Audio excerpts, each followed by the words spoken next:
Thank you for watching this video. Your support means a lot and motivates me to keep creating more content. If you enjoyed the video, please leave a like, share your thoughts in the comments, and subscribe so you won't miss upcoming videos. Part 4. The flame prison heavenly spear struck with the momentum of a collapsing mountain, shattering the bronze corpse monarch's chest directly. The tip of the spear slammed into its thick ribs, causing fine, dense cracks to spiderweb across them. However, the offensive stopped there. The structural integrity of the bronze corpse monarch's bones was truly astonishing. One had to realize that this spear could easily pierce through superalloys. Yet when it struck the creature's bones, it merely cracked a few bone seams, failing completely to penetrate through. What surprised Ji Kang even more was that the bronze corpse monarch's entire chest cavity was almost entirely encased by its ribs, leaving no gaps to be seen. Its bones were its true armor. Boom! Under the massive kinetic energy of the impact, the bronze corpse monarch's entire body was sent flying backward, crashing into the trunk of a giant tree. And its counterattack arrived in an instant. That massive, gargantuan palm swiped over with an overwhelming, sky-covering force. Swoosh! Ji Kang stacked several lightning flashes, detonating them against the bronze corpse monarch's chest, and used the recoil to blink back several hundred meters. Ji Kang landed steadily. Through that last exchange, he had roughly gauged the opponent's strength. It was time to get serious. He switched his title from Dark Fallen One to Goblin Slayer. Both his physique and spirit stats dropped at the same time. The bronze corpse monarch's furious counterattack surged toward him. Boom! The two sides collided once again, and the most intense battle ensued. For a time, gale force winds swept through the giant forest, and lightning flashed and crackled. A vast number of tree trunks and branches were destroyed. The ground shattered into massive fissures, and towering trees hundreds of meters high collapsed one after another amidst deafening snapping sounds. After switching titles, Ji Kang became slightly inferior to his opponent in terms of raw power. In its enraged state, the bronze corpse monarch ignored its own wounds. Ji Kang was forced from the offensive to the defensive. His lightning armor was shattered several times during violent collisions, but fortunately, he held the advantage in speed. And with the assistance of lightning flash, he managed to barely withstand the bronze corpse monarch's onslaught. During the course of this battle, amidst the lightning dancing on Ji Kang's body, a trace of blood-red, restless energy began to appear. Those blood-red energies gradually gathered, eventually transforming into strands of blood ore that swirled around him. Ji Kang's eyes, burning with lightning flames, flashed with a red glint symbolizing fury at that moment. The Goblin Slayer title's passive skill, Blood Rage, activate. Chapter 243, Reward Rainbow Treasure Chest. First kill of a monarch level. The suddenly expanding and strengthening ore caused the surrounding air pressure to drop significantly in an instant. At this moment, the bronze corpse monarch clasped its palms together, raised them high, and slammed them down in a heavy hammer blow toward Ji Kang below. Thud! The immense pressure poured into the earth, causing the surrounding crust to heave in layers, exploding into soil waves dozens of meters high, while broken tree branches and leaves flew through the sky. However, as the blow landed, the bronze corpse monarch did not feel the satisfaction of crushing flesh as expected.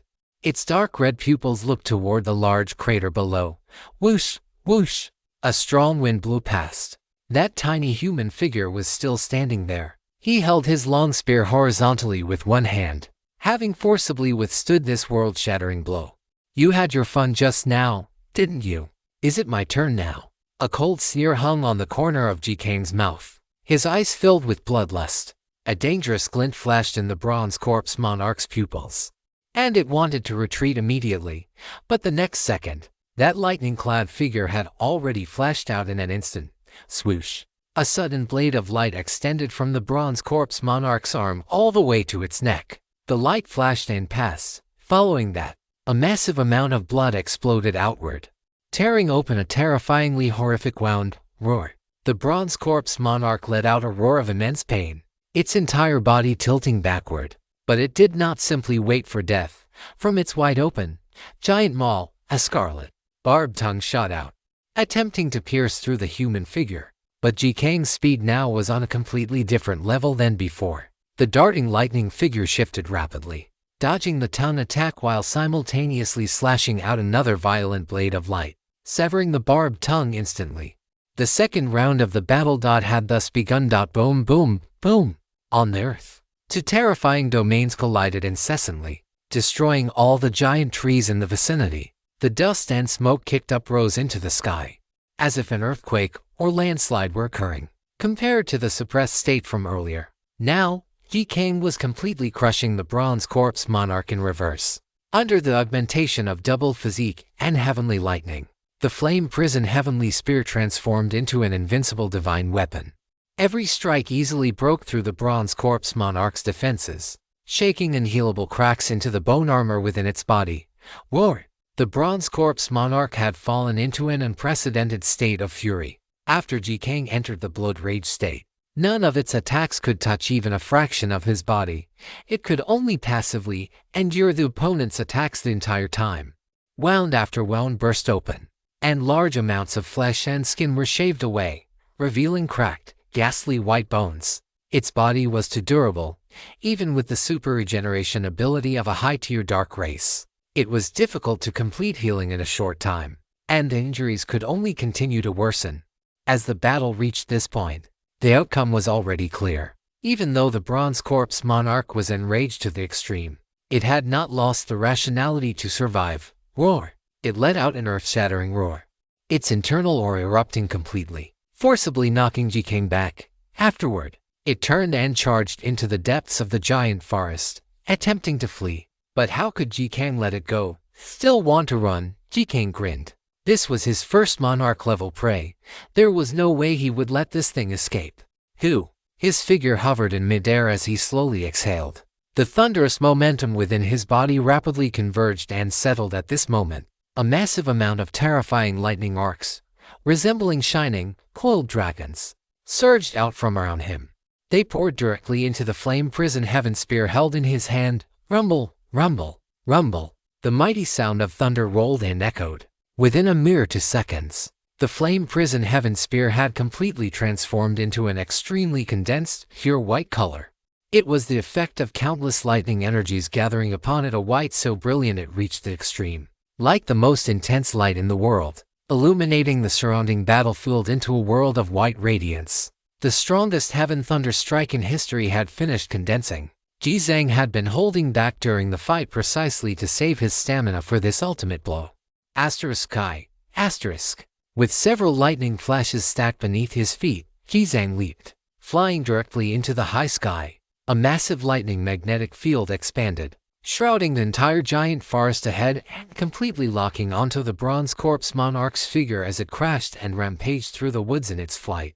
Following this, Ji-Kang's figure leveled out in midair. Dozens of lightning flashes were stacked entirely beneath his feet and detonated with a roar. Boom! A bolt of lightning, terrifying to the extreme, instantly tore through the entire sky. Ji-Kang had almost transformed into a divine judgment of heaven's thunder from the firmament, crossing several kilometers in an instant to appear behind the Bronze Corpse Monarch. At this moment, the Bronze Corpse Monarch felt a sense of impending doom like never before. Those deep red pupils even flickered with a hint of fear. But it was already far too late for it to react. The blade of the Flame Prison Heaven Spear reached its back, easily piercing through the remaining flesh and slamming into the crack-filled bone armor. Boom! Under a heaven-shaking roar, the bone armor, which had been hard to the extreme, was forcibly breached. The spearhead tore through the entire spine like a hot knife through butter, driving deep into its very core. The power of the Heaven Thunder Strike erupted completely at this moment. The most violent elemental force in the world transformed into a wave of destruction, overwhelming the Bronze Corpse Monarch's entire body. At the same time, the Flame Prison Heaven Spear's active skill, Flame Prison, was also triggered. The terrifying domain of flames was released instantly, intertwining with the power of the Heaven Thunder to bloom like a massive flower of thunder and fire within this giant forest.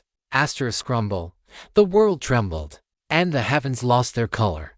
The mighty shockwave of elemental energy leveled everything in the vicinity. The expanding shockwave even reached the distant ghoul nest battlefield, sending all the ancient apes and ghouls stumbling in disarray. A full 10 seconds passed. Only then did this super explosion, which had shaken the starry sky great forest, gradually subside. At the very center of the explosion, a massive crater with a diameter of nearly 200 meters had formed. The bronze corpse monarch, which had dominated this giant forest just an hour ago, had now turned into a pile of powder. Not even a single intact bone remained. Jizang stood atop its skeletal dust, looking down with cold eyes. In his mind, a crisp notification sound for the kill rang out. Successfully killed a bronze corpse monarch. Monarch level. Gold coins come 1 million. Bronze king bone monarch level come 1. Congratulations on achieving the regional first kill of a monarch level monster. Additional reward. Gold coins come 10 million. Additional rainbow treasure chest come 1. Chapter 244. New title Bronze Throne. Terrifying stats. Upon seeing the rewards, Jizang couldn't help but be slightly stunned. He hadn't expected the monarch level first kill reward to include a rainbow treasure chest. Moreover, the amount was truly exaggerated: 1 million gold coins per kill, which was 500 times higher than the 2,000 gold coins for a king level monster. Adding the extra 100 bonus, he had raked in 11 million gold coins in one go. But the surprises weren't over yet. The next second, another pleasant notification sounded in his mind. Ding! Congratulations on obtaining the new title Bronze Throne. Bronze Throne legendary title stats. Physique Kung 750. Spirit Kung 30. Bronze Power Stage 1. Special Attribute Curse of the Bronze Throne. After activating this special attribute, physique increases by 50%. Defense increases by 200%. Lasts for 10 minutes. Cooldown 12 hours. Bronze Power Stage 1 Progress. 0% can be obtained by killing enemies. Evaluation. The Bronze Throne from the depths of the supreme darkness is gazing at you. Move forward, and the darkness shall crown you. Can be obtained by the survivor who is the first in the entire region to kill the Bronze Corpse Monarch. Friendly reminder: during the Curse of the Bronze Throne special attribute period, a massive amount of stamina will be continuously consumed. It is strictly forbidden to use this if your physique is below 1500 points. Otherwise, once you cannot withstand the power of the curse, your entire physical body will be swallowed by the darkness. Friendly reminder: Bronze Power is a permanent special growth attribute. It can only be obtained by killing enemies while wearing this title, but it remains even after switching titles. Friendly reminder: Bronze Power can increase skin defense and bone strength, with different numerical leaps at each stage. Looking at the new title that appeared before him, Jizang's eyes were slightly dazed. 750 points of physique. Is this even human anymore? And this new title had a completely different mechanism from all his previous ones. The additional kill bonus found on other combat titles had been replaced here by Bronze Power. This was a permanent growth attribute, just like Moonblood. As long as he wore the title while killing enemies, he could gain it. This thing is just too fierce. Jizang's heart was trembling uncontrollably. He immediately switched his title from Goblin Slayer to Bronze Throne. In an instant, his physique skyrocketed to over 1700 points. The sudden, massive boost made him feel as if he had just leveled up his character. His entire body was brimming with a brand new sense of power. Holy! Jizang clenched his fists in excitement. However, now was not the time for careful study. The battle at the ghoul nest was still ongoing. His figure flickered, instantly transforming into a long streak of white light that swept across the vast forest, heading straight toward the battlefield. Whoosh! After switching titles, Jizang's base speed had increased by nearly 50% compared to before. Coupled with the enhancement of the Heavenly Thunder Body, his explosive power was even more formidable. In less than a few dozen seconds, Jizang had reached the battlefield at light speed. At this moment, the slaughter across the entire battlefield had reached a white-hot stage. The ghoul side held the advantage in numbers and individual strength, but the ancient ape tribe had Kunzu, a monarch-level creature, holding the line, which had completely reversed their disadvantage. Now that Jizang, a peak combatant, had returned, the outcome was all but certain. A vast domain of thunder descended, instantly shrouding the entire field. Wielding the Flame Prison Heavenly Spear, Jizang began a frenzied sweep. Compared to the Bronze Corpse Monarch, these ghouls on the field, whether they were super-grade monsters or king-grade monsters, were as fragile as clay chickens and pottery dogs. Wherever the spear blade passed, large sprays of blood and flesh would instantly erupt. The ancient apes present were all stunned. Just a moment ago, they were still worried that the massive explosion deep in the forest might have harmed that great lord. But now that he had arrived in person, it proved that the bronze corpse monarch had already been finished off. That was a genuine, high-ranking dark creature, even an ancestral existence like Kunzu, who had migrated from the outside world, had to give it a wide berth. Yet, in such a short time, this lord had already taken care of it.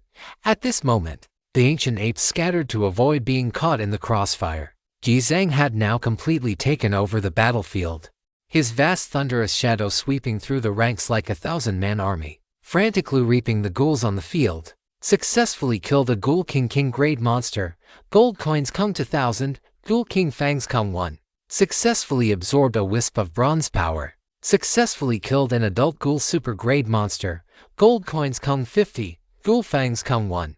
Successfully absorbed a wisp of bronze power. Successfully killed an adult Ghoul super grade monster, gold coins Kung 50. Successfully absorbed a wisp of bronze power. Notification after notification of kills kept popping up before his eyes. Every time he killed one, he could harvest a wisp of bronze power. Though there was no specific numerical value displayed, however, one could clearly see the difference from the size of the light. Super-grade monsters only yielded a faint wisp, while king-grade monsters yielded something much denser and stronger, like a green rainbow. Halfway through the slaughter, Jizang took a moment to glance at his progress. The bronze power stage 1 had finally broken through 1%. He hadn't expected this stuff to be so hard to accumulate. At this moment, the entire ghoul nest had completely transformed into a purgatory of thunder and light. Screech! As a dazzling bolt of lightning flashed by, the last Ghoul King attempting to flee was also pulverized into a mist of blood. Jizang's figure landed steadily on the ground. The scene immediately calmed down. Only countless fine arcs of electricity remained, emitting a dense sizzling sound before finally fading into the earth. In less than a few minutes, the remaining hundreds of ghouls on the battlefield had been completely wiped out by Jizang in one go. This war of revenge had come to a magnificent end. The ancient ape tribe, who had been hiding to the side, slowly emerged from the surrounding forest with feelings of trepidation and shock, looking at the corpses and remains covering the ground, and the human figure standing alone in the middle of the sea of blood, radiating divine thunderous light. All the ancient apes beat their chests in unison and let out an incredibly spirited roar. Roar, roar, roar, roar. They were cheering for this earth-shattering victory, and even more so, they were showing the highest respect to this human lord who was comparable to a god. After a grand celebratory war dance, Kunzu led a group of ancient apes to stand before Jizang. Kunzu prostrated himself first, and all the ancient apes behind him followed suit. This was a gesture of allegiance to Jizang. He had gained the true trust and submission of the ancient ape tribe.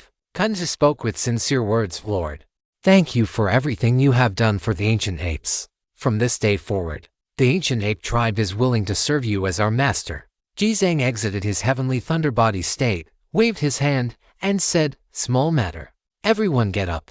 If you encounter anything you can't solve in the starry forest in the future, you can come to me.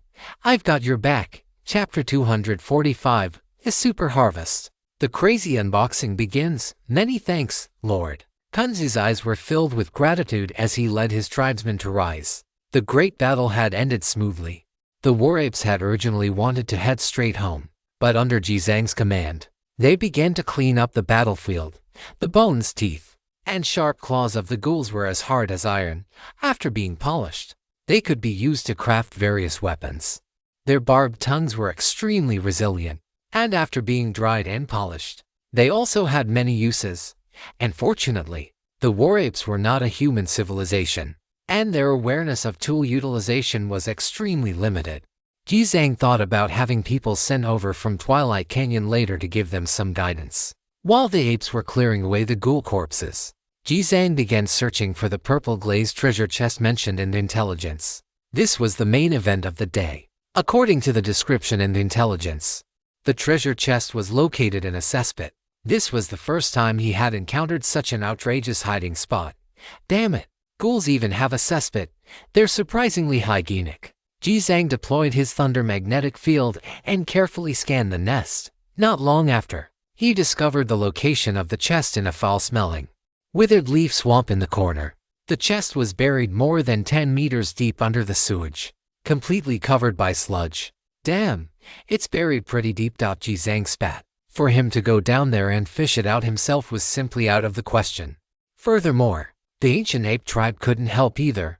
They couldn't perceive the existence of treasure chests. After weighing his options, Ji King ultimately chose to step aside and use a single heavenly thunderstrike to blast the entire cesspit into oblivion. ******. Mighty thunder gathered in the sky, eventually condensing into a massive white dragon of lightning that roared down with overwhelming force. With a deafening boom, the terrifying energy exploded violently. Massive amounts of sewage and excrement residue shot into the sky, instantly forming a mountain of filth rising from the ground. Under the scorching heat of the thunderous energy, a large portion of the sewage was instantly vaporized, while the remaining waste turned into charred cinders, splattering in every direction. A monstrous stench billowed outward. Once everything finally settled, the entire cesspit had been transformed into a charred, gaping hole. At the bottom of the pit, a treasure chest emitting a brilliant, noble purple light finally saw the light of day once more. It lay quietly amidst the remaining filth, waiting for a fated individual to claim it. Finally, Ji Kang's eyes burned with fervor. He utilized the wine-based energy of the wine walker to levitate the entire purple-glazed treasure chest. Despite being submerged in sewage for years, it remained spotless, its surface incredibly smooth and lustrous, fully displaying its noble lineage. Ji Kang tucked the treasure chest into his inventory. The mission was finally accomplished. At this moment, the sky was gradually darkening.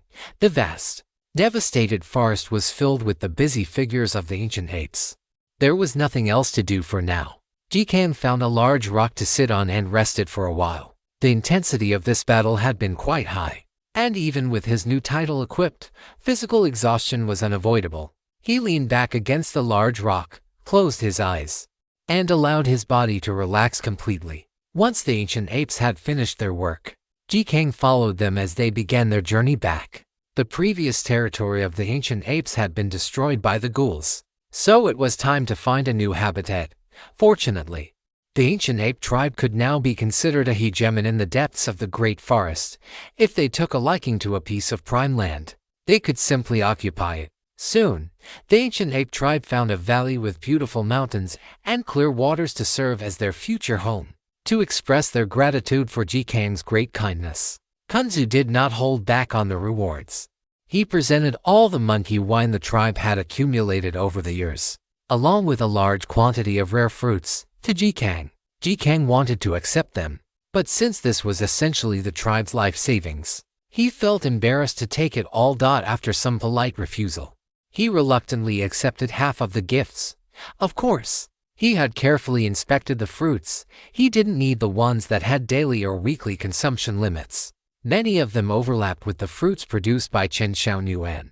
So, accepting those wouldn't be very meaningful. It was better to leave them for the apes to eat themselves. The focus remained on the 4 types: kiwi fruit, treasure red fruit, heavenly tree treasure fruit, and monkey wine.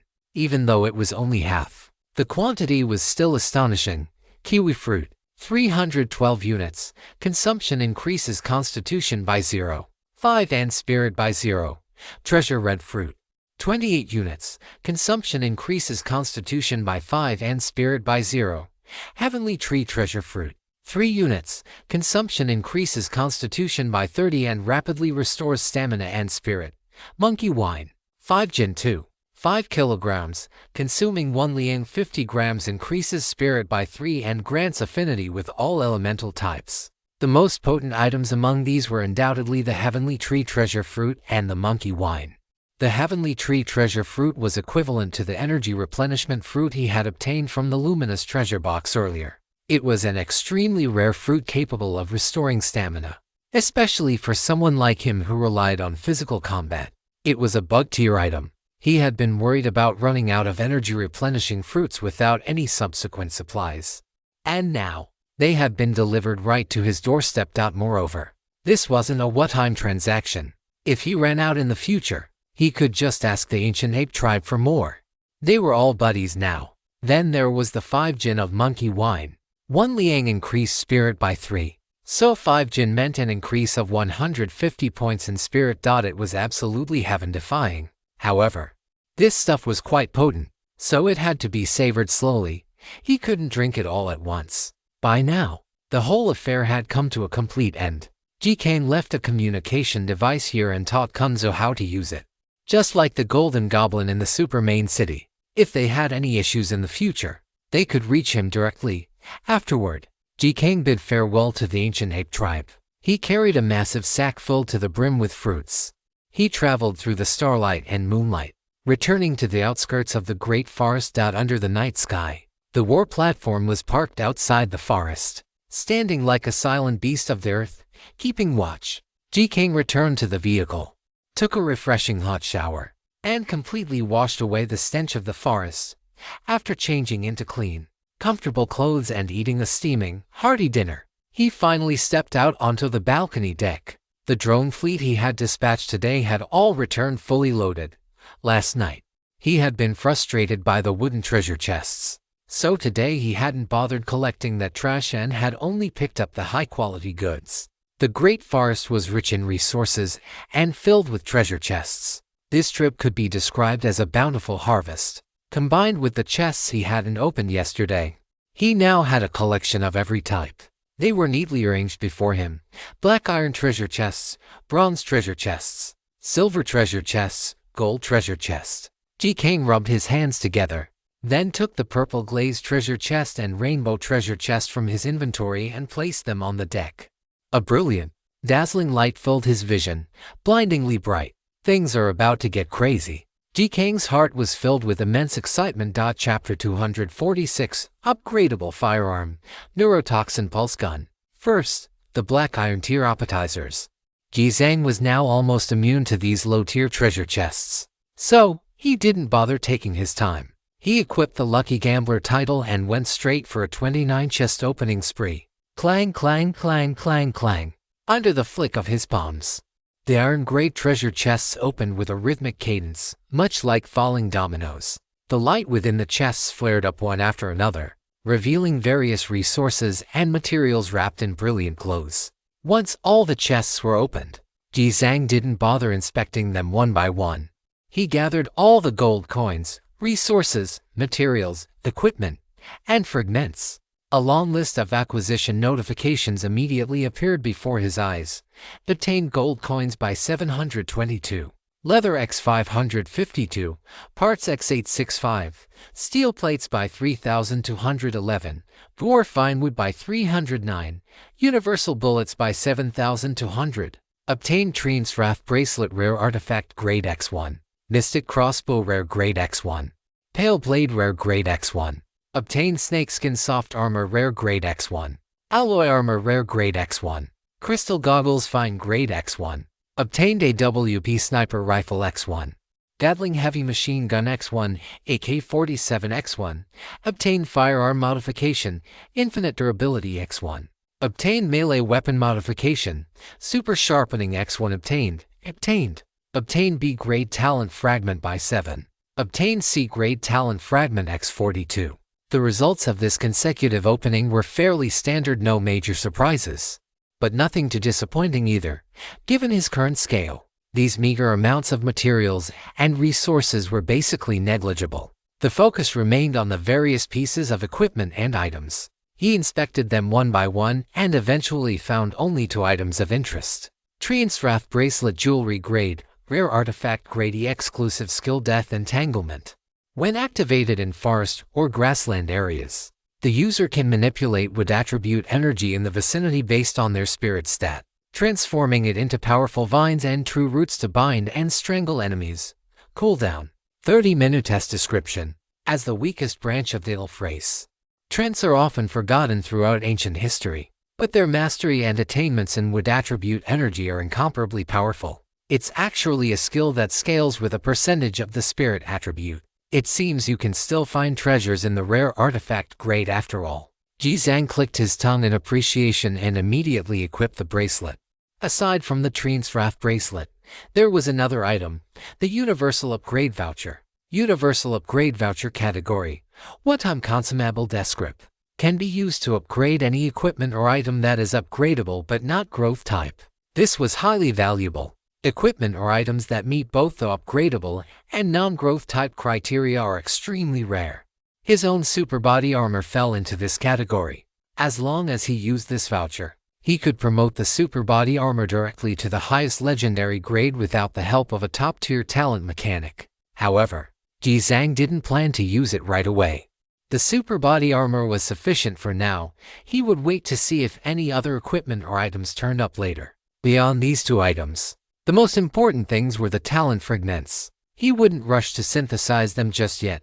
He would wait until all the treasure chests were opened. After listing all the useless items on the exchange, Ji Zhang turned his attention to the 8 bronze treasure chests. Clang, clang, clang, clang, clang. Another round of rapid opening. Obtained gold coins by 340, parts x 500, steel plates by 150, super wood x 3, alloy x 5, universal bullets by 13,200. Obtained earth vein turtle shell rare artifact grade x1. White snake halberd rare grade x1. Obtained melee weapon modification, concussive armor piercing x1. Obtained neurotoxin pulse pistol rare grade special x1. Obtained a grade talent fragment by 1. Obtained B grade talent fragment by 9. Obtained C grade talent fragment x28. Ji Zhang's eyes flickered as he inspected the equipment and items one by one, and fortunately, the rare artifact grade earth vein turtle shell, which he had high hopes for, had very mediocre stats. It lacked the conceptual phasing ability of the cicada wing treasure armor. It also lacked the purification and camouflage auxiliary abilities of the clear spring ring or phantom beast windbreaker. Its exclusive skill was merely a simple doubling of defensive strength, which, for a rare artifact grade item, was likely inferior to the stat boosts he received from the bronze power stage 1. It was trash. On the other hand, the neurotoxin pulse pistol gave Ji Zhang a huge surprise. Neurotoxin pulse pistol special firearm grade, rare magazine. 1/5 can be refilled by consuming alloy cum neurotoxin materials description. The neurotoxin pulse pistol is crafted from a special alloy and equipped with neurotoxin bullets. It is extremely effective against biological enemies. Once it penetrates the skin, it can instantly cause devastating damage to the target's nervous system. Friendly tip: this firearm is a special upgradable weapon. It can be modified and upgraded by a mechanic, up to a maximum of epic grade. Friendly tip: after upgrading this firearm, the materials required to refill the ammunition will also increase. Seeing the final friendly tip, Ji Zhang was stunned. This thing was incredible.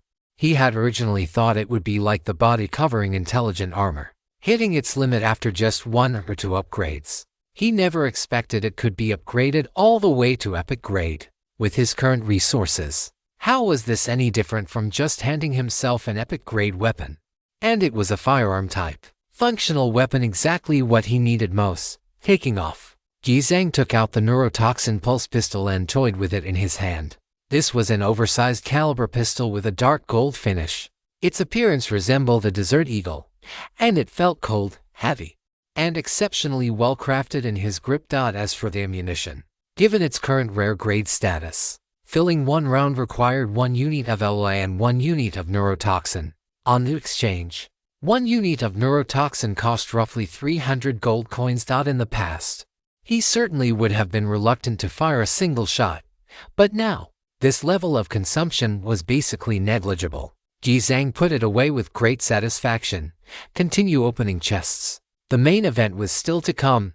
He didn't dawdle, gathering the 3 silver treasure chests and 1 gold treasure chest to open them all at once. Clang, clang, clang, clang. 3 silver rays of light, accompanied by a dazzling golden glow, flashed before his eyes. Chapter 247, Mountain Suppressing Sword. Can fuse with legendary grade weapons. Obtain gold coins by 4,800. Parts Zone 000. Steel sheets X1520. Alloy X30. Vibranium X5. Obtain disposable forger X30. Obtain Super God Potion by 5. Obtain Wine Dragon Pearl X1. Obtained Fire Profound Spirit Ring Precious Grade X1. Obtained Alloy Heavy X Rare Grade X1. Obtained a Grade Talent Fragment by 1. Obtained B Grade Talent Fragment by 6. A pile of resources and equipment appeared before him. Jizang immediately scanned the key items. Super God Potion category, disposable consumable effect. After consumption, increases constitution by 50% for 30 minutes. Evaluation. So what if you take some drugs during a fight? Who was talking loudly just now? Friendly reminder. The Super God Potion can be stacked with other consumables, allowing for extremely brilliant performance when facing extreme combat situations. Wine Dragon Pearl category. Consumable item effect, upon use, consumes a large amount of mental power to summon a phantom of a wine dragon, dealing massive wind elemental area damage to enemies. The damage intensity is related to the user's mental stat. Cooldown : evaluation. A wisp of a wine dragon's remnant soul is infused within the wine dragon pearl. As long as you call upon it, the authority from ancient times will dominate the entire battlefield. Fire Profound Spirit Ring Jewelry Grade, Precious Grade Effect. After wearing, increases fire element affinity by 50%. Evaluation. A precious ring forged in Purgatory Mountain, containing infinite fire element energy. It is an excellent piece of jewelry for those with fire-type talents. Holy! Jizang's eyes widened slightly. There really were surprises. The Super God Potion was a divine medicine, con 50% constitution, and it could stack with other consumables. If he collected more of the same type and stacked the buffs, the stats would likely break through the sky. The second item, the Wine Dragon Pearl, was also a very good tool. A skill that deals damage based on a percentage of one's mental stat was something that could be used even in the late game. The Fire Profound Spirit Ring was a bit lackluster. After all, he wasn't currently following a fire-type talent path, so it was effectively useless for him. However, at this moment, Jizang suddenly thought of something. This thing didn't seem to restrict human use. He wondered if it could be used on Huahua. Jizang immediately returned to the platform and brought over Huahua, who was playing with Danzai. The Foxcat race didn't grow very large. Now that Huahua had passed its infancy and had been nurtured by fire spirit stones for a long time, its strength was no less than a super monster, but its appearance hadn't changed much. Ying. Huahua lay on Jizang's neck, rubbing against him affectionately to act spoiled. Jizang found a string, threaded the Fire Profound Spirit Ring onto it, and tied it around Huahua's neck. Sure enough, after putting on the Fire Profound Spirit Ring, the fire element aura within Huahua surged significantly, startling it into a meow as it dove into Jizang's arms. It really works. Jizang raised an eyebrow. It seemed that equipment of this type could be used by pets in the future. When the time came to deck them out in full divine gear and take them out to fight, they wouldn't just crush those of the same level, they could even dominate across tiers. Jizang put Huahua back and collected the items from the treasure chests. Now, only the two most important chests remained. Give me something awesome again. Jizang rubbed his hands together and opened the Purple Radiance treasure chest directly. Clang! A brilliant, dazzling light shot out from the gaps of the chest, illuminating Jizang's face brightly. A large pile of resources and materials emerged amidst the noble purple light, tumbling out before Jizang's eyes. Obtained gold coins by 42,000, parts X800, Heavy X380, Level 5 Chip X1, Heavy Truck Core X1. Obtained Mountain Suppressing Sword Legendary Grade X1. Obtained Abundant Spirit Fruit by 5. Obtained S-Grade Talent Fragment by 2. Obtained a Grade Talent Fragment by 8. Nice. Seeing the talent fragments appear at the end, Jizang immediately slapped his thigh. His eyes filled with excitement. As long as there were talent fragments, it was fine. Plus, there was a legendary grade weapon. This haul was decent. While there weren't any massive surprises, it certainly wasn't bad. He immediately checked the contents of the treasures. He ignored the first line directly. The most valuable item there, the Heavy Truck Core, was only worth 100 gold coins and wasn't of much use. The focus was on the Abundant Spirit Fruit and the Mountain Suppressing Sword. Abundant Spirit Fruit. Category: Disposable Consumable Effect. After consumption, instantly restores all mental power. Evaluation. An ancient fruit that exists in the mythical forest. It is rumored that each fruit takes hundreds of years to ripen and is the most cherished treasure of the elf race. Unfortunately, during that Great War, the vast majority of the Fengshan fruit trees were destroyed. Only a small portion were relocated to an unknown location, and the Fengshen fruit subsequently vanished from the Eternal Continent, becoming an ancient legend. Friendly reminder: the Fengshen fruit is extremely precious, unless in an emergency. Please do not consume it casually, as it would be a terrible waste of a heavenly treasure. After reading the description clearly, Ji Zhang was completely fired up. This thing was truly overpowered. Energy replenishing fruits at least had alternatives, such as various auxiliary buffs or other rare fruits. But for a consumable that could restore mental energy, there was no other option besides this Fengshen fruit, and he had been given a full 5 of them in one go. Ji Zhang's mouth nearly split from grinning. He had gained another trump card. It seemed that Lucky Gambler was actually somewhat useful when it came to opening chests. Following that, he turned his gaze toward the final legendary grade weapon. A piece of information unfolded before his eyes. Genshin Sword Grade, Legendary Durability. Exclusive skill. Mountain Suppression activate the skill to consume stamina and unleash a sword aura, dealing massive area of effect damage to enemies. Exclusive skill. Fusion special. After activating this skill, the Genshin sword can be fused with the Ping Hai Spear to evolve into a brand new epic grade weapon. The Shanghai Heaven Suppressing Dao. Evaluation: I have one sword, capable of suppressing mountains and calming the seas.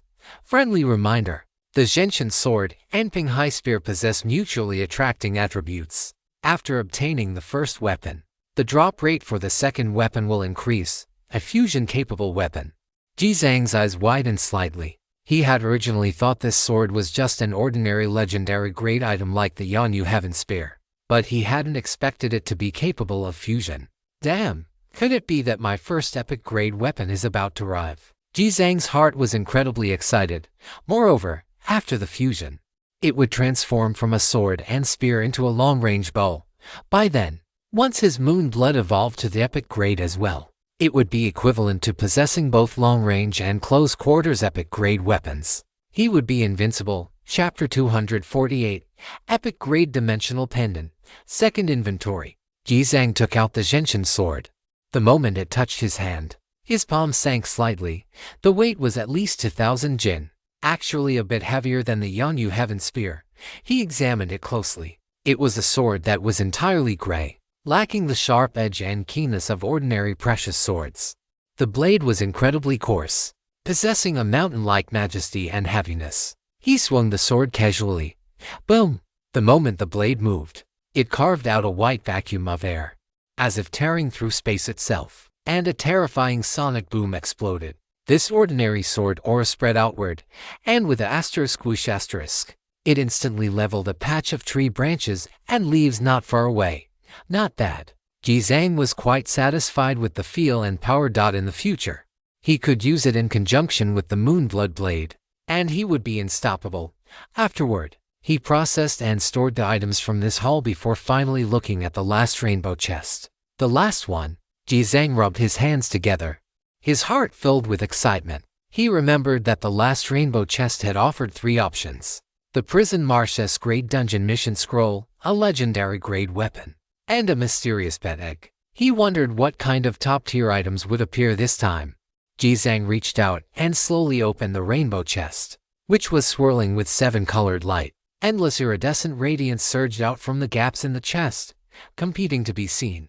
Then, 3 treasures wreathed in ribbons of light slowly appeared before his eyes. Please select one of the 3 treasures. Ji Zhang suppressed the excitement in his heart and immediately began to inspect the first treasure. Dark Blood Throne Replica Category Pseudo Artifact. Special Attribute Cursed Blood. When the holder sits upon the Blood Throne, they can invade enemies through blood parasites, forcibly binding 100 targets, using the target's health as their own blood pool. The throne remains indestructible, and the holder remains immortal as long as the blood pool is not completely exhausted. Special Attribute Throne Furnace Passive. When the holder sits upon the Blood Throne, their body and mind will undergo a great test, reducing mental energy by 1 point per minute while increasing physique by 1 point. Evaluation. Before the outbreak of the Primordial War, a branch of the Dark Elves within the Elf race used ancient stone tablets and sacrificed their own kin to replicate the Dark Blood Throne that had once brought a great catastrophe to the mythical forest. But not long after, the entire affair was completely exposed. and the entire Dark Elf branch was subjected to the holy judgment of the Elf King. As for the rest of the story, no one knows. Some say they successfully defected, while others say they were sealed in the black prison beneath the Forest of Elves. And the replica Dark Blood Throne, which was the root of it all, vanished from everyone's sight, becoming a taboo that was absolutely forbidden to be mentioned. Friendly reminder: the blood parasites of cursed blood can only invade targets with lower mental stats than the holder. Jizang studied it carefully, and his expression shifted slightly. This thing was truly heaven-defying. It could turn 100 targets into his own blood pool. Although it could only invade targets with lower mental stats than his own, this was definitely a bug-level ability. It was a pity the debuff was so severe. Sitting on the throne, losing 1 point of mental energy every minute, what kind of person could handle that? However, the background story in the evaluation was quite substantial. This thing was actually made by the elves, a bit interesting. Jizang stroked his chin and continued to look at the second treasure. It was a small, hovering flying blade, void escaping blade, weapon grade, legendary exclusive skill. Void escape strike. After activating the skill, the void escaping blade will instantly warp through the void to reach the target location, launching an unpredictable, fatal strike against the enemy. Consumes 1 spacetime stone per use. Cooldown 30 minutes. Evolution: an ultra-powerful weapon forged from mysterious meteorite iron and spacetime stone, suitable for powerhouses who possess telekinesis and weapon-controlling abilities. This one is quite average. If Jia Jushuang were still here, this would have been her standard-issue weapon. What a pity. Jizang sighed with regret. Skipping over the void-escaping blade, he looked at the final treasure, Dimensional Earring Accessory Special Grade, Epic Storage Space, 50,000 cubic meters. Evaluation: a top-tier accessory remodeled using spacetime fragments from a rift world. It possesses a vast internal space and can store or retrieve a large amount of supplies at any time. It is one of the most practical special accessories in the mid to late game. Warm reminder: the Dimensional Earring can store all items, including those with level 1 to for trading restrictions. Upon seeing the Dimensional Earring, Jizang's eyes lit up. An epic grade accessory, and it's a spatial storage earring at that. Doesn't this just mean a second inventory? Jizang was incredibly pleasantly surprised and immediately chose the Dimensional Earring. After he took the earring out, the rainbow treasure chest slowly closed, and along with the remaining 2 treasures, it shattered into light dust. Jizang toyed with the earring in his hand. The earring was shaped like a rectangular crystal, appearing as a flawless gem. Upon closer inspection, one could see countless rays of orderly light flowing within, as if a galaxy of stars and oceans were hidden inside. The circular hook at the top of the pendant was also crafted from the same material, and under the moonlight, it looked like a magnificent work of art. Jizang tried putting the earring on. The next moment, a binding prompt appeared before his eyes. Do you wish to bind the earring? It cannot be unbound after binding. Only the binder has access rights to the Dimensional Earring. After clicking confirm to bind, Jizang felt a wisp of his consciousness connect to the earring. Much like the system interface, 50,000 cubic meters, that was equivalent to the capacity of 20 swimming pools. The practical significance of this item was immense. Many non-treasure chest items, as well as various products from the luminous treasure box, could not be stored in the inventory. Now, he could just store them directly into the pendant. Additionally, I wonder if secondary vehicles and living creatures can be stored inside. Jizang's heart stirred, and he immediately returned to the cabin to give it a try. He placed his palm on the mechanical wolf and focused his mind. Whoosh! The mechanical wolf was instantly stored into the dimensional pendant. It really works. From now on, he could truly lead his mechanical army into battle. Just imagine, with a flick of his wrist, he could summon a massive torrent of steel. Would you be afraid? Jizang was excited. Next, he planned to find a living creature to test it on. Naturally, Danzai and Huahua could not be used as test subjects. It would be troublesome if something went wrong. He ran into the forest outside and caught a random tiger. This tiger was 5 or 6 meters long and incredibly fierce. Seeing a weak human appear, it was majestically preparing to hunt. As a result, it was pinned to the ground by Jizang with one hand. Boo! The tiger let out a pitiful, begging sound, nearly wetting itself in fear. Jizang focused his mind. attempting to store this giant tiger into the pendant. Reminder: this creature possesses a rebellious consciousness and cannot be stored in the storage space. Seeing this prompt, Jizang's eyes brightened. Perfect. It really can be stored. Chapter 249, C-Grade Talent Graduation. A brand new mental talent, however, according to this prompt, if there is subjective consciousness such as resistance or refusal, it likely cannot be stored. Let's try it. Jizang's lips curled slightly, and then he delivered a hand chop to the back of the tiger's neck, instantly knocking it unconscious. Immediately after, he used his mind again. Sure enough, this time it was a success. The tiger was whooshed into the dimensional pendant. He checked the tiger's status through his mental connection. Its vital signs were stable. It hadn't suffered any issues from the space-time teleportation. It was just temporarily knocked out. Awesome. Secondary vehicles. Living creatures, they could all be stored in the storage space. The value of this dimensional pendant was now even more immeasurable. It truly lived up to being epic grade. Jizang was extremely satisfied and returned to the war platform alone. At this moment, the tiger inside the dimensional pendant also woke up. Within seconds of waking, it was immediately expelled by the storage space, scrambled out in a panic, and jumped off the deck of the war platform. Jizang was thoughtful. The prompt that appeared before his eyes still indicated that the creature possessed a rebellious consciousness. It seems it must remain submissive the entire time to stay inside the space. I'll try testing it more when I have the chance later, he muttered to himself. By now, the sweeping of the plains was completely finished. It was time for him to return to the super main city. Tomorrow night was the third wave of the Abyss invasion. There was still a mountain of things waiting to be done. Jizang had Kiku control the vehicle and began the journey back. He himself went to the bathroom for a refreshing shower and a sauna before putting on a bathrobe and heading to the storage area. He moved equipment like the Flame Prison Heavenly Spear, as well as the Cursed Treasure Map, Mysterious Finger Bone, and other miscellaneous items, along with consumables like the kiwi fruit and energy replenishing fruit, all into the dimensional pendant. He reorganized his inventory once more. Only then did he open the inventory panel. A large, neat array of numbers was a sight to behold. Gold coins, 61.3 to 5 million. Equipment, tools, material items, parts X 80,325. Steel sheets by 120. 221. Leather X 7. Alloy X 293,000. Heavy wool X 310,000. Superwood by 320. 0. Mithril X 12,227. Crystal X 3,653. Shining Gold X 1,233. Vibranium X 522, Obsidian by 109, Disposable Forging Device by 130. Food, King Tier Dragon Fish Meat X 11, 0. King Tier Wild Boar Meat by 3, 211.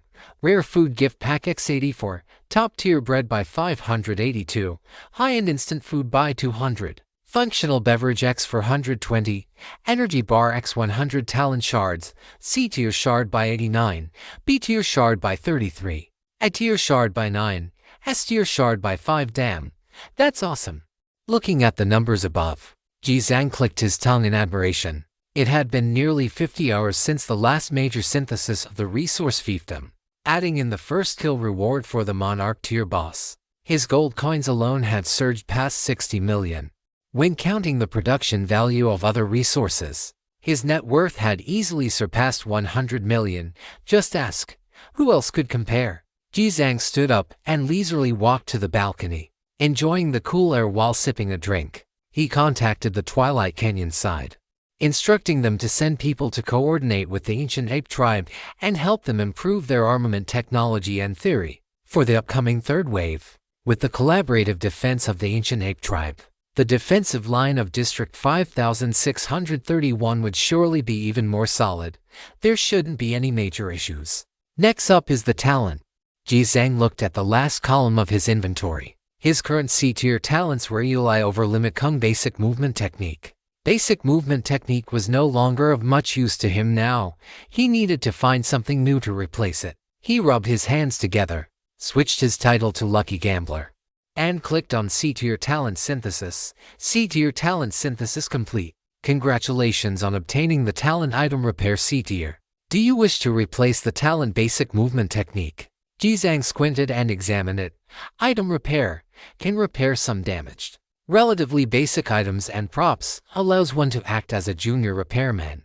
The first one is an auxiliary talent, Complete Trash. Jizang skipped it directly and continued to click Synthesize. Congratulations on obtaining the talent Mechanical Affinity C tier. This time it was a junior mechanic talent, still useless. Continue. Congratulations on obtaining the talent Trapper C tier.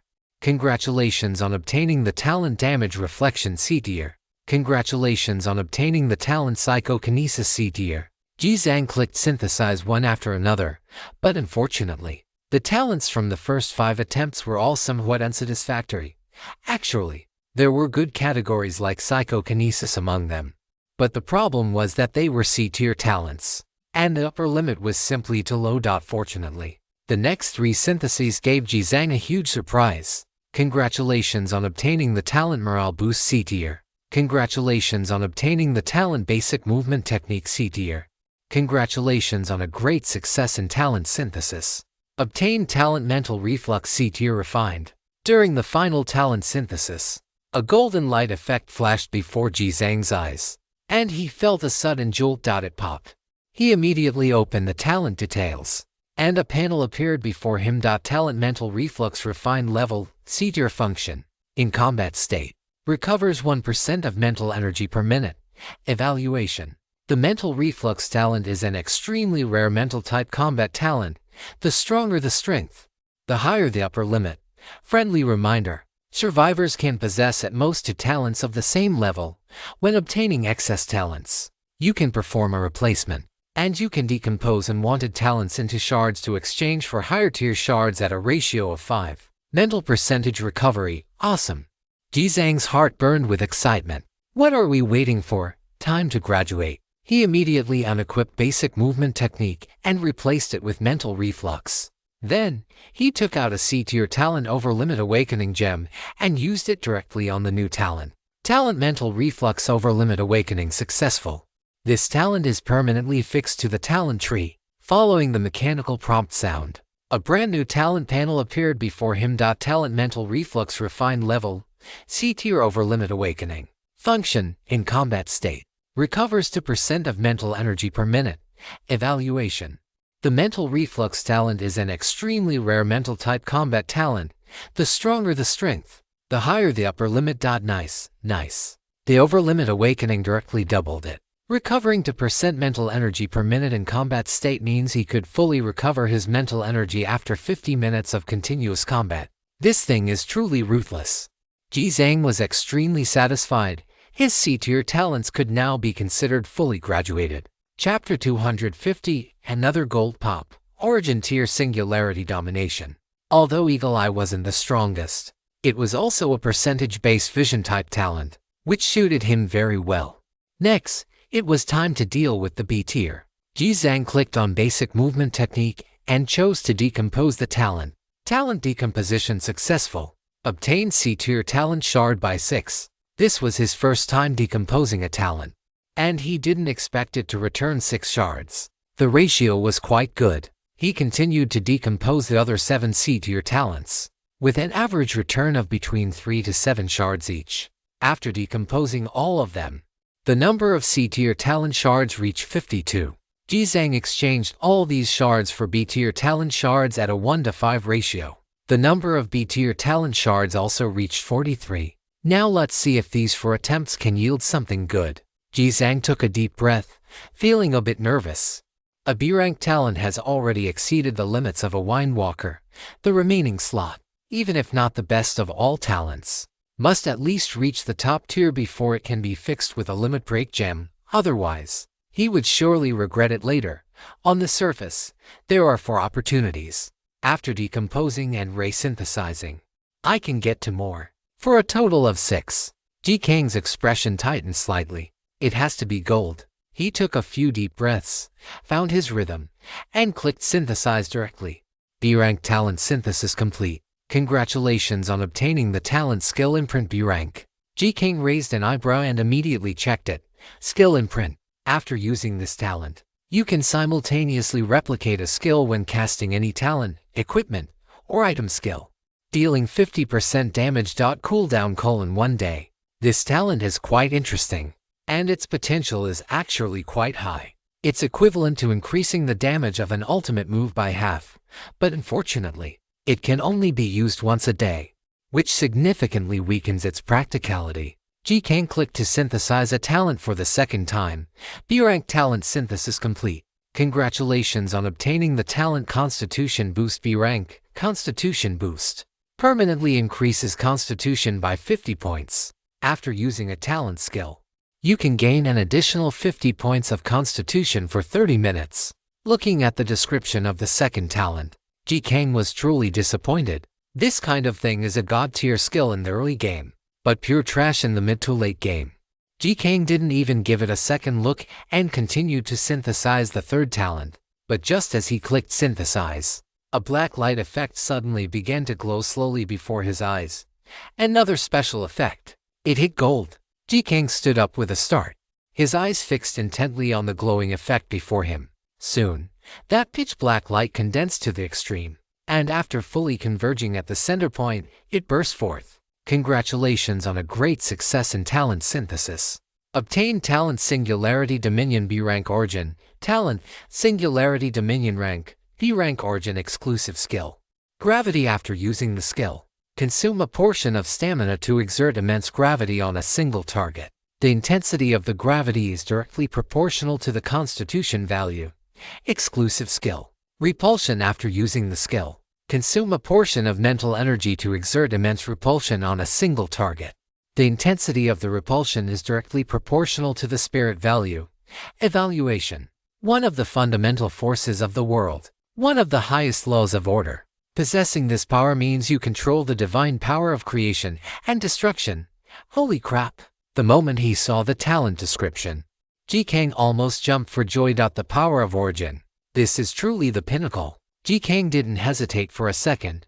He took out a B-rank Limit Break Awakening gem and used it on Singularity Dominion. Talent Singularity Dominion Limit Break Awakening successful. This talent is permanently fixed to the talent tree. After the Limit Break Awakening was completed, changes also appeared on the talent panel. The targets for gravity and repulsion changed from single targets to area of effect targets. The intensity increased by more than an order of magnitude. At the same time, G-Kang felt a warm current flow through his entire body, and an indescribable energy quickly seeped into his soul and consciousness. In an instant, G-Kang felt as if he were submerged in an ocean of chaos, surrounded by flickering chains of order and overwhelming law runes. They distorted space and time, as if they were the foundation stones of the world, a great existence that was both incomprehensible and awe-inspiring. The vision before his eyes lasted for a full dozen seconds before it ended. G-Kang sat on the balcony for a long time before he recovered from the shock of that scene. He stood up slowly and walked to the edge of the balcony. He raised a palm and aimed it at a giant boulder in the distance. Then, a pitch black, eerie light flashed in his eyes. Gravity activated. In an instant, the giant boulder thousands of meters away was ripped directly from the ground. As the boulder was pulled up, the force applied to it was so immense that the entire rock disintegrated into countless fragments and dust. However, not a single speck of dust could escape the capture of the gravity. It was like a cluster of shattered meteorites in space, silently and rapidly flying in the same direction. In less than a second, the large mass of debris was pulled right in front of G-Kang. Just as they were about to collide, he activated repulsion. Boom! An invisible, mighty force erupted. The surrounding space even produced a ripple wave centered on G-Kang, which slammed violently into the cluster of debris. In an instant, all the stone fragments exploded into fine powder, blooming like a gray flower in midair, expanding outward and turning into a massive cloud of smoke. Squish. The night wind blew, and the large amount of stone dust made a rustling sound as it was scattered away. G-Kang exhaled slowly, his heart still racing. That is damn powerful. It's a pity that he doesn't have very good control over this brand new power yet. When the gravity erupted, it tore the stone to pieces. If it had been a living creature, the target would have been turned into a pile of minced meat. That won't do. The purpose of this talent is not just for destruction, capturing important enemy targets, saving people, transporting people, and creating terrain all require extremely precise control over this power. I still need to practice more, Ji Kang thought to himself. Now, both his C rank and B rank talents are fully maxed out. Next is the rank. Unfortunately, his rank talent slots are currently full. He has to wait for Heavenly Thunder Formless to promote to S rank before he can free up a slot. Synthesizing a rank talents now doesn't make much sense. Besides, he had a hunch that continuous synthesis makes it easier to hit gold. Better to wait and see. There is still a long way to go before returning to the super main city. Ji Zhang did not waste any time. He stood on the balcony, continuously practicing singularity domination, blowing up one massive boulder after another. From time to time, he would even grab a few monsters to practice on, though unfortunately, not once was he able to keep a monster alive. The best attempt resulted in the monster being torn into 5 pieces. 4 limbs plus the head. It was divided quite evenly. Time passed slowly just like that. Over an hour later, the war platform finally returned to main city. No. Chapter 251. A net worth over 100 million, a colossal tycoon. Having been away for 2 days, the entire main city No. 6 had undergone a massive transformation. The efficiency of the survivors was truly no joke. In an extremely short period, a supergiant main city base had already begun to take shape. The territory cluster of District 5631 was now the core of the entire Radiant City. Almost every important department had its headquarters established here. The defensive lines and supporting facilities built around these departments were also being rapidly expanded and equipped. Of course, Ji Zhang's territory was excluded from these base facilities.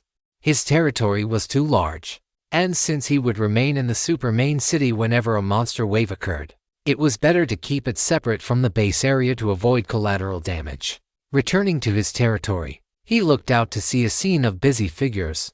Boss Ji is back, inside the territory. Everyone saw Ji Zhang walking in and excitedly set down their work, gathering around to welcome him. Ji walked at the front, reporting the results of the past 2 days to Ji Zhang with great excitement. The Thunder Spirit stones mined here had already piled up into a mountain. A vast expanse of stones containing blue thunder energy was stacked there, looking incredibly spectacular. Over these 2 days, nearly 400 Thunder Spirit stones had been mined, at a market price of 70 gold coins each. This amounted to a massive fortune of 21 million.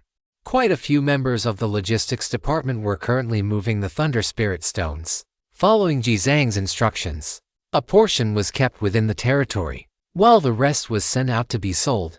Additionally, 2 rank talent limit break gems had been collected, one worth 460 gold coins and the other 480.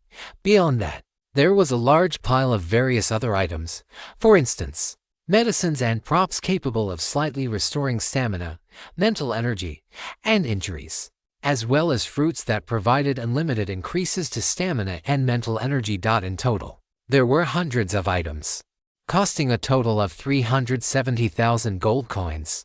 Ji Zhang dumped everything into his dimensional pendant, gave the brothers in the logistics department a bonus of 100,000 gold coins, and only then, amidst a chorus of joyous cheers, returned to his vehicle. It was already past 10 o'clock at night. TQ had already prepared a table full of sumptuous late-night snacks waiting for him. The dishes tonight were very rich, besides various delicacies to satisfy his cravings. There were also various rare fruits and vegetables brought from Chenshaon Yuan, as well as fruit platters featuring kiwi, treasure red fruits, and the like. Ji Zhang sat at the dining table, poured a few ounces of monkey wine, and turned on a TV variety show to accompany his meal. He then began to feast heartily. This late-night meal lasted for over an hour. It wasn't until Ji Zhang felt a dry heat throughout his body and his face was flushed with a slight tipsiness that he finally stopped. Hiccup. Ji Zhang let out a loud, satisfied burp, feeling as though he had an inexhaustible supply of strength in his body. The energy he had consumed while continuously using singularity domination on the road had also been replenished to some extent. He opened his personal status window. Name, Ji Zhang. Title, Bronze Throne. Physique Kung 750, Mental Kung 30, Bronze Power Stage 1 Physique, 1814.5 Mental, Bronze Power, Bound Vehicle, Heavy Load Synthetic or Fortress Modified Level 105 Talents, Daily Intelligence SSS Rank Hidden Unique, Heavenly Thunder Formless A Rank Global Spirit God A Rank, Singularity Domination B Rank Origin Limit Break Awakening, Wind Rider B Rank Limit Break Awakening, Eagle Eye C Rank Limit Break Awakening, Mental Reflux C Rank Essence Limit Break Awakening Verbal Command, Endless Life No Grade Life Type Awesome. His physique value had successfully broken through the 1800-point mark. His mental value was also nearly 180 points when not wearing a non-mental title. Returning from this trip to the plains, his combat power had improved by an entire tier. Jizang took the opportunity to decompose several other B-rank talents, converting them into rank talent fragments, waiting for when Heavenly Thunder Formless leveled up so he could push for an A-rank talent. Afterward, Jizang went to the second floor to soak in the hot spring, washing away the smell of alcohol. Before returning to his bedroom to lie down and sleep, the night passed without incident. The next morning, Jizang woke up early. The warm and vibrant morning sun shone in from the window, filling the entire room with light and putting him in a pleasant mood. Jizang got up, washed, ate, switched his title, and then went outside to convene the customary meeting with the high-level staff. Tonight was the third wave of the Abyss invasion. To defend against this monster assault, the major bases had now been constructed, and each base had established a defense fund to concentrate resources for dealing with risks. With the leadership and organization of the Justice Alliance, the power of the survivors was unprecedentedly concentrated, all twisted into a single rope. Compared to the scattered sand of before, they were far more powerful. After this routine meeting concluded, Jizang returned to his vehicle. Following last night's production, his gold coins had increased by over 10 million, adding in various other materials. The total output value had increased by nearly 20 million. He was simply filthy rich. He operated the interface and listed a portion of the alloy heavy oil and super timber from his inventory for sale. As the super main city version deepened, price fluctuations over the past few days had been relatively significant, especially for various minerals. The prices could be described as plummeting. Alloy had fallen to 28 gold coins each. Heavy oil had fallen to 25 gold coins each. Super would fared even worse, due to the lack of market demand. Its price plummeted to 16 gold coins each. Conversely, those essential materials requiring light processing saw another significant surge in price. Parts rose to 2.3 gold coins each. Steel plates rose to 0.9 gold coins each. Moreover, Jizang's massive sell-off this time managed to suppress the market unit price of these materials by a full 1 to 2 gold coins. It was just like a market maker crashing the board. Many merchants who were flipping materials were left terrified.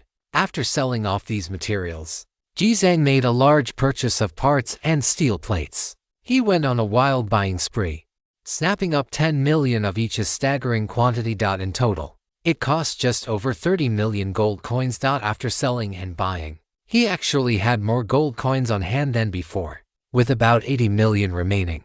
This was mainly because he hadn't sold all of his primary production materials like alloys, nor his Thunder Spirit stones. Otherwise, his gold coin count would have easily surpassed 100 million. With that finished, Jizang prepared to start upgrading his vehicle. With 80 million gold coins and over 50 million worth of materials, he had no idea what level of power he could build his vehicle to.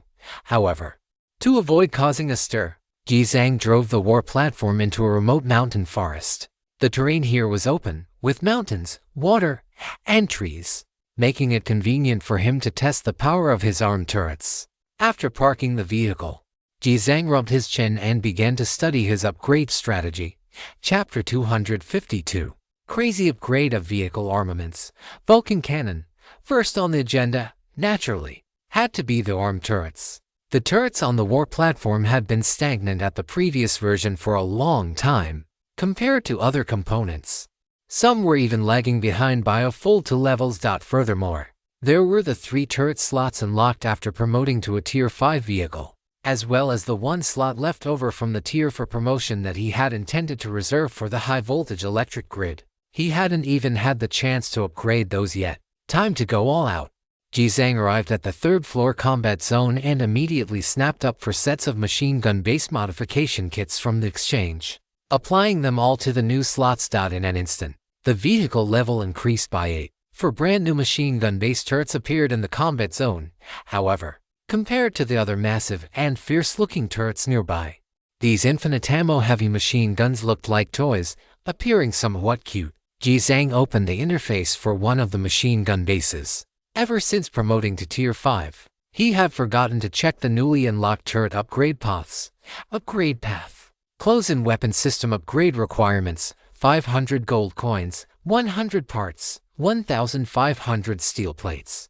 Upgrade path. Flamethrower turret upgrade requirements: 350 gold coins, 100 parts, 50 heavy oil, 50 fuel. Upgrade path.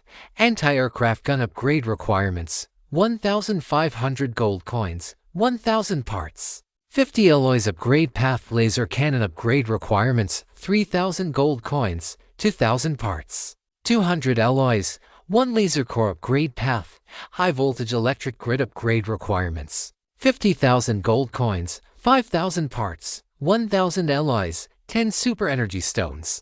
1 electric grid core requires level 5 power generation device as a prerequisite. Upgrade path. War railgun upgrade requirements: 30 million gold coins, 8 million parts, 25 million steel plates, 1 million alloys, 50,000 vibranium. 1 level 7 chip requires level 6 power generation device as a prerequisite. Holy crap! Why the hell is it so expensive? When Ji Zhang saw the 6th upgrade path, he was nearly stunned. Wouldn't this cost 80 million or even 100 million? What kind of damn turret dares to sell for this much? It's almost as much as the advancement cost for a Tier 6 vehicle. Ji Zhang couldn't help but grumble to himself. Can't afford it. Can't afford it. Better to stick with the cheaper ones for now. At most reserving one of the 4 slots for the war railgun. As for the other 3 slots, he thought about it and decided to allocate them to the close-in weapon system, laser cannon, and high-voltage electric grid. As for the anti-aircraft gun, one seemed sufficient for now. He already had 2 flamethrower turrets covering the front and rear, so adding more wouldn't be very meaningful. The main reason for choosing the close-in weapon system was that there was currently only one on the main vehicle, while the other was mounted on the small armed helicopter, with only 1 unit. Once a battle started, the kinetic weapons couldn't provide full front and rear coverage, which was a significant weakness. Action followed. Ji Zhang spent 200 gold coins plus materials to first upgrade 1 machine gun base level 2 into a heavy Vulcan cannon level 5. He also took the opportunity to upgrade the land shield 3000 on the small armed helicopter. Now he had 3 heavy Vulcan cannons level 5. Upgrading them further would be quite expensive. Each one required 1.2 million gold coins, 300,000 parts, 500,000 steel plates, 50,000 alloys, and 30 pieces of shining gold. All 3 together would cost over 10 million gold coins.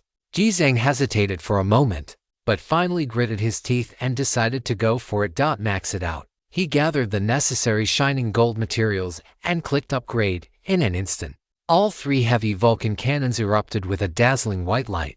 They rapidly grew and expanded. The entire upgrade process took several minutes. The concentrated white light gradually dissipated, revealing massive armed turrets that looked like steel monsters. The design of these 3 brand new turrets was truly exaggerated. The barrels were plated with a silver-white heat-resistant coating, inlaid with thick red decorative lines. Each of the 6 rotating barrels had a diameter of 90 centimeters, easily large enough to fit 2 people inside. The base occupied a much wider area, sitting there like a massive metal bunker, exuding a powerful sense of strength. These new turrets were twice the size of the original heavy Vulcan cannons. If the war zone's ceiling hadn't been high enough and the area sufficiently spacious, it would have been nearly impossible to accommodate these behemoths. Ji Zhang inspected the status window. Vulcan cannon level 6 type, defensive turret evaluation. The top-tier land-based close-in weapon system of the Vulcan series. The cannon returns to the classic 6-barrel design, utilizing a 950mm ultra-large caliber tungsten gold armor-piercing shell. It features a triple belt feed system with a firing rate of 500 rounds per minute. The cannon possesses terrifying kinetic lethality under sustained fire. It can even pulverize and destroy city walls and small hills. Upgrade requirements: 25 million gold coins, 8 million parts, 13 million steel plates, 1.5 million alloys, 80,000 shining gold, 500 super energy stones. This thing is truly terrifying. Ji Zhang clicked his tongue in wonder. With a kinetic shell caliber of nearly 1 meter, even a god would be blasted into fragments. He placed 2 Vulcan cannons at the front and rear of the war zone, respectively. As for the remaining one, he left it on the small armed helicopter. It was just a bit tough on the helicopter. Although its size had increased slightly after the upgrade, it couldn't help that the cannon was simply too large, hanging beneath the helicopter. It looked like a giant appendage, which was truly unsightly. Subsequently, Ji Zhang turned his attention to the second machine gun base, with 2 quick upgrades. Another prism tower level 4 emerged.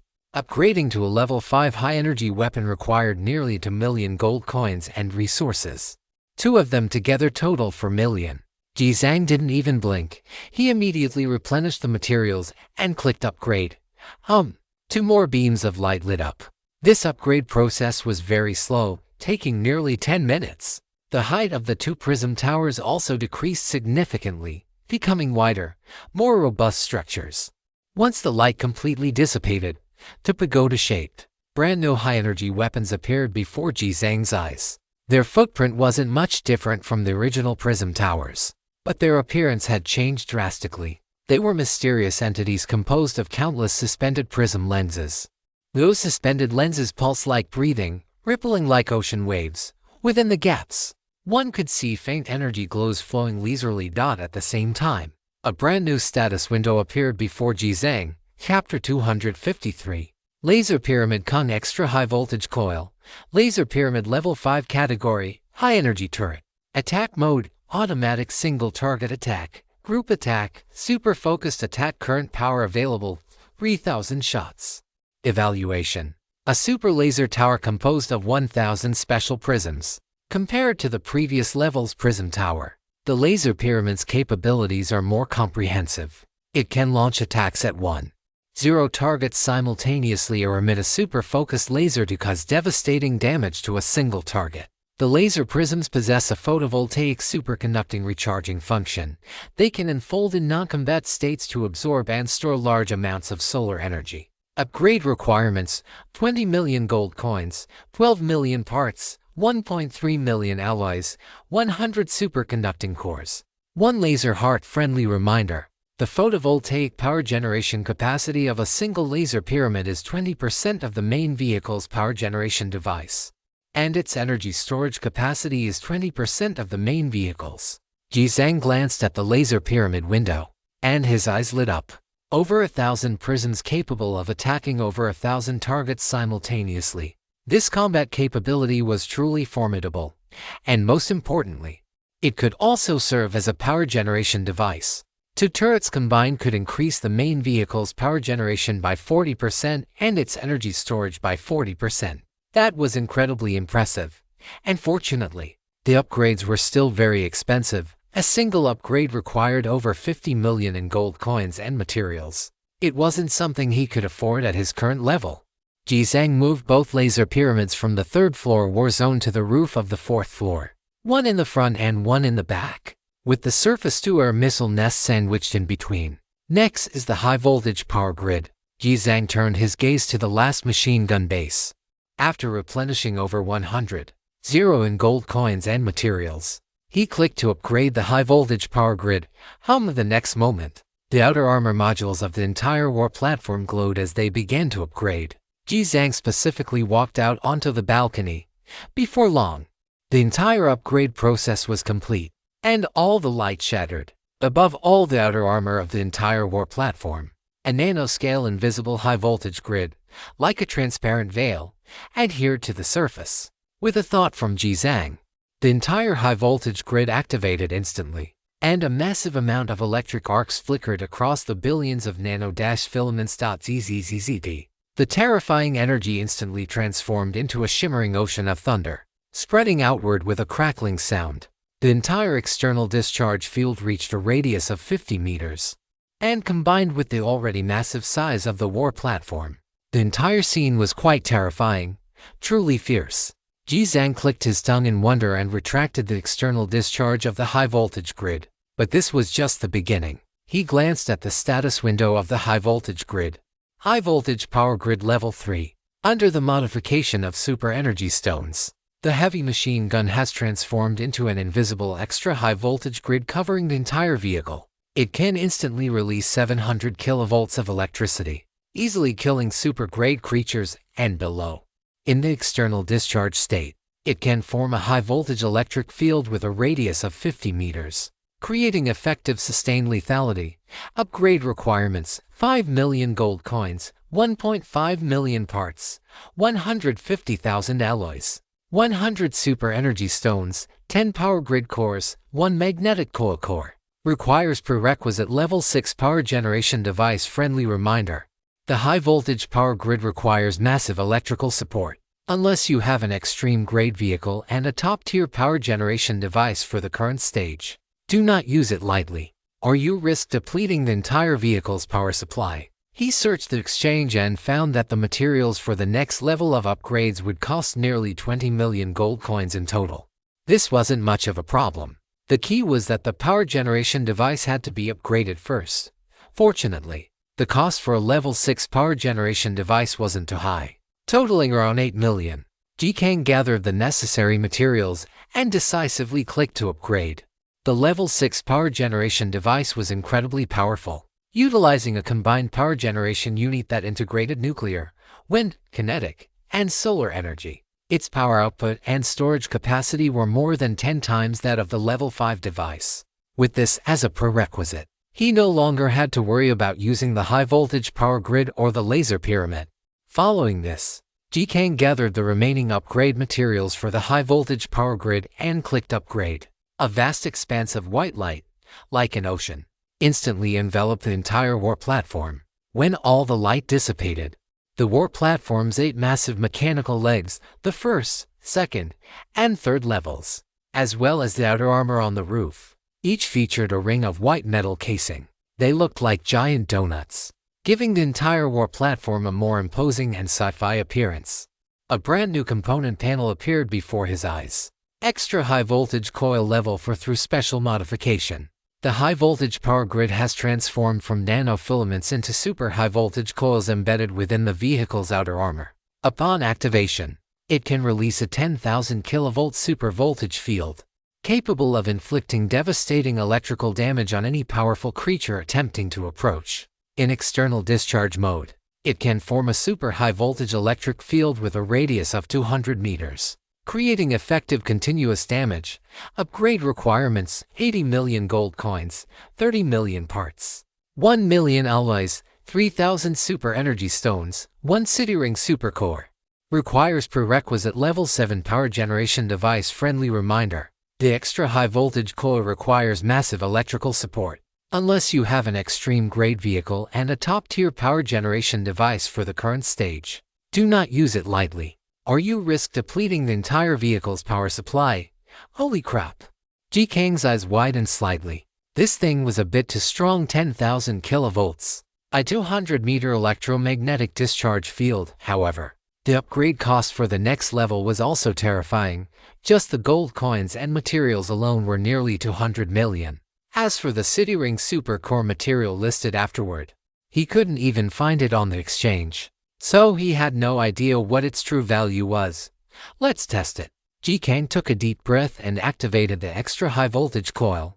ZZZZD. In an instant, the countless giant coils on the vehicle's outer armor emitted an intensely powerful magnetic field.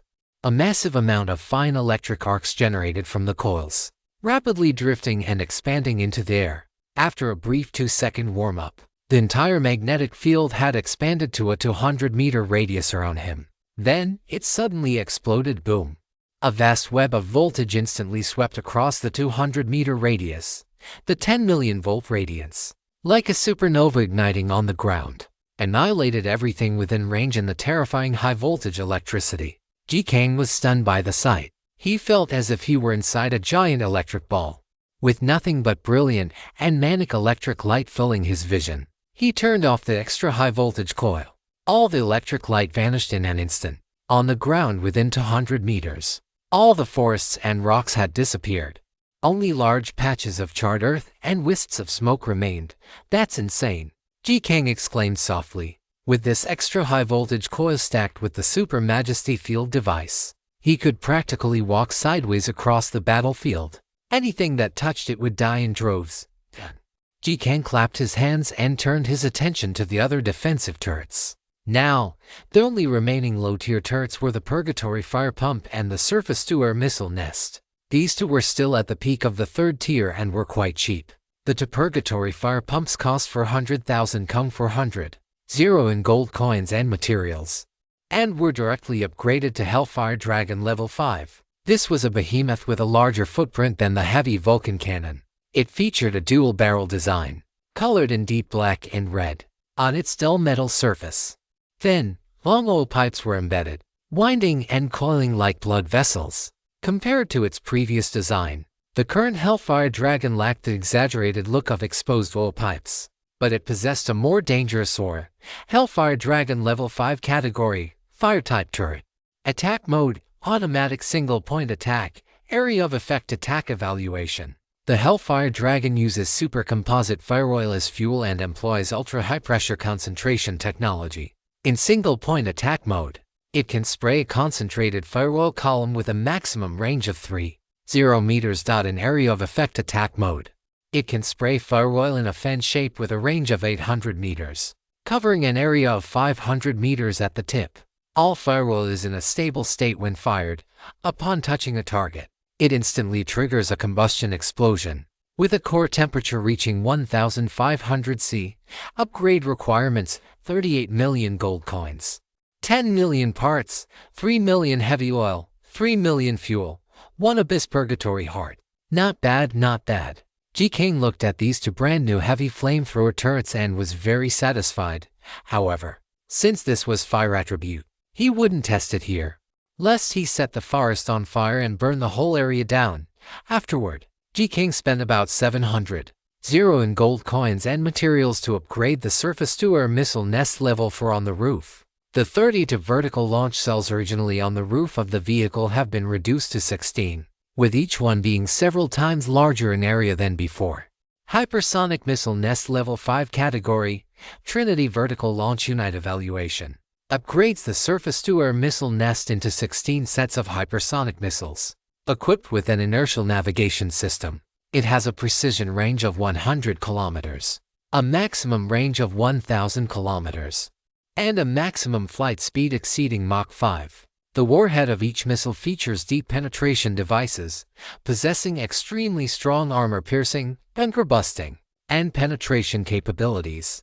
The warhead payload reaches 500 kilograms, capable of targeting land, sea, and air targets in all weather conditions. With a blast radius at the point of impact exceeding 150 meters, the missile nest automatically replenishes once every 20 minutes, with unlimited total refills. Upgrade requirements: 50 million gold coins, 30 million parts, 1 million alloys, 5,000 vibranium, 50 deep penetration device cores, 1 heavenly sword core. Friendly reminder: hypersonic missiles require the extraorbital satellite upgrade component to lock onto targets beyond radar detection, achieving maximum strike range and precision. Seeing the friendly reminder at the very end, Ji Kang was slightly stunned. He hadn't expected that this hypersonic missile system wasn't even in its complete form yet. The extraorbital satellite was likely a component that could only be unlocked for a Tier 6 vehicle. He just didn't know what the price would be. However, even if it wasn't the complete version, the power of this thing was already absolutely terrifying. It was a sharp weapon for long-range decapitation strikes. Ji Kang took a look at all the armed turrets. Now, aside from the machine gun base reserved for the war railgun, all other turrets had finished their upgrades and construction. He would wait until the assets on hand reached a higher order of magnitude before going for another round of upgrades. Currently, he still had about 90 million gold coins and materials on hand. If he continued to upgrade the turrets, this money would only be enough to upgrade to 2-3 of them. and the cost effectiveness was no longer very high. He thought for a moment and finally decided to just dump all the cheaper miscellaneous parts first. He would see how much money was left before making further plans. Subsequently, Jizang directly clicked to upgrade several major filler components. The engine had already been upgraded to the nuclear engine level 8 last time, so it was excluded this time. The remaining chassis, wheel hubs, refrigerator, and air conditioner were all upgraded by one level, reaching the upper limit for a Tier 5 vehicle. This cost a total of nearly 6 million in gold coins and materials. The upgraded chassis had even better coordination and tuning, steadily controlling the 8 mechanical legs, taking mobility and quietness to a new level. In the past, while the vehicle was in motion, one could feel slight bumps and hear the sound of mechanical devices moving. Now, all of that was gone, even when traveling at high speeds. It felt no different inside the vehicle than being in a villa on flat ground, with no discomfort whatsoever. The wheel hubs were equally impressive. After the upgrade, the name was officially changed to Super Body Mechanical Limbs, primarily enhancing the various performance metrics of the 8 mechanical limbs. This included jumping power, stability, braking capability, climbing ability, and so on. The remaining refrigerator and air conditioner continued the brute force approach, enhancing power and capacity based on their original foundations. For instance, the refrigerator now consisted of 8 units, with an embedded one in every area, making it convenient for him, the master, to take out food and drinks at any time. After these filler components were upgraded, it was time for the other miscellaneous parts. The first to bear the brunt was the targeting radar. He spent 3 million gold coins and materials to upgrade it to level 6. The radar's search range increased from 4 kilometers to 10 kilometers, greatly expanding the combat radius. Combined with the original various energy sensing scans, it significantly enhanced the vehicle's overall combat effectiveness. Next was the central console, which cost 5 million gold coins and materials to upgrade to level 6. This also served to enhance the vehicle's comprehensive combat power, primarily reflected in the upgrade of the combat AI. Previously, the control of various unmanned mechanized units mainly relied on Kiku, the housekeeper. Now that the combat AI had been upgraded, it could perform impressively in battle even without human control. Then came the highlight of this wave of upgrades: full vehicle interior. The previous 2 upgrades to the full vehicle interior had unlocked the cultivation room once and the living theme once. He wondered what kind of surprise this one would bring. He glanced at the costs required for the upgrade. Upgrade requirements: 6 million gold coins, 1 million parts, 3.5 million leather, 30,000 superwood, 150 super energy stones, 1 level 6 chip.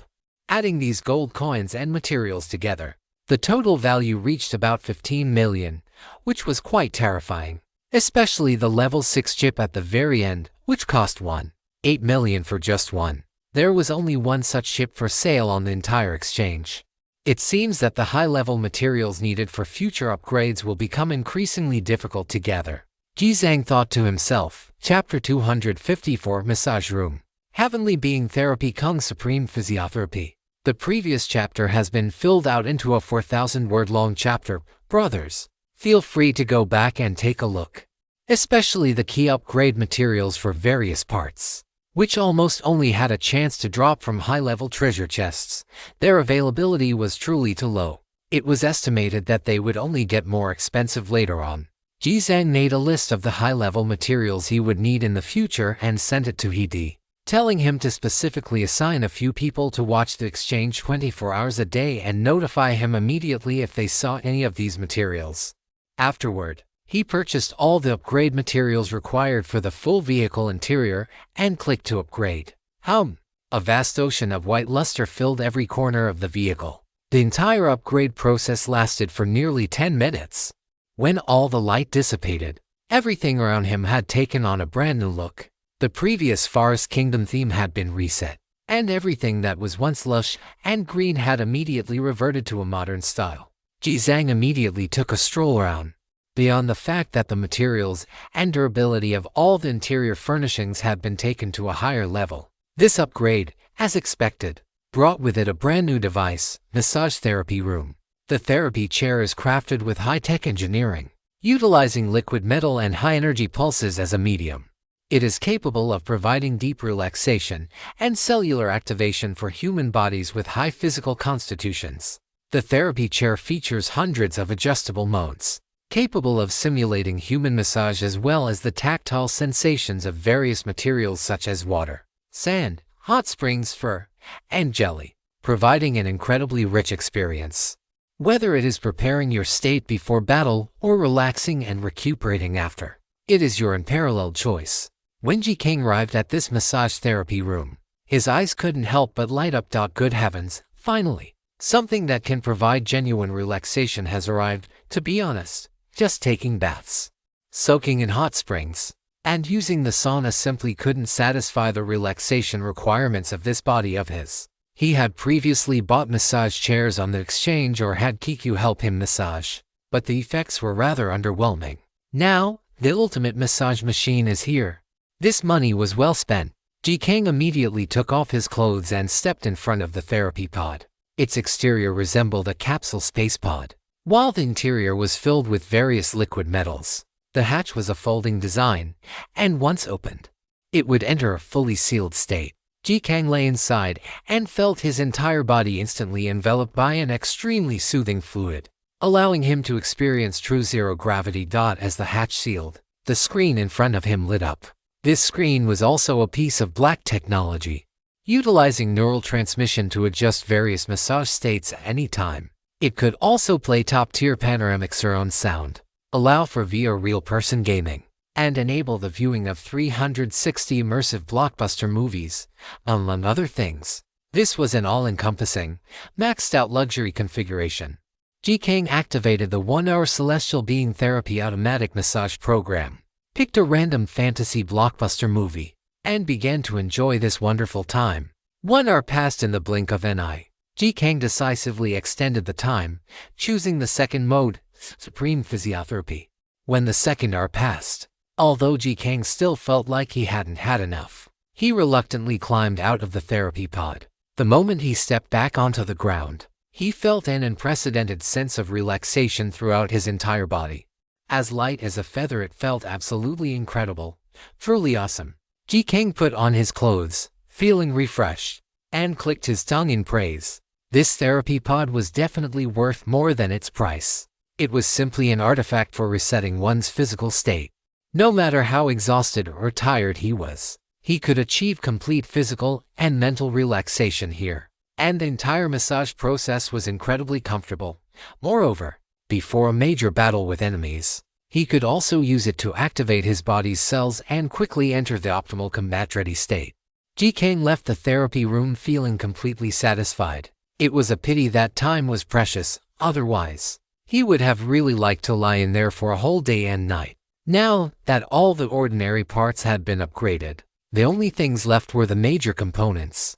Ji Kang opened the vehicle panel in his mind. Heavy-duty synthetic or platform tier 5 speed limit, 500 km/h nuclear-powered durability, remaining fuel. 38 units of nuclear fuel can travel 15-20 km. Upgraded components. Full module shooting bay, Will of Fate, Super Majesty force field device, crossbow of ending, smart butler, holographic skin coat, motorcycle, mechanical wolf, small armed helicopter. Sentry robot cannot be upgraded.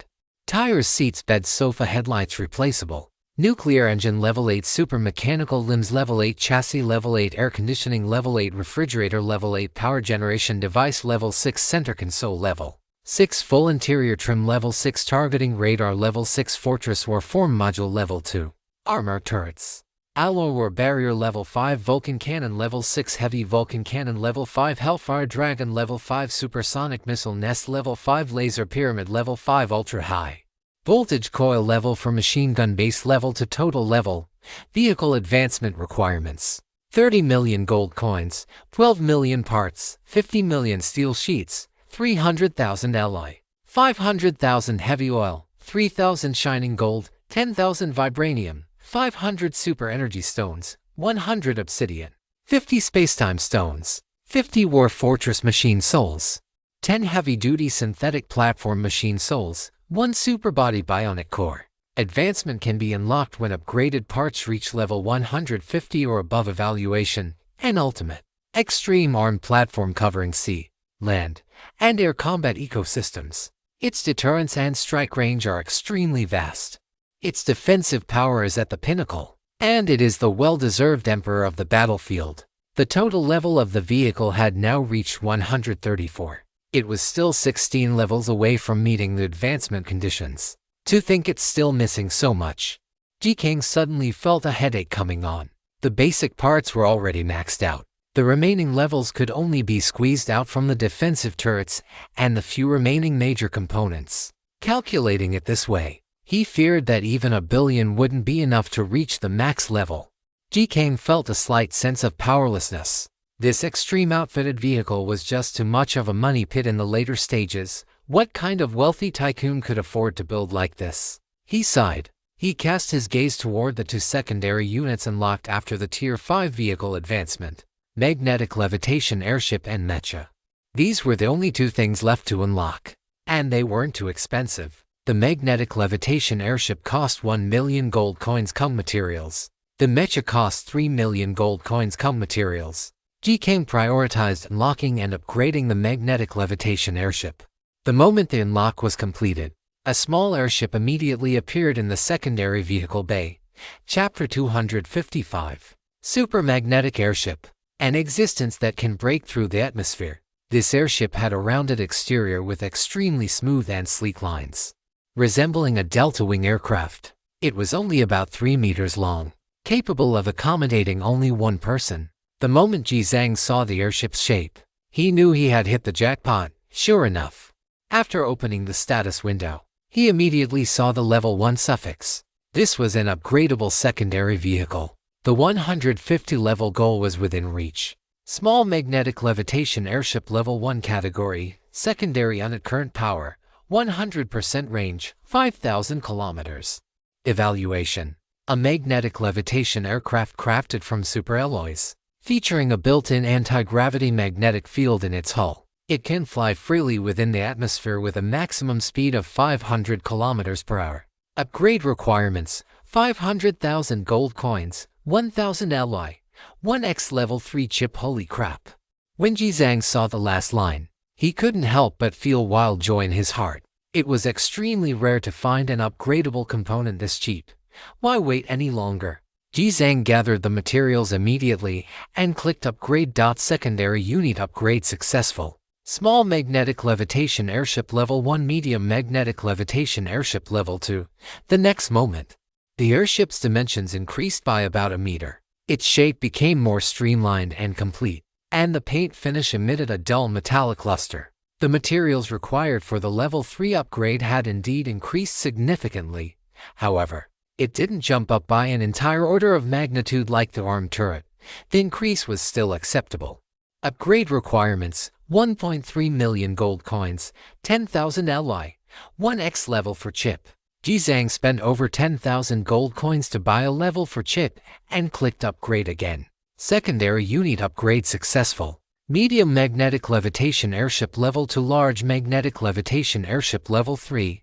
Upgrade requirements: 3 million gold coins, 50,000 alloy, 1x level 5 chip. After this upgrade, the magnetic levitation airship finally looked like something substantial. Its length reached about 6 meters, and it evolved from the original delta-wing shape into a biomimetic form resembling a stingray. However, it was still a single-seat version and could not carry passengers.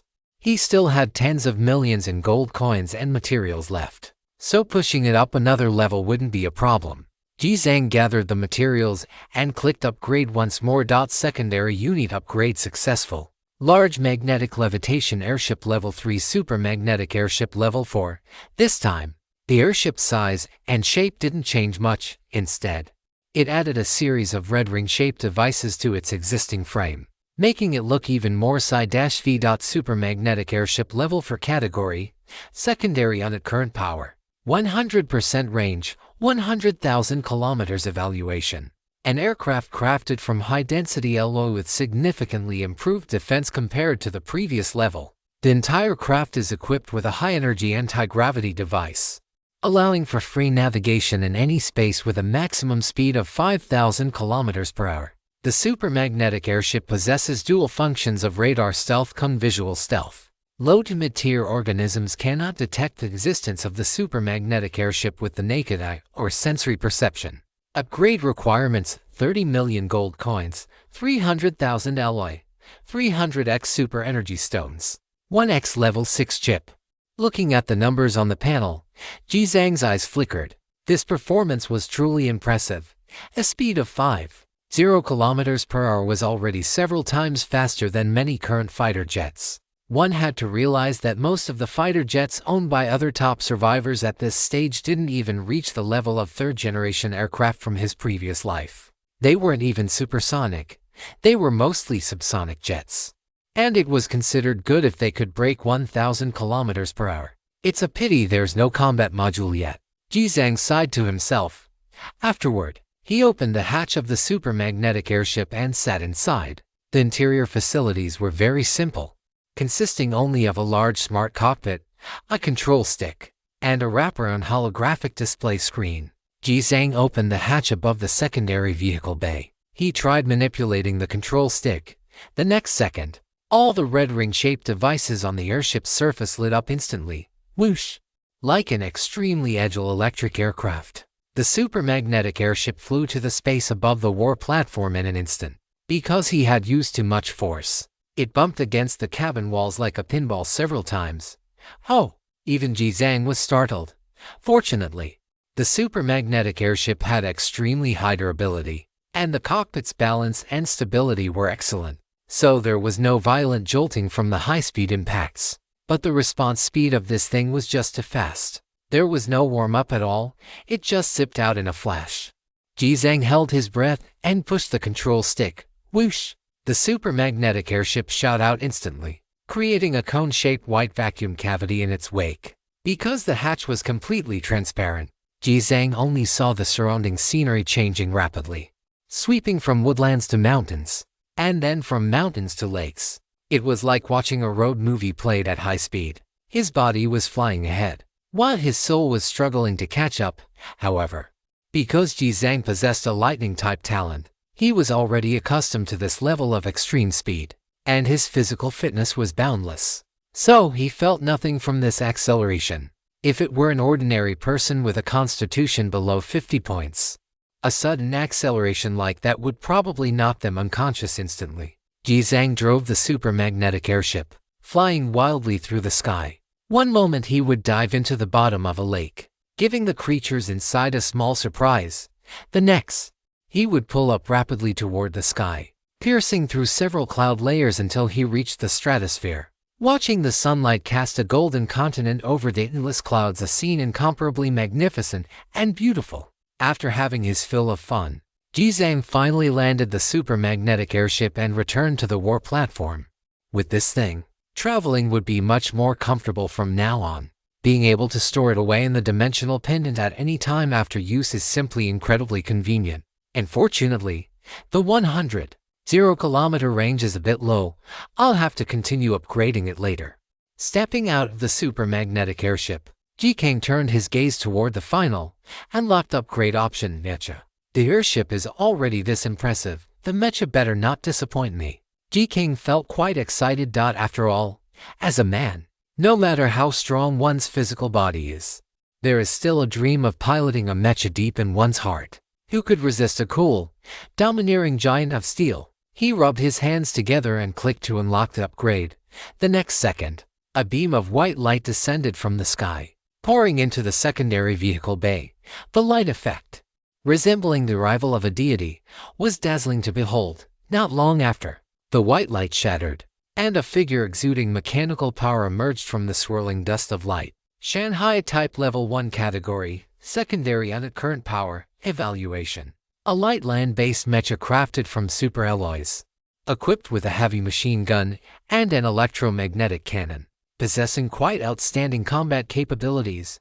Upgrade requirements: 800,000 gold coins, 3,000 alloy, 500 shining gold, 1 super energy stone. Chapter 256. Mechas are a man's romance. Shanghai for type. This mecha stood only 5 meters tall. A vast array of mechanical parts and armor plates were densely fitted together, forming a traditional mechanical suit with a cyberpunk aesthetic. A 7-barrel heavy machine gun was mounted under the left arm, while an electromagnetic cannon was built into the palm of the right arm. It looked quite cool, but at level 1, its combat effectiveness probably couldn't even compare to a single strand of hair on a mechanical wolf. G-Kang clicked upgrade repeatedly. Ding! Secondary unit upgrade successful. Shanghai type level 1, Shanghai to type level 2. Ding! Secondary unit upgrade successful. Shanghai to level 2, Shanghai 3 type level 3. Ding! Secondary unit upgrade successful. Shanghai 3 level 3, Shanghai 4 type level 4. G-Kang decisively upgraded at 3 levels in a row, costing a total of nearly 20 million in gold coins and materials. Upon reaching this level, the Shanghai's overall appearance underwent a new earth-shattering transformation. Its height reached approximately 15 meters. With a white and gold dual-tone coating, a pair of prismatic mechanical eyes glowed with a faint red light, and its entire outer armor was as sharp as a blade.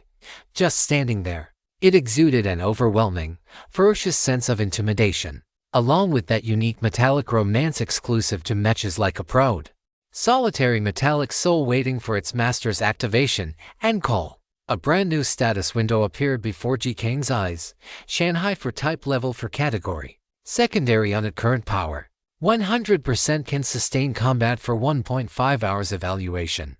A medium-sized combat mecha built with a super energy stone as its core, fused with vibranium and various other super metals, equipped with high-energy particle blades, a heavy quantum sniper cannon, anti-gravity devices, light fire iron wings, and various other functional configurations. It possesses immense dominance on both land and air battlefields. Upgrade requirements: 40 million gold coins, 1 million alloy, 20,000 shining gold, 3,000 vibranium, 500 super energy stones. Friendly reminder: survivors with mechanical affinity can gain a full attribute boost for the mecha while piloting it, significantly enhancing combat capabilities. Mechanical affinity. G-Kang stroked his chin. He remembered that in the lifestyle themes section, there were interior themes related to increasing mechanical affinity. They seemed quite expensive. He would come back to study that properly later. For now, he had to test the mecha first. This thing was just damn cool. G-Kang walked to the back of the mecha and opened the hatch. Kiss. A puff of white steam sprayed out from both sides. Whether it was actually using steam power or just a specially designed effect, the sense of ritual was fully maximized. With a light jump, he entered the cockpit. It was a humanoid pilot seat. There were no traditional gear sticks or steering wheels. Instead, it connected directly to his neurons, achieving 100% synchronization with human physical control. As the hatch sealed, the various screens in front of him lit up. They displayed the power levels and the status of each component. The feeling of controlling such a massive physical mecha made G-Kang's heart race with excitement. The secondary vehicle bay above opened. The Shanghai's limbs slowly bent, its two mechanical legs entering a charged state. Then, with an ***, it leaped into the air. ***, a white shadow, wrapped in a strong gale, scraped fiercely against the bay walls, emitting a sharp, cutting sound. The Shanghai jumped dozens of meters into the air. Immediately after, the two thrusters at its waist ejected to streams of concentrated blue flame, allowing the mecha to level out and descend rapidly. The moment it touched the ground, the Shanghai unleashed terrifying mobility. Its entire figure instantly swept outward like a vertical tornado, charging into the forest ahead with ferocious momentum. After reaching the woodland, the Shanghai's eyes flashed red. Its arms vibrated, and to 5-meter-long high-energy particle blades extended from its palms. The yellow light blades traced to ethereal, elven streams of light, slicing through rocks and trees at incredible speed. Wherever they passed, they left behind deep red, piercing burn marks. The particle blades were so powerful that they encountered no resistance whatsoever while cutting through these obstacles. After sweeping through most of the forest, the Shanghai suddenly leaped up. Following this, two metal wings unfurled from its back, and two waterfall-like plasma streams erupted from beneath them. Like an angel spreading wings of light, they propelled the Shanghai forward at high speed. ***. The powerful force from the plasma jets pushed the Shanhai's instantaneous speed past 60 kilometers per hour, turning its entire figure into a blur as it raced toward a small hill in the distance. While in flight, Jizang pulled out the heavy quantum sniper cannon from his back. The shape of this sniper cannon resembled a supersized version of a sniper rifle, equipped with a 30x optical thermal scope, as well as a sensor radar and ballistic correction system. Its combat capability could be described as maxed out. Jizang pulled the bolt with a click, aimed at a small hill not far away, and squeezed the trigger. Boom! A quantum explosive shell fired instantly, traversing several kilometers in a heartbeat to slam into the small hill. Wumble! In an instant, a terrifying torrent of black quantum energy erupted, blasting a horrific, clean-through hole directly into the mountain. The entire rock formation of the mountain collapsed, boulders tumbled down, and it quickly fell into ruin. The Shanhai hovered in midair, slowly holding the quantum sniper cannon upright with one hand. Jizang wanted to blow on the smoke rising from the muzzle, but unfortunately, the Shanhai didn't have an air duct in its mouth, so he couldn't. He could only stiffen his neck in a shrug. That's fucking awesome. A distorted, synthesized mechanical voice rang out from the Shanhai's mouth. After testing the mech's performance, Jizang headed back home. He piloted the mech all the way back to the war platform. Now that the levels of various secondary units had been raised, the secondary vehicle bay had become packed to the brim, appearing somewhat crowded. If he continued to upgrade, he estimated that the Shanhai would have to be parked on the roof of the vehicle. Jizang glanced at the vehicle panel. After upgrading the super magnetic airship and the Shanhai Type 4, the total level of his vehicles had reached 142. Everything remaining would be a tough battle. Each level increase would require at least 10 million to 100 million in resources. He only had about 30 million in gold coins on hand, so he had to pause for now. He would wait until he had saved up enough money later to make a push for a Tier 6 vehicle in one go. After finishing the upgrades, the time had already reached the afternoon. Jizang ate a hearty lunch and then headed out in his mech. Over the past few days, the scouting teams of Main City No. 6 had marked several S-Rank and SS-Rank resource fief locations. Jizang spent the entire afternoon rushing back and forth, taking them all down in one go. In the process, he wiped out over 10 top-tier king-level monsters and a number of super monster nests. Upon returning, he synthesized a new SSS rank oil field and an SSS rank mithril mine. Jizang spent over 4 million gold coins to outfit these two brand new top-tier resource fiefs with nuclear-powered labor robots and treasure-grade tools. He let them officially begin production. Chapter 257. The third wave of the Abyss invasion begins. Dark clouds covering the sky. After the number of SSS rank oil fields increased to 2, the hourly heavy oil production also rose to nearly 12,000 units, converted into gold coins. That was a little over 300, however. The real heavy hitter was the mithril mine. Mithril mine SSS rank mining slots. Output per slot 50 mithril H base efficiency slot 1. Nuclear powered labor robot efficiency come 500%. Tool efficiency come 120% slot 2. Nuclear powered labor robot efficiency come 500%. Tool efficiency come 120% slot 8. Nuclear powered labor robot efficiency come 500%. Tool efficiency come 120%. Total output 5,280 mithrils. Evaluation. Mithril is indispensable in the upgrade process of ghost vehicles and combat vehicles. This highest quality mithril metal mine will continuously create massive wealth for you.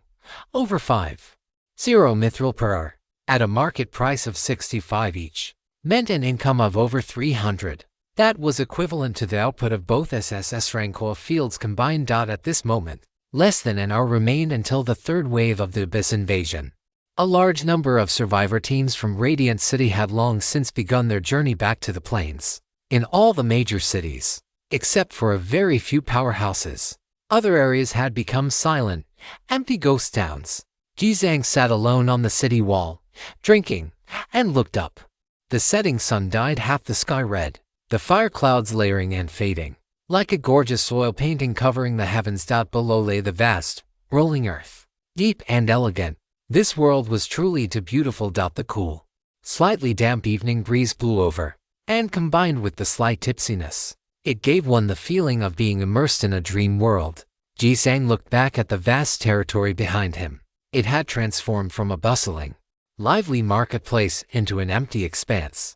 The 10 basic turrets and 1 purgatory blood tower built to deal with the previous wave of monsters had now, with the increase in the main vehicle's armed strength, skyrocketed to a terrifying degree.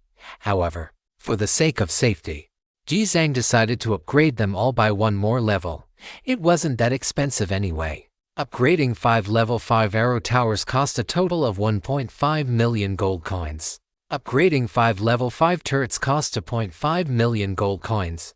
Afterward, he checked the panel. Arrow tower level 5 attack power 14,000 kuntu. 1,000,000 50% bonus from main vehicle attack range, 4,000 meters fire rate. 5 shots, second evaluation. A super speed arrow tower with higher attack power, faster fire rate, and longer range. Within its domain, it can deal massive damage to any single target. Upgrading to level 6 arrow tower requires 1.5 million gold coins. Turret level 5. Attack power 30,000 kuntu. 1,000,000 50% bonus from main vehicle attack range, 2,000 meters fire rate, 6 shots minute area of effect attack splash radius, 50 meters evolution, a powerful super turret. Each shell can deal massive damage to enemies over a large area. It is a powerful weapon for dealing with swarms of monsters. Upgrading to level 6 turret requires 2.3 million gold coins. That's fucking scary. Ji-sang looked at the 2 million attack power added behind the 2 types of turrets and couldn't help but shake his head with a chuckle. The boost from this wave of main vehicle upgrades was simply too ruthless. It had increased the attack power by more than tenfold. There was no need to build new turrets now, and there was no need to upgrade the shockwave tower any further. Relying solely on the current configuration, he could definitely handle things with ease. Ji-sang sat leisurely on the city wall, drinking wine and eating roasted meat, watching the sunset dip below the horizon. Taking advantage of this spare time, he opened the Great World channel to watch the other top-tier city lords chatting. Just like him, as one of the most elite city lord level powerhouses, no one cared about the monster threat. Even though the 3rd wave of the Abyss invasion was imminent, most were just chatting or conducting private communications and trades. 2 days ago, there were only a few dozen people online on the Great World channel, but now the number had exceeded 200, counting those who weren't online. A rough estimate would put the total number at several hundred.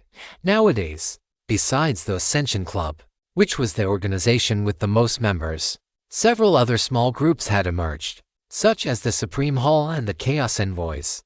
The future would undoubtedly be an era of power struggles among the strong and competition among the myriad races. They had chosen to band together in advance, forming tight-knit small groups. Naturally, this was filled with various schemes and conspiracies. After all, everyone was a city lord level powerhouse who didn't have ambition, who would allow others to step on their heads and covet their territory. It was just that none of this was brought out into the open. This led to the entire Great World channel being filled with surging undercurrents. One had to be extremely careful when interacting with others or choosing sides. Ji-sang had been observing in secret these past few days and had discovered a very crucial point. That was, mentioning the myriad races hegemony preview seemed to be an absolute taboo on the Great World channel. It could instantly trigger absolute vigilance in anyone who had already unlocked the preview. What on earth is that thing? Ji-sang was also itching with curiosity. It wasn't that he hadn't thought about changing the original 3-day deadline and unlocking the preview early, but in the end, he decided to play it safe, because even now, it seemed that very few people had unlocked it. Although they didn't say it on the surface, many people, like Ji-sang, were silently waiting for the 3rd wave of the Abyss invasion, worried that there might be unforeseen changes. Furthermore, the 10 million gold coin requirement for unlocking was a massive sum that many city lords couldn't afford right now. Time flowed slowly. Finally, the vast Middle-earth once again ushered in a suffocating darkness. As the black night curtain shrouded the world, the earth began to emit a subtle tremor. An uncomfortable, decaying aura flooded in from the depths of the darkness at an astonishing speed. Roar, hiss, gurgle, gurgle. Eerie roars and hissing sounds gradually drifted from the distant darkness. The monsters had appeared. The first to emerge this time were still the old faces, Absol three-headed dogs, Black Mountain blood leeches, and faceless ghosts. Their numbers were clearly an order of magnitude higher than last time. 10 odd seconds later, beyond those terrifying figures, some brand new existences appeared. Buzz, buzz, buzz, a dense, massive dark cloud spread from the horizon, completely obscuring the starry sky and dyeing the firmament an extreme black. But those weren't dark clouds, they were massive flies. Jizang's gaze narrowed slightly. Under the eagle-eye state, he saw the true form of that vast swarm of flies on the horizon. A panel floated before him. Chapter 258, Upgrading the Frost Tower. The arrival of billions of demon flies, rotten fly ecological body level, monarch level evaluation. A terrifying existence from the rotten blood forest. A massive ecological body composed of billions of rotten flies, guided by the ecological pheromones released by the Fly King. The rotten fly ecological body has almost become a single organism, with every rotten fly acting as a cell constituting the main body, wherever they appear. All visible vegetation and living creatures will be swept clean. Friendly reminder: all single target attacks and small area group attacks cause almost negligible damage to the rotten fly ecological body.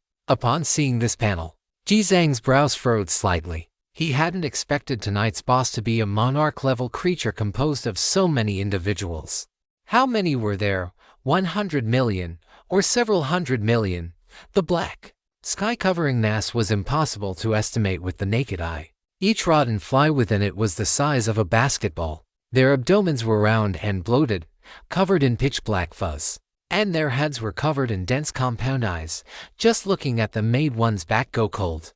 Coupled with the massive legion of dark creatures on the ground, everything signaled the difficulty of clearing tonight's wave.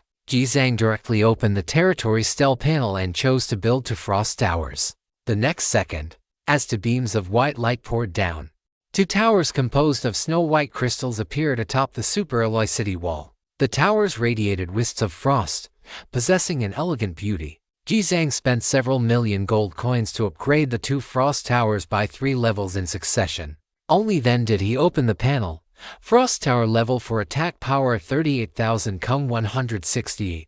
40% bonus from main vehicle attack area control dilution range 2,000 meters. Attack speed 1 shot a second area control attack splash range 500 meters. Passive skill frost infection. Monsters hit by the frost tower will enter a frozen state, with slowed movement and significantly reduced attack power. Evaluation: the frost tower is a very powerful area control defensive tower, capable of exerting a huge effect when facing multiple types and extremely large numbers of enemies. Upgrading to level 5 frost tower requires gold coins by 5 million, ice spirit stones by 50. With these two frost towers standing guard, it should be enough. Jizang thought to himself. Although the attack power bonus of the Frost Tower was a full 10 times lower than that of the Arrow Tower, Cannon Tower, and Shock Tower, it had the advantage of a 500-meter attack range and the Frost Infection crowd control skill. Using it for crowd control was absolutely no problem. At this moment, a massive swarm of monsters was already surging in from all directions. The terrifying momentum seemed as if it would submerge the entire Earth. Jizang calmly watched the overwhelming, ghastly figures ahead and moved his mind. Whoosh! The dimensional earring flashed with light. The blade of the moon's blood also appeared out of thin air before his eyes. Jizang reached out and grabbed it. White lightning flames igniting in his eyes as he entered the heavenly thunderbody state. Q-Chu, I'll leave the vehicle to you. Yes, master, inside the war platform. Q-Chu responded with a solemn expression. At this moment, Danzai also flew out from the cabin, eager to try, and stepped onto the edge of the armor on the roof of the vehicle, looking majestic and domineering. Huahua was no longer as timid as before. She followed him out, her large, watery eyes staring milkily and fiercely at the hideous figures on the ground. Dozens of seconds later, this great battle officially kicked off. Jizang's figure flew out first, transforming into a streak of white lightning that tore straight through the black torrent flooding the land ahead. A large number of kill notifications floated before his eyes like a flowing stream. Successfully killed a demon prison 3-headed dog. Gold coins cum 100. Super main city multiplier active. Successfully killed a Black Mountain Blood Leech. Gold coins come 100. Blood Leech skin come 2. Super Main City Multiplier active. Successfully triggered Moon's Blood Kill passive. Physique come 3. Successfully killed a Faceless Ghost. Gold coins come 4000. Ghost skin come 2. Super Main City Multiplier active. Meanwhile, the territory's defensive towers also began to display terrifying suppression power. The high-speed arrow towers specifically targeted king-level monsters, with continuous hits. It took less than 10 arrows to directly take down a king-level monster. The cannon towers and shock towers were responsible for clearing the surrounding super-level monsters. These two wide-area attack towers could wipe out a whole area with every shot. Beyond that, the most ferocious of all was the war platform. This steel behemoth marched out with the posture of a king, its terrifying gun turrets revealing their most savage side. Bang bang bang bang bang boom, sizzle sizzle sizzle. The large caliber firepower of the Vulcan cannon turned each shot into a meteor shining in the night sky. Any super level monster touched by the shells had a large chunk of flesh instantly blown away. Direct hits turned them into exploding mists of blood in an instant. Only the Black Mountain Blood Leeches, with their extremely tough skin, could withstand the impact of the shells, but they would still be sent flying into the air, crashing to the ground like mud. Unable to reform for a long time, the Hellfire Dragon was even more terrifying.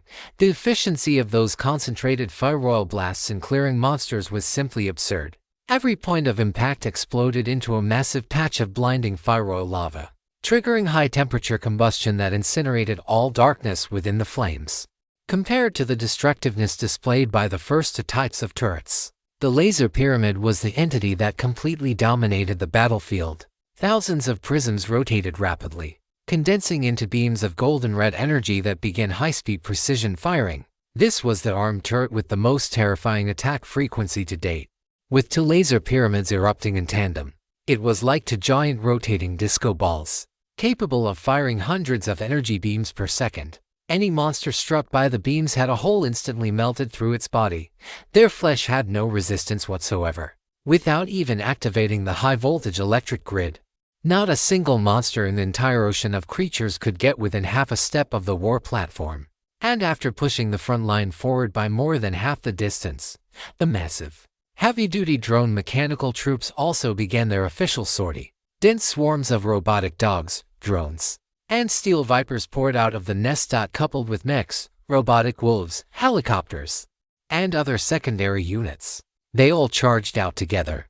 The entire battlefield completely shifted from defense to offense, crushing everything outward. And by this time, the vast, heavy dark clouds in the sky also pressed down from overhead. Buzz buzz buzz buzz buzz. Buzz buzz buzz. The dense sound of flapping wings made the very heavens and earth tremble. Chapter 259. Thunder of World Destruction. Instant kill of a monarch-level boss. The number was simply too vast. It far exceeded the monster army on the ground by who knows how many times. Jizang narrowed his eyes slightly and took the noise emitter from his dimensional earring, dropping one at his feet. Squeak, squeak, squeak. The fierce noise instantly spread out, filling the entire battlefield and forming a sharp contrast with the sound of the magic fly's wings in the sky. Unfortunately, a primary tool like the noise emitter, meant for the planes, clearly had no effect when facing such high-level creatures. It only attracted a portion of the surrounding super-level monsters, failing to even divert the attention of the king-level monsters. Looking up, the magic fly ecosystem had split into two streams, with the largest one surging directly toward the territory. The other stream killed its way toward the ground battlefield where the war platform was located. Buzz buzz buzz buzz buzz. Dense black shadows pressed down. The hurricane stirred up by them alone lowered the air pressure of the entire sky, as if the heavens themselves were collapsing. Jizang just stood there. 1 second, 2 seconds, boom. The black torrent violently slammed into the earth. Like a tsunami, it kicked up monstrous waves, including all other dark race creatures. Everything on the ground was submerged within the dense swarm of magic flies. At the same time, the stings at the tails of those vast, sea-like swarms of magic flies began to spray out large quantities of corrosive venom. It was a lethal acid capable of easily dissolving even metal. Once a living creature was melted, it would be reduced to nutrients for the magic fly ecosystem, to be completely absorbed. Not even a scrap of bone would remain. At this moment, aside from the war platform and the secondary units equipped with alloy armor, even entities with extremely tough skin like the Black Mountain blood leeches and king-level monsters like the faceless ghosts could not escape being devoured by the swarm of magic flies. They were surrounded by an endless sea of magic flies, unable to escape this black hell. Facing this monarch-level creature, the war platform's ultra-high voltage coils were instantly activated. Boom! A vast field of electricity unfolded in an instant, transforming into a mountain of lightning that rose from the ground, crashing violently into this sea of black. The various top-tier turrets also immediately launched a powerful counterattack. Rumble, rumble.cnnonblls, flames, lasers, and electromagnetic pulses. Various forms of powerful firepower wove together into a massive net, frantically shredding the magic flies. On the other side of the territory, a fierce battle was also unfolding. Two frost towers sprayed out large swaths of silver-white frost crystals, time and time again. Those frost crystals were terrifying. The moment any magic fly came into contact with them, it would instantly freeze into an ice sculpture and be shattered directly by the intense air currents. Moreover, the attack range of the frost towers was simply too vast. The frost crystal spray took on a fan shape, reaching a maximum diameter of 500 meters at the edge, wiping out a massive area with a single sweep. The magic flies were already extremely dense. A single blast could likely take out hundreds of thousands of them. The other defensive towers were no less impressive. Although the arrow towers targeted single units, they excelled in their immense piercing power. A single arrow could pierce through from front to back, killing hundreds or even thousands of magic flies. The cannon towers were slightly inferior, as they could not attack aerial targets, so they could only assist the war platform in striking those on the ground. Aside from the frost towers, the most outstanding performer was the shockwave tower. This large area, super piercing damage, combined with the attack power bonus from the main vehicle, could deal percentage-based heavy damage to the magic flies. With a single shot, a massive hole could be blasted through the entire swarm. However, the number of magic flies was simply too great. This was destined to be a war of attrition on the battlefield now. Apart from the magic flies, all other dark races had been completely devoured. Jizang tried using Moonblood to slash at a few magic flies, but after discovering that it triggered neither a kill notification nor the Moonblood passive, he simply activated his Thunder Armor and stood in place, waiting. The density of the magic flies had not yet reached its peak. It would take a little longer. Jizang waited in place for nearly 10 minutes. The massive dark clouds in the distance had all gathered above the territory. It was like a black sphere blocking out the sky. The mere sound of their vibrating wings was enough to make one's scalp tingle. Jizang slowly exhaled. He began to regulate his breathing within his body. Countless strands of lightning energy dissipated from his body, then gradually permeated upward into the sky. Wisps of lightning energy crossed the dense swarm of magic flies, reaching the sky above the entire Black Ocean, where they converged into a single sheet. Zzzt. Fine arcs of lightning wove and entangled into a giant net that covered the sky, flashing with light and faintly emitting a manic and dangerous roar. As the core of the technique, Jizang was currently in a state of extreme heavenly thunder body. The white lightning all over his body was as condensed as the sun. Electric arcs flashed violently, and the lightning flames in his eyes flickered as if boiling. This was his first time utilizing a lightning curtain of such massive scale, even with his physique of nearly 2,000 points. It took him a full minute to complete. Finally, the heavenly lightning net was successfully drawn. The entire coverage area reached a terrifying diameter of 3 kilometers. Jizang slowly raised his hand, aiming at the shadows filling the sky above. Then, he swept his palm downward. The lightning curtain net above the firmament instantly pressed down. Countless violent bolts of lightning tore through the magic fly ecosystem below at extreme speed. The white lightning filled with destructive power illuminating the world as bright as day. It exploded downward with a roar. Boom! The earth shook violently in an instant. A tsunami-like wave of lightning arcs filled every space along its path. It tore hundreds of millions of magic flies into pieces, then used the intense lightning energy to burn them into charred remains. When the lightning flashed past, the sky was filled with lingering arcs of electricity. Only then did the deafening sound of thunder roll across the land. Rumble, rumble, rumble. The funeral bell of the heavenly thunder had tolled. The monarch-level magic fly ecosystem that had dominated this stretch of the sky had been reduced to flying ash. The entire world fell completely silent. At the same time, a kill notification appeared before Ji Zhang's eyes. Successfully killed one magic fly ecosystem monarch level. Gold coins come to million. Monster ecosystem heart monarch level come to. Doubled by super main city. The corners of Ji Zhang's mouth curled up slightly. And then he used the ability of the Wind Walker to whip up a hurricane across the messy battlefield, blowing away the vast amounts of flying ash. I have to say, defending a super main city is quite satisfying. Another 2 monarch-level forging materials in hand, added to the previous Bronze King bone. He now had 3 monarch-level forging materials. Next, he would have the forging department hurry up and push the progress of Moonblood further. He would soon be able to attempt to upgrade it to Epic Grade Moonblood. Chapter 260. The eve of the version update. A war of words on the World Channel. Although he had taken down a monarch-level boss, the battle tonight was not yet over. Ji Zhang had Kiku pilot the war platform to other locations to continue clearing monsters. He himself also charged in another direction to farm passives for Moonblood, for the survivors in the Plains region. Tonight was destined to be a difficult and terrifying night. Although not every region encounters a monarch-level boss, once one is encountered, it results in a terrifying scene of destruction. Fortunately, Radiant City had made all necessary preparations in advance.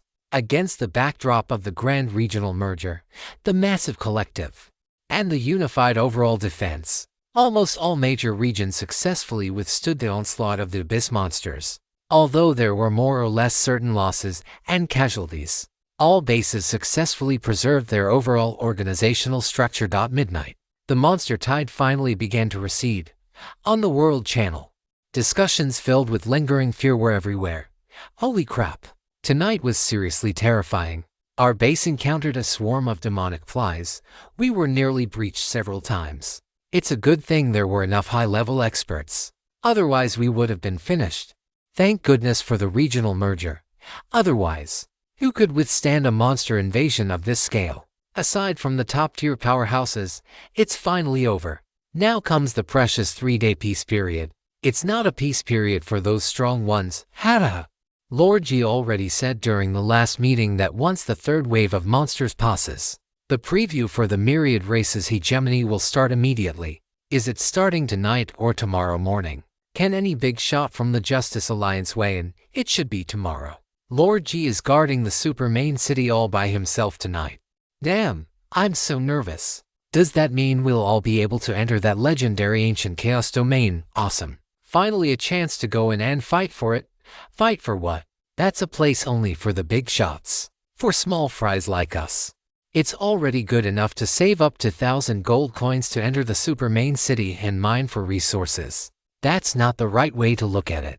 The survival game rewards the bold and starves the timid. If you're one step slow, you're slow in every step. Everyone has a chance to take off. It just depends on whether you can seize it. Exactly. Those who made it into the top 100 of the major regions during the first round have all become mid to high-level leaders in the Justice Alliance now. Being able to follow Lord Ji to conquer the world, that's the advantage of being ahead of the version. Now that a brand new version is about to launch, those with the guts to go in and gamble might just carve out a new world for themselves. Yeah, my brothers and I have already discussed it. As soon as the version drops, we're charging straight into the ancient chaos domain. Life and death are fated, but wealth and honor are in the hands of the heavens. Ji Kang watched the heated discussion on the public screen and posted a preview message. At 8 a.m. tomorrow, the Myriad Races Hegemony preview will officially begin. Brothers, keep an eye out for the announcement then. As soon as these words appeared, the entire World Channel instantly erupted into a frenzy. Holy crap, it's Lord Ji. Is that really him? First time being this close to Lord Ji. Lord Ji is the best. City Lord. I want to have your babies. It's official. It's official. 8 a.m. tomorrow. Set sail. Damn, I'm so excited. I really won't be able to sleep tonight. Brothers from District 3422. Come find me in the rainforest region for a drink. My treat. Ji Kang closed the World Chat channel and sent a notification to the internal high-level management group for a meeting at 6:00 a.m. Only then did he begin to tally the spoils of war from tonight. Over the course of the night, he himself, combined with the war platform and the territorial defense towers, had wiped out over 10,000 super-grade monsters and hundreds of king-grade monsters. Added to the rewards for killing the demonic fly ecosystem, the gold coin intake alone reached a staggering 20 million com. Various grades of forging materials totaled over 300. If the demonic fly ecosystem hadn't devoured so many abyss monsters, these numbers would have been even higher. Ji Kang took a shower in the bathroom, then went straight to the recovery room, lay down in the pod, and began to enjoy a comfortable post-battle full-body spa. However, this time he didn't choose to watch a movie or play a game. Instead, he opened the Great World channel in his mind to check the situation of other super main cities. A strange scene, as expected, appeared. The entire Great World channel had fewer than 80 people online, and almost none of them were willing to proactively mention or share the situation of their own main cities. Ji Kang glanced at the sporadic comments, his eyes narrowing slightly. Why is no one talking? Probably ran into trouble. No way. Could the entire super main city have been wiped out? How is that possible? But looking at the situation, the trouble must be significant. Damn it. They're keeping the secrets of the myriad races hegemony so tight that it makes me afraid to even start it. The key is that even those who joined organizations aren't saying anything. That so-called God Ascension Club or Supreme Hall, they're all the same. There are only a few people in total, yet they still divide everyone into ranks. If you don't enter the core circle, you can't even share intelligence. It pissed me off so much I just quit. The guy above is really bold. We're all going to meet in the ancient chaos domain later. Aren't you afraid of retaliation? Laughable. Who ends up destroying whom isn't certain yet. And if I may be blunt, you're all trash in front of me. If you're not convinced, let's clash when the time comes. Ha-ho. Liu, right, you're really wild, brother. I like it. I advise you to keep a low profile. Once you step out of your own little patch of land, your strength probably won't be worth much. Don't go barking on the public screen like an idiot. Screw you. Have you ever seen a Tier 5 ultimate vehicle? Seeing the topic gradually veer off into threats and arguments, Ji Kang found it interesting and closed the Great World channel. However, it was just as he had guessed. Those city lords who had triggered the myriad races hegemony previously must have encountered some unknown trouble. Combined with poor preparation, they probably hadn't managed to resolve it yet. With him starting the preview tomorrow, he still had 3 days left for Radiant City to develop. The joint base model of the 10-0 major regions had already proven its effectiveness tonight. Dealing with future risks and challenges shouldn't be a problem. After massaging and resting in the recovery room for over an hour, Ji Zhang returned to his bedroom to get a good night's sleep, feeling completely refreshed.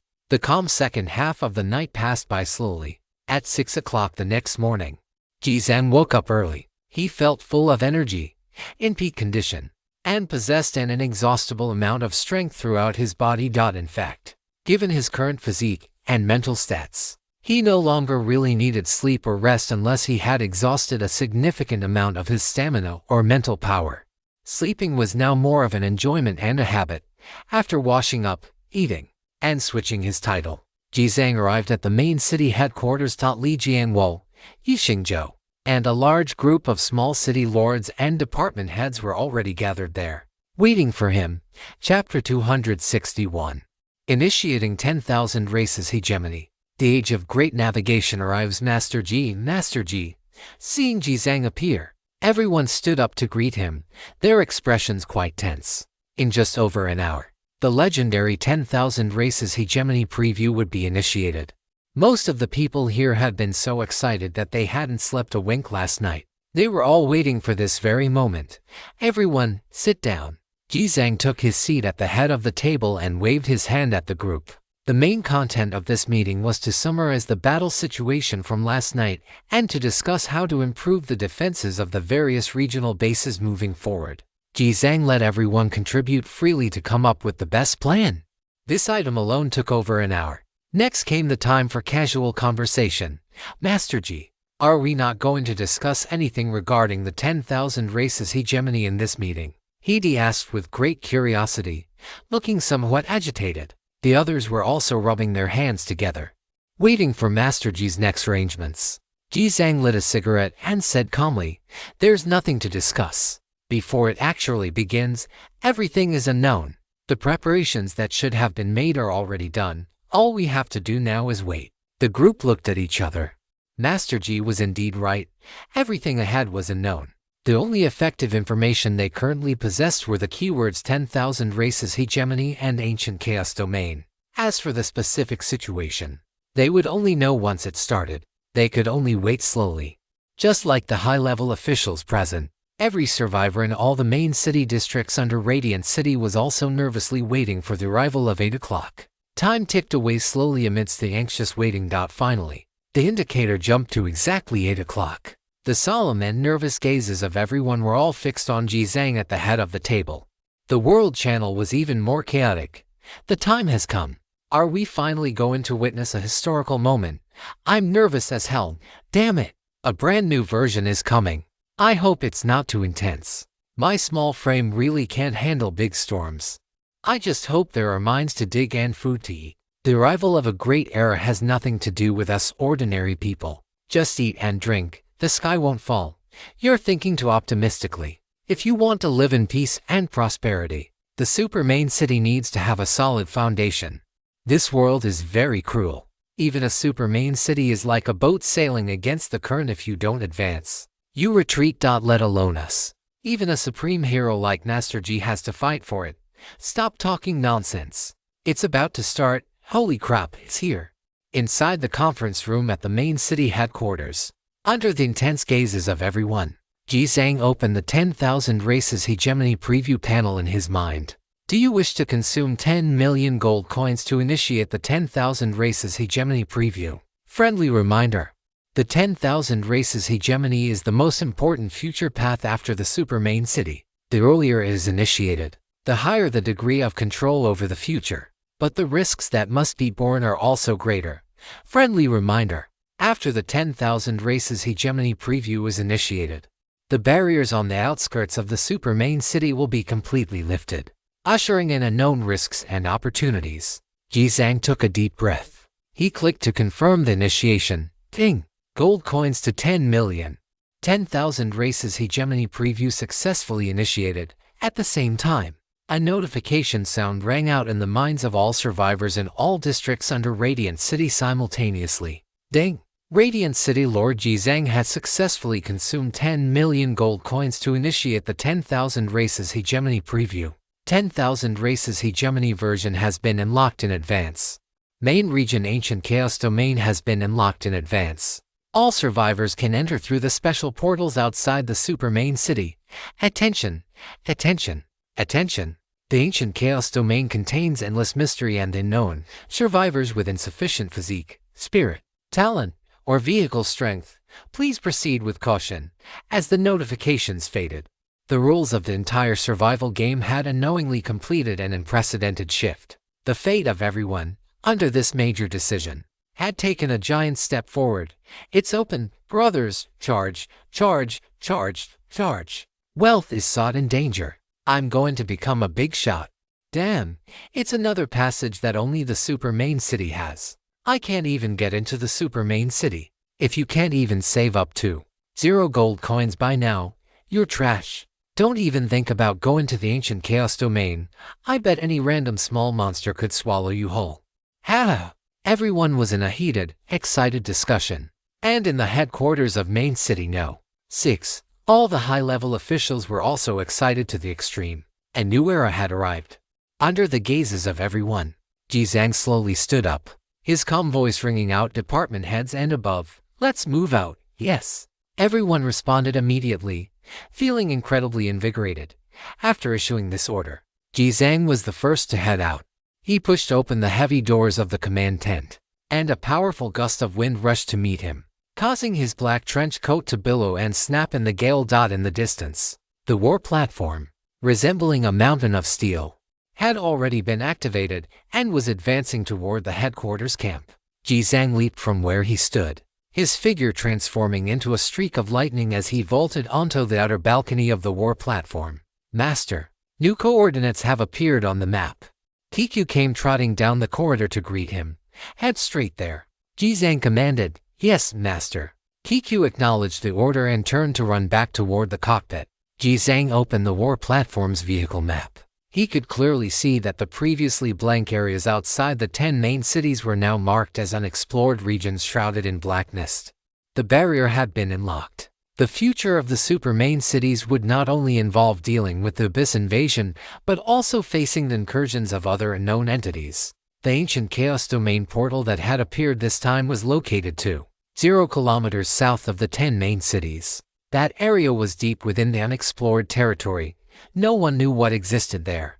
As the war platform set off, the vehicles of the high-ranking officials behind it quickly followed suit. Soon, they converged into a massive torrent of steel dot at the same time. Other independent survivors from the main city began to follow in large numbers. Many of these people were high-level members of the Justice Alliance and powerhouses from various major factions. Now, they were adventurers and prospectors. They had resolutely set sail, heading toward the mysterious sea, all in pursuit of power and wealth. Jizang looked back, a faint smile playing on his lips. Though he did not explicitly forbid their adventurous undertaking, this was a path of adventure taken entirely of their own volition. Long before they set out, Jizang had instructed Li Jianwo to issue a public notice. Any exploration personnel not led by the Justice Alliance would be responsible for all consequences resulting from their actions. That single statement was enough. Chapter 262. Entering the Ancient Chaos Domain. The gears of fate turn. As for any other long-winded warnings, Jizang had no desire to say more. Everyone chooses their own future destiny. Rumble, rumble, rumble. A vast array of various vehicles gathered on the plains, kicking up rolling clouds of dust. Jizang stood on the outer balcony of the war platform, a wave of heat rushing toward him as his black trench coat whipped violently in the wind. The roar of the massive fleet of vehicles behind him gave Jizang a sense of grandeur, as if he were leading a colossal armada to usher in an age of discovery. More than an hour later, the convoy from Main City No. 6 emerged from the city district and merged with the convoys from the other major cities. Tens of thousands of vehicles surged across the land, pointing directly toward the direction of the ancient Chaos Domain portal. Jizang kept his eyes fixed on the map and the unknown territory ahead. After leaving the sector of the 10 main cities, the convoy spent over 2 hours traversing mountains and forests, heading all the way toward the portal. As they approached the black mist area on the map, Jizang could see that the terrain and vegetation on the land ahead had begun to show very distinct changes. The vegetation, in particular, was striking. Patches of weeds that would normally be less than half a person's height were growing dozens of meters tall here. With towering trees and majestic, imposing mountains, the sheer pressure exerted by nature itself was enough to make one feel a sense of awe. So this is the isolation zone of the super main cities, Jizang muttered to himself. He glanced at the map.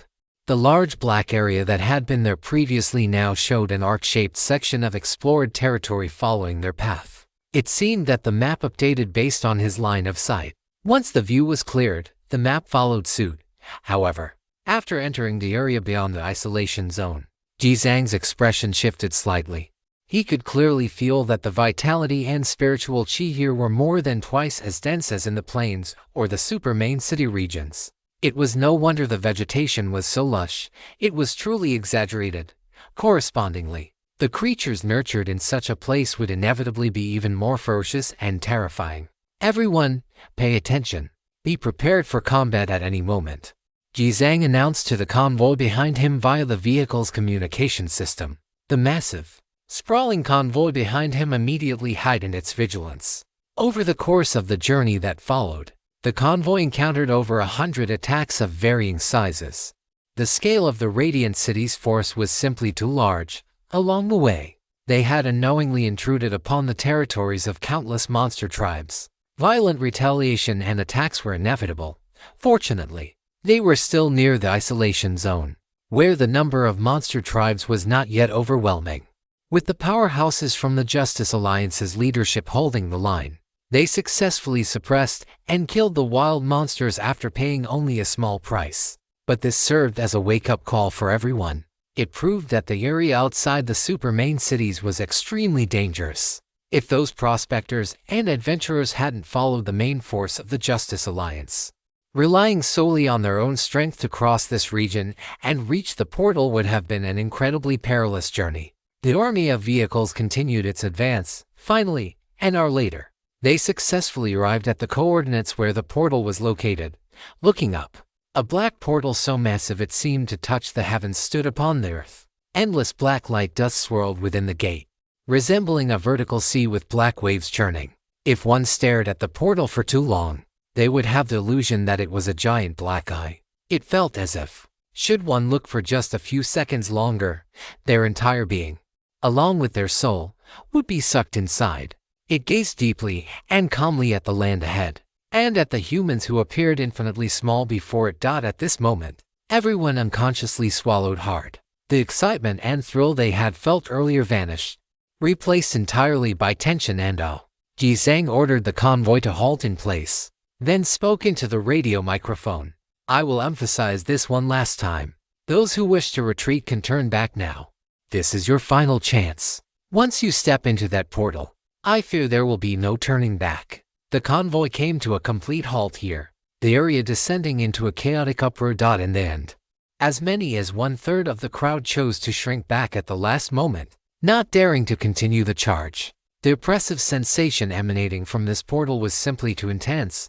It was not even on the same magnitude as the portals to the supermajor cities. One only needed to use their brain to realize just how immense the risks hidden behind that portal were. It was fundamentally not something that small fry like them could handle. 1/3 of the people turned around to head back. Those who remained were the brave and the strong, all prepared to face the risk of death. Ji Zhang piloted the war platform, leading the convoy as they were the first to drive toward the massive black portal. A thick, profound darkness spread rapidly from his field of vision, nearly obscuring the entire horizon ahead. Looking up from here, half of the sky was blue with white clouds, while the other half was a pitch-black, surging sea of darkness. The sense of oppression was dialed up to the maximum. Upon reaching this point, many more people chose to retreat. The original 70,000 to 80,000 vehicles were reduced to fewer than 30,000. The distance to the portal grew ever closer. The blackness became increasingly intense. Even a Tier 5 ultimate-grade vehicle as massive as the war platform looked like a crawling ant in front of the portal. Ji Zhang's eyes narrowed slightly, and he steered the war platform, charging headlong into the portal. In an instant, endless blackness swallowed everything. A string of scarlet text also appeared before Ji Zhang's eyes. "Welcome to the ancient Chaos Domain. This is the starting ground for the contention of 10,000 races, and the first step on the path to godhood.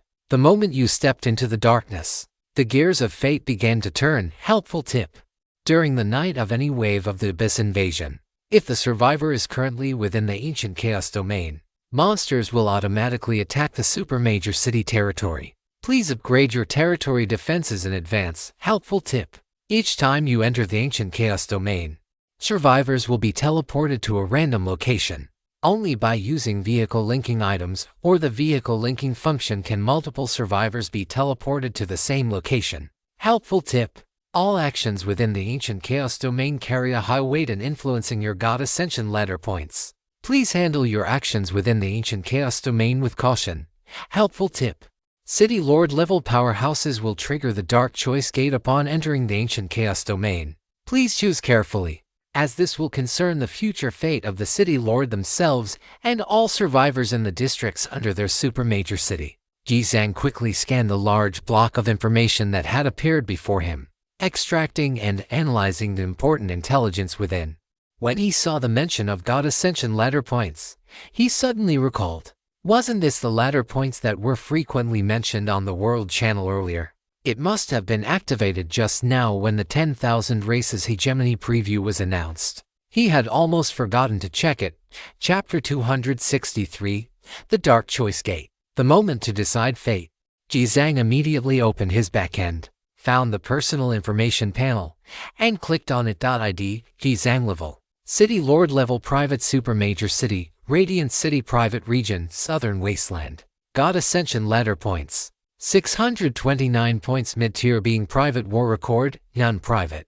This panel was significantly different from others. It could be clicked and viewed by other survivors, but there were public-private options for each entry. He had no intention of establishing any organization for the time being, so there was no need to use his status to intimidate others. He kept everything set to private. 629 points. That's not bad. Ji Zhang's eyes narrowed slightly. He remembered that old Lu from the God Ascension Club had started with 102 points, and it was said that it had now risen to around 150 points. As for other City Lord level powerhouses who had already made their point information public, most were between 30 and 80 points. This was the value that best reflected one's comprehensive personal ability. It covered assessment criteria such as personal attributes, talents, vehicle level, reputation, resource fiefs, cleared dungeons, number of monsters killed, and so on. Although he didn't know what these points were used for or what they represented for the time being, higher was definitely better. Ji Zhang was quite satisfied with his score. It was just that being rated as a mid-tier being made him a bit annoyed. Damn it. If he was only a mid-tier being, just how strong must the high-tier or even higher-tier existences be? Besides, what exactly was that dark choice gate? Ji Zhang's heart was full of questions, but the war platform was still moving through the darkness and hadn't passed through the portal yet. So, he would have to wait a while longer for the answer to be revealed. The war platform continued to travel through the darkness. During this process, all communications were disabled, and even the chat channels were completely frozen, unable to send or receive any information. Damn, just how big is this portal? Ji Zhang couldn't help but grumble as he looked at the surging darkness around him. It took at most a few seconds to pass through the portals of super major cities. Yet here, a full minute had passed and they still hadn't made it through. The war platform continued to advance for a full minute more. Only then did a patch of light suddenly appear ahead. A brand new scene instantly replaced all the darkness around them. They had passed through. Ji Zhang's entire body jolted. He immediately activated his eagle eye and entered the heavenly thunder body state. With an extremely vigilant posture, he observed everything around him. This was an incredibly vast, flat plain. The ground was infinitely wide, and the sky was infinitely high. A mysterious atmosphere, stemming from ancient and primordial chaos, flooded all his senses. The location where the war platform was currently situated was the edge of a swamp, and he could smell a thick, dangerous, fishy stench in the air. This was a sign that other powerful creatures existed here. Moreover, this swamp was far too deep. From the moment the war platform appeared, it began to sink continuously. Kiku immediately activated the anti-gravity thrusters at the base of the mechanical limbs, which finally stabilized the vehicle's sinking speed. Ji Zhang looked back. A thick, heavy fog shrouded the swamp, making it impossible to see the true face of this marshy region. The portal he had just passed through had now shrunk into a miniature version only 100 meters high. This was the only path he would have to exit from here later on. Ji Zhang decisively left a portable wormhole beacon here as a contingency plan. He wanted to avoid a situation where, if he truly ran into major trouble, he wouldn't even be able to run back. Master, the vehicle is still sinking at a rate of 30 centimeters per second. Kiku sent an alert from the cockpit. Move forward, let's get to the shore first, Ji Zhang commanded. They were less than 2 kilometers away from the very edge of the swamp. At the speed of the war platform, they would reach the shore soon. But just as the engine and chassis initiated the special terrain movement mode, the vast fog behind them suddenly surged. Immediately following this, a terrifying aura approached the war platform with incredible speed. Ji Zhang raised his hand directly, a continuous bolt of lightning erupting from his palm, which he flicked upward from below. The lightning, like a white blade of light, sliced directly through the swamp below and the fog above, splitting them into 2 halves that expanded outward. Boom! As the fog and swamp spread to both sides, a clear view of the blind spot behind them appeared. He could see the figure of a giant creature, a piece of its flesh carved away by that previous strike of the lightning blade. The massive body submerged back into the swamp once more, but at this moment, the vehicle's armaments had already locked onto the unknown creature and began firing wildly. Boom, boom, boom, boom, boom. Kinetic weapons like the Vulcan cannons proved highly effective in this swampy terrain. High-speed, rapid-fire shells with a caliber of nearly 1 meter swept across the surface of the swamp, kicking up massive amounts of mud. At the same time, Jizang unleashed several lightning flashes, striking fiercely along the trail left on the muddy surface of the swamp. Boom, boom, boom. A few seconds later, there was no more movement beneath the swamp mud.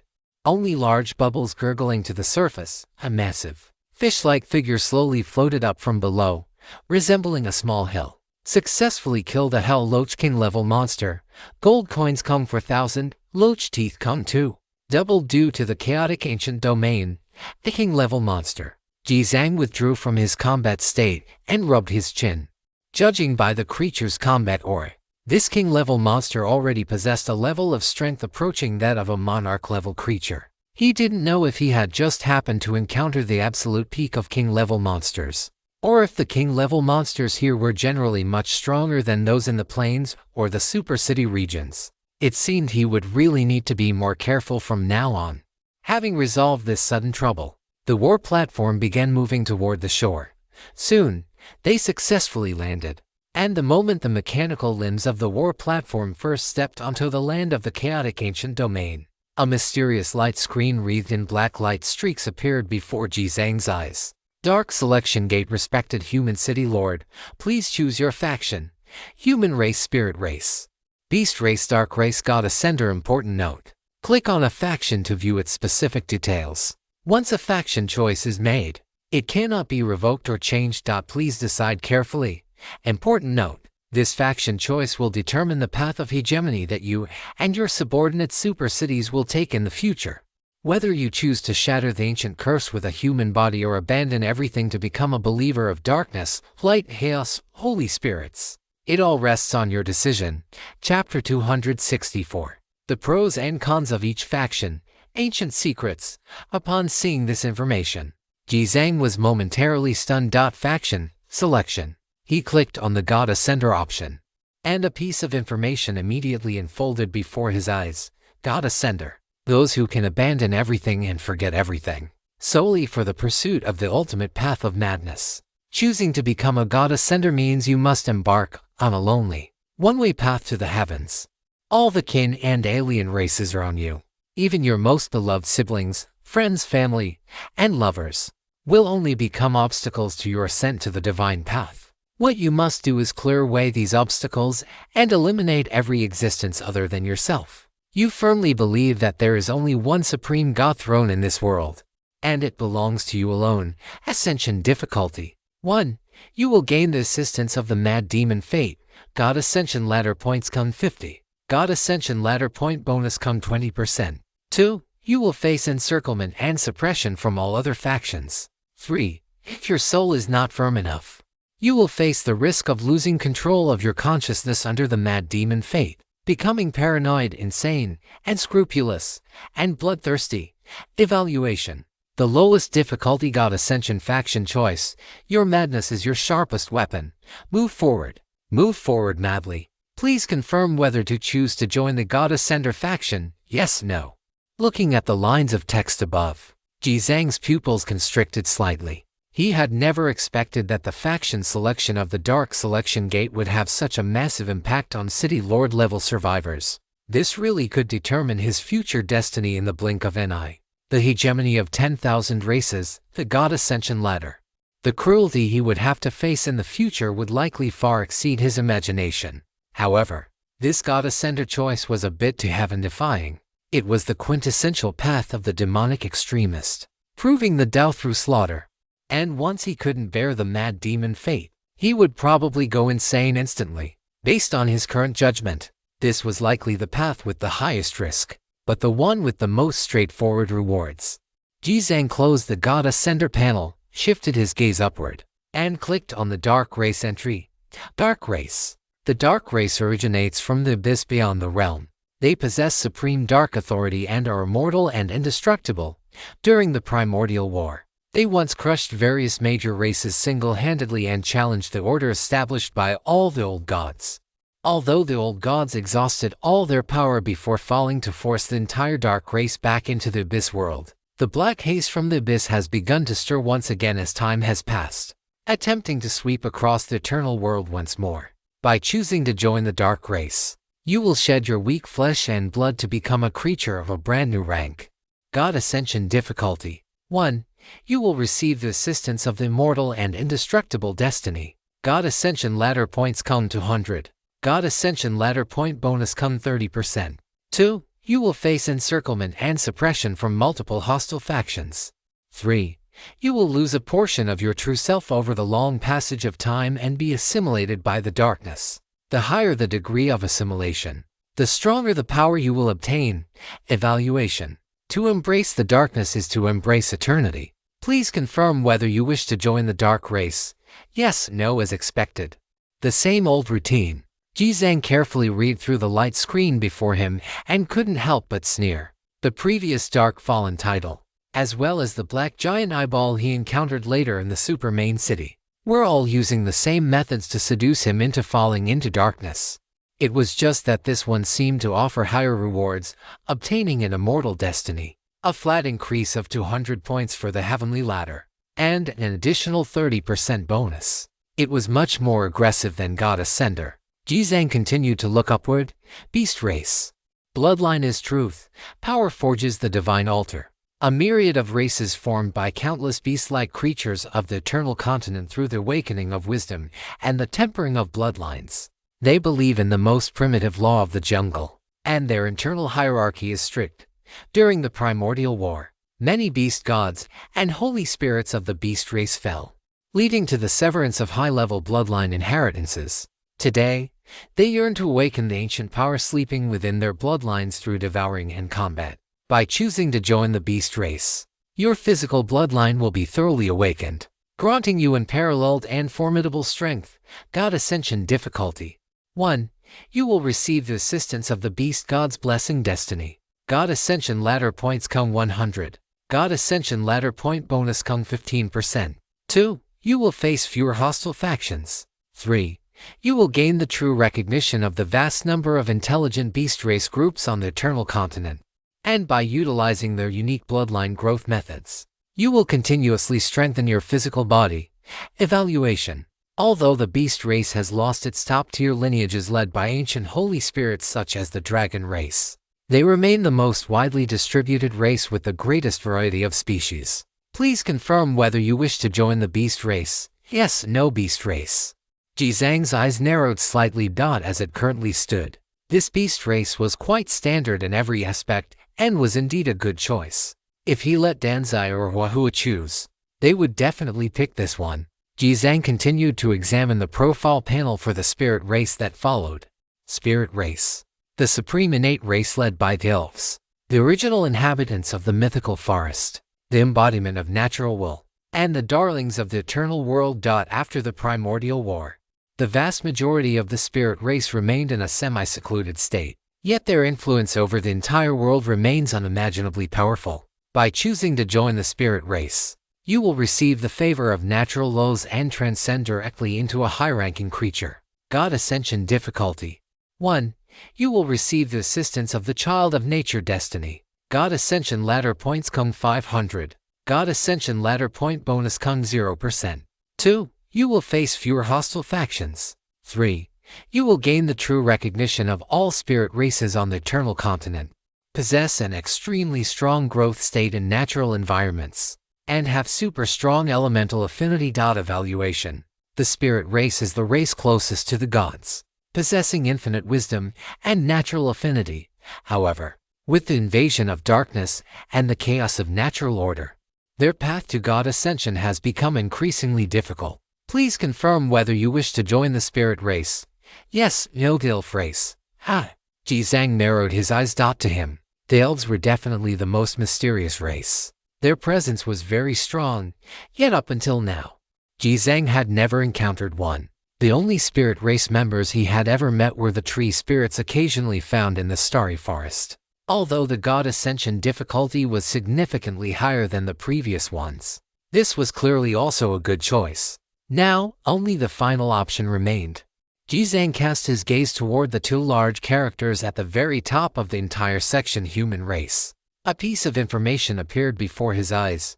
Chapter 265. I'm going to be human. The terrifying chaos ancient domain. Human race like the spirit race. The human race belongs to the supreme innate races of the eternal continent. They once possessed endless glory and created an incomparably brilliant civilization. However, during the primordial war, the human race suffered an unprecedented reckoning, becoming scattered across the eternal continent and completely losing the qualifications to ascend to the divine throne, falling into the status of a rootless race. By choosing to join the human race faction, you will not receive any favor from destiny. You can only rely on your physical body and wisdom to trample through chaos and darkness, imprinting the ancient, and yielding, and solitary soul of humanity upon the supreme divine throne. God Ascension difficulty. 1. You cannot receive any destiny assistance and cannot receive any God Ascension ladder point bonuses. 2. Your relationship with all races is complex. You can be friends or enemies. 3. You will retain your original human self, uphold the pure bloodline of an innate race, and possess the highest potential, the purest will, and the one most capable of touching the origin, evaluation, the highest difficulty path of ascension. Once you choose this path, you will defend the pride of the pure-blooded human race, becoming the last faint spark in the human race's era of spiritual extinction, embarking on a journey to break your shackles and ascend to the throne of the Supreme God King. Please confirm whether you wish to join the human race, yes or no. Looking at this final panel information, Jizang fell completely silent.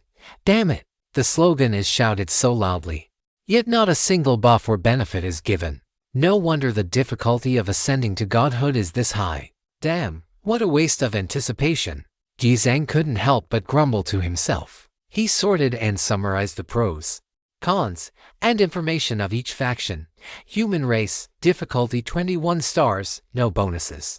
Highest potential ceiling, highest potential floor. Spirit race, difficulty 8 stars. Fate child of nature, ladder points Kung 500, ladder point bonus Kung 0%. Medium high potential ceiling, high potential floor. Beast race, difficulty 6 stars. Fate beast God's blessing, ladder points Kung 100, ladder point bonus Kung 15%. Medium potential ceiling, medium potential floor. Dark race, difficulty 5 stars. Fate undying and indestructible, ladder points Kung 200, ladder point bonus Kung 30%.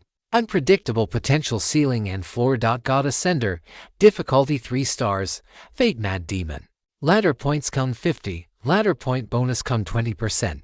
Unpredictable potential ceiling and floor. These 5 major factions cover far too many future possibilities. It makes it extremely difficult to make a choice. Jizang glanced at the bottom right corner of the entire panel. There, a countdown for the selection was displayed. 6 days 23 hours 42 minutes. Following it was a friendly reminder. Please complete your faction selection before the countdown ends. If no selection is made after the countdown, you will be randomly assigned to a faction. It is estimated that the very few city lords who have already unlocked the 10,000 races hegemony preview and arrived at the chaotic ancient domain have not made their choices yet, and are still in the observation stage. After all, this thing cannot be taken lightly. Choose wrong once, and you will regret it for a lifetime. But it seems like no matter how you choose, you will end up regretting it. After considering it on the spot for a while, Jizang gritted his teeth. He clicked to select the human race faction, regardless of whether he would regret it later. He only knew one thing. He didn't want to become someone else, whatever dark race, God Ascender, spirit race, or beast race. They can all go to hell. I'm going to be a human. You have successfully selected the human race faction. You have obtained fate. You have obtained God Ascension ladder points. You have obtained God Ascension ladder point bonus. Your super main city Radiant City has been automatically assigned to the human race faction.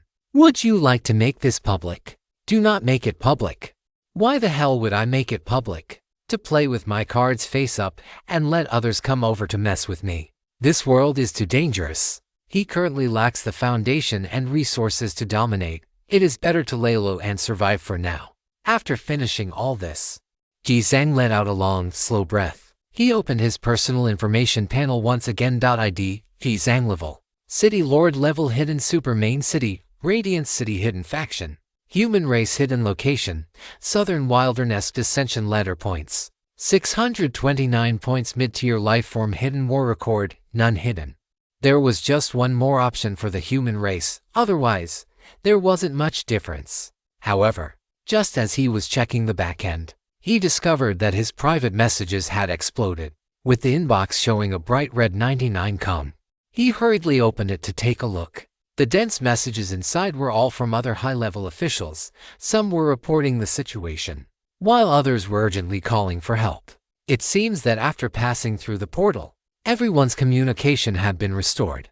He opened the world channel. As expected, it was a scene of total chaos. WTF, WTF, WTF. What kind of hellish place is this? Someone come save me. I was teleported into a monster nest. My vehicle's durability is about to hit zero. Damn. Where is everyone? What's going on? You're asking for help but not posting coordinates. How is anyone supposed to rescue you? You can't post coordinates here. It's all an unexplored map. My vehicle is about to explode. Stop shouting. If you run into trouble you can't solve, just go back through the portal. You idiots, we can't go back. The portal has a 5-minute return progress bar. Damn it. There seems to be a giant city here. Brothers, should I go in? Jizang watched the various messages flying by like snowflakes, his brows slightly furrowed. It seems many people have run into trouble. He wondered how large this chaotic ancient domain actually was, with so many people teleported here at once. There wasn't even a single survivor nearby. Jizang also posted in the channel, "Everyone, share your intelligence. Brothers from the logistics departments of the major main cities. Take responsibility for recording and summarizing it. This can avoid a lot of trouble. If you encounter danger, find a way to hide first. It doesn't matter if your vehicle is destroyed, as long as you stay alive. Wait for other brothers to come and rescue you. This is the most critical initial reclamation period. Everyone, try to conserve your strength. Be careful and cautious. When encountering unknown things, check the shared intelligence from others first to see if there is a guide." With Boss G speaking up, the fearful and chaotic emotions of the crowd finally stabilized quite a bit. Received. Boss G has spoken. Everyone stay steady, brothers. Your own lives are the most important. If the vehicle is destroyed, let it be destroyed. Staying alive is what matters most.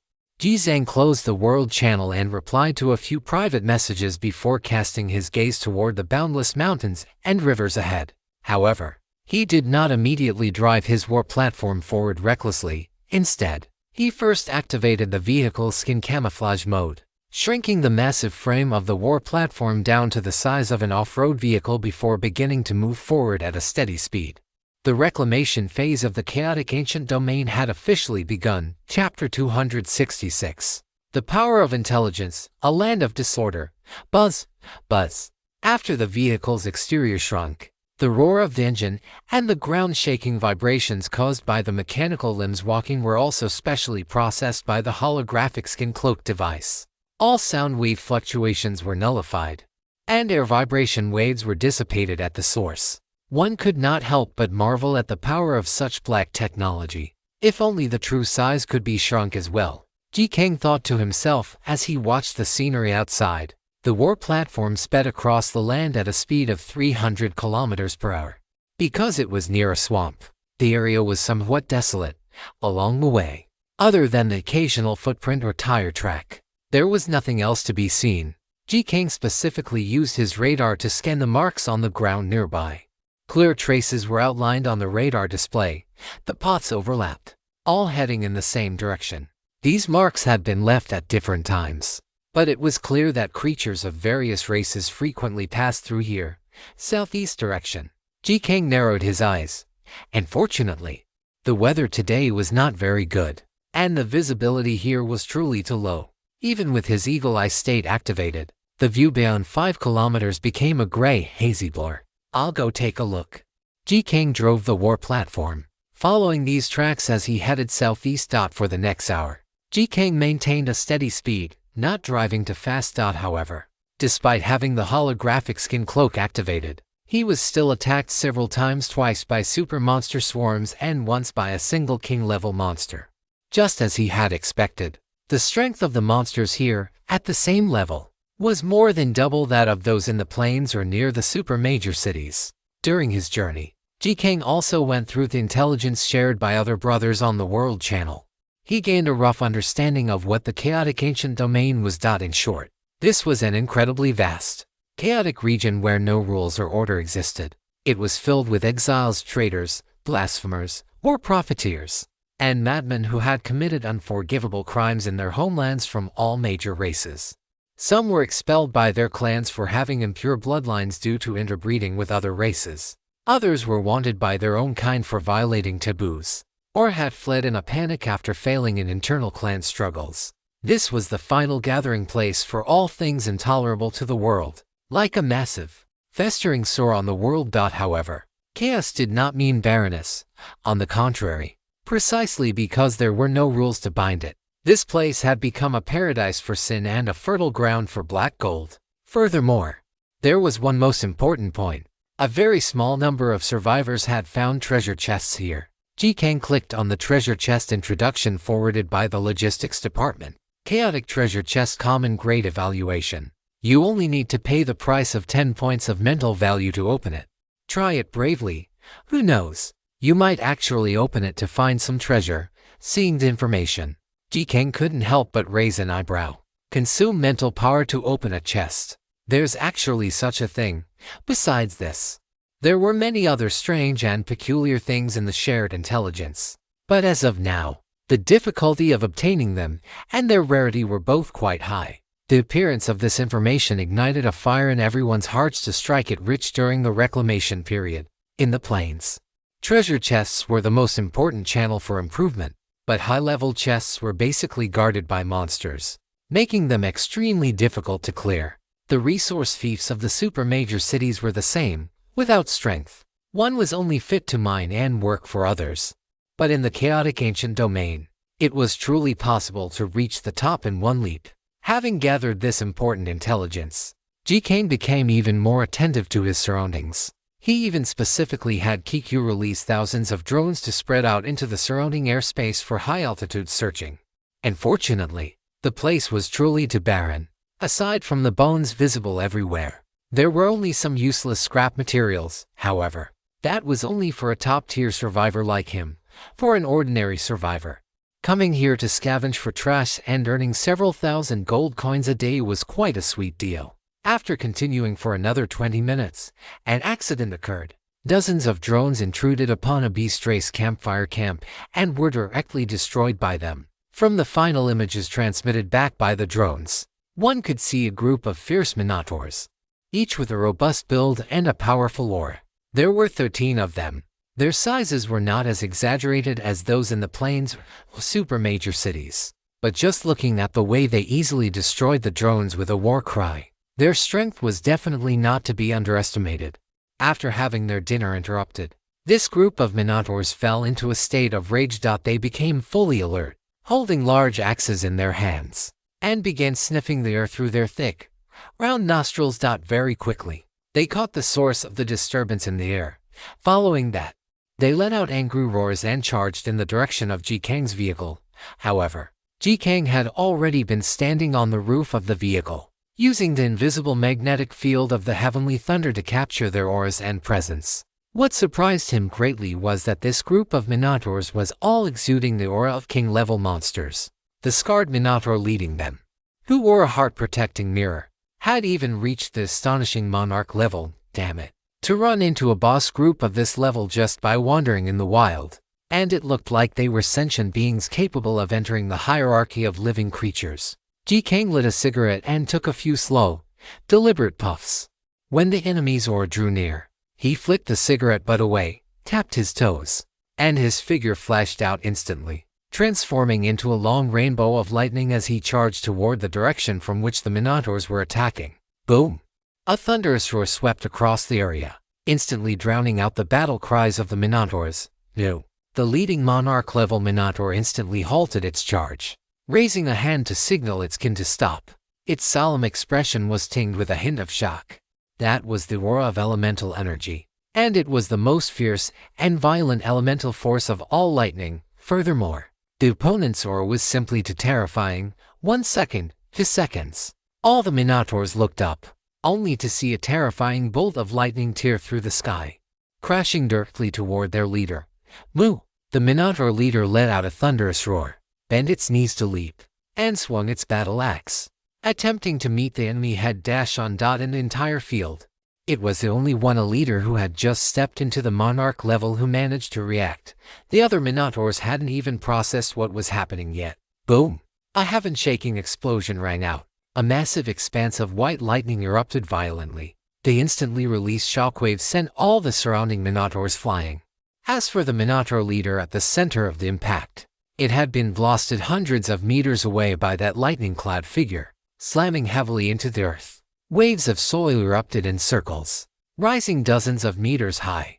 It was as if a giant boulder had been dropped into a calm lake, and one could clearly see the ripples generated from the point of impact. Chapter 267. Subjugating the Minotaur tribe. Heading to the mysterious great city, all the Minotaurs that had been sent flying were nearly driven mad with fear upon seeing this scene. However, the fighting spirit hidden within their beastkin bloodline drove them to bravely pick up their weapons and charge toward the impact site to support their leader. Soon, the Minotaurs reached the edge of the massive crater.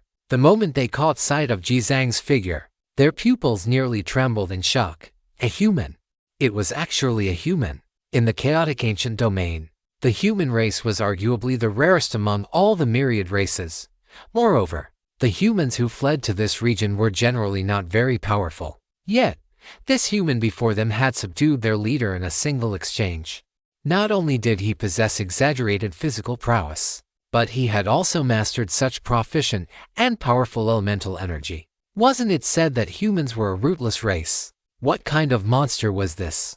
If not for the fact that Jizang lacked the iconic pointed ears of the elves, they would have mistaken him for a member of the spirit race. Looking further down, their leader, who was absolute in authority and fearlessly fierce within the tribe, was currently being stepped on by that human. The heart-protecting mirror on its chest, won in a wager, was now shattered into 8 pieces. What shattered it was the long blade in the human's hand, and he had used the back of the blade. If he had used it just now, their leader would likely have already. The Minotaurs dared not think any further. Jizang moved his foot off the Minotaur leader and tossed the moon's blood into the air. After the blade flew up over a meter, it was steadily controlled by a magnetic field. Then, the blade automatically rotated, and with a ***, it precisely slid back into the scabbard at his waist, sparking a flurry of fine, silvery white electric arcs. At this moment, the Minotaur leader lay in the center of the crater, covered in wounds and looking utterly wretched.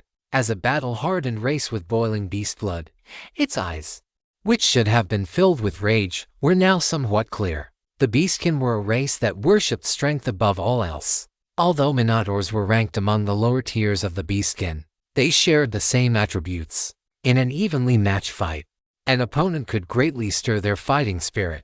If an opponent was a notch stronger than them, it would further ignite the fanatical fighting instincts in their bloodline.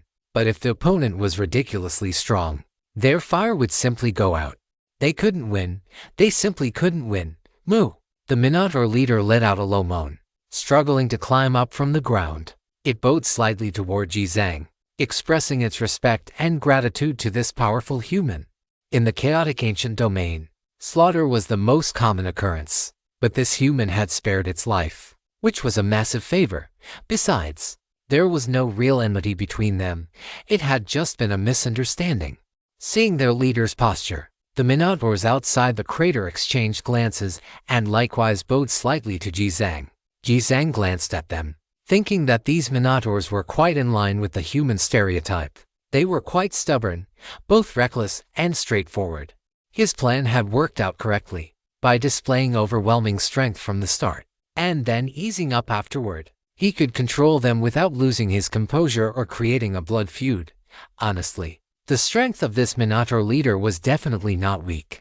It was much stronger than the old ape in the starry forest, though slightly weaker than the bronze corpse monarch. Among monarch-level creatures, it should be in the lower middle tier. Seeing the silence, the Minotaur leader moved again, feeling somewhat anxious. It didn't understand what this human lord meant. nor did it know if it was allowed to leave. Almost forgot. Jizang then remembered that he couldn't communicate with these blockheads. So, he entered the state of spirit speech and said, "You just smashed my mechanical toy. Normally, there would be a price to pay. But seeing your sincere attitude, I won't pursue it further." Upon hearing Jizang speak, the Minotaurs were all startled. This lord could actually speak the beast tongue. However, after hearing what Jizang said, the Minotaurs were instantly relieved that they had been forgiven. Thank you, human lord," the Minotaur leader quickly replied. Jizang looked at it. "What is your name, Minotaur leader?" Returning to the human lord, "My name is Black Scar. I am the new leader of the Minotaur tribe. May I ask how to address you?" "Human lord, Jizang." "Lord Jizang, what are you doing here? Don't tell me the Minotaur territory is in a place like this," Jizang asked, quite curious. Haiba explained cautiously, "Lord Jizang, we entered the great city this time to trade with the Goblin Lord. We were resting here on the way and happened to hunt a mammoth, which we were roasting to eat. We never expected to accidentally clash with you, Lord Jizang, the great city, a goblin." Jizang immediately became interested. From what he gathered from Haiba, the great city was an ancient human city left over from a bygone era, located several hundred kilometers away. After countless wars, slaughters, and struggles, it had now become a melting pot for all sorts of beings from the myriad races. Many trades and unspeakable deeds took place there. The goblin was a shopkeeper in that city, and it was said that he possessed the holy herb, which could facilitate the bloodline awakening of the Minotaur race. That was the purpose of their journey. What a coincidence. I am also heading to the great city. The corners of Jizang's mouth curled up slightly. This was a whim, but he felt that teaming up with this bunch of simple-minded natives might actually be quite interesting. "That's wonderful, Lord Jizang. Let us travel together." The Minotaurs were also very happy, mooing excitedly several times. Having such a powerful figure travel with them, a crude and low-ranking race, was absolutely their honor. For the remainder of the journey, Jizang did not return to the war platform. He had Kiku drive the vehicle and hide it carefully. He himself chose to walk the rest of the way with the Minotaurs. Along the way, Jizang tried to probe for information about the Chaos Ancient Domain from various angles, and fortunately, the Minotaur tribe held a relatively low status and their strength was on the weaker side. Except for occasionally going out to hunt, they spent most of their time holed up in a relatively hidden territory for years. They possessed even less information about the Chaos Ancient Domain than he did. Even the intelligence about the goblin this time had been accidentally obtained by a young Minotaur adventurer in the great city, who had paid the price of an arm for it. The great city was too dangerous. If it weren't for the holy herb, an item so crucial to their bloodline, they would never have chosen to risk going there. This made Jizang increase his vigilance significantly. A region that even a monarch-level entity considered dangerous was certainly not something to be taken lightly. The group continued to move forward. Fortunately, no particular accidents occurred this time. Although they occasionally encountered teams from other alien races along the way, they kept a wide distance, and no unpleasant conflicts broke out. An hour later, the group finally reached their destination. Jizang looked up ahead, and a massive, ancient city was slowly emerging on the horizon. Just by seeing the city walls from afar, one could feel an ancient majesty rushing toward them. Chapter 268, Parasitic Dark Creature.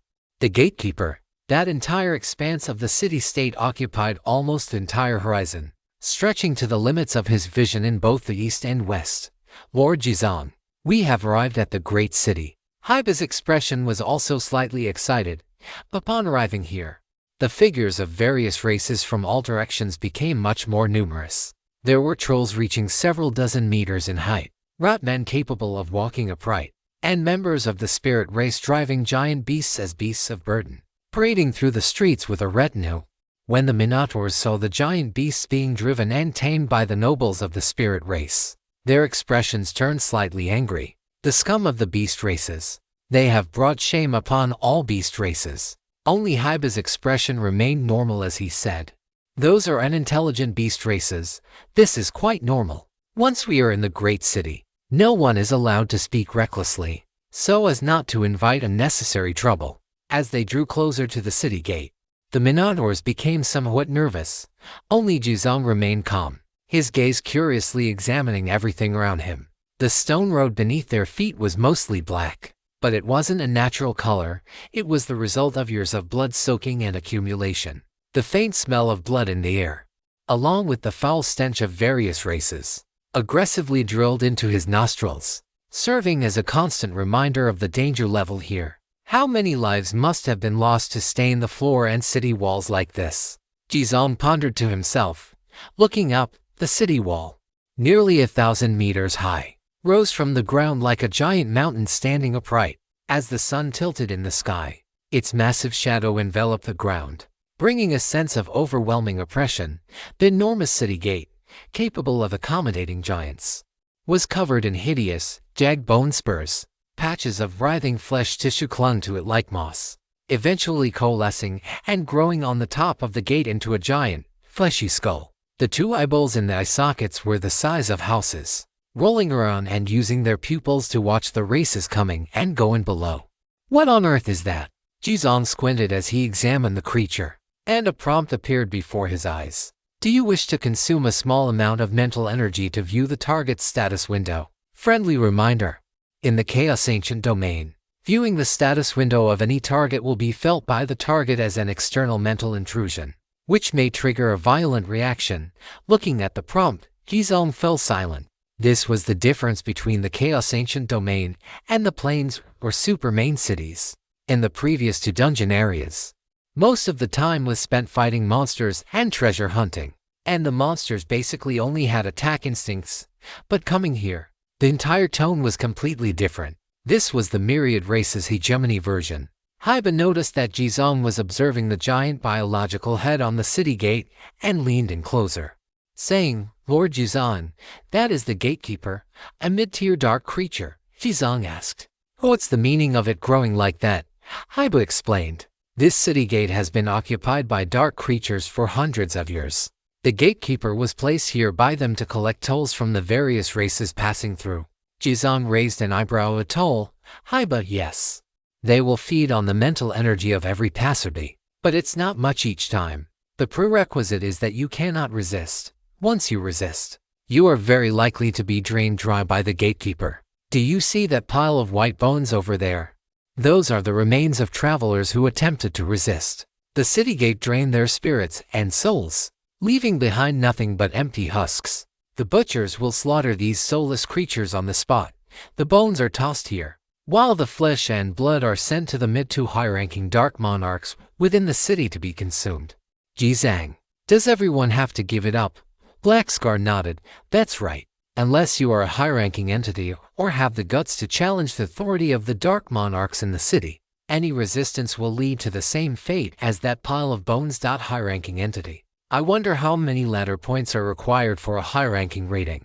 Jizang opened his personal status window to take a look. To his surprise, his original 629 ladder points had actually increased to 630. Could it be that subduing the Minotaurs had earned him a point of reputation? Still, 1 point seemed far too little. At this moment, the group arrived beneath the city gate, and Jizang followed the Minotaur herd as they stepped through. At the same time, the flesh and blood skull atop the city gate suddenly opened its massive maw. Black Scar cautioned, it's starting. Everyone, relax your minds. Hiss, hiss, hiss. A wisp of translucent energy substance emerged above everyone's heads, drifting slowly upward until it was finally sucked into the mouth of the flesh and blood skull. Safe passage. The group successfully passed through the gate. Black Scar was doing all right, but the other Minotaur brothers looked somewhat listless. Their eye sockets were sunken, looking as if they had just exhausted themselves completely. Jizang sensed his own state. That wave had likely drained about 1/30 of his total mental power. He currently possessed over 200 points in mental stats, and even for him, this amount of extraction was quite difficult for a beast race like the Minotaurs, who possess strong bodies but weak spirits. No wonder Black Scar didn't dare bring the tribesmen below the monarch rank. They wouldn't even be able to survive the city gate. Entering the city, everything around them changed. The air was filled with a pungent mixture of rust, rot, exotic fragrances, and the stench of blood. The air rang with the roars of 10,000 races and strange, cacophonous hawking from vendors. From time to time, one could see two groups of different species locked in a death match. The combat was incredibly graphic, with blood spraying and chunks of flesh flying everywhere. Yet, such occurrences were so commonplace that no one paid them any mind, and no one intervened. Jizang felt a pang of realization. Compared to this hellish giant city, the ruins of the super main city were practically a well-maintained ancient sanctuary. Surprisingly, however, there were many shops and stalls to be seen here. The operators of these stalls were mostly mixed-blood spirit race. Beyond that, the most common sights were the beast race and fallen semi-dark creatures.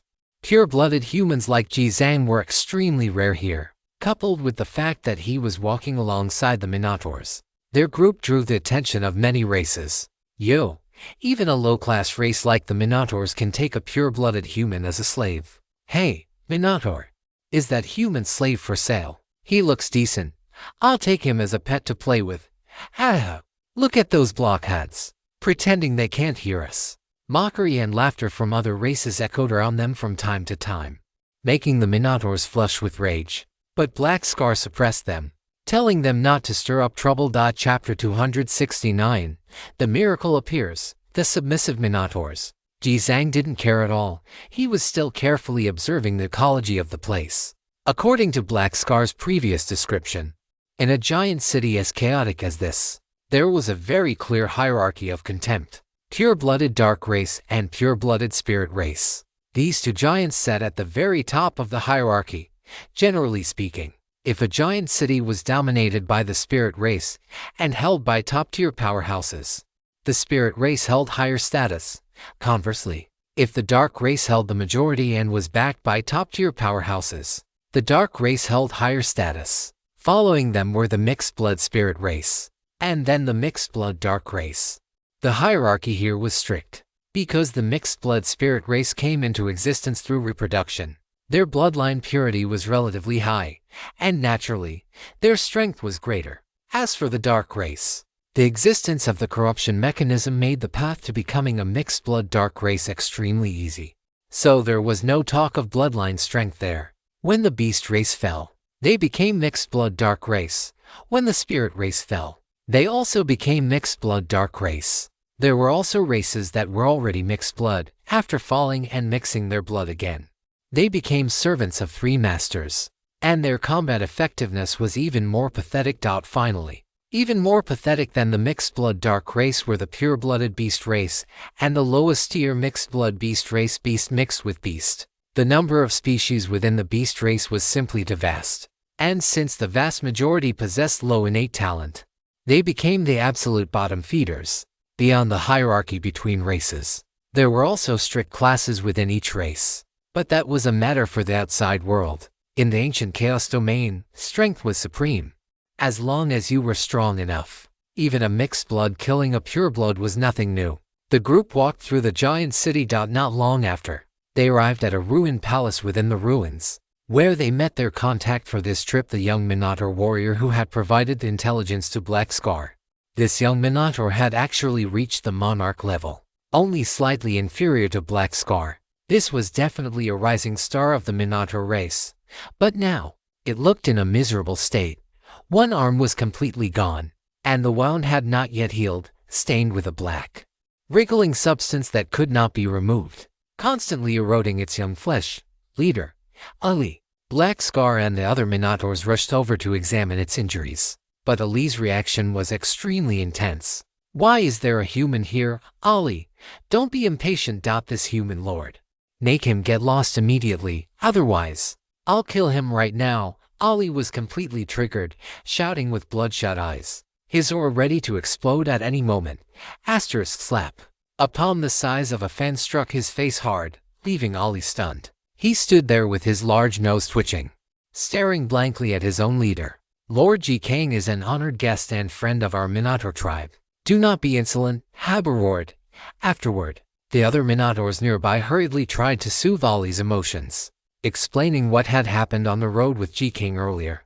But Ali wouldn't listen at all, continuously emphasizing that humans were enemies and could not be trusted. Ji Kang stood with his hands behind his back, watching him with a chuckle. Ali, is it? Have you encountered humans recently?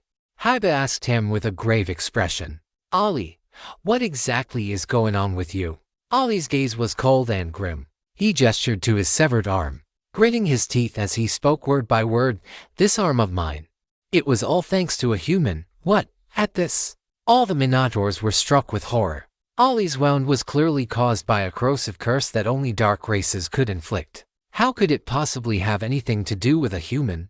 Jikang, the humans who turned you into this, were they driving metal chariots? And were their attack methods quite bizarre? Ollie's expression sank to the extreme, his eyes filled with endless killing intent. You really are in league with them, leader. We must kill him, rest assured. I am not with those people. Even among the human race, there are different factions and different kinds of people. I am, of course, from the good faction, Jikang said with a smile. Furthermore, if I wanted to kill you all, it would be a mere thought. Why would I waste my breath here with you? You, Ollie, wake up. Lord Jikang is not our enemy. This back and forth took a full 10 minutes. Only then was Ollie's mood calmed, though he still maintained a great deal of wariness toward Jikang. Jikang was not in a hurry. Once Ollie had calmed down, he finally utilized word spirit, endless life, to heal Ollie's injury. Watching the corrosive curse on the arm wound being directly purged, the living flesh revitalized and rapidly grew into a healthy new arm. Ollie was completely dumbfounded. It wasn't just Ollie. Even Hybe and the other Minotaurs were frozen in place. What kind of miracle was this? After they regained their senses, the way they looked at Jikang was as if they were looking at a god. Asterisk thump thump. The Minotaurs knelt down in a mass. This was a grand ritual usually reserved for when they paid respects to the remains of their ancestors, now used for a human of another race. But they understood in their hearts that Jikang's actions had just saved a rising star of the Minotaur tribe, a future leader. This was nothing less than the grace of a second life for their tribe. "El Lord, please forgive my rudeness and recklessness." Ollie was trembling all over with excitement. He knew the power of the dark race's corrosive curse all too well. It was like a festering sore that clung to the bone. If he hadn't received help from a high-ranking being among the pure-blooded spirit race, he would have undoubtedly died as time passed. But now, everything was fine.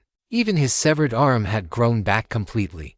This instantly dispelled all his doubts and defenses, leaving only infinite gratitude and excitement in his heart. No need for formalities. It was just a small effort. Jikang merely smiled. He was, however, quite interested in the human who had caused Ollie's injury. That person should also be a city lord. He just hadn't expected that a city lord would actually choose to join the camp of the dark races. Immortal and indestructible. Is such a thing really that easy to obtain? Jikang sneered inwardly. With this misunderstanding resolved, it was time for the Minotaurs to attend to their business. The purpose of this trip was to trade for the holy herb with the goblins. News of the holy herb had already been released, and many pure-blooded beast races were now restless, eager to obtain this material, which was crucial for the bloodline awakening of the beast tribes.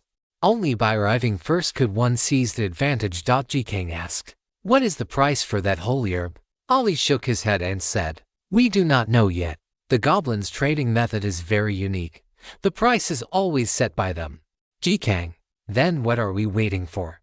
Let's go. The Minotaurs, yes. The goblins' location was a massive fortress built from mechanical contraptions within the inner city. When they arrived, many figures of pure-blooded beast races had already gathered near the fortress.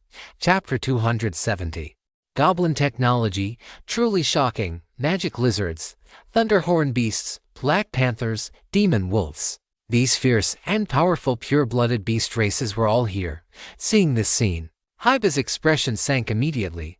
"Lord Jikang, leader, you wait here for a moment. I will go in to negotiate," Ollie also said with a tense face before turning to walk toward the fortress gate. Upon seeing the arrival of the Minotaur group, the other pure-blooded beast races in the area clearly showed disdain in their eyes. The demon wolf tribe, in particular, did not spare their mockery. "What? Do you Minotaurs want a piece of the pie too? You usually don't even dare to enter the gates of a great city, but you've certainly grown bold now. Ha ha ha ha. Do these blockheads really think they can trade with the Goblin Lord? Do they think this is some god-forsaken place outside the city? You can't say that. They even brought their leader in person. Is that the one? The one called something Scar. What Scar, Gooba? Ha ha ha ha.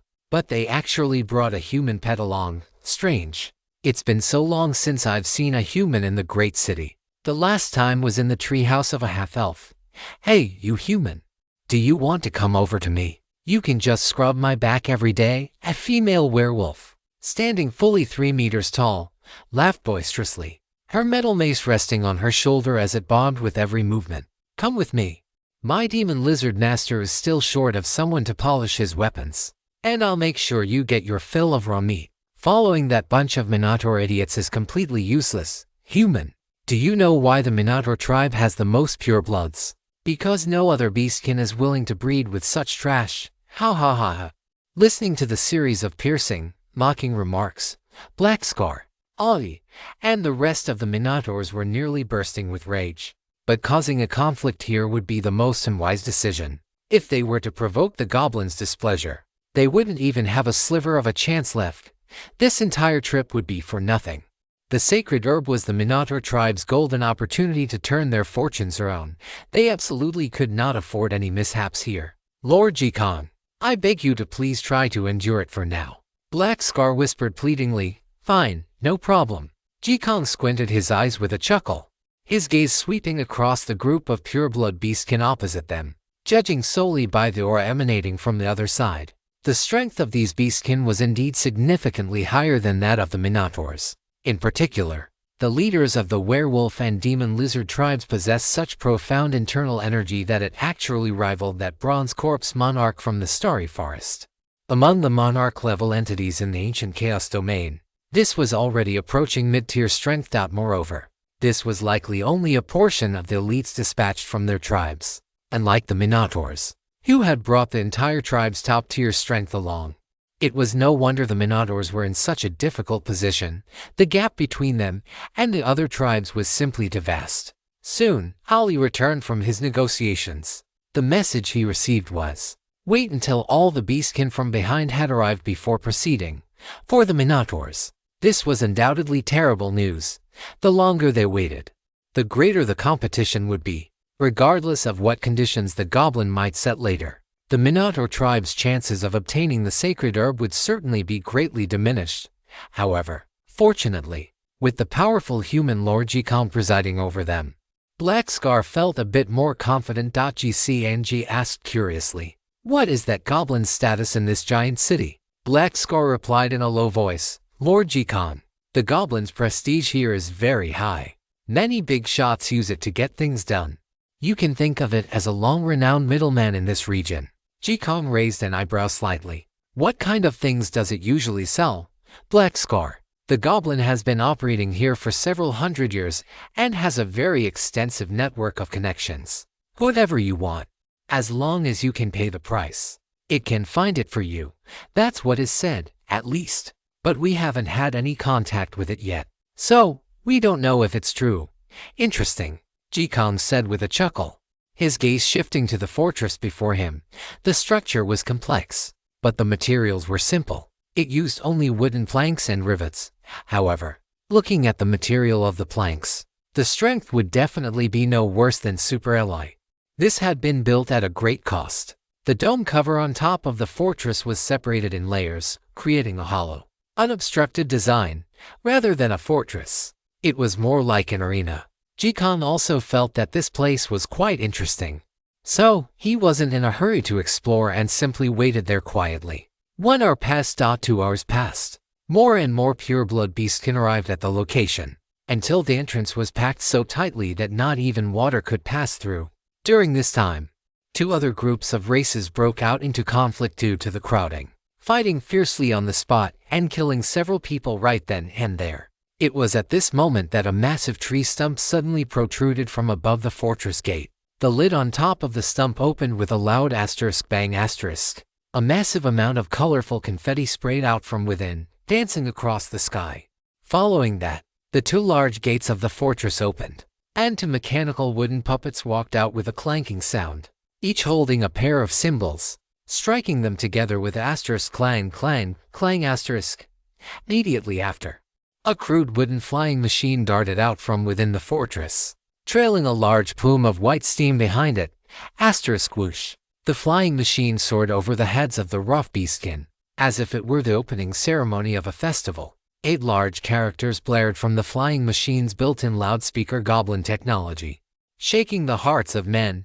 Hearing these words, all the beastkin were stirred into a frenzy. All looking up at the sky, they saw a thin, green figure sitting in the cockpit of the flying machine, wearing goggles on its face and black tactical gloves on its hands, looking incredibly stylish. The figure was less than 1.5 meters tall, with pointed ears and a long nose, looking very similar to a goblin. But its appearance wasn't as aggressive as a typical goblin. It's the Goblin Lord. The Goblin Lord has come out. The beastkin shouted from below, the atmosphere incredibly heated. The goblin flying in the sky seemed to thoroughly enjoy this feeling, circling several times before descending. Then, the spring beneath its seat ejected violently, launching its thin figure high into the air, dozens of meters up. The parachute pack on its back popped open, turning into a white flower. Under the gaze of the crowd, it landed magnificently in front of the fortress. Goblin Lord, Goblin Lord. The beastkin erupted in enthusiastic cheers. Being able to witness this feast with their own eyes had these crude creatures excited to the extreme. The goblin turned around, pushed its goggles up, and said, "The beastkin brothers are all here, right? Come on in." After speaking, the 2 mechanical puppets walked over, lifted the goblin up, and stepped into the fortress gate. The beastkin cheered enthusiastically and followed, filing inside. In the entire crowd, only Jikong's eyebrow twitched uncontrollably. Damn, is this thing sick in the head? Chapter 271 Arm Wrestling Tournament. The goblin's mysterious status. The scene was chaotic and noisy. Jikong followed the Minotaurs into the fortress. This was the goblin's territory. Just looking at what it had displayed outside earlier, one could tell what kind of place it was inside. Looking round, the interior of the fortress was filled with strange and bizarre contraptions everywhere. Various mechanical puppets, mechanical beasts, steam engines, and a whole heap of things shaped like excrement. Jizang couldn't help but chuckle. The bastard really knew how to have fun. A large crowd of people followed the goblin, arriving at the open area in the very center of the fortress. This was a massive circular atrium where sunlight poured in from above, illuminating the surroundings brightly. Beside a stone pillar in the center, a one-eyed monster standing 5 meters tall was chained to the ground, fast asleep and snoring loudly. Even in its sleeping state, the aura radiating from the one-eyed monster made one's heart tighten involuntarily. Is that the legendary magic-eyed monster? It must be. They say it's a pet gifted to the Goblin Lord by a big shot from above. Rumor has it that it eats 20 pure-blooded beastkin in one sitting, and its droppings are enough to fill an entire pool. Are you kidding? Can it even digest 20 pure-blooded beastkin? It's all hearsay. Who knows if it's true or not? Regardless, just don't wake it up. The magic-eyed monster is a half-breed dark creature. Although it hasn't gained sentience, its strength definitely reaches the level of a mid-tier entity. Let's walk around it. No one can handle a hit from that thing. Speaking of which, what does the Goblin Lord mean by bringing us here? As the beastkin discussed among themselves, the goblin had already stepped onto a mechanical platform on the 2nd level, overlooking the dense crowd of pure-blooded beastkin below. Its small, thin frame stood in stark contrast to the muscular, sinew beastkin, yet its presence was not the least bit inferior. The goblin cleared its throat, and a trumpet-shaped loudspeaker popped out from its collar, amplifying its voice enough to drown out the clamor of the crowd. "All right, quiet." The scene fell silent instantly, and all the beastkin looked up toward the Goblin Lord. The goblin carefully took a plant from a small pouch at its waist. The plant was entirely emerald green with star-shaped leaves, and golden liquid seemed to flow slowly through its veins. The moment it appeared, it emitted a fragrant scent that made the bloodlines of every beastkin present tremble. "That's the holy herb." A beastkin couldn't help but growl, its breathing becoming heavy. "That's right. It is the very thing you dream of, the holy herb, capable of purifying your bloodlines and even offering a sliver of a chance to awaken the power of your ancient ancestors." The goblin held it high, as if displaying a peerless treasure. "I know why you have come, and obtaining it is quite simple." It pointed a slender finger at the snoring magic-eyed monster beside the stone pillar. "See, my little darling, each of your tribes shall select one champion to arm wrestle my darling." The goblin grinned, revealing a set of jagged and even teeth. Whoever wins will be qualified to accept the quest I am issuing. Once completed, this holy herb will belong to them. Arm wrestle, the beastkin stirred, their gazes fixed on the magic-eyed monster, which was covered in thick, heavy scales and had arms thicker than the waists of some of the beastkin present. That terrifying single eye, even while closed, exuded a bone-chilling aura. Goblin Lord, aren't we here to make a trade with you? A thunderhorn beast shouted in a muffled voice. Arm wrestle amid to your entity. Who could possibly win that, even in a fight? The entire tribe would likely have to attack together to have any chance of winning. Afraid? If you're afraid, then leave. The goblin wore an indifferent expression, slowly swinging the holy herb in its hand. The beastkin looked at one another, feeling quite humiliated.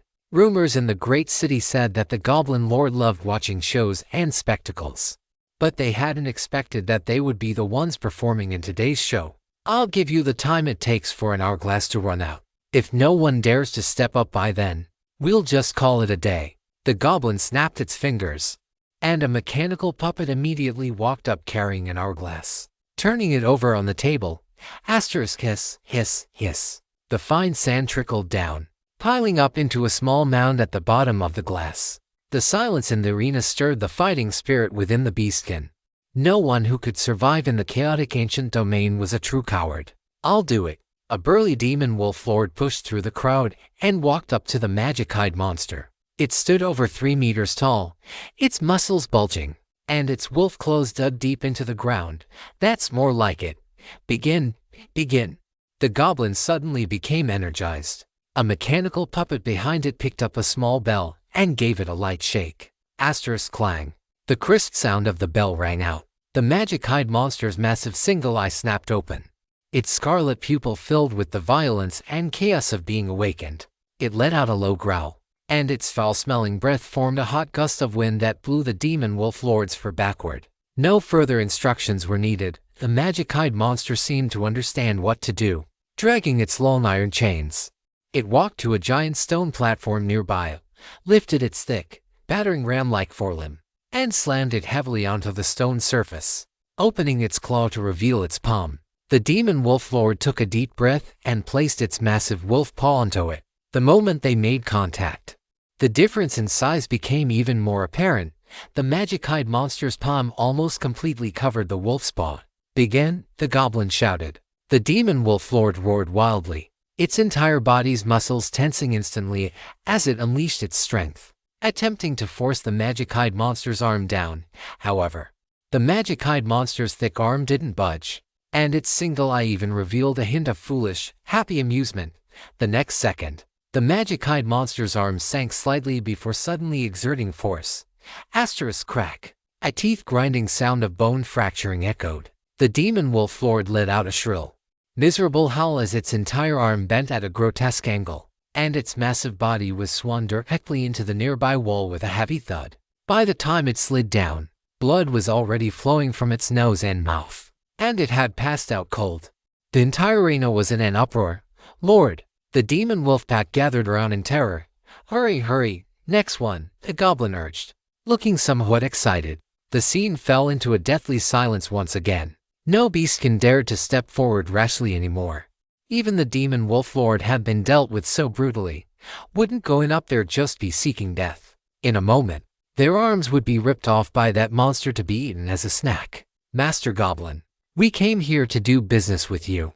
Why must you make things so difficult for us? The Black Panther Lord was quite indignant, but it dared not speak too harshly. Although the goblin was a well-known broker and middleman, its status within the great city was far beyond what these low-level beastkin could compare to.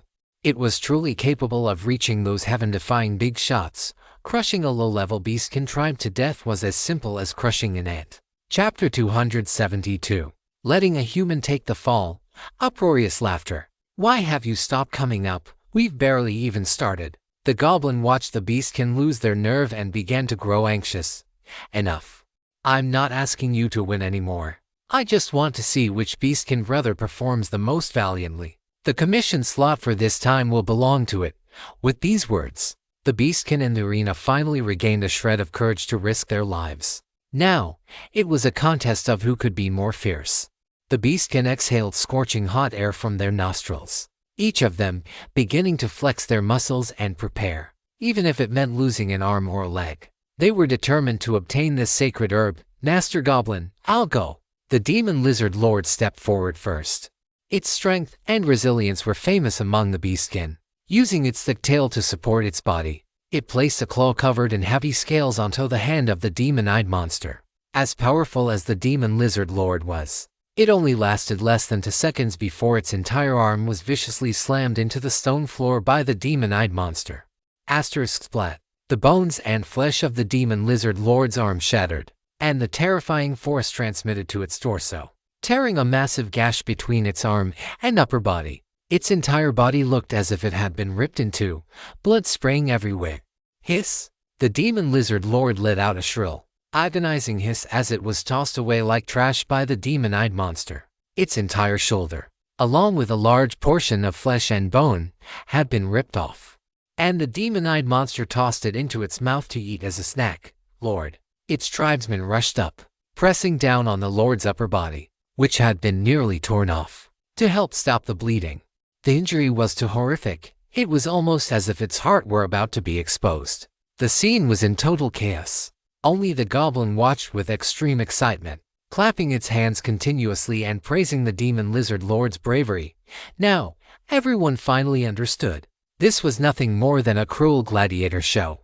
Only the one who could amuse the master goblin would earn the qualification for the mission. But there was no other way. The sacred herb was simply too important to the beastkin. Having come this far, no one could bear to give up. Following closely behind was the Thunderhorn Beast Lord. It lowered its head, using its pride and joy. The single horn wreathed in electric light as a support point, attempting to resist. The result was that the demon-eyed monster simply exerted pressure, and the Thunderhorn Beast's forelimbs snapped and twisted at a grotesque angle.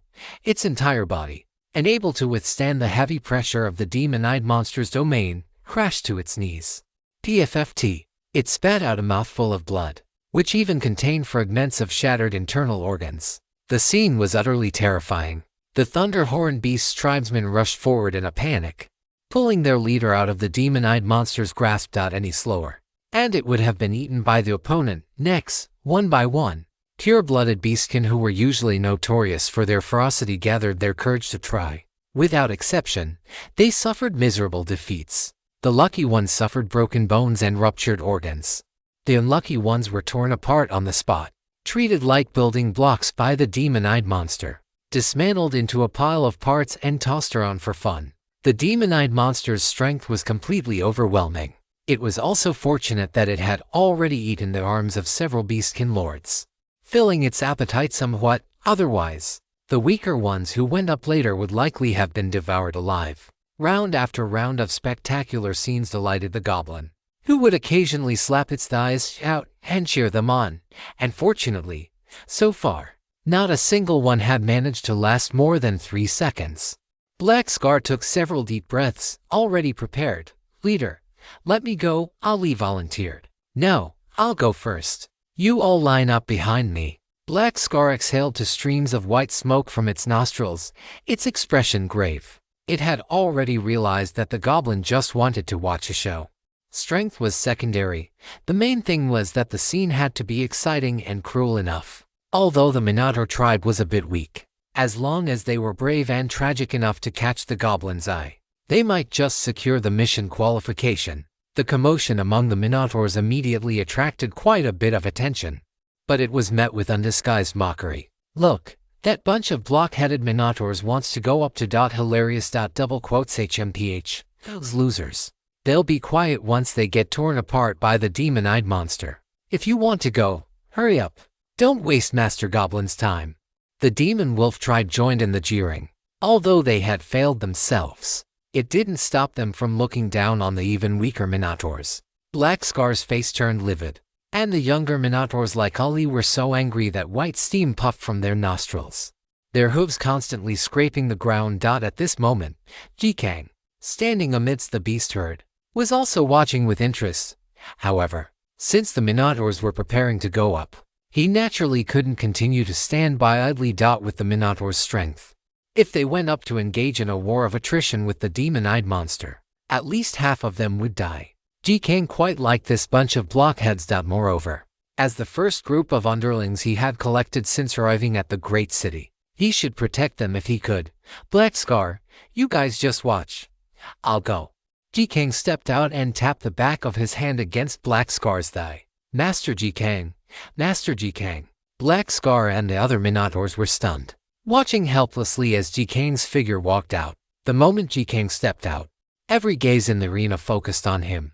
Many of the beastkin even subconsciously cleared a path, because Ji-Zhang's pace was truly too steady, and his expression carried a faint, calm smile. Moving through the fierce herd of beasts in a human body, there wasn't the slightest hint of timidity to be seen. If he hadn't arrived with the Minotaurs, everyone would have mistaken him for some mysterious big shot, just like the goblins.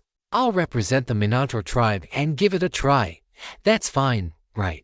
Ji-Zhang smiled toward the goblin on the second-floor balcony, a human pet, wanting to arm wrestle a mid-tier magic-eyed monster. After a brief silence, a deafening roar of laughter erupted. Ah, did I hear that right? What did this little human bean sprout say? Are the Minotaurs out of people? Letting a human pet step up to take the fall? It's killing me. That hand of his. I'm afraid it's not even as thick as one of the magic-eyed monster's fingers. While the scene was filled with mockery and laughter, the goblin sitting on the second floor jumped up in excitement. Yes, of course, human. You are a true warrior. Hee. As long as you can survive, the qualification for this mission is yours. As soon as these words were spoken, many of the beastkin who were still laughing suddenly stiffened. Master Goblin, isn't that against the rules? A human running over to meddle in our beastkin affairs? Exactly, Master Goblin. This isn't fair. We have so many brothers who survived. The goblin grew a bit annoyed by the noise and widened its eyes. Shut up. All of you. Whatever rules I say are the rules, human. Get up there. Chapter 273. The glory of the human race no longer exists. Ji-Zhang strikes with shocking force, scolded. The beastkin could only grit their teeth and endure it. Fine. Let him go. I want to see what kind of death this little bean sprout meets. HMPH, human. You'd better pray you have a long life. The beastkin cast malicious glares, staring gloomily at Ji-Zhang's back. If he died, so be it. But if he survived and snatched away the opportunity that belonged to the beastkin, there would certainly be no shortage of tribes looking to cause him trouble later. The step he had just taken destined him to enter a dead end. The Minotaurs also wanted to dissuade Ji-Zhang, but it was already too late. At this moment, Ji-Zhang had already stepped over the blood-stained remains and fragments of corpses, arriving before the magic-eyed monster. His height only reached the knees of the magic-eyed monster while it was squatting, and his outstretched arm looked as slender as a reed stalk in front of the monster's massive claw. The magic-eyed monster's scarlet, single eye looked down at this tiny creature, revealing a simple yet eerie smile. Lord Ji-Zhang, Black Scar and the other Minotaurs were filled with worry. He knew Ji-Zhang was mysterious and powerful, and even possessed elemental powers. But this was a pure test of strength. At this moment, Ji-Zhang had already placed his right hand into the magic-eyed monster's rough, scale-and-spike-covered palm. Such an extreme visual contrast made the mockery in the arena grow even louder. The most excited person on the scene was the goblin. It danced with joy and shouted in a shrill voice, "Start!" The magic-eyed monster almost instinctively slammed its giant claw shut, wanting to crush this human, who was as fragile as paper, along with his arm. All the beastkin were already mentally rehearsing the countless ways this human would die. Would he be skinned bit by the playful magic-eyed monster, his muscles torn off strip by strip? Or would he be crushed to death in one go, squeezed like a fruit to make juice, twisted into jerky? However, the sound of shattering bones that everyone expected did not ring out. Ji-Zhang's arm remained as steady as a divine iron pillar cast into a mountain of 1 billion tons, not moving a single inch. No matter how much force the magic-eyed monster exerted, that seemingly slender arm remained firmly supported there, without even the slightest bend. Every beastkin in the arena, including the goblin, was stunned. They found it hard to comprehend the scene before them. 1 second, 2 seconds, 3 seconds. The ferocity in the magic-eyed monster's single eye turned into confusion, then shock, and finally, unbelievable madness. A low growl rumbled in its throat. Its entire body's muscles bulged. and its other claw braced against the ground, pouring all its strength into its arm. Hum, hum, hum. The terrifying roar continuously rising from the magic-eyed monster caused the surrounding air to vibrate slightly. With the aura of a mid-tier creature fully unleashed, it showed everyone what true power and ferocity looked like. But even under such terrifying pressure, the human still maintained the steadiness of his arm. Without any part of his body bracing for leverage, he held off the magic-eyed monster's heavy pressure, relying solely on the support of his elbow. *PFFT *Creak. The scales in the magic-eyed monster's palm shattered under the immense force, with Jizang's palm embedding itself into the flesh, and foul-smelling blood trickling down. This guy's constitution is probably around 1,000 points. It's already quite impressive, Jizang thought to himself. It's a pity that compared to me, it's still quite a bit worse. The strength displayed by constitution values has a lot to do with body size. While the two might not seem that different, Jizang's smaller frame allowed his power to be more concentrated. This gave him a massive advantage. He hadn't even truly exerted his strength yet, and the magic-eyed monster's palm was already being crushed to the bone. How is this possible? What exactly is up with that human? The beastkin's eyes were nearly popping out of their sockets. A human with such a weak aura could actually compete with a being like the magic-eyed monster in terms of physical strength. No, this was more than just competing. He didn't even look like he was using his full strength. The goblin was jumping up and down like a mad dog, shouting incessantly. Use more force! Use more force! Kill him! Roar! The magic-eyed monster let out an angry, low growl and actually brought its other arm up to join in. Jizang no longer intended to hold back. His gaze sharpened, and the muscles in his arms bulged slightly. A force as vast as the sea and as heavy as a mountain erupted suddenly. The monster's incredibly thick arm began to be pushed backward, inch by inch, beyond its control. No matter how it shrieked and struggled, or even used its tail to brace firmly against the ground, it could not stop that irresistible force. Roar. The monster's arm emitted a horrifying sound of shattering bone and tearing flesh. Finally, it was torn open before everyone's eyes, and a massive amount of pus and blood sprayed out from its vessels. Roar. With a final, agonizing roar, the monster's arm was slammed violently onto the stone surface. The moment the immense force landed, the flesh and blood of the entire arm exploded outward. Splat. The obsidian platform, known for its extreme hardness, even cracked under the impact. The shockwave of the released aura forced the surrounding circle of beastkin to retreat several steps. Roar, roar. The monster wailed in pain, dragging its arm, which had been smashed into a pulp, and kept moving backward until it was restrained by the taut iron chains. Where it finally stopped, the entire interior of the fortress fell into a deathly silence. The eyes of all the beastkin were wide with shock, as if they had witnessed the most incomprehensible thing in the world. For a long time, humans had been a tiny minority in the chaotic ancient realm. Perhaps humanity once possessed a glorious civilization and wielded unparalleled power. Even this indestructible giant city beneath their feet was something they had casually constructed in the past. But they had been abandoned by the mainstream world for too long, ever since their foundations were shattered by darkness and their bloodline divinity stripped away, leaving them to become a rootless race. Humanity had been on a path of fleeing and hiding, in a chaotic place like the chaotic ancient realm. Apart from those who were deeply sinful or abandoned by their own tribes, very few dared to step foot here. Even if they came, they lived like rats in a gutter, terrified of being bullied or slaughtered. The glory of humanity had long since faded away forever. But today, witnessed by so many beastkin, a seemingly ordinary human had actually used his own physical strength to crush the wrist of a mid-tier dark creature. This was simply challenging the perception of every beastkin present. How could this be? How could a human who had been stripped of their bloodline divinity possess a physical body strong enough to reach this level? The goblin standing on the second floor also stood frozen in place for a long time. It was only when Jizang brushed the bits of flesh and blood off his clothes that the suffocating, freezing atmosphere was finally broken. I suppose that counts as my win. Jizang's calm voice rang out. Chapter 274. The offspring of a goblin and an elf. The goblin's taboo background, human. The goblin's shrill voice rang out, carrying a sense of urgency. Hearing this, All the beastkin in the arena immediately scattered and retreated. Could it be that because the monster was severely injured, the Goblin Master was going to make things difficult for this human? They saw the goblin's thin, small figure leap down from the second floor and land in front of Jizang. A mechanical puppet walked over and placed a stool on the ground. The goblin stepped onto the stool to stand on tiptoe, only then managing to be at eye level with Jizang. "You are very interesting." The goblin looked at Jizang with excited eyes, staring intently as if trying to see through him from the inside out.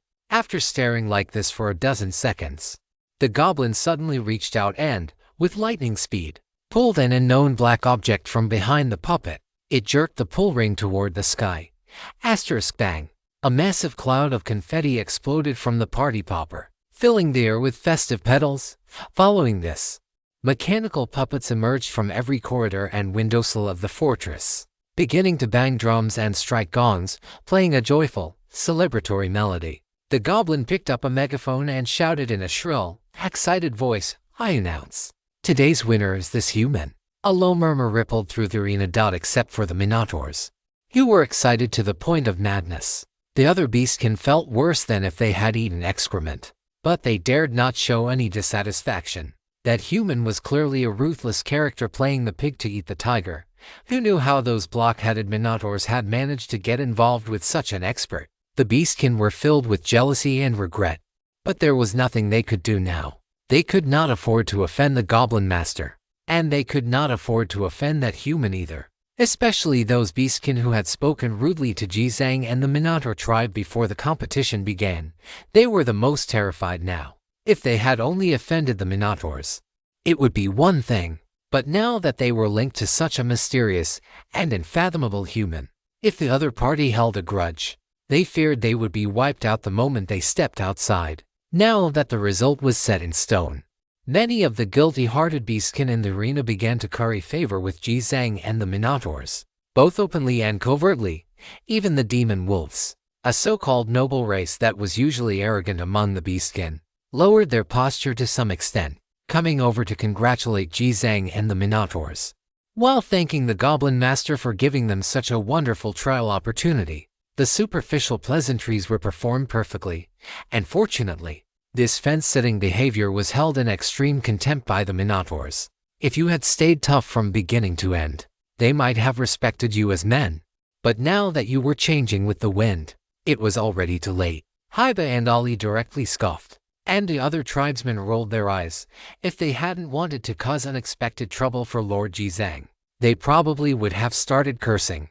Jizang and the goblin were even less inclined to pay attention to these things. "Human, come with me." The goblin looked excited as it jumped off the stool and said to the other beastkin, "All right, there's nothing left for you here. All of you go back. Number 78, see them out." As the words fell, the mechanical puppet beside the goblin drew a wooden sword from its body and began poking at the crowd of beasts, starting to drive them away. The crowd of beasts retreated from the fortress like a tide, the Minotaurs included. "Lord Jizang," Haiba called out urgently from within the crowd. "Those Minotaurs are with me." Jizang wore a faint smile as he spoke to the goblin. The goblin looked back and shouted, "Number 78, let them through." Only then did the Minotaurs squeeze out from the herd, arriving beside Jizang and the goblin, overcome with joy. "Lord Jizang, Lord Goblin." They greeted them solemnly. The goblin led the group into its private reception room. The room was constructed entirely of wood and filled with many exquisite pieces of furniture, giving it the distinct air of a civilized race. Before arriving, Jizang had already gained a rough understanding of the goblin's background through the Minotaur tribe. The goblin, a hybrid spiritkin, it was said to be a cross between an elf and a goblin. As a rare anomaly among the hybrid spiritkin, it had been viewed as an absolute taboo and an omen of misfortune from birth.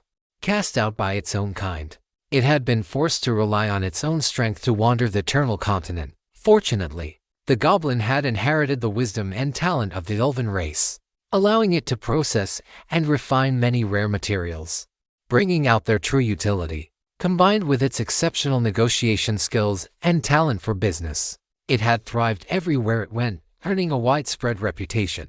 This positioning of the goblin perfectly aligned with Jizang's future needs. This was also the reason why Ji Kang had been willing to play along with that arm wrestling game. It served as a sort of introductory gift. Upon entering the reception room, the goblin invited Ji Kang to take a seat, while the other Minotaurs stood to the side, waiting for orders. Mr. Ji Kang, right? The goblin stared with its round, green eyes, grinning as it poured a cup of hot tea for Ji Kang. You're from the outside world, aren't you? Oh, Mr. Goblin is quite well informed about my origins, Ji Kang said with interest. The goblin rubbed its hands together and laughed. To be honest, I have indeed received several pieces of information regarding you humans over the past 2 days. Whether you've come to the chaotic ancient domain to make a living or to handle some business, you are welcome to cooperate with me. In this great city, I wouldn't say I have influence over everything, but I can at least pull some strings. Ji Kang narrowed his eyes, curious. Why seek cooperation with humans?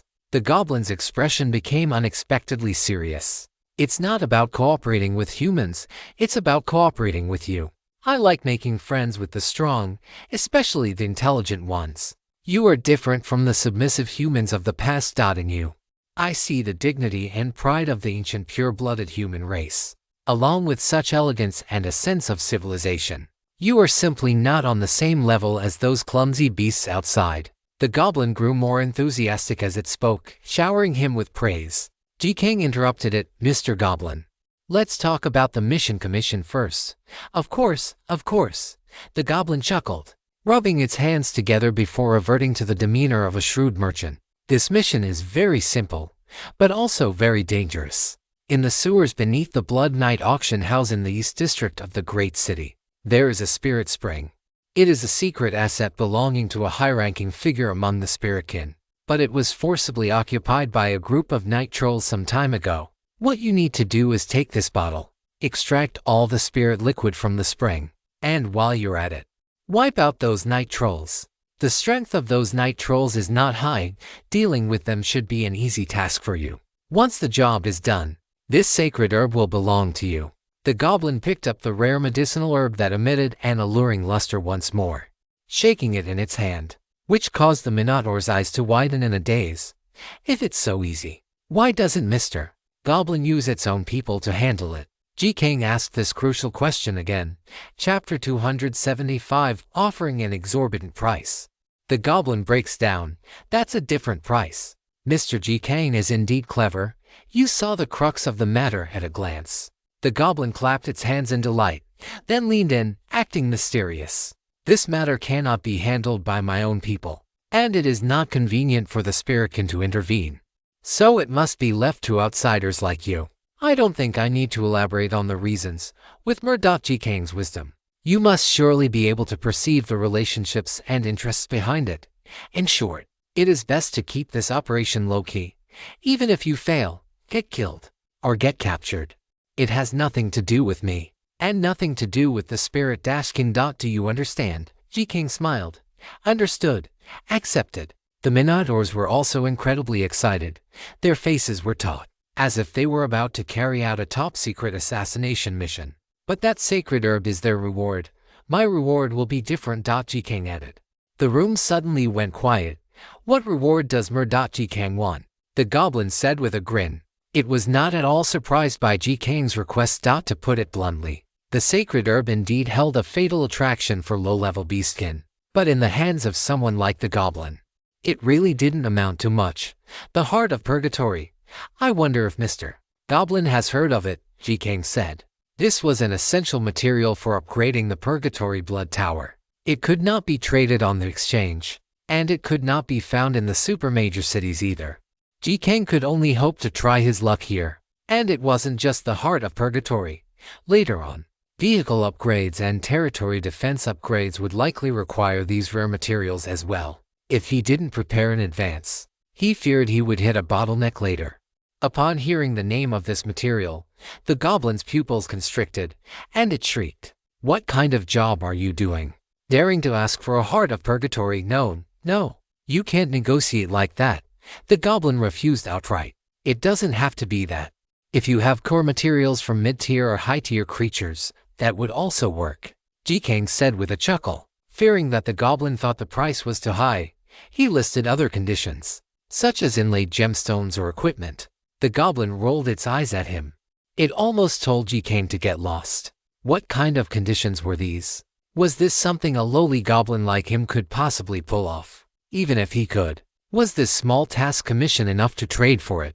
Haibai and the other Minotaurs listened, completely bewildered. They had no idea what Lord Jizan was talking about. They hadn't even heard of these things before. Mr. Jizan, you must understand. The work you're doing is worth at most this much. The goblin had a puppet retrieve a large cloth bag from the warehouse. After untying it, a pile of glowing ores was revealed inside. Mithril. There were about 1,000 pieces. The Minotaur's eyes widened instantly. There was actually this much mithril. Goblins were truly wealthy and imposing. Jizong's brow twitched slightly, but he managed to control his expression. Showing no signs of disdain, the goblin continued, Mr. Jizong, it's not that I can't find a way to get those things you want, but that would be a separate price. Besides, we need a foundation of trust. Don't you agree? Fine. Jizong grabbed the cloth bag and tossed it to Haibai. He then picked up the small vial the goblin had given him, stood up, and walked straight toward the exit. Let's go. Let's finish the commission first. Yes, yes, Lord Jizong. Haibai caught the bag in a panic, and the other Minotaurs followed Jizong out of the hall. The goblin's voice drifted from behind. Once you're done, come to the Elf Tavern in the southwest of the great city. I will be waiting for you there. The group walked out of the fortress. Haibai and the other Minotaurs hadn't yet recovered from the excitement. They were both thrilled and nervous. Outside the gate, a large crowd of beastkin were still waiting there. Seeing Jizong and the Minotaurs appear, they gathered around with apprehensive expressions. This timid, submissive demeanor was a stark contrast to the arrogance they had shown when they first met. Human Lord, we were too offensive just now. It was our beastkin clan that was too reckless and offended you. Please, we beg for your forgiveness. The demon wolf, Thunderhorn Beast, and other beastkin lords were all bracing their injuries as they apologized to Jizong, nearly kneeling on the ground. They still wanted to make a living in the great city. They really didn't want to offend such a powerful newcomer. Any grievances now should be resolved as much as possible. Moreover, the Minotaur clan had latched onto such a powerful figure, and with the help of the holy herb, their future growth would surely be limitless. If they didn't bow their heads now, it would be too late later. The Minotaurs felt incredibly vindicated seeing them look like stray dogs. Just as they were about to teach the others a lesson, Jizong spoke up. His voice was indifferent. Learn your lesson for next time. Get lost. Haibai shouted. Don't you thank Lord Jizong for his mercy yet, you bunch of animals. The group of beastkin acted as if they had been granted amnesty. Yes, thank you, Lord Jizong. We're leaving now. With that, the beastkin scattered like birds and beasts. Where is the Blood Knight auction house? Lead the way, Jizong said. Lord Jizong, are you just going to let them go like that? One Minotaur stiffened his neck and spoke bluntly. Shut up. Does Lord Jizong need you to teach him how to do things? Haibai slapped him across the face, knocking the Minotaur to the ground. The cowhide on his face was torn away, leaving a bloody mess. I was just asking. The fallen Minotaur felt incredibly aggrieved. You're still talking back. Ali rushed over and kicked him hard with his hooves, making the Minotaur howl in pain. That's enough. Stop hitting him, Jizong said. Ali stopped. Still fuming. Lord Jizong, please don't misunderstand. This kid's brain doesn't work too well usually. It's fine. Letting them go is just because I don't want to make enemies for no reason. Having more friends and fewer enemies is never a bad thing, Jizong said slowly. He was a newcomer here. Having raw strength alone wasn't enough. Low-level beastkin had their own value, and he might need them for something in the future. Where is the Blood Knight auction house? Lead the way. Yes, Lord Jizong. Ali, you are more familiar with the great city. You lead the way. Understood. Following this, the group left the Goblin Fortress and returned to the bustling city district. The Blood Knight auction house was an extremely unique place. Rare treasures of immense value often appeared here, yet no one ever dared to cause trouble or fight for them by force. It was said that anyone who dared to overstep these unwritten rules, regardless of their strength or background, would vanish from the face of the earth that very day. Therefore, in the great city, The Blood Night auction house was the only public place that maintained order. The clients and consignors who came here were endless, and its reputation was excellent. Chapter 276, Entering the Sewers. A giant corpse ball. Arriving here, Jizang finally saw a human other than himself. It was a luxurious carriage pulled by two giant beasts. A cat-faced woman dressed in silk brocade leaned lazily against the armrest of her seat, while two cat girl maids fanned her with cattail fans, serving her. And at the feet of this cat-faced woman, a thin, teenage human boy was curled up. The boy was very timid, looking at his master with fawning, flattering eyes from time to time, rubbing his face against the soles of her feet. Jizang watched this scene with a calm expression, not feeling particularly surprised. To be honest, for a weak race, being treated as a pet was already considered quite good. It was precisely because the human appearance was favored by higher-tier races that they received such treatment. If it were any other race, they would either be eaten directly or used as slaves. They would rarely end up with a good fate. The location for this mission was inside the sewers, so the group did not take the usual path. After bypassing the massive building complex of the auction house, Jizang utilized his magnetic field perception, and after quite some effort, he finally discovered the entrance to the sewers. Following this, the group arrived at a cliff by the river. Through the gaps in the rusted, massive drainage grate, they successfully entered the sewer system. These sewer networks were left behind by the human race when they first built this city. Each pipe was paved with stone bricks, reaching a diameter of 30 meters, incredibly wide, sturdy, and durable. It was practically an ultra-large underground highway network. The pipes reeked of filth, with sewage flowing everywhere. Aside from giant rats and cockroaches, there were many signs of dark creatures active in the area. Darkness and dampness blanketed everything around them. Only occasionally, when passing by a pipe junction, could they see the light filtering down from the drainage grates above. Jikang entered his heavenly thunder body state, his entire body hovering as he used lightning to illuminate the interior of the pipes. At the same time, his magnetic field expanded rapidly, sensing every detail within the sewer network. Haibe and the other Minotaurs didn't understand any of this. They simply followed Lord Jikang, and that was all that mattered. However, an accident occurred very quickly. They hadn't been deep in the sewer network for long before they were besieged by a massive swarm of dark shadows. These were the native inhabitants of this place, mutated cockroaches, carrion rats, worms. Looking out, it was a dense, swarming mass of mindless monsters.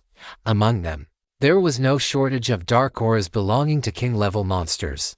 The sheer number of them was enough to make one's scalp tingle. The Minotaurs grew anxious, preparing themselves to face the monsters surging toward them like a tidal wave. But before they could even make a move, Jikang had already raised his palm toward the underground monsters. A black, translucent sphere appeared out of thin air in his palm. The sphere seemed isolated from the surrounding space, forming a world of its own. Within its faint black luster, an endless, primordial power was brewing. The next moment, a flash of black light flickered in Jikang's pupils. Asterisk. The black sphere in his palm instantly erupted with an incredibly fierce, massive gravitational force. The gravity acted directly upon the large swarm of monsters ahead, pulling them all in. Asterisk. Splat, splat, splat, splat, splat. One black figure after another flew in rapidly, colliding with the arc-shaped surface forming outside Jikang's palm. Under the influence of the terrifying gravity, those figures were compressed layer upon layer.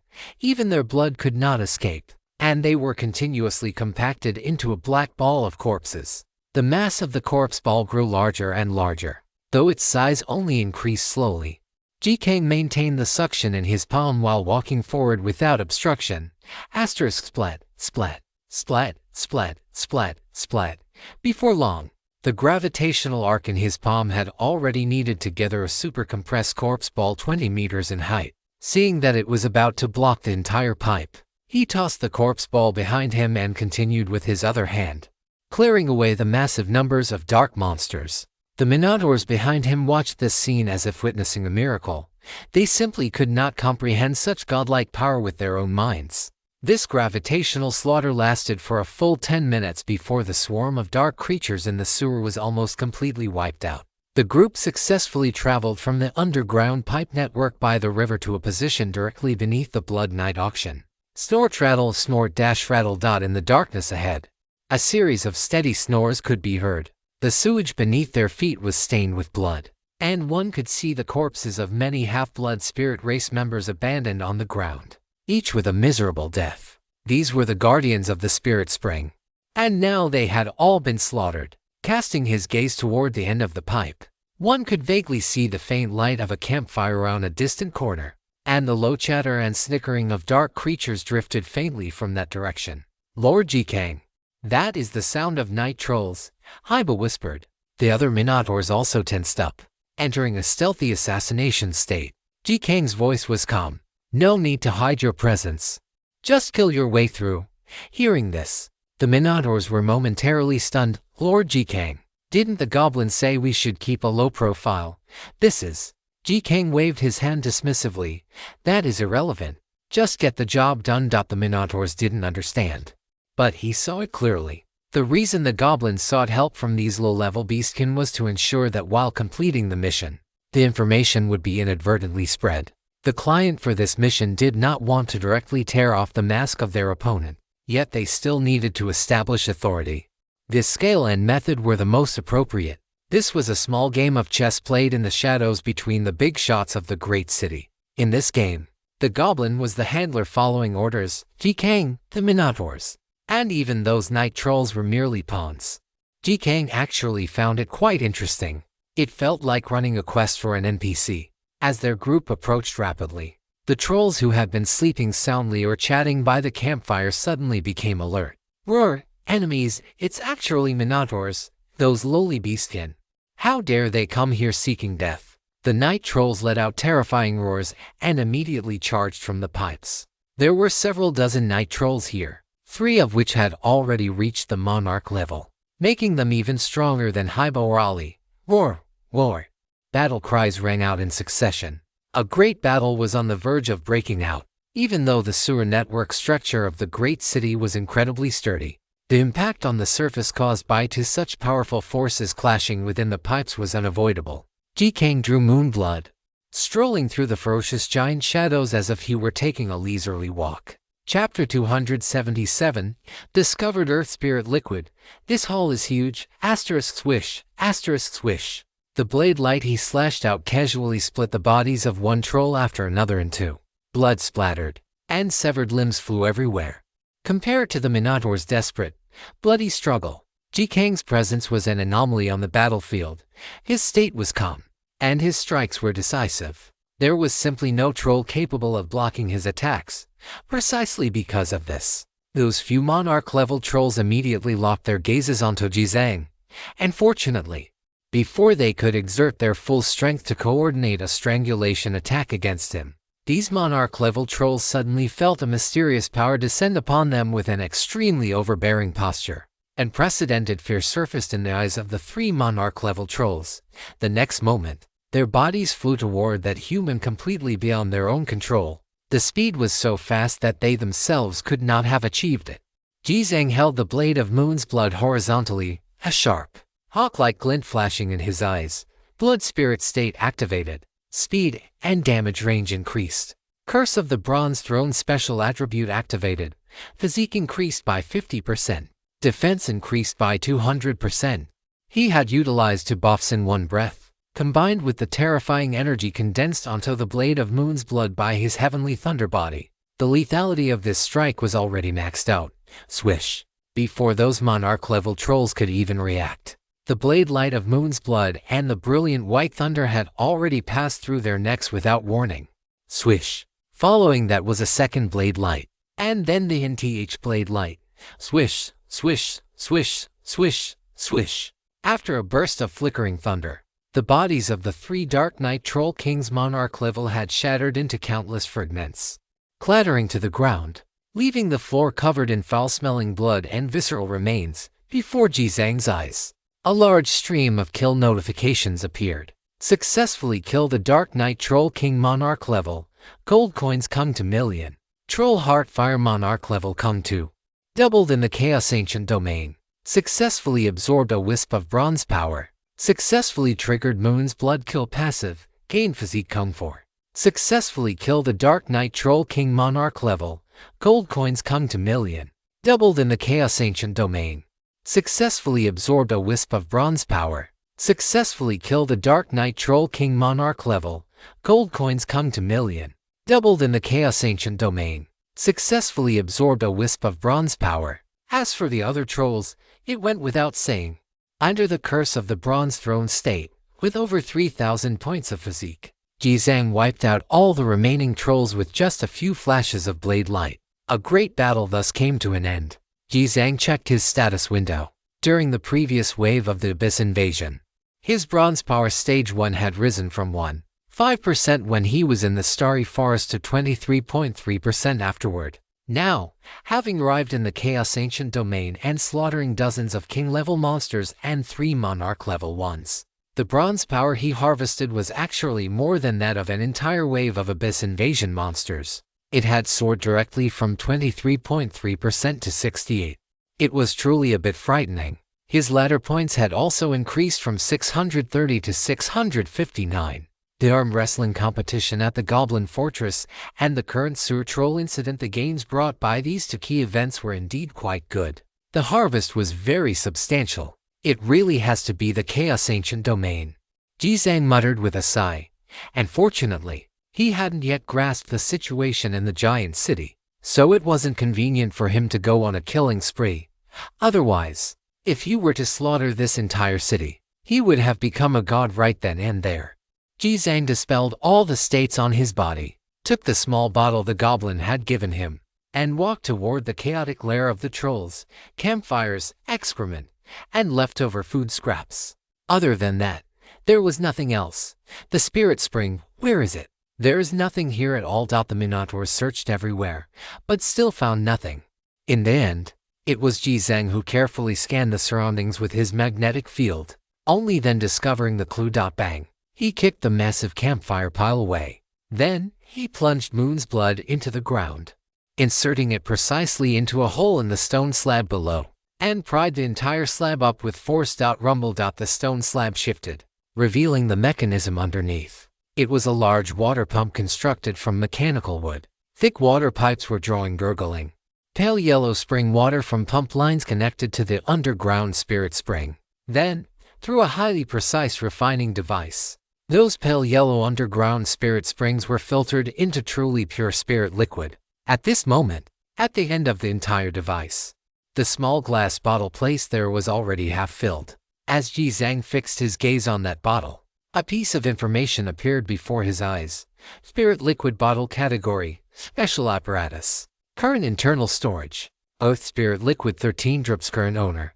And gnome can erase the previous owner's mark. Friendly reminder. When erasing the previous owner's mark, your current location will be detected by the other party. Isn't this the same model as the bottle the goblin gave him? However, this one actually had an owner. When Jizang focused his gaze on the liquid inside the bottle, a second piece of information appeared. Earth spirit liquid category, one-time consumable, evaluation. A top tier of spirit liquid refined through layers of filtration and purification by a special Earth Spirit Spring collection and storage device created by a mysterious toolmaker. Each drop contains incomparably pure energy. After consumption, it can increase physique by 50 points and spirit by 10 points. Limited to 1 drop per day. Friendly reminder. After the Earth Spirit liquid leaves the vicinity of the Earth Spirit Spring by 500 meters, it will enter a state of slow dissipation. Please consume it all within 10 days, otherwise, it will lose its effectiveness. Jizang's pupils suddenly constricted, followed by a surge of wild joy in his heart.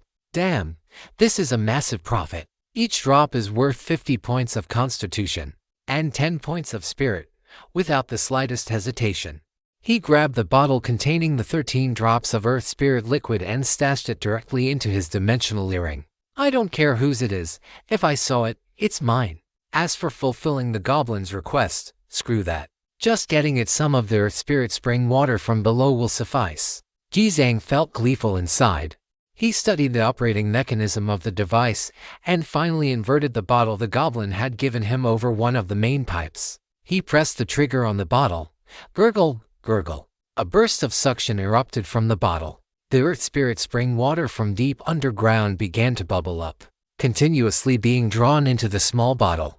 It was clear that some kind of spatial formation was inscribed inside this type of bottle. The fact that it could continuously draw in water and condense it into individual drops was truly astonishing. The spirit liquid bottle he had just pocketed was the same. The device here must have been the handiwork of goblins. But the small bottle certainly wasn't. The spatial formation inside it was something only someone of a much higher status would be worthy of possessing. Chapter 278. The Elf Tavern Proprietress and the Deal with the Goblin. The Earth Spirit Spring Water filled the small bottle. This was unrefined, raw Earth Spirit Spring Water, which could not be used directly. But that was no longer his concern. In any case, he had successfully completed the main task of this trip. So he just needed to go back and report the mission as finished. Ji-Zhang tucked the small bottle into his pocket. He then led the Minotaurs and left the sewer network. The battle that had erupted here had quickly alerted the guards of the Blood Night auction. Not long after Ji-Zhang and his group emerged, squads of heavily armed dark creatures completely sealed off all the sewer exits. The atmosphere all around was tense and jittery. The Minotaurs were sweating nervously, their legs trembling as they walked, looking like thieves caught in the act. This pathetic mental fortitude made Ji-Zhang shake his head in disappointment. Black Scar, Ali, you two just come with me. The rest of the brothers should head out of the city first to avoid drawing attention with too many people. Ji-Zhang instructed. Understood, Lord Ji-Zhang. Black Scar took the order and immediately arranged for the other brothers to leave the city. Afterward, with Ali leading the way, the three of them headed toward the Elf Tavern in the southwest. On the way, rumors were already flying about the disturbance that had just occurred underground in the east of the city, with everyone offering different versions of the story. Did you hear? Something happened under the Blood Night auction just now. What's the situation? I don't know. But the entire area around the auction is under martial law now. It's safe to say it's not a small matter. Who would dare to cause trouble at the Blood Night auction? Are they tired of living? That's the territory of that lord. Stop gossiping. Be careful not to get dragged in and interrogated as a suspect. Half an hour later, Ji-Zhang, Black Scar, and Ali arrived at the Elf Tavern in the southwest district. It was a tavern with elegant decor. Behind the bar, a dark elf wearing a wine-red tight-fitting dress was leaning lazily against the counter, wiping a glass with a damp cloth. Passing customers looked at her with lecherous eyes, occasionally making provocative jokes just to elicit a coquettish eye roll from the sexy proprietress. What can I get for you, gentlemen? The proprietress's voice had a lazy, magnetic quality. Her skin was slightly dark, her hair golden, and her figure was hot. Her features were deeper than those of a pure-blooded elf, possessing a natural allure. Her gaze bypassed the two burly Minotaurs and landed directly on Ji-Zhang, giving him a wink. 3 tequilas, on the rocks. Ji-Zhang glanced at the drink menu on the wall and ordered a few drinks at random. Afterward, he scanned the tavern and spotted a somewhat familiar figure at a table in the corner. It was the goblin. The goblin was wearing a black hood, its posture cold and aloof, exuding an air of mystery. It wasn't until Ji-Zhang, Black Scar, and Ali walked over that the goblin raised its face, which had been shrouded in shadow, with a smile. You guys are quite efficient. Where is the item? Ji-Zhang took out the small bottle and shook it in front of the goblin. It's all in here. The goblin's face lit up with joy, but then its expression froze. Why is it just Earth Spirit Spring Water? Where is the refined Earth Spirit Liquid? What Earth Spirit Liquid? Ji-Zhang feigned ignorance and asked in return. The bottle on the device. There was refined Earth Spirit Liquid inside. The goblin was so anxious it was scratching its head. The big shot above had said the bottle's seal hadn't been wiped away yet, so it should still be there. Ji-Zhang narrowed his eyes, flicked his wrist, and pulled the bottle back. Goblin, what do you mean by this? Trying to welch on the deal? No, ugh. The goblin was somewhat exasperated and threw the holy herb onto the table. Just give me the bottle. This is the holy herb you wanted. Only then did Ji-Zhang toss the bottle to it and grab the holy herb from the table, handing it to the ecstatic Black Scar. The goblin gritted its teeth, clearly furious. Those bastards. To think they dare to touch that Lord's Earth Spirit Liquid. They're truly courting death. Ji-Zhang asked curiously. What exactly are you talking about? Never mind. Your mission is over. I should be going. The goblin stood up and tossed a simple communication device to Jizang. I'll contact you through this if I have any commissions in the future. Jizang stopped it. Wait. Didn't you say you could get the Heart of Purgatory? The goblin paused. You actually want that? But I don't have a commission of equivalent value right now. Let's talk about it later. Jizang, just name your price. Hearing this, the goblin couldn't help but raise an eyebrow and laugh. Why are you talking so big? Are you sure you can afford the price? Jizang took a sip of the tequila. The inferior liquor tasted astringent in his mouth, and he spat it out as he turned his head, saying, just tell me. The goblin held up two fingers. Mithril, 20,000. Upon hearing this price, Black Scar and Ollie felt as if their breathing had come to a complete standstill. This astronomical figure shattered the boundaries of their comprehension. They couldn't even begin to form a concept of it. Jizang narrowed his eyes as well. The current unit price for Mithril was 65 gold coins. 20,000 units would be 1.3 million gold coins. Small matter, however, since the amount was somewhat large. He didn't want to flaunt his wealth in front of the goblin, so he feigned a look of extreme difficulty. I don't have that much Mithril, but I have this. Jizang took a unit of vibranium from his dimensional earring and tossed it to the goblin. The goblin caught it instinctively. The moment it saw the vibranium, its pupils contracted sharply. This is vibranium. Jizang crossed his arms. That's right. How much vibranium can trade for one purgatory heart? The goblin scratched its ear in excitement. Wait. I need to calculate this carefully, Jizang said. I need 5 purgatory hearts. Can you get them? The goblin looked up abruptly. What do you need so many for? That's none of your concern. Can you get them or not? Hiss. The goblin drew a sharp breath, gritting its teeth. It held up the piece of vibranium and said, yes, as long as you can provide the vibranium. 1,000 units of vibranium for one purgatory heart. Jizang felt a surge of joy in his heart. The market price for vibranium was around 700 gold coins. So this was effectively half-price. Jizang, deal. How do we trade? Tomorrow night. Come to the fortress alone to find me. Right now. This master has to go back and report. After saying this, the goblin stuffed the bottle and the vibranium into its pocket, lowered the brim of its hat, stood up, and left. Jizang glanced at the time. It was already 5 o'clock in the evening. It was time for him to find a place to stay. He went to the front desk and found the night elf proprietress to book a few rooms. The tavern provided lodging services, but the conditions were average and quite expensive. 3 rooms cost 50 units of mithril. The proprietress rested her elbows on the bar counter, revealing an elegant and spectacular cleavage, and said in a syrupy voice, "Human, you can have it for free if you." Jizang gave a forced, insincere smile. Not necessary. Chapter 279. Heavenly Thunder Formless 100% Progress, Crazy Cultivation. After checking in, guided by a half-elf maid, Jizang arrived at his room. The furnishings in the room still had quite a distinct elven style, mostly using wooden structures. It was clean and tidy, giving off the feeling of a treehouse. The only thing was that the maid kept winking at Jizang throughout the guidance, hinting that she could provide him with some special services. Jizang rejected them all. As a man of integrity, how could he engage in such sordid behavior? If word got out, would he still be able to serve as a city lord? The Minotaurs didn't share these moral concerns, but unfortunately, the elf girl didn't pay them any mind at all, leaving them feeling very regretful. They could only watch longingly as the dark elf maid swayed her sexy waist and hips downstairs. Lord Jizang, why didn't you favor them?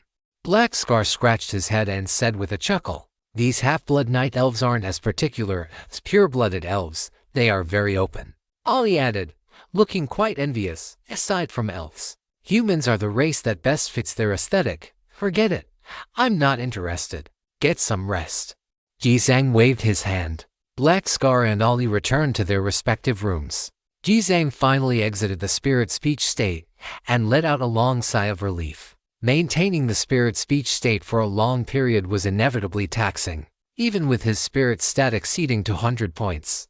After washing his face in a basin, Jizang lay down on the wooden bed and opened his back-end interface. After more than half a day of exploration and adventure, Other survivors were also gradually finding their footing. Of course, quite a few people had died. The chaotic ancient domain was simply too vast and too dangerous. Many survivors hadn't even had the chance to explore before they were subjected to terrifying ambushes by the monsters and indigenous inhabitants here. Being able to escape back to the portal was a stroke of luck. More of them had been buried in this ancient land along with their vehicles. Now, the Justice Alliance's intelligence database had also become quite rich. Jizang edited the information he had collected and sent it to logistics, then began to carefully review the intelligence summarized by others. As Jizang reviewed the data, he began to calculate his next plans. The more he read, the heavier his heart became. He now deeply felt that with his current strength, he was still far from being able to truly establish a foothold in the chaotic ancient domain. There seemed to be no shortage of existences even stronger than him here. I still need to improve my strength as quickly as possible, Jizang muttered to himself. Although he had gained quite a bit today, his time management could have been better. He couldn't stay here tonight. He had to return to his vehicle first. He opened the trading house and checked the quantity and price of spacetime stones. The quantity of spacetime stones was now much higher than before. With about 60 of them in the entire trading house, the average price ranged from 250,000 to 700,000 gold coins. Jizang immediately began snapping them up, only starting to haggle once he reached the stones priced above 400,000 gold coins. In the end, he spent a total of 20 million gold coins to acquire all 63 spacetime stones. With these items as a safety net, his subsequent plans would be much more relaxed. Jizang left a wormhole beacon in the room. Then, he spent one spacetime stone to teleport himself to the war platform outside the city. He saved several hours of travel time back and forth. At this moment, the war platform was still in a camouflage state, hidden in the woods. It was almost impossible to be discovered by other entities, making it very safe. Kiku had already prepared a full table of sumptuous dinner and was waiting for him. Jizang tucked in, devouring the meal and gaining a significant boost to his constitution. Immediately afterward, he arrived at the cultivation room, took out a large quantity of lightning spirit stones, and prepared to push for a breakthrough in heavenly thunder formlessness. As he focused his energy, the vast number of lightning spirit stones surrounding him were completely enveloped by his domain. Wisps of thunderous energy were extracted from the stones like silk being pulled from a cocoon, transforming into faint blue starlight that seeped into Jizang's body. His physique had now broken through the 2,000-point threshold, and his efficiency in absorbing lightning spirit stones far exceeded what it had been in the past. Every second, anywhere from several dozen to 100 lightning spirit stones were drained of their energy, crumbling into white powder. This astonishing rate of absorption kept Kiku busy, her feet barely touching the ground. She stayed by his side, constantly sweeping away the stone powder and bringing in fresh lightning spirit stones to prevent any energy gaps from forming around Jizang. Time passed slowly just like that, and the growth progress of heavenly thunder formlessness began to increase at a speed visible to the naked eye. Over the past few days, he had occasionally practiced his talent, but he had never engaged in such large-scale, long-duration intensive cultivation. His mental energy was being consumed at an extremely rapid rate. 5 hours later, the growth progress of heavenly thunder formlessness reached 39%. The total amount of lightning spirit stones consumed exceeded 50. Jizang stopped, drenched in sweat, lying on the floor and panting incessantly, his eye sockets slightly sunken. His mental energy was almost completely exhausted. His body felt as if it had been hollowed out. But it wasn't over yet. Jizang took out a heavenly tree treasure fruit. This was one of the thank you gifts given to him by the ancient ape clan back in the Starry Forest. Consuming it could increase one's physique by 30 points while rapidly restoring physical and mental energy. It was perfect for a mid-session replenishment. Jizang swallowed the heavenly tree treasure fruit in a few bites. A warm sensation spread throughout his body, and his previously depleted state began to recover rapidly. Taking advantage of this momentum, Jizang continued to absorb the lightning spirit stones until 2 hours later. His mental energy was exhausted once again, and the growth progress of heavenly thunder formlessness had reached 54%, over halfway there. Keep pushing hard. Jizang was determined. He took one of his only 5 abundant spirit fruits and consumed it directly. The moment he ate the fruit, Jizang felt a sense of clarity in his mind, and his entire mental state was completely restored to its peak. Refreshing. It was now 2 o'clock in the morning. He didn't plan on resting tonight. He was going to pull an all-nighter.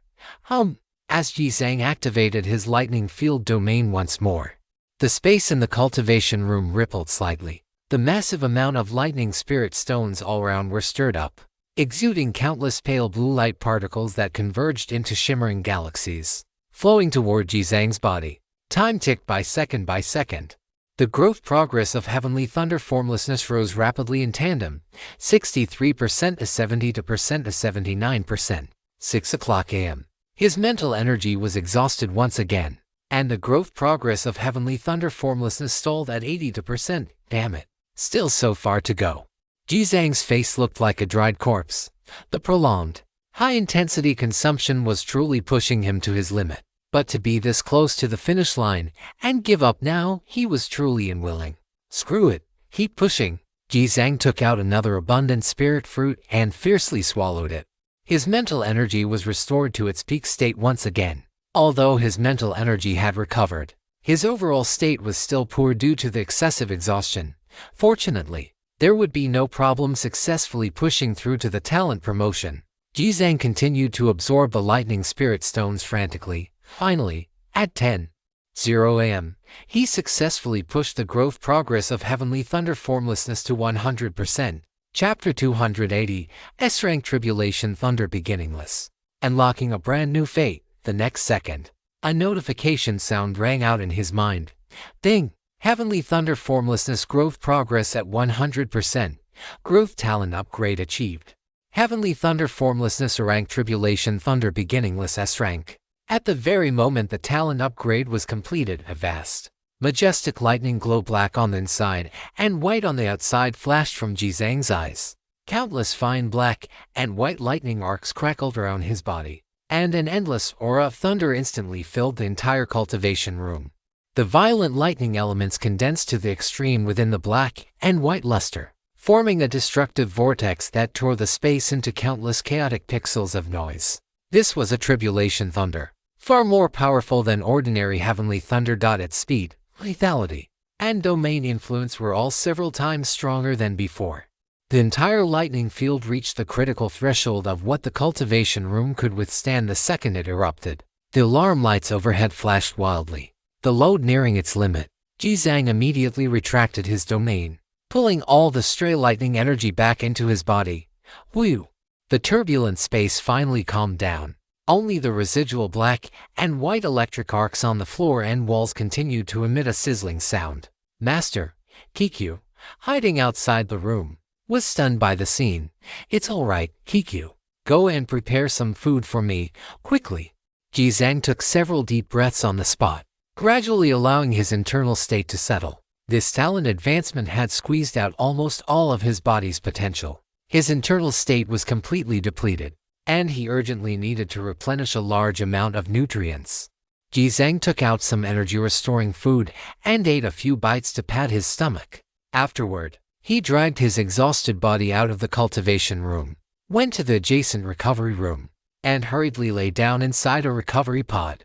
The moment his entire body was enveloped by the special nourishing materials, Jizang finally truly relaxed. He felt a tingling sensation all over, like a dried-out sponge slowly absorbing water, a feeling of immense comfort. He lay there for over an hour. After emerging from the healing pod, Jizang devoured a hearty, massive meal, which finally restored both his depleted physical strength and mental energy. He examined his talent panel after the advancement. Talent, Tribulation Lightning Primordial Special. Level, S-Rank Global Skill. Thunder Affinity passive, possesses an affinity for all thunder elements. Can draw upon lightning from the heavens as an energy reserve and is more sensitive to detecting thunder element resources.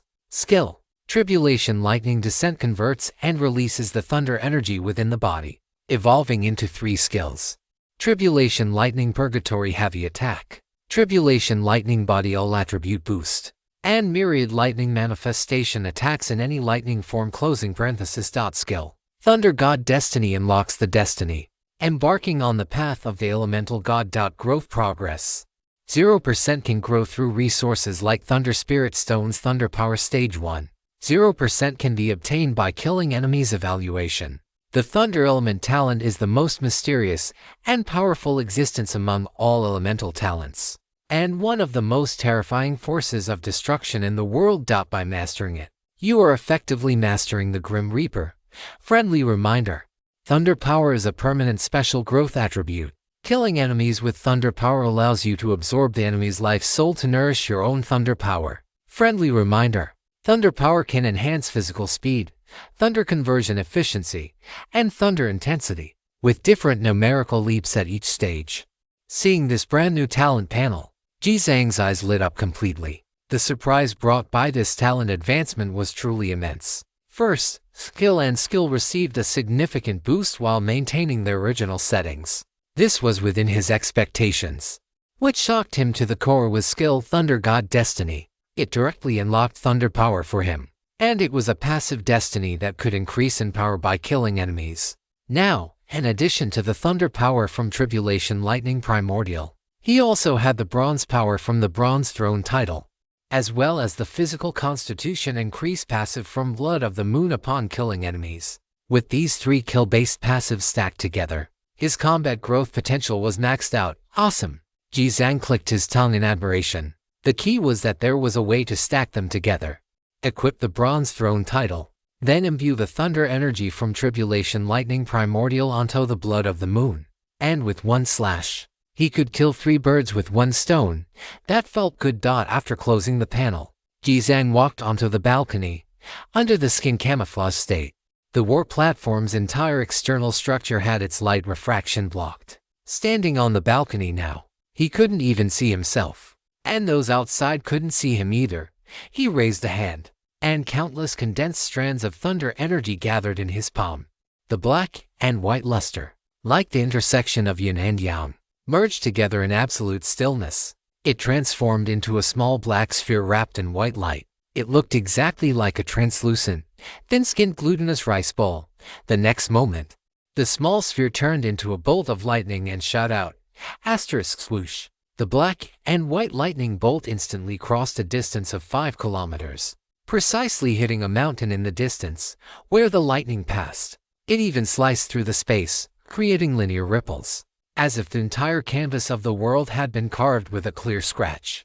The lightning flashed and vanished. The world remained calm and undisturbed. Even the mountain in the distance that had been struck showed no signs of a terrifying explosion or collapse. But under his eagle-eye state, Ji-Zhang could see a scorched, circular hole where the mountain had been hit. That hole had completely penetrated the entire mountain, showing a clean, through-and-through puncture. The degree of energy condensation was simply terrifying. Even Ji-Zhang himself couldn't help but gasp in amazement. After the promotion, Tribulation Lightning Primordial not only achieved a massive increase in intensity, but even the way the thunder element function could now be controlled autonomously. In the past, lightning only meant destruction and devastation, capable of blasting a huge crater into that mountain. But now, that wasn't necessary.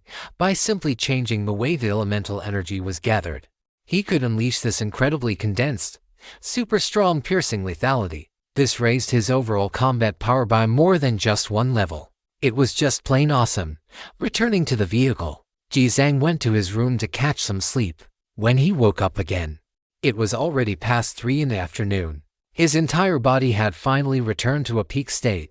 After a quick, simple meal, Ji-Zhang activated a space-time stone again and teleported to the room in the Elf Tavern within the giant city. At this moment, Black Scar and Ali were waiting quietly at the door, their expressions tense and anxious. Hearing the door open, both of them turned their heads abruptly and were startled. Lord Ji-Zhang, you're back. Chapter 281. The giant city shakes. A major event erupts. Lord Ji-Zhang hadn't already gone out. How could he suddenly appear from inside the room? There weren't even any windows in this room. Black Scar and Ali couldn't figure it out at all. Ji-Zhang didn't intend to explain that much, asking, "Why do you both look so nervous, Lord Ji-Zhang? Don't you know something big has happened outside?" Black Scar's expression was panicked. Ji-Zhang narrowed his eyes slightly, then immediately expanded his magnetic field domain, isolating all sound frequencies in the vicinity, and turned to walk back into the room. "Come in and talk." As his voice fell, Black Scar and Ali hurriedly followed him inside.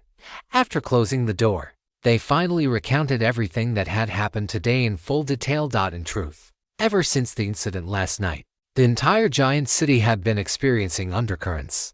The skeleton altar and blood night auction, dominated by dark creatures; the temple of life, dominated by the spirit race; the Iron Skull Arena, dominated by the beast race. These four major forces had all taken actions to varying degrees. The entire massive city is now completely locked down. Not even a fly can escape. It is said that many individuals from various races involved in the incident have been secretly arrested for interrogation. Right now, the entire city is in a state of extreme tension, with everyone feeling like a potential enemy. Haiba and Ali have not dared to step out of the tavern at all, and they only know what they have heard from the patrons in the tavern's main hall. From last night until now, many groups of people have come to the tavern, and the rooms have been searched several times, Haiba said. Still feeling a lingering fear, Ali was also very relieved. "It's fortunate that our business hasn't been exposed, and the goblins haven't leaked any information either. Otherwise we would be in big trouble." Haiba lowered his voice and said, "Those groups searched several times but didn't arrest us. Master Jikong, did you already know about this in advance?" Haiba had assumed that Jikong's disappearance for the entire day was to avoid the spotlight, but Jikong had no idea about this matter at all. He nodded and said, "I know now. Don't go out today. If you don't see me return by tomorrow, just leave the city and head back." Haiba and Ali exchanged glances and nodded solemnly. "Yes, Master Jikong." Afterward, Jikong rose with a calm expression and walked downstairs.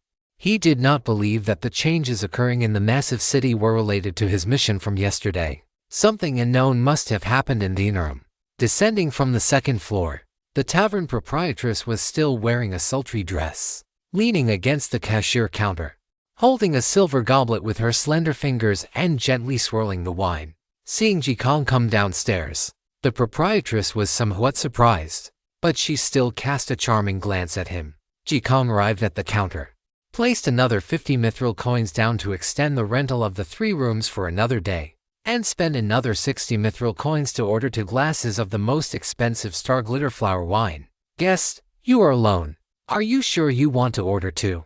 The proprietress was curious about this request, her lips curling up to reveal an intoxicating dimple. The half-elf maid nearby quickly prepared the drinks and placed them on the bar. Jikong pressed his finger on the base of the glass and pushed one toward the proprietress. "One is for me, one is for you."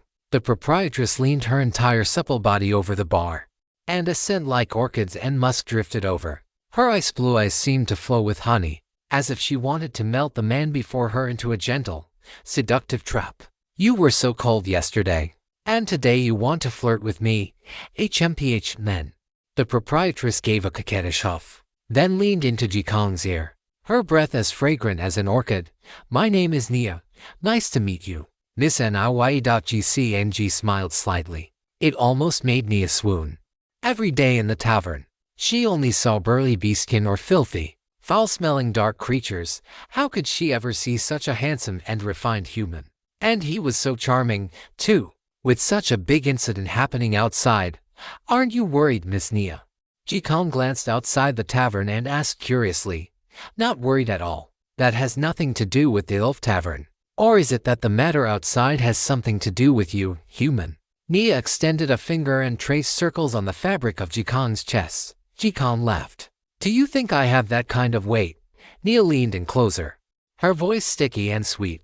"Perhaps. Let me try and find out." This proprietress was truly repressed. At this rate, wouldn't she drain a man dry? However, Jikong had no time to dally with the tavern proprietress.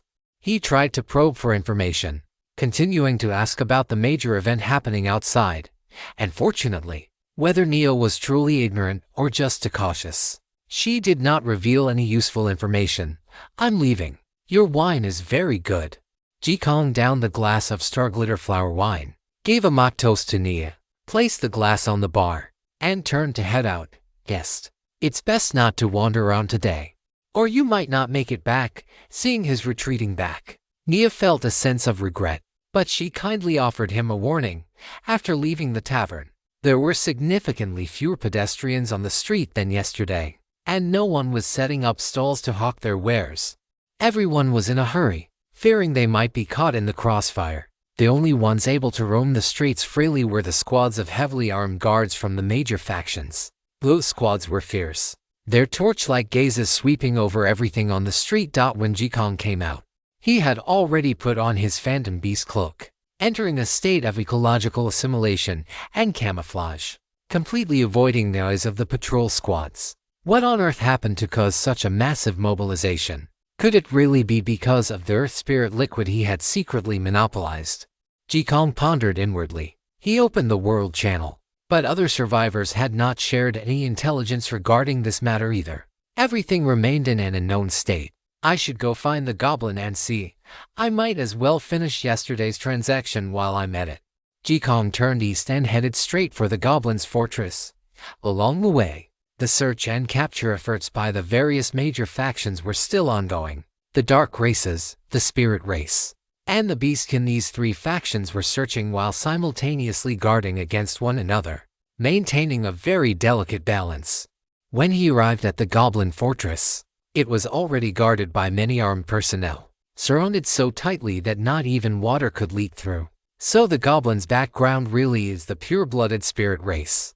Jikong observed the types and auras of the station troops and thought to himself. This point actually surprised him quite a bit, because the goblin race was originally considered mutants abandoned and hated by the pure-blooded spirit race. That such outcasts could maintain a close relationship with the pure-blooded spirit race was truly unexpected.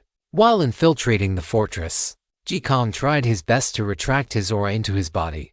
The camouflage state of the phantom beast cloak could mask almost all enemy perception, but for enemies with strength higher than his own, there was still a risk of the disguise being seen through.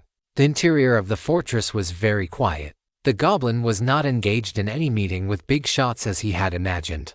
At this moment, it was fast asleep on its mechanical rocking chair, completely unaware that someone had already arrived right beside it.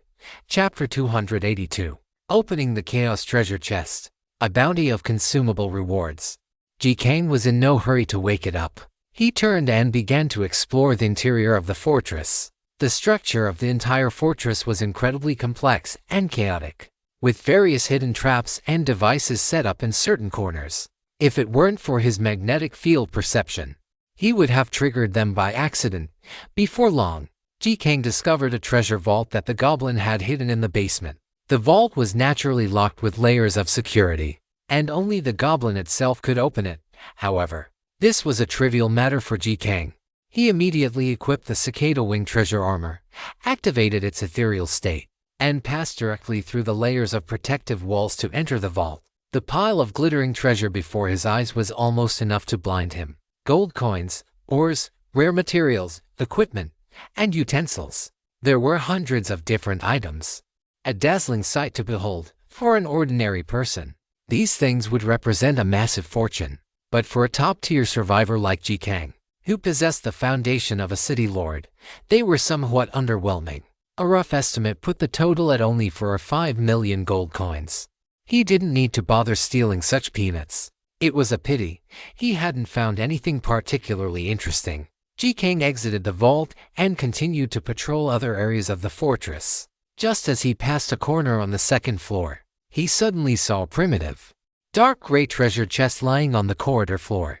The chest was covered in mysterious and profound runes, and its metallic edges shimmered with a faint light, making its extraordinary nature obvious at a glance. Chaos Treasure Chest. Excellent grade evaluation.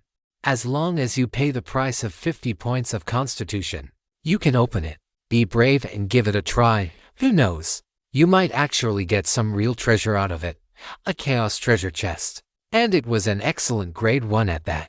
Jikang's heart skipped a beat. According to the shared intelligence of the Justice Alliance, the discovery rate for these Chaos Treasure Chests was extremely low. Up until now, among the tens of thousands of elite survivors from the Justice Alliance who had entered the ancient Chaos domain, only 3 had found a Chaos Treasure Chest. And those were only of common grade. As for what they opened, 2 people made a huge profit, while 1 suffered a small loss. The overall odds of winning were still very high, 50 points of constitution. Ha! Jikang walked up to the Chaos treasure chest and rubbed his hands together in excitement. The 10-second countdown for the Cicada Wing treasure armor's ethereal state ended, and his figure reappeared. But just at that moment, a monarch-grade spirit trace creature responsible for patrolling the atrium suddenly seemed to sense something and turned a suspicious gaze toward the corner of the second-floor corridor. "Tululu, who goes there?" The spirit trace creature let out a chattering sound, which immediately alerted several patrol guards outside, who all rushed up. Their noses are sharp as dogs. Jikang frowned slightly and immediately switched to the Phantom Beast cloak, entering the state of ecological assimilation. But even so, the spirit trace creatures that rushed up to search did not leave. They continued to scan their surroundings with vigilant eyes. "I smell the scent of a human. He is still here," the monarch-grade spirit trace creature said, its eyes filled with murderous intent. Jikang stood nearby, and hearing this, his heart sank slightly. It seemed the level of the Phantom Beast cloak was still too low. The camouflage of ecological assimilation could not completely isolate his scent.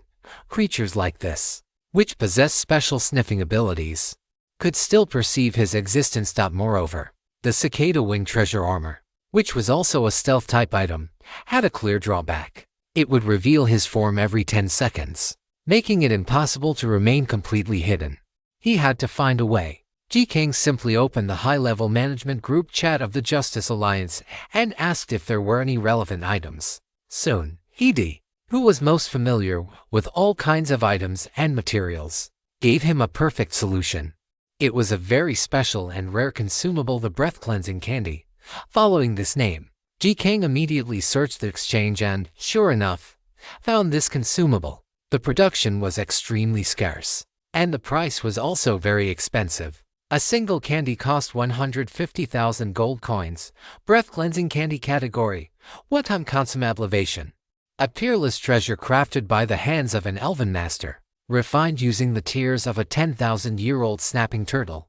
After consumption, it can completely purify the external aura of a biological individual, achieving a state of ecological invisibility. The duration is 2 hours, and the effect will gradually weaken over time. This thing was actually quite interesting. Jikang bought 10 of them directly, put them into his dimensional earrings for backup, and took one out to toss into his mouth. The texture of this item was similar to a gummy candy, with a sweet and refreshing taste, and he chewed it up and swallowed it in a few quick bites. The effect was immediate. The faint trace of aura that had been leaking out while he was in the state of ecological assimilation was completely wiped away. The expression of the monarch-grade spirit trace creature changed slightly. It twitched its large nose a few times, looking very puzzled. "What's going on? Could I have sensed it wrong?" The other spirit trace creatures also looked at it with confusion. "Lord Spirit Weasel, there is no one here." The spirit weasel shook its head and said, "Let's go down first. Everyone stay alert." After the group of patrol guards left the area, Jikang finally walked to the front of the Chaos treasure chest. The moment he reached out to open it, a line of prompts appeared before his eyes. "Do you wish to consume 50 points of constitution to open this treasure chest?" 50 points was nothing. He could make it back just by eating a few fruits. "Confirm. Open it for me." Clang. Accompanied by a crisp sound of metal opening, a burst of treasure light flashed out from within. Several lines of small text kept jumping back and forth within the light. Random equipment reward. Random word spirit reward. Random finished talent reward. Random consumable reward. Random item reward. Seeing these lines of small text jumping and switching, Jizang raised his eyebrows slightly. It was exactly as the intelligence report had stated. These chaos treasure chests, just like the boss chests from before, were all type-based treasure chests. A word spirit or a talent would both be fine, of course. A word spirit would be best. That stuff was truly too rare and authoritative. Jizang stared fixedly at the ball of light, waiting nervously. Finally, the line of small text froze. "Congratulations.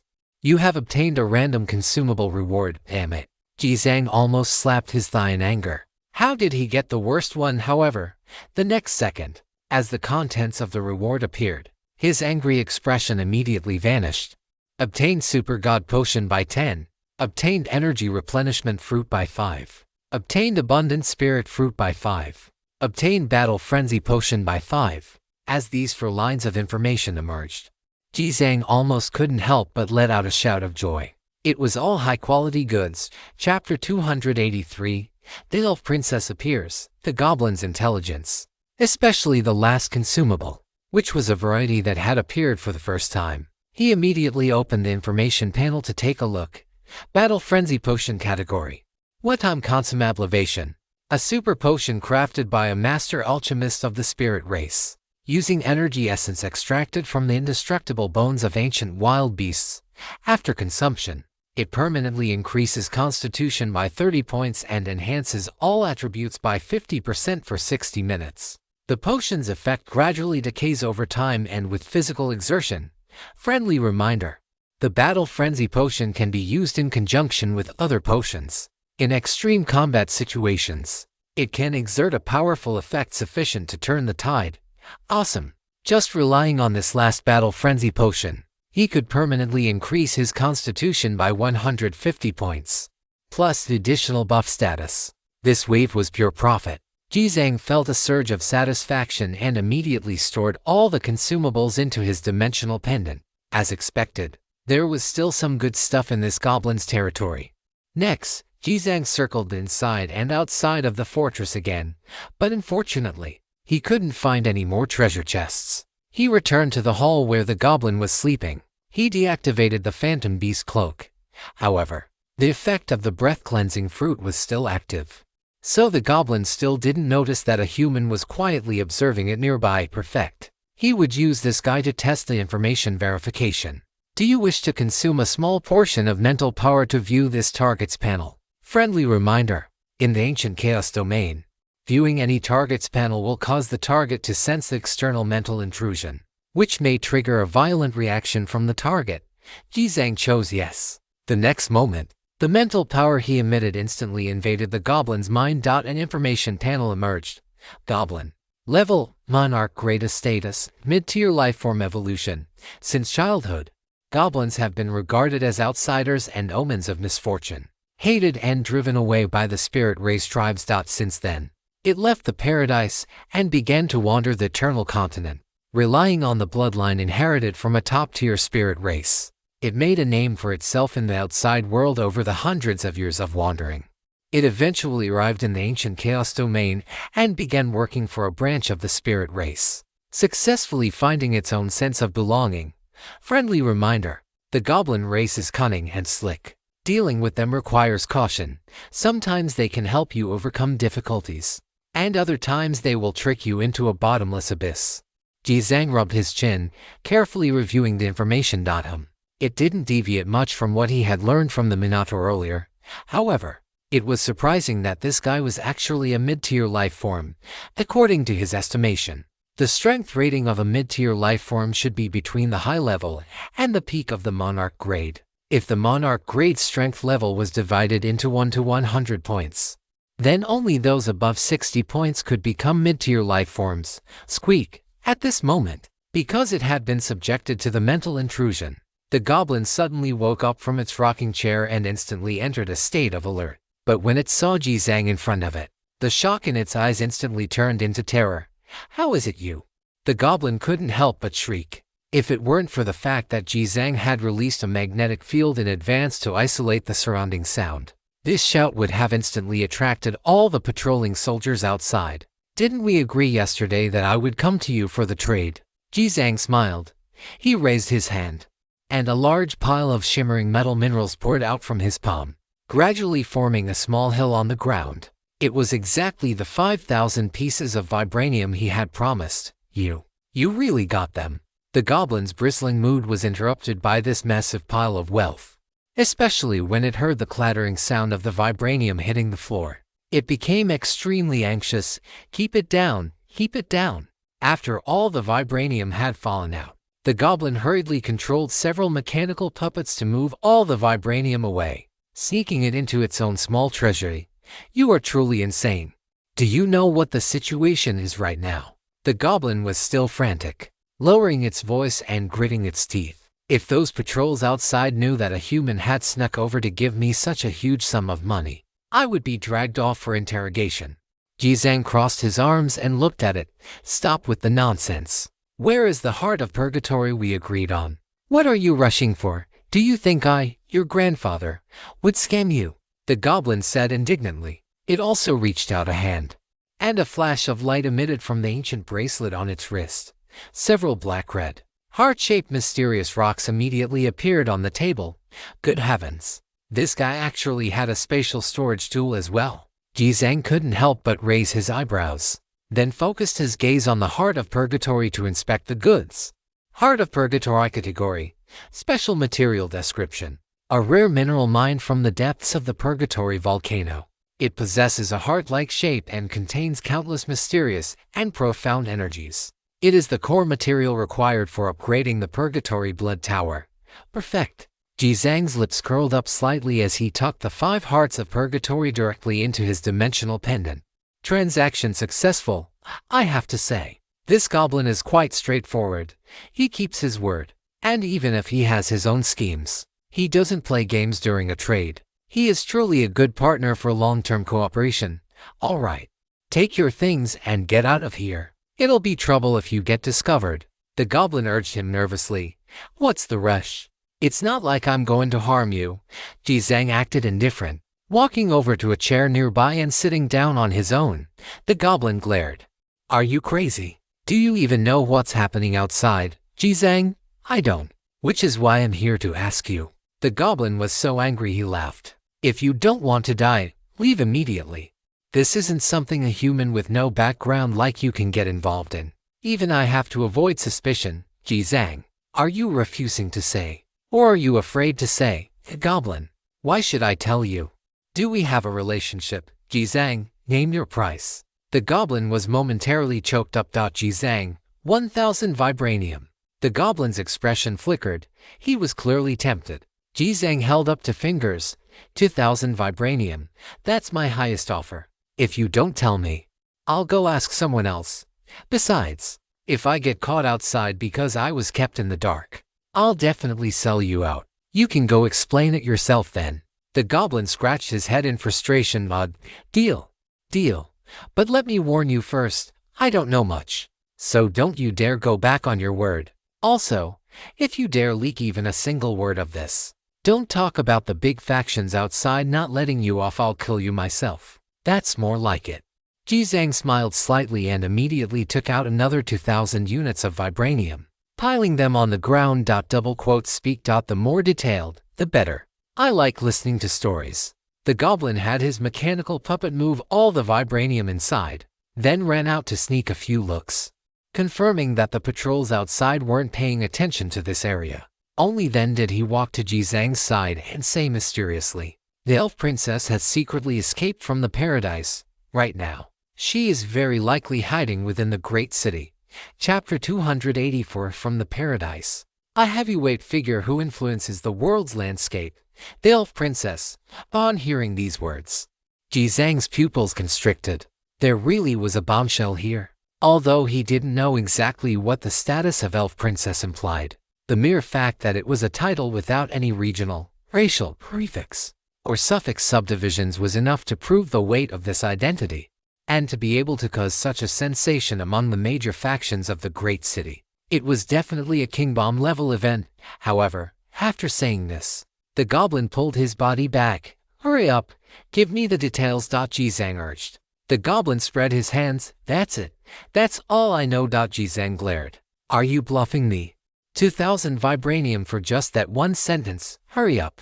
Why did the elf princess come to the great city? The goblin. I really don't know. At my level, the inside information I can gather is limited. But right now, several major factions in the great city are searching for the elf princess's location. As he spoke, the goblin added mysteriously, according to my speculation, the elf princess's arrival this time might be related to the Blood Night auction. Jizang straightened up. Elaborate. What's going on with the Blood Night auction? The goblin lowered his voice. Recently, a pure-blooded elf from the outside world appeared among the latest lots for the Blood Night auction, causing quite a stir. It's still in the pre-promotion stage, and it's estimated that the bidding will start in 3 days. A pure-blooded elf. As a lot. Jizang narrowed his eyes. Are such pure-blooded elves rare? Aren't there some in the great city, the Goblin? There are some, but they are indeed rare. The key is that this pure-blooded elf is rumored to have noble bloodline. Hearing this, all the clues became clear. So, the elf princess is here to rescue that pure-blooded elf. Jizang rubbed his chin, though he still held significant doubts. But why would a big shot with such status risk her own life? The Goblin. How would I know? These are all just guesses. I'm not even sure if this is true. I just heard those big shots mention it in passing. Jizang looked at the Goblin. Then why are you being watched mentioning this? The Goblin was also quite annoyed. I've had a few trades with elves from outside the territory, and the higher-ups suspect I might be involved in this matter. So they've put me under control. Damn it. I see. By the way, that paradise you mentioned earlier, is that the elves' homeland? Jizang asked again. Hearing this, the Goblin looked at him as if he were an idiot. You don't even know what the paradise is, and you're here asking about this? Jizang froze. The two stared at each other blankly. The Goblin said slowly, not to be rude. Brother, but where exactly did you come from? Jizang was also at a loss for words. To be honest, if it were any other stranger, Jizang wouldn't have exposed his ignorance of this world. But since he had a history of cooperation with the Goblin and had figured out some of his background, it wasn't a huge problem. Jizang said, I came from outside. You can just consider me a member of a reclusive human clan. Hurry up and tell me. The Goblin couldn't help but tease. You humans are really good at hiding, even reclusive now. Following that, the Goblin didn't hold back and briefly explained the matter of the paradise to Jizang. The paradise, the homeland of the elf race, is rumored to be the place where the gods were conceived. The paradise once resided within the mythical forest, but after the primordial war, it was stripped from the mythical forest and relocated to the heaven beyond heaven. That history was far too profound and mysterious, as it has been passed down to the present day. Only fragmented legends remain. No one can clearly explain what earth-shattering events actually occurred back then. Since that time, the elf race has also split into two great royal courts, a rift that has been difficult to bridge. Yet, even so, the elf race still possesses absolute dominance and control over all spirit kind on the Eternal Continent. The reason the news of an elf royal court princess appearing in the ancient chaos domain has caused such a massive sensation is precisely because her identity is far too astonishing. She is a truly towering figure capable of swaying the landscape of the myriad races. It is not just this great city. There is no telling how many terrifying existences from the outside world are currently converging here. The several major factions here are merely the vanguard in the presence of those beings, let alone a broker like the Goblin. Even the leaders of the major factions are nothing more than small fry. Now you understand how serious this is, right? The Goblin sneered. Jikang also felt a wave of shock in his heart. Isn't this clearly a main storyline quest? He immediately opened the back end to check the latest intelligence shared by other survivors. Sure enough, the myriad race factions in every region had almost all begun to take action. Everywhere was in a state of chaos and turmoil. It was just that the information from above was clearly being tightly sealed. Up until now, no intelligence regarding the elf princess had leaked out. Jikang said, Goblin, tell me your thoughts. The Goblin rolled its eyes. What kind of thoughts could I possibly have? I wish this had absolutely nothing to do with me. This kind of major event is not something small-timers like us can get involved in. Jikang asked curiously. Come to think of it, since your background is spirit kind, shouldn't you be standing on the princess's side? Hearing this, the Goblin let out a cold snort. Do you think the spirit kind that can exist in the ancient chaos domain are the same concept as the spirit kind outside the domain? Alright. Now that everything has been said, you should leave quickly. Remember to find a place to hide and make sure you aren't discovered, otherwise you're dead. The Goblin began to shoo him away. A massive earthquake was about to hit the great city, and it had to be careful to protect its own skin. Alright, thanks. Jikang smiled and turned to leave through the main entrance. Hey, are you crazy? Go this way. The Goblin hurriedly called him back, looking exasperated. This guy was truly trying to get it killed. Its biggest regret now was getting to know Jikang and becoming entangled with him in such an extremely sensitive and high-pressure moment. If Jikang were caught, It would definitely be implicated, even if it survived. It would be stripped of a layer of skin. The goblin led Jikang to its underground secret passage and even gave him several items suitable for stealth and hiding before watching his back disappear with trepidation. Jikang passed through the goblin's secret tunnel and arrived in a forest outside. I need to move quickly, Jikang thought to himself, but he currently had no leads. This great city was too vast, and even the three major factions, the local snakes that controlled everything, had not discovered the whereabouts of the elf princess. He was a stranger in a strange land, and as a human, a rare and conspicuous race, trying to find her through his own power was no different from looking for a needle in a haystack. I need intelligence. Jikang opened his talent panel. He clicked directly to activate Active Intelligence, Chapter 285. Infiltrating the Iron Skull Coliseum. An existence above the monarch level. You have activated one instance of Active Intelligence. Remaining uses, Active Intelligence. Last night, the news of the elf princess appearing in this great city triggered a massive shock among the upper echelons of the various race factions. This information did not come from an eyewitness. It came from a trader of the elf race's Bright Moon Royal Court. At this moment, powerhouses and great beings from millions of square kilometers around, including those in the great city, are almost all rushing here. Regardless of which faction the elf princess falls into, she will become a massive bargaining chip in the hands of their race, sufficient to shake the existing global power structure.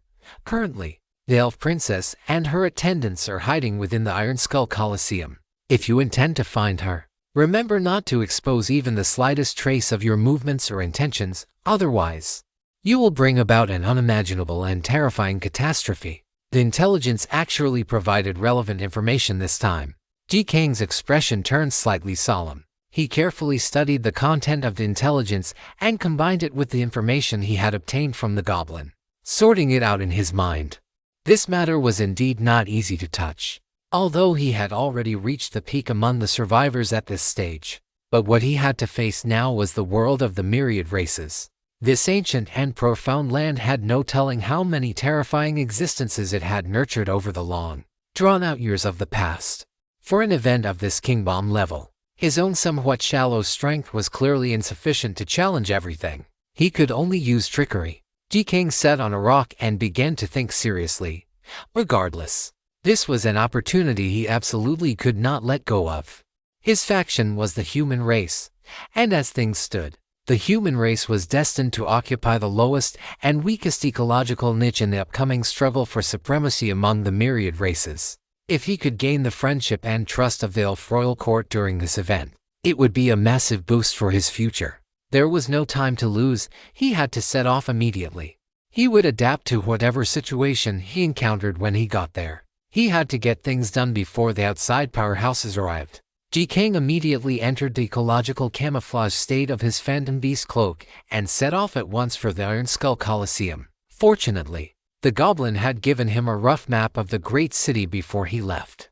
Following the directions on the map, he soon arrived at the beast race's largest territory. Ahead, a massive, ancient structure sat upon the earth. Judging by eye, the diameter of this coliseum alone reached over 5 kilometers. The outer walls of the coliseum were mottled, covered in bloodstains and various marks from blades, spears, and swords. In the surrounding low-lying buildings and encampments, a large number of fully armed beastkin were patrolling back and forth, their eyes gleaming with ferocity as they monitored everything suspicious in the vicinity. To be safe, Jizang consumed another breath-cleansing fruit before beginning his infiltration of the Colosseum. This princess is quite clever. The beastkin's territory should be the safest place right now, the one least likely to arouse suspicion. Jizang thought to himself. He just wondered how she, an elf, managed to hide in beastkin territory. Had she used some kind of disguise technique? Holding on to this doubt, Jizang walked into the Colosseum. The situation was highly unusual. All combat matches in the entire Colosseum had been suspended. A vast number of dueling arenas, gambling halls, and spectator stands were currently vacant. Only in the underground cells were there large numbers of beastkin figures, emitting bursts of bloodthirsty roars. They were the tools the Colosseum used to profit. The vast majority were beastkin warriors who had fallen into darkness, having completely lost their minds and left with nothing but a frantic, bloodthirsty desire to fight. Many guests enjoyed watching such bloody gambling matches. And whenever the odds were set for a match, the figures involved were unimaginably astronomical. Even goblins were frequent visitors here. Jizang walked through the area, yet he did not hear a single whisper of gossip. The beastkin, usually the most boisterous of creatures, seemed to have been issued a gag order. They dared not discuss anything related to today's events, focusing all their energy on patrolling and searching. They are guarding this place so strictly. Jizang cautiously snuck into the interior of the Colosseum, not even releasing his magnetic field. He relied solely on his 5 senses to capture information about his surroundings.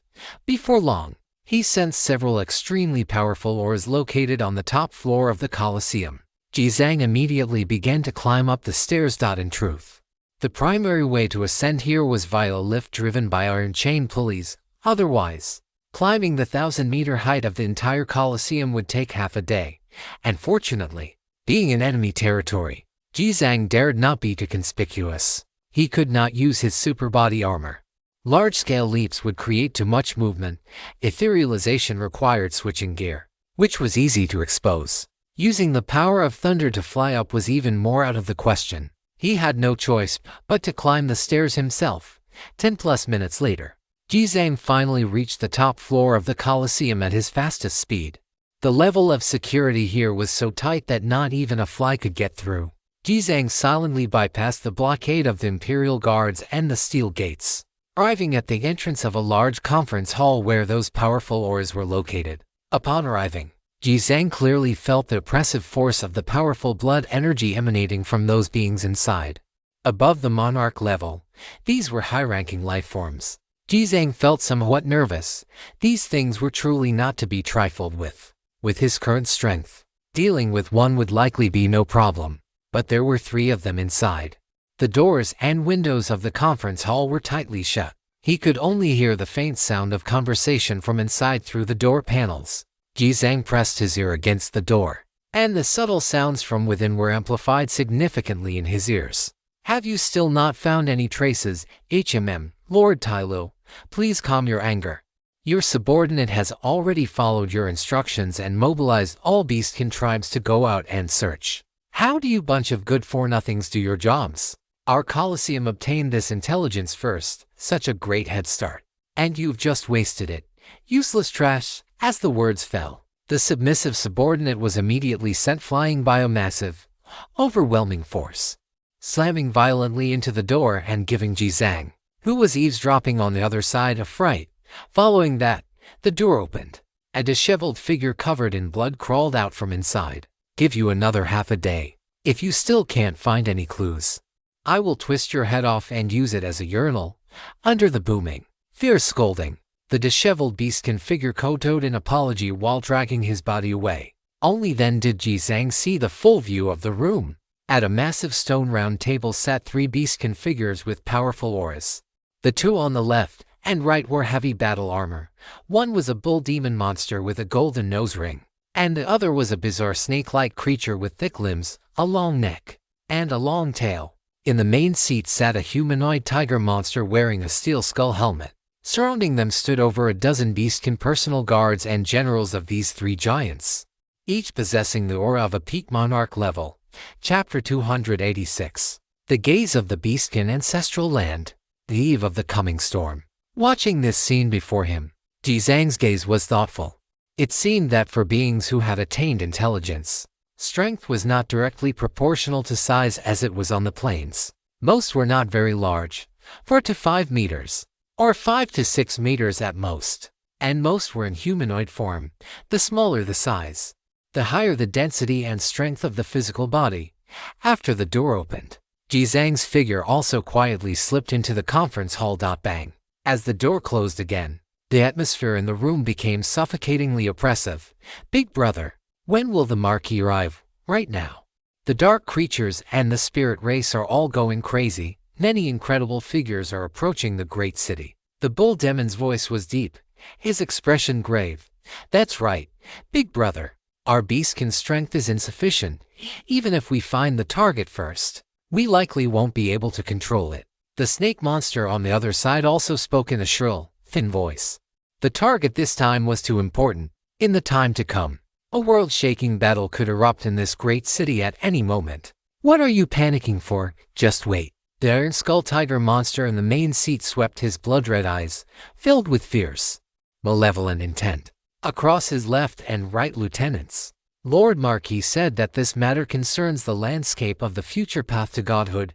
Even the ancestral land is watching. Hearing the words ancestral land, the bull demon and the snake monster instantly tensed up, even in a remote, chaotic place like the Chaos Ancient Domain. When hearing the will of their distant ancestors, they still could not help but tremble instinctively. They might be able to act as kings in this small, massive city, but compared to the true behemoths from their ancestral lands, they didn't even qualify as small fry. In this situation where giants were crushing one another, the most dangerous position to be in was that of the vanguard. Each of you take your teams out on patrol. Search every corner of this massive city. Even if you have to tear it apart, you must find the target for me. Once you successfully control the target, move her out of the city immediately and send her in the direction the Marquis is coming from. The Ox Demon said, "Big brother, how do we deal with the city gate guards and the Black Sky Ghosts? That bunch of dark creatures has been watching us the whole time. If we want to leave the massive city, we won't be able to escape their surveillance." "You idiot." Iron Skull slammed his hand on the table. "What time do you think it is? Why are you still worrying about those damn city gate guards and Black Sky Ghosts? If they dare to block us, just kill our way out." "Yes, big brother." The two beastskin commanders immediately took their orders and set off, their faces filled with tension. Ji Kang followed them out of the room. He waited by the door for a moment, confirming that no further sounds were coming from inside, before he left the area. This trip had yielded an important piece of information. The strong reinforcements from the various factions would not be arriving at the massive city so quickly. However, the Iron Skull Coliseum was so large, and he couldn't use his aura or domain perception. How was he supposed to find the elf princess? Ji Kang felt a bit troubled. He immediately contacted Ed, asking him to mobilize the resources of the logistics department to help him find some items or equipment capable of identifying racial auras or seeing through disguises. Not long after, Ed provided him with a list containing various relevant items and materials. Ji Kang looked through it carefully. Almost all of them were low-tier items. The elf princess's concealment methods were so advanced that even the top-tier, high-ranking beings of the massive city's three major factions couldn't detect her. These items clearly wouldn't be effective, and they would only make it easier to expose himself, helpless. Ji Kang had no choice but to open the world channel and post an advertisement offering a high price for the items he needed. He then continued his search through the Coliseum. Unless absolutely necessary, he didn't plan on using his intelligence talent for the time being. He had already obtained one piece of intelligence regarding this matter. It was unlikely he would be able to obtain a detailed version of the same information a second time. Ji Kang continued to wander back and forth through the massive Coliseum for half an hour, attempting to find any beastkin acting abnormally. But just then, he received a private message in his backend from another city lord. The person claimed to have something that met his criteria, but the asking price was quite high, demanding 20 million gold coins. A legendary grade piece of equipment, or a secret treasure grade accessory or piece of armor with special functions. Ji Kang. Send the panel. Gone Ling 1, Mirror of Piercing Falsehood. Mirror of Piercing Falsehood. Grade Secret Treasure. Category Special Tool. Special Attribute. Upon use, consumes 1% of mental power to perform a true identification on any object reflected in the mirror. Capable of seeing through all disguises and transformations. Ineffective against targets with mental power more than 3 times higher than the user's evaluation. A precious mirror refined from the single eye of an outer realm evil eye heavenly demon. It can pierce through all the falsehoods in the world and is an extremely rare and precious artifact. Friendly reminder: when using the Mirror of Piercing Falsehood, if the user's mental power is too low, there is a chance of being detected by stronger individuals with higher mental power levels or special soul abilities. Please use with caution. A secret treasure grade tool. Ji Kang rubbed his chin. This item did indeed meet his current needs. The ability was quite practical, but it couldn't be considered bug tier. In terms of true value, it certainly couldn't compare to a low-tier divine artifact like the Cicada Wing Treasure Armor. It was even further from being worth a legendary grade piece of equipment. Ji Kang sent him a message directly. 20 million is definitely out of the question. How can you dare to ask for that price for something with such an obvious drawback? Gonlingguan 18 million, that's the lowest price. This item is out of print. You won't find it anywhere else but here. Ji Kang 3 million. Gonlingguan, are you kidding me? Buddy, did you not see clearly? This is a damn secret treasure grade. You're offering 3 million. Even a random treasure grade item with special functions I pick up is worth more than that. Gonlingguan 15 million, that's the lowest. Any lower and I'd rather let it rot in my hands than sell it. You'll regret this. Ji Kang 3.1 million. Gonlingguan, you only went up by 100,000. Ji Kang buddy, with this crappy attribute, do you really think you can sell it for a fortune? My total mental stat is less than 30 points, which means it's useless against any target with more than 90 mental points. For other targets higher than me, there's still a risk of being discovered if I use it. Gonlingguan, you're a city lord level player. How is your mental stat only 30? I have over 50. Forget it. I'll drop another 5 million. Take it for 9.99 million. Consider it making a friend, Ji Kang, for trash like this. 3 million is already generous. Only you would treat it like a treasure. I don't have time to waste. Final offer 3.2 million. I'll cover the transaction fees. If you can accept it, we trade. If not, forget it. I'll give you 10 seconds to think about it. Damn, I don't even feel good buying it at this price. It'll probably just end up gathering dust. Ji Kang grumbled a bit and then closed the chat box. The subsequent messages sent by Gonlingguan all showed as unread, which immediately made Gonlingguan anxious. He went straight to the special trading channel and popped up a trade request window for Ji Kang. Chapter 287, Discovering the Elf Princess. A face of unparalleled beauty, Ji Kang waited exactly 2 seconds before clicking accept. On the opposite side of the trade window, an oval-shaped mirror was placed. Calling it a mirror was a stretch. It looked more like a glass egg, with a very unique and distinct design. Gonlingguan, 3.2 million it is. Damn, consider it making a friend. Ji Kang didn't say a word, promptly placing 3.2 million gold coins into the window and checking the option I will pay the transaction fees. Both sides clicked to confirm the trade. Trade complete, including a 20% service fee. The total cost was less than 4 million. And this secret treasure grade mirror of piercing falsehoods was successfully acquired. Not bad, not bad. Ji Kang felt a surge of excitement. While this item might not be of much use to the vast majority of survivors, it could play a crucial role in the critical moments he was currently facing. Gonlingguan sent over a friend request notification. Ji Kang tapped to accept it and then closed the background interface. With a thought, an oval-shaped glass egg appeared in his hand. Ji Kang held the glass egg up before him and then channeled a wisp of his mental energy into it. The next moment, the entire world viewed through the mirror's surface underwent a mysterious distortion. It was as if he were observing everything through the surface of rippling water. This gadget had a 270-degree wide-angle view, providing an immense field of vision. Combined with his eagle-eye state, the scene of the majority of the Colosseum below was instantly captured in his sight. However, the amount of information presented before his eyes was shockingly large. Every time the light shone on the positions of those beastkin warriors, a massive phantom image would appear. Those were the true forms of the beastkin, each one incredibly massive in size, with hideous and terrifying appearances.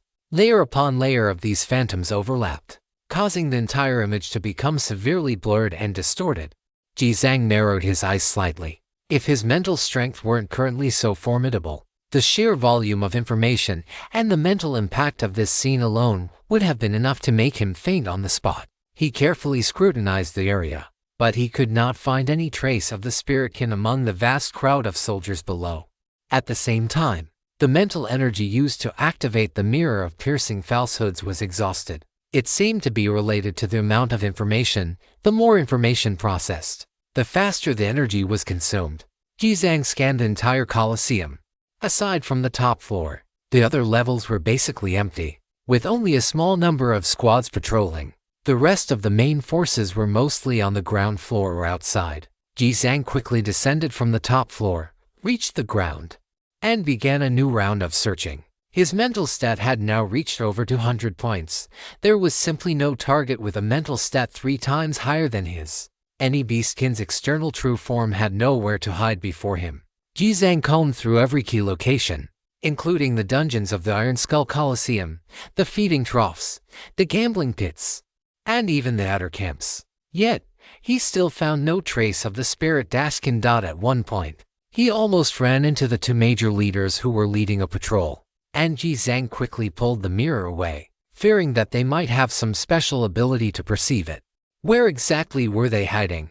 Jizang felt a wave of irritation, but a possibility soon occurred to him. Wait, if the elf princess's rescue target is truly the Blood Knight auction, could they have already gone there? Realizing this, he immediately withdrew and returned to the elf tavern to find Black Scar and Ali. Ali was more familiar with the great city, so Jizang had it draw out all the beastkin strongholds and territories on the map left behind by the goblins. In addition to the Iron Skull Coliseum, the beastkin had dozens of other territories of varying sizes throughout the great city. Based on the distance between these territories and the location of the Blood Knight auction, Jizang quickly deduced 3 patrol routes. If the elf princess really intended to carry out a rescue, there was a high probability she would have blended into one of these routes. Jizang immediately set off. 10 minutes later, he arrived at the first patrol route. With the fastest speed possible, he used the mirror to scan the marching beastkin from start to finish. He found nothing. Immediately after, he doubled back and arrived at the second patrol route.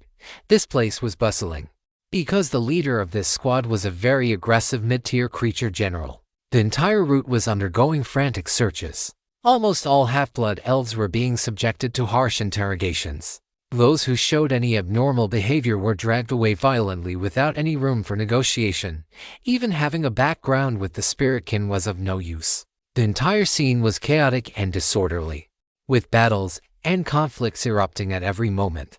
Jizang held the mirror of piercing falsehoods, fully focused, and continued his search. On a main street near the Blood Knight auction, Jizang suddenly spotted 2 beastkin retreating after being injured in a large-scale conflict. Taking advantage of the chaotic scene, they turned and ducked into a side alley. This seemingly normal act of evasion caught Jizang's keen attention, because he noticed that those 2 beastkin were not injured at all. Jizang's adrenaline spiked instantly. His figure rushed over at high speed, and he pointed the mirror of piercing falsehoods directly at them.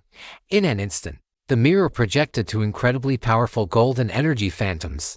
These 2 phantoms were only the size of normal humans, and one could clearly discern the feminine traits in their silhouettes. The one on the right wore dark green leaf-shaped hunting gear, her sleek golden brown hair braided into a sturdy long plait. She carried a longbow on her shoulder, her pupils as sharp as an eagle's, scanning the surroundings with constant vigilance. The other wore a pure white hunting dress embroidered with silver thread, her moonlight-like silver hair flowing down to her waist, with a few fresh vine leaves entwined in her locks.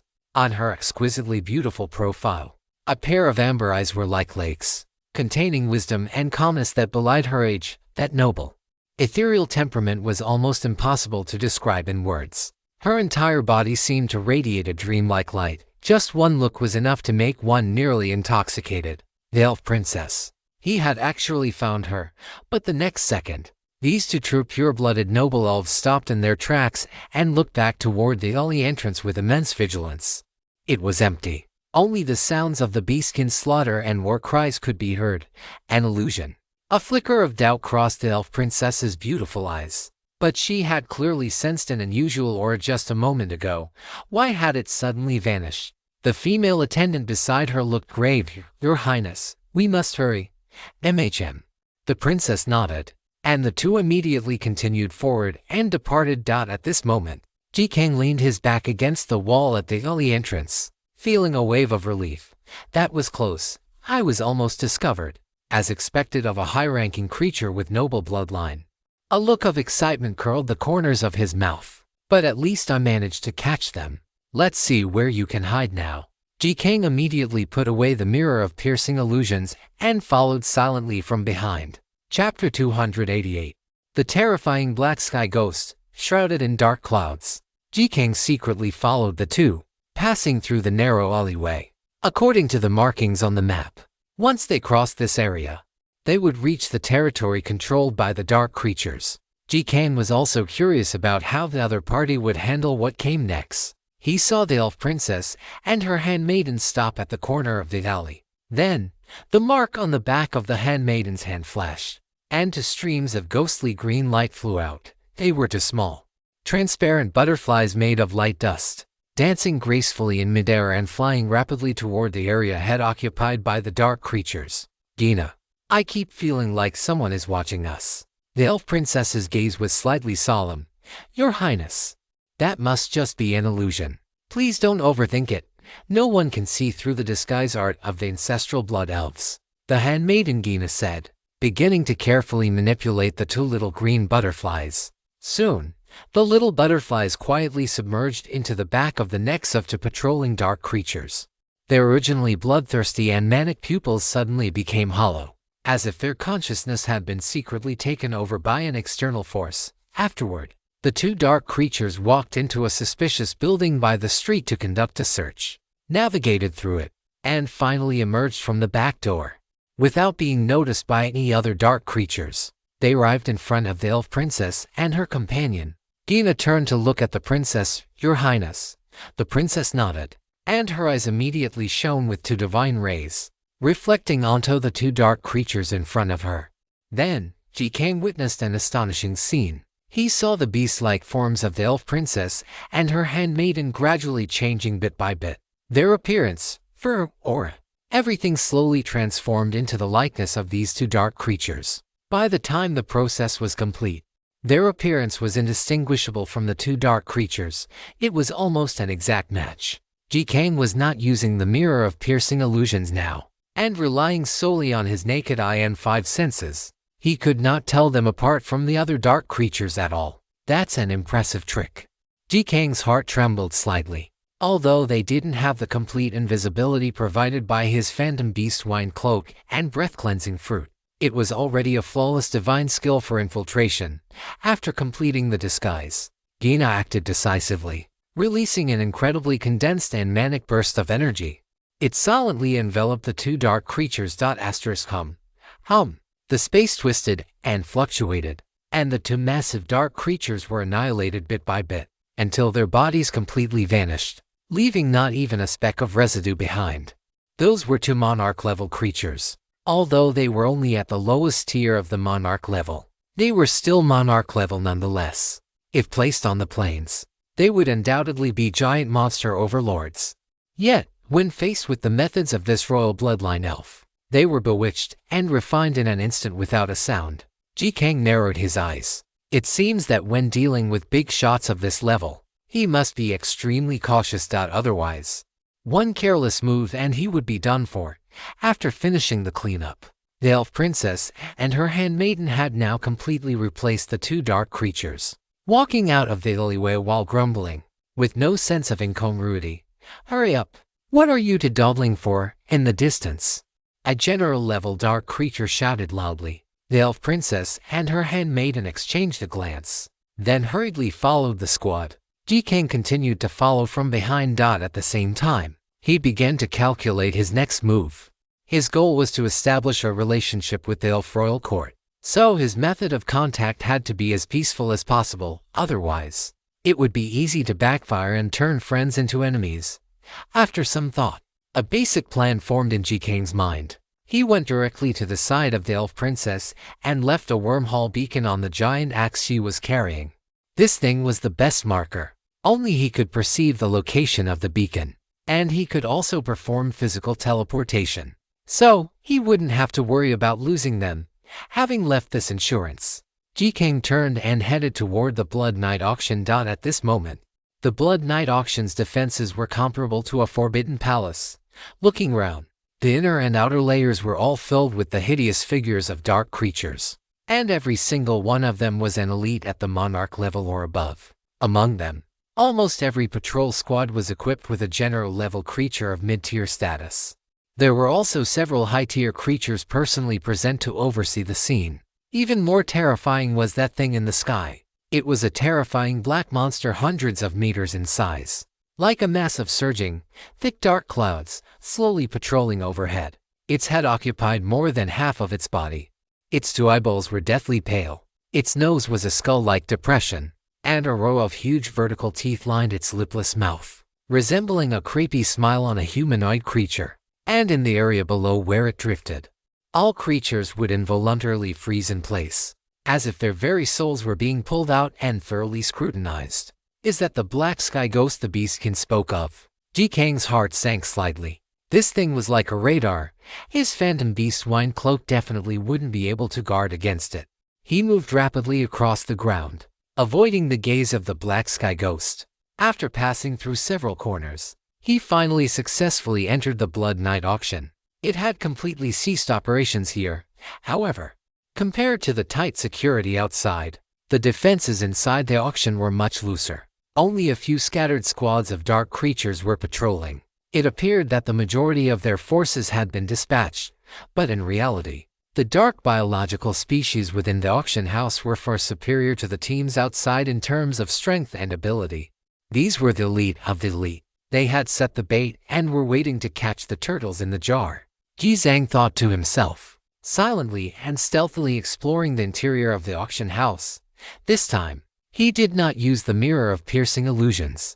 Relying solely on his naked eye and his faint five senses to gather information, he gained a rough assessment of the forces within the auction house. There were over 200 mid-tier creatures, including the 3 stationed outside. There were 5 entities above the monarch level in total.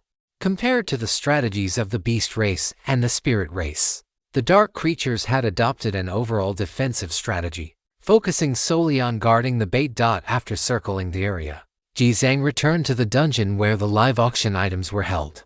The vast majority here were various rare and exotic beasts, among which there was even a golden goblin. Mixed blood elves, kept as pets, were also not uncommon here. At this moment, these auction items all wore expressions of terror, huddled in the corners and shivering, clearly frightened by the situation outside. And in the innermost cell, Ji Zhang finally saw that legendary noble elf of the royal court. Chapter 289. Nice to meet you, Your Highness. The princess was still young, wearing the most common vine leaf skirt of the elven race. Her delicate body was shackled with handcuffs and leg irons, curled up on a pile of filthy straw. Despite her pitiful situation, her beautiful face was filled with stubbornness and defiance, and a hateful light flickered in her amber eyes. Are all elves this good-looking? Ji Zhang was slightly shocked. Although her beauty could not compare to the elf princess, she could still be called a peerless beauty. It was fortunate that she had been captured by dark creatures. Those guys had no interest in the opposite sex. If she had fallen into the hands of certain beast races or mixed blood beasts, who knew what would have become of her. Target confirmed. Ji Zhang turned and left immediately. To be safe, Ji Zhang only activated the space-time stone after leaving the perimeter of the Blood Night auction house. Whoosh! The space rippled. Ji Zhang's physical form was instantly teleported to the side of the elf princess. This was no laughing matter. A clear spatial vibration traveled from the weapon in her hand, and the elf princess was so startled that she dropped it directly. Clang! The heavy axe fell to the ground, attracting several gazes from the surroundings, along with an angry reprimand from a superior.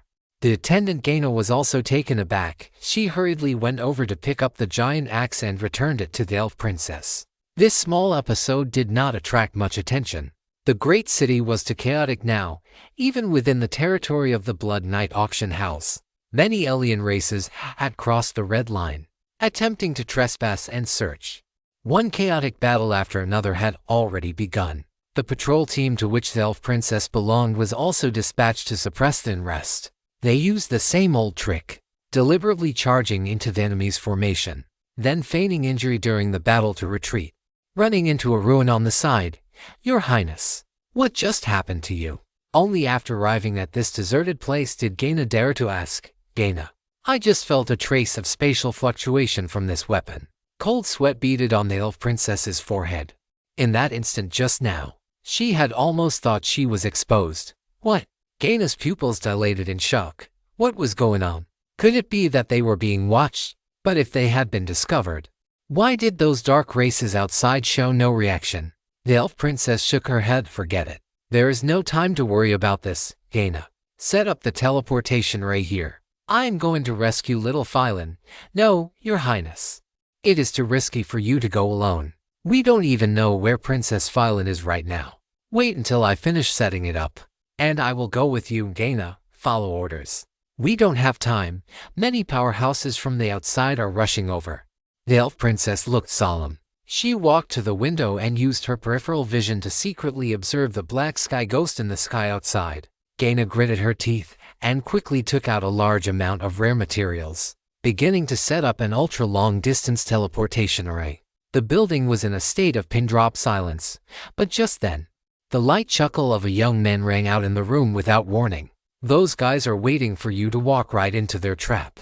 Your Highness the Princess. As soon as these words were spoken, the elf princess and Gaina both felt a chill run from their foreheads down to their backs. Instantly turning their gazes toward the direction of the voice, they saw a young human figure, who had somehow already sat down on the stone steps, arms crossed, looking at the two of them with great interest. Who are you, Your Highness? Be careful. Gaina struck instantly. The energy that erupted in a split second even tore through the disguise spell on her body, revealing her true form as a graceful elven woman. Countless emerald green light dust surged around her, gathering into an extremely powerful attack in an instant, aimed directly at Ji Zhang. The destructive offensive erupted by the terrifying high-tier creature caused the surrounding space to instantly distort into ripples, threatening to annihilate the figure not far away into dust. Facing such a terrifying attack, Ji Zhang remained seated, his posture and expression not changing in the slightest. Only the black satin pattern on the ring of sovereignty on his right index finger flickered with light for a moment.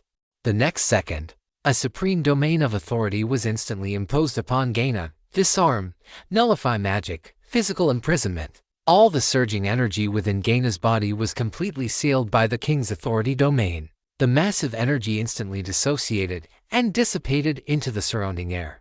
Although the elf princess also used defensive measures at the first opportunity, she still could not break the suppression of the king's authority domain on Gaina.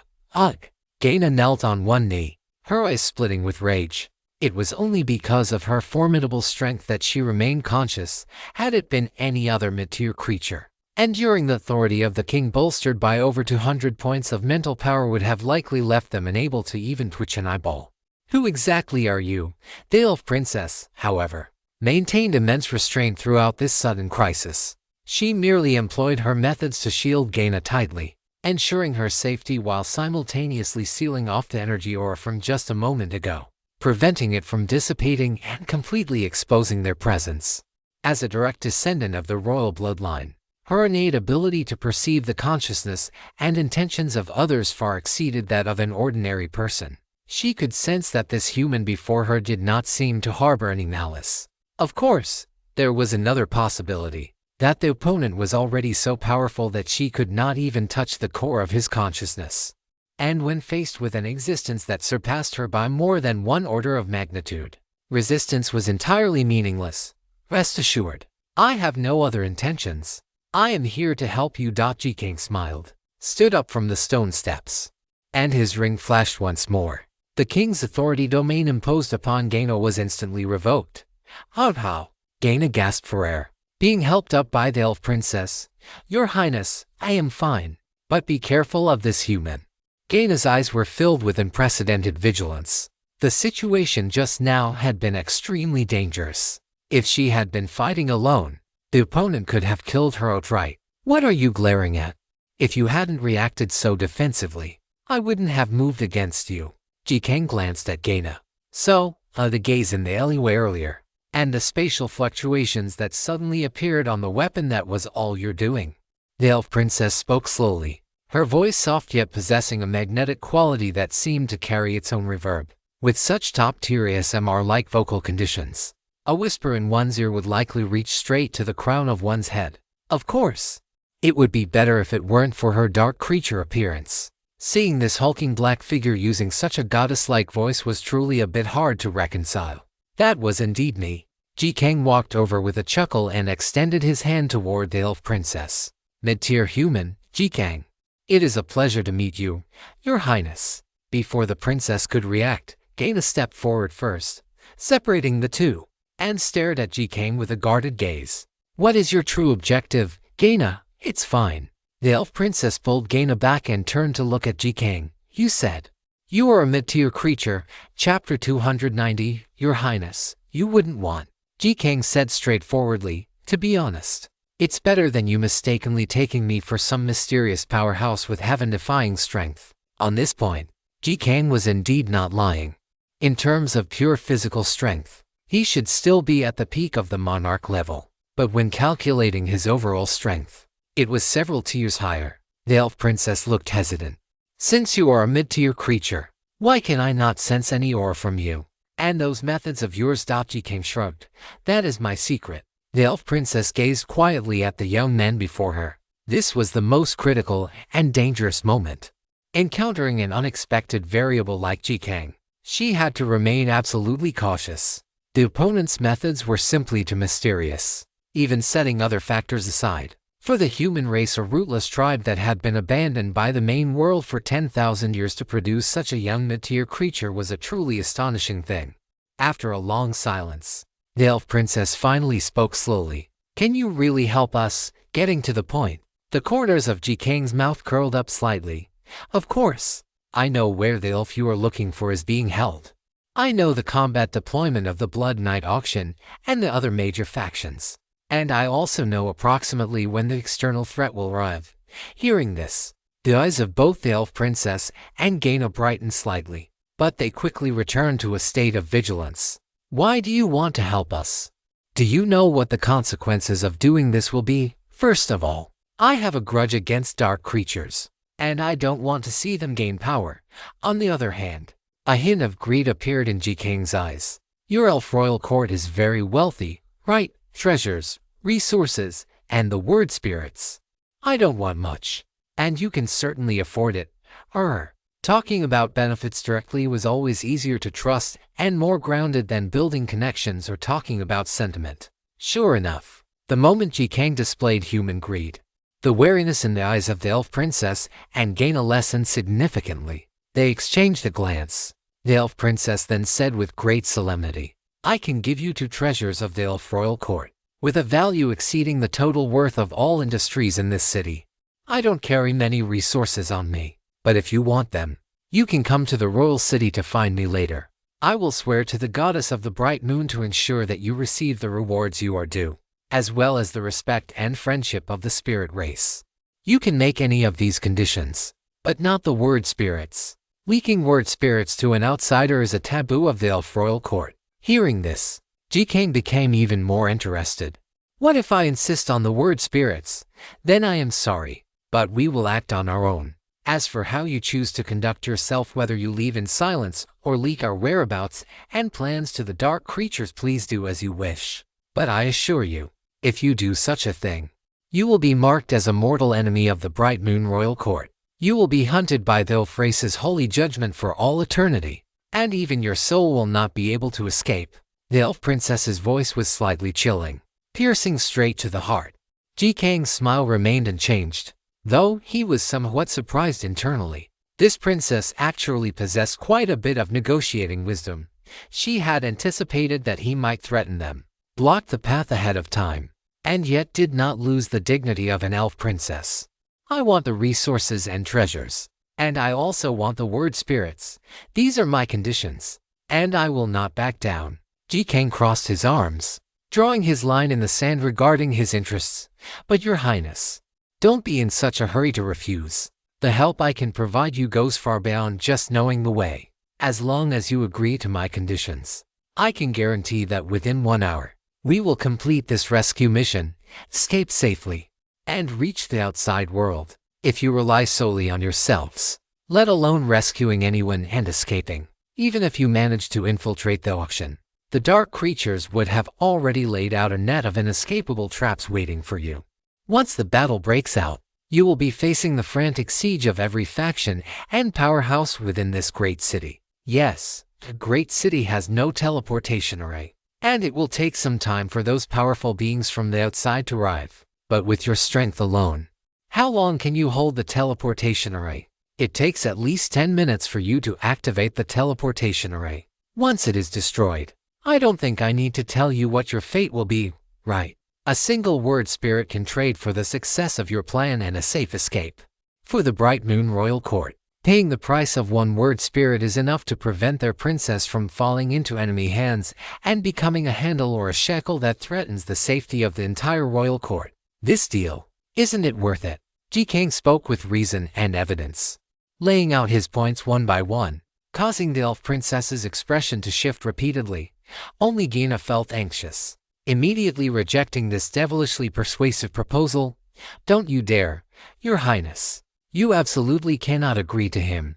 This human isn't trustworthy. By the time he betrays us, we won't even know it.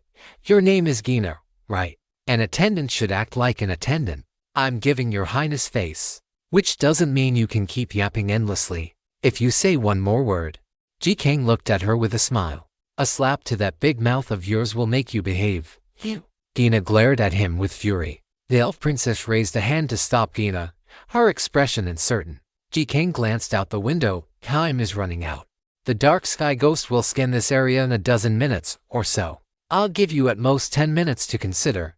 After 10 minutes, if no decision has been made, I will turn around and leave immediately. Whether you live or die will be your own business." After saying this, Ji Kang walked to the stone platform by the window, stepped on it with his toes, sat up, and waited quietly for the result of this negotiation.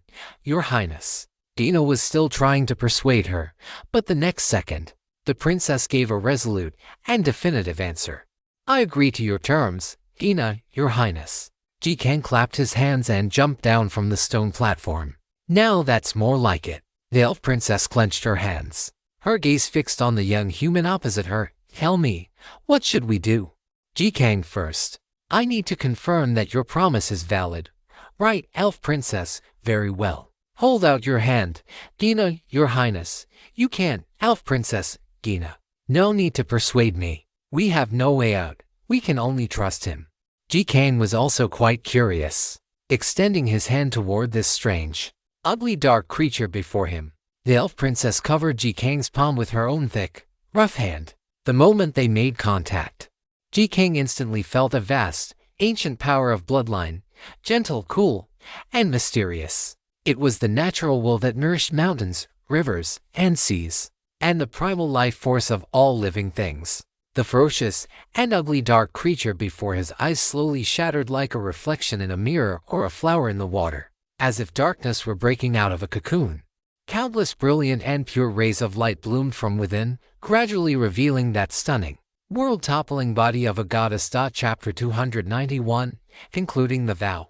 A promise beneath the ancient tree of life. The vision before Ji Kang's eyes was illuminated.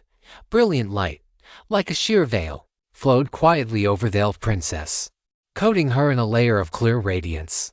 Her breathtakingly beautiful face was as solemn as a deity's at this moment, and deep within her amber eyes, it was as if a paradise were echoing. She slowly raised her hand, her fingertips wreathed in a faint glow, and whispered the ancient oath originating from the ancient tree of life, with the eternal silver fir as witness, with the undying bright moon as proof. I, the elf Ovelia, titled Morning Star, hereby establish a life pact with the human race. If you assist me in my task, allowing my trapped kin to regain their freedom, I shall grant the promised reward, immediately placing it into your hands, as an echo. When this journey encounters peril, your strength must become the sword and shield that protects the elves. This pact is limited to this matter, ending here, and the oath shall be fulfilled. Her voice was ethereal and sacred, every syllable resonating with the surrounding spiritual light. Afterward, she gently placed her slender, perfect right hand, a work of art, onto Ji Kang's open palm. The moment their skin touched, holy light surged forth from her palm. The light was not blinding, rather, it was like the purest first ray of dawn, warm and containing infinite vitality. Within the light, it seemed as if countless tiny light spirits were dancing, flowing over their arms, and finally enveloping their figures together. In the angelic radiance, Ovelia's long silver hair moved without wind, and she appeared like a deity descended to the mortal world, performing an ancient and great ritual. A warm and solid power flowed into Ji Kang's body along their touching palms, as if some law of the world were being branded upon him at this moment. The light gradually faded, the warmth remaining on his palm, and the new sacred bond within his soul. It seemed to silently declare that a heavy oath concerning the future had already been concluded. Having experienced such a miraculous event, Ji-Kang was also deeply shocked, as expected of an elf princess. The special effects alone were not something an ordinary person could produce. Ji-Kang recovered from the stunning scene, and the elf princess, who had possessed an appearance of world-toppling beauty, turned back into the ugly, rugged dark creature. And in the center of his palm, a small vine leaf had appeared. That was the mark of this vow. Aurelia, this is the basis of our trust. Are you satisfied now? Of course. Ji-Kang smiled. From now on, you will follow my commands. You do exactly as I say. Not just you, Princess Aurelia, but you as well. Do you hear me? Ji-Kang turned his gaze toward Gaina, who stood to the side. Gaina's pretty face was already frozen in a mask of frost. But since things had reached this point, she was powerless to change them and could only choose to submit. Gaina gritted her teeth and said, I understand, for now. Put away your teleportation room materials and redisguise yourselves. We are moving together, and we need to be quick. We have no time to waste, Ji-Kang said. Aurelia and Gaina exchanged a look and nodded, immediately springing into action. Ji-Kang consumed another breath-purifying fruit to ensure his ore remained at its optimal level of purity. At the same time, he activated the ecological assimilation of his Phantom Beast cloak and stepped outside. He reobserved the deployment and defensive formation of the Blood Knight auction. By the time he returned, Gaina had already finished reapplying her disguise technique. Let's go. Ji-Kang's voice came from the surrounding air. It was very faint, yet inexplicably carried a sense of reliability.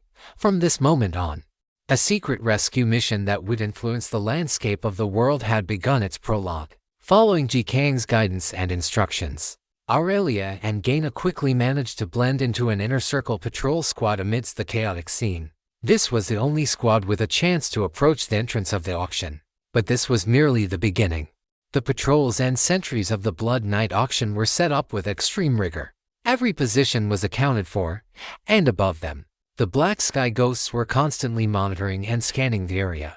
It wasn't as simple as just wearing the skin of a dark creature to sneak in. Given the current level of tension and sensitivity, any entity attempting to enter the interior of the auction would immediately trigger the extreme vigilance of the guards. Your Highness. Within the squad, Gaina looked nervously at the massive, terrifying black shadows in the sky. The Black Sky Ghosts were like giant dark whales drifting through the sky, feeding on souls. They were about to scan the squad the two women were in. The disguise technique could fool any other living being, but it could not evade the Black Sky Ghosts, which were evil creatures born from chaotic darkness. Stay calm. Do as Ji-Kang said. A thin layer of cold sweat beaded on Aurelia's forehead as she stared fixedly at the Black Sky Ghosts above. Without the teleportation array, once they were exposed, death was certain. Now, all their hopes were pinned on GC and G. Meanwhile, on the east side of the Blood Knight auction, Ji-Kang's figure appeared silently, sitting on the roof of a building. In his hands, he held a massive horn. The horn was crafted from beast bone and engraved with countless totems. A thick rope woven from beast fur was wrapped around the grip, with two skulls dangling from the ends, a display of the beast race's dominance and majesty. Beast King's Roar Horn category, special item description, an ancestral relic of the beast tribes, crafted from the true bones of a sovereign-level beast king. It is infused with the true essence of the beast race. When blown, it can instantly simulate the roar of a beast king, stirring the battle blood of all beastkin in the vicinity.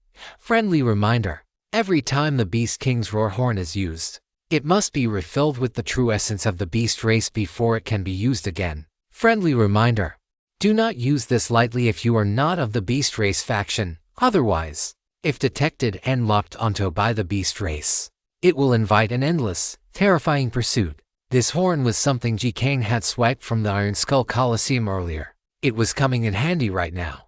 So, everyone is keeping their restraint, are they? Ji-Kang's eyes held a flamboyant glint as he grinned. Then, he took a deep breath, stood on the edge of the roof, and blew the horn with all his might. B-u-u-u-u-u-u. The heavy, mountain-like sound of the horn instantly rang out across the world. Within the rolling sound waves, the true essence of the beast race was contained. invading the area controlled by the dark creatures with an incredibly powerful momentum. The overwhelming aura of the beast race surged forth like a tsunami. It violently agitated the nerves of every dark creature in the area. Enemy attack!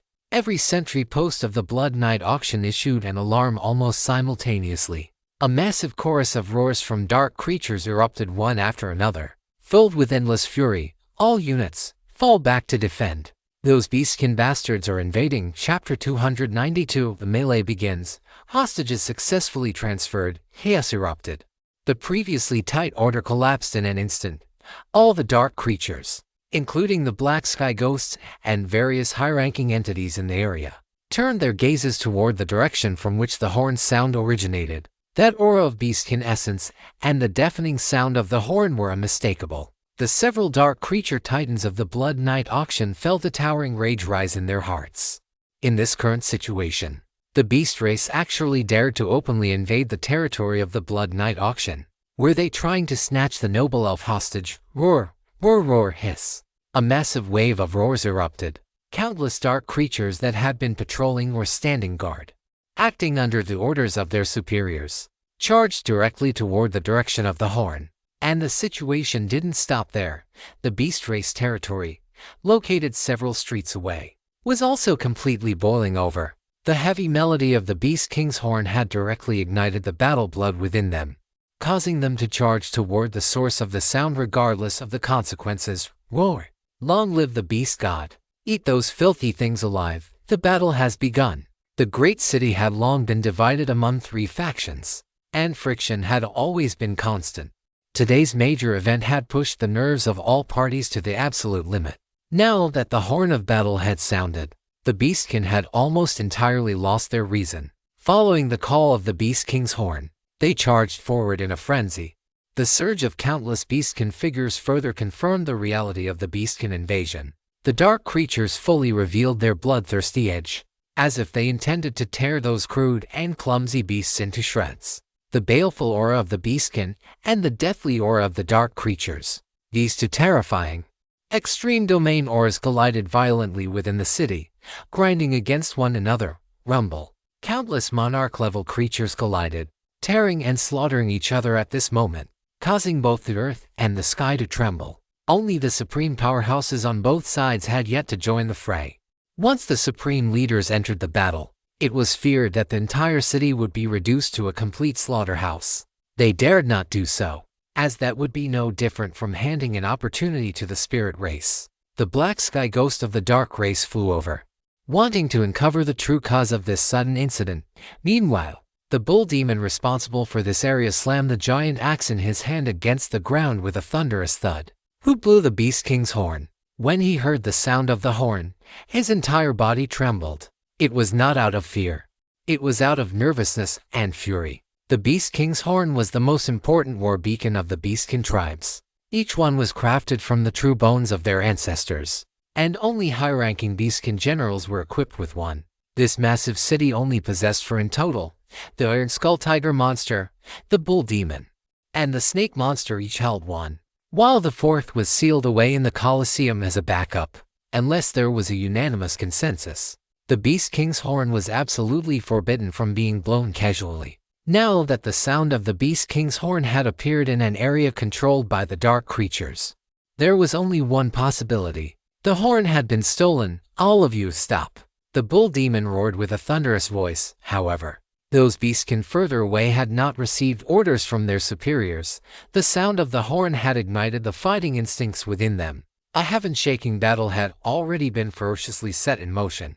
The Bull Demon was furious to the extreme. Even with his bull-headed brain, he could figure out that this was the elves' plan.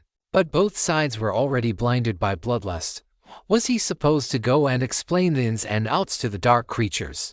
Now, they had to fight, whether they wanted to or not. Lord Bull Demon, we, the surrounding Beastkin powerhouses all looked at the enraged Bull Demon, feeling somewhat at a loss. The war horn had been blown, so why wouldn't Lord Bull Demon let them charge in? All warriors, follow me and storm the Blood Knight auction. Rescue that elf woman.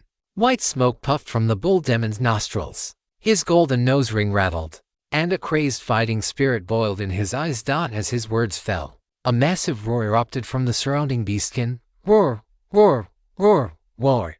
The mighty figures charged directly toward the Blood Knight auction. In this moment of chaos, the spirit race, which had been maintaining restraint, was no longer silent. All their forces were gathered, pointing directly at the Blood Knight auction. The situation changed in the blink of an eye, with the winds and clouds shifting rapidly. And as the mastermind behind this turmoil, Ji Kang had long since retracted the horn, returned to his disguised state, and was sprinting toward the Blood Knight auction at top speed. Rumble, war and slaughter were everywhere. If the buildings and the earth of the great city were not sturdy enough, the mere release of such a massive amount of power from so many experts would have been enough to crush this place into ruins. The beastkin and the spirit race are both attacking. Fall back and defend. Guard the entrance. At this moment, the entrance to the Blood Knight auction was shrouded as if by a terrifying dark cloud. The several supreme leaders stationed here had all gone out to meet the enemy. Only one vice commander, holding a token, led a large group of men to fall back and defend the interior of the auction house. Avrelia and Gaina took advantage of this moment to successfully sneak inside. Ji Kang had already marked the location of Phylon for them. With the scene in utter chaos and the original order completely collapsed, it was the perfect time to fish in troubled waters. Avrelia held high the token of a high-ranking dark creature that Ji Kang had just stolen, and with Gaina by her side, she brazenly broke into the detention area for auction items. Lord Wangu has ordered, transfer the target immediately. No one is to obstruct us. Avrelia used the original, gravelly voice of this dark race body, shouting with great authority. It immediately stunned the guards who had wanted to come over and block them. Although this was an absolute restricted area, she was holding the token of Lord Wangu. To see the token was to see the person. In such an emergency, no one dared to interrogate or obstruct them. If the time was delayed, who could bear the responsibility? All the dark creature guards in the area, including the guard commanders of two high-ranking species, cleared a path. Although they did not block her, the guard commander in charge of the inner area still led a group of subordinates to follow the two of them. In less than 10 seconds, the group quickly arrived at the detention area. The several layers of seals and restrictions they passed along the way were personally deactivated by the leader of the patrol team accompanying them. The final restriction was lifted. Upon seeing the figure of the young girl locked in the corner cell, Avrelia's eyes trembled slightly, but she immediately returned to her cold and murderous demeanor. Transfer her out. Take the secret passage, quickly. Avrelia waved her hand, immediately commanding the patrol guards to transfer Phylon. Chapter 293, The Enraged Dark Race. The storm is coming. Regarding this, the guard commander in charge of the area had not the slightest doubt. After all, the prisoner was not being taken away directly. He was participating in the transfer himself, and with Lord Wangu's token, everything was in accordance with procedure and requirements. Phylon stared at the scene before her with hollow eyes, her heart already turned to ash. She allowed this group of filthy, hideous monsters to drag her away and lock her inside a cramped, narrow iron cage. Soon, the group passed through a concealed entrance hidden underground and moved into a secret passage. This secret passage was a top-secret back door specifically set up by the Blood Knight auction. The passage was inscribed with special restrictions of the dark races. Those not in possession of a soul key could neither discover it nor open it. The passage could mask all auras and led directly outside the giant city. Its level of concealment was so high that even Ji Kang had not detected it during his earlier reconnaissance. He had only learned of it by eavesdropping on those high-ranking figures while lurking, which was why he had instructed Aurelia to take advantage of the situation and bluff them just now. He had not expected that they would actually succeed in getting inside. As long as they could successfully escape to the outside world, this rescue mission would be more than half complete. Aurelia and Gaina felt both nervous and exhilarated. They truly had not expected that Ji Kang's abilities would be so formidable. In such a short amount of time, he had incited such a heaven-shaking chaotic situation and even allowed them to successfully rescue Phylon into the secret passage. The entire process had not involved any fierce battles, nor had their identities been exposed. That mysterious human's control over the entire current situation could simply be described as precise to the point of perfection. However, good times do not last. Just as Aurelia and her companion were moving quickly through the secret passage alongside the group of dark creatures, another military figure appeared at the chaotic entrance of the auction house. The commander looked panicked. Holding a token in his hand, Lord Wangu has ordered, "Transfer the target immediately." As soon as these words were spoken, the entire scene fell silent. "Why are you all staring at me? Move immediately," the commander roared. Another guard leader immediately stepped forward to respond. "Didn't Lord Wangu already issue the order just now? That elf has already been transferred away." Hearing this, the commander froze and placed out his gaze, which seemed capable of devouring people. Slowly turned toward the guard leader, staring straight at him. "What did you say, you bastard? Someone really did come earlier with Lord Wangu's order. They even brought the token. The bloodworm leader has already taken them to transfer the target. They've already entered the secret passage." A silence fell. The commander's aura surged wildly, like rolling thunder, causing even the space to tremble slightly. "Pursue. Those are people from the elf race." A thunderclap on a clear day.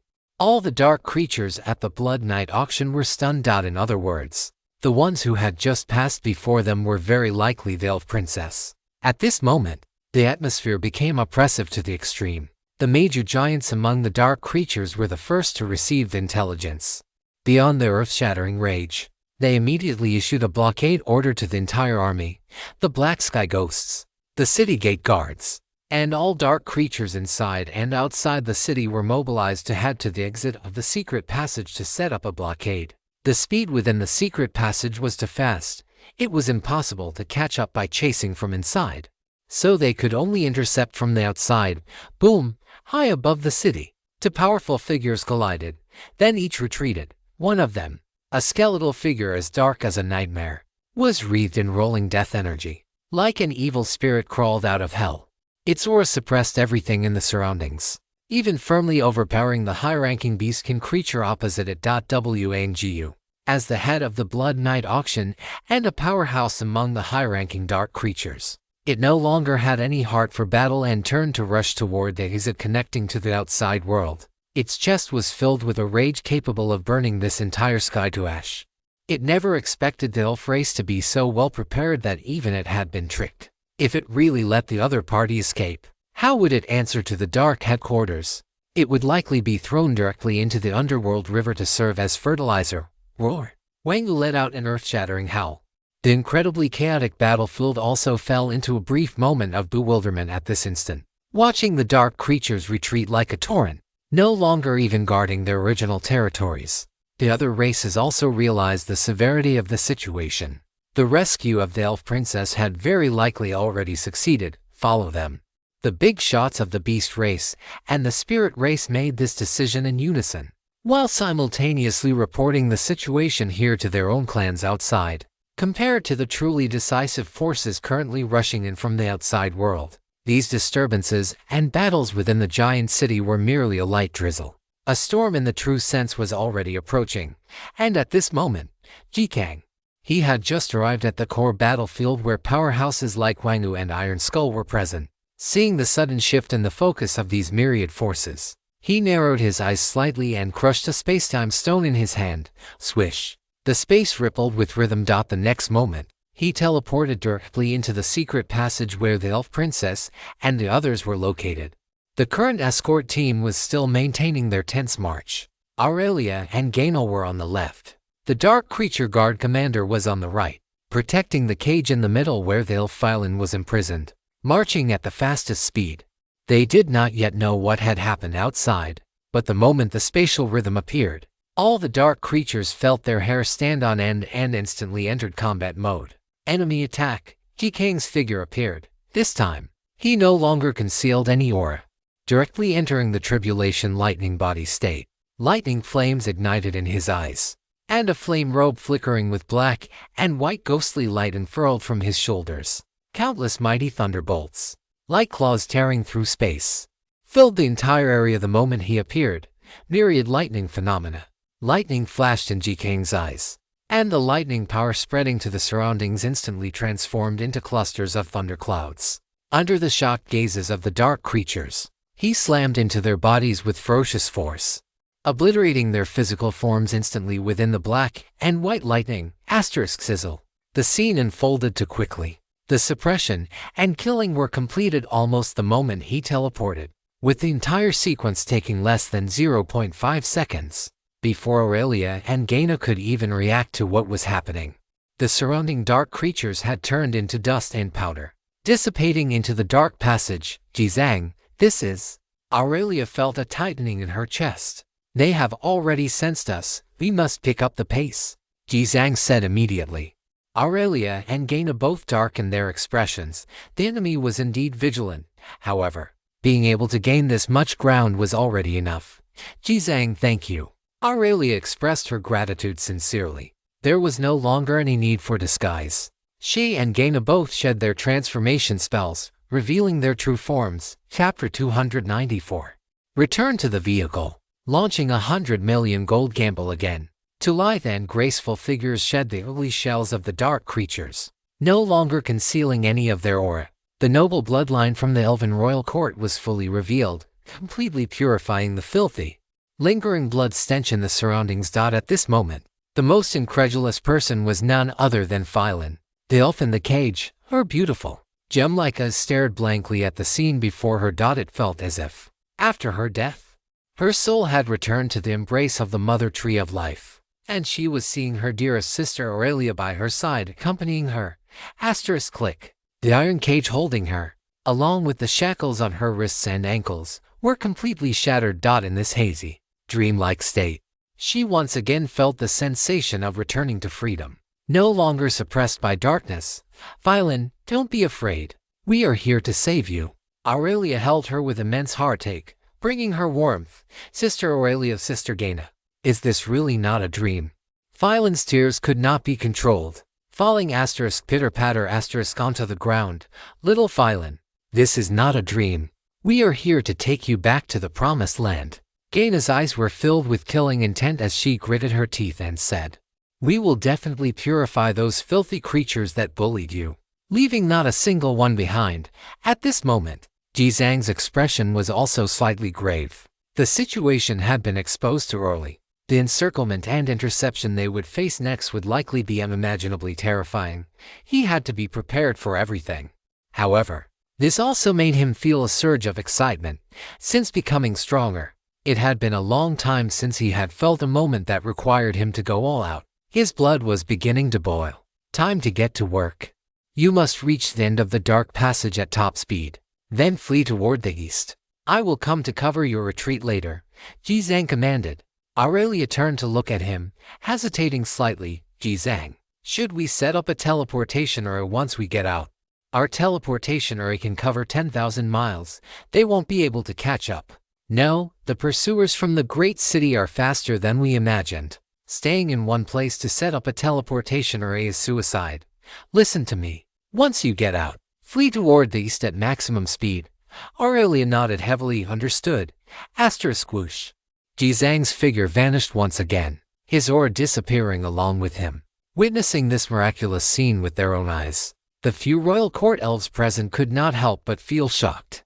This method was simply too powerful. Instantaneous teleportation. If they possessed such an ability, this rescue mission wouldn't have needed to be so arduous and dangerous. Sister Aurelia, this human brother is... Phylon also stared blankly at the scene, finding it hard to comprehend. He is our benefactor. Aurelia stroked Phylon's head and exchanged a glance with Gaina. Let's go. Asterisk zoom. Without the restrictions of the transformation spells, the speed of Aurelia and the others reached its limit, turning into a long rainbow as they sped through the dark passage. On the other side, Jizang had already teleported back into the war platform. The war platform was lurking in the no man's land east of the great city, standing by at all times. Now, it was time to move. Jizang had Kiku immediately pilot the vehicle toward the exit of the dark passage to rendezvous with Aurelia and the others. He himself immediately opened his inventory panel. Gold coins 80 for 0.99 to million. Equipment, tools, materials, items, parts X 1.0 to 1 million, steel sheets X 425. 0.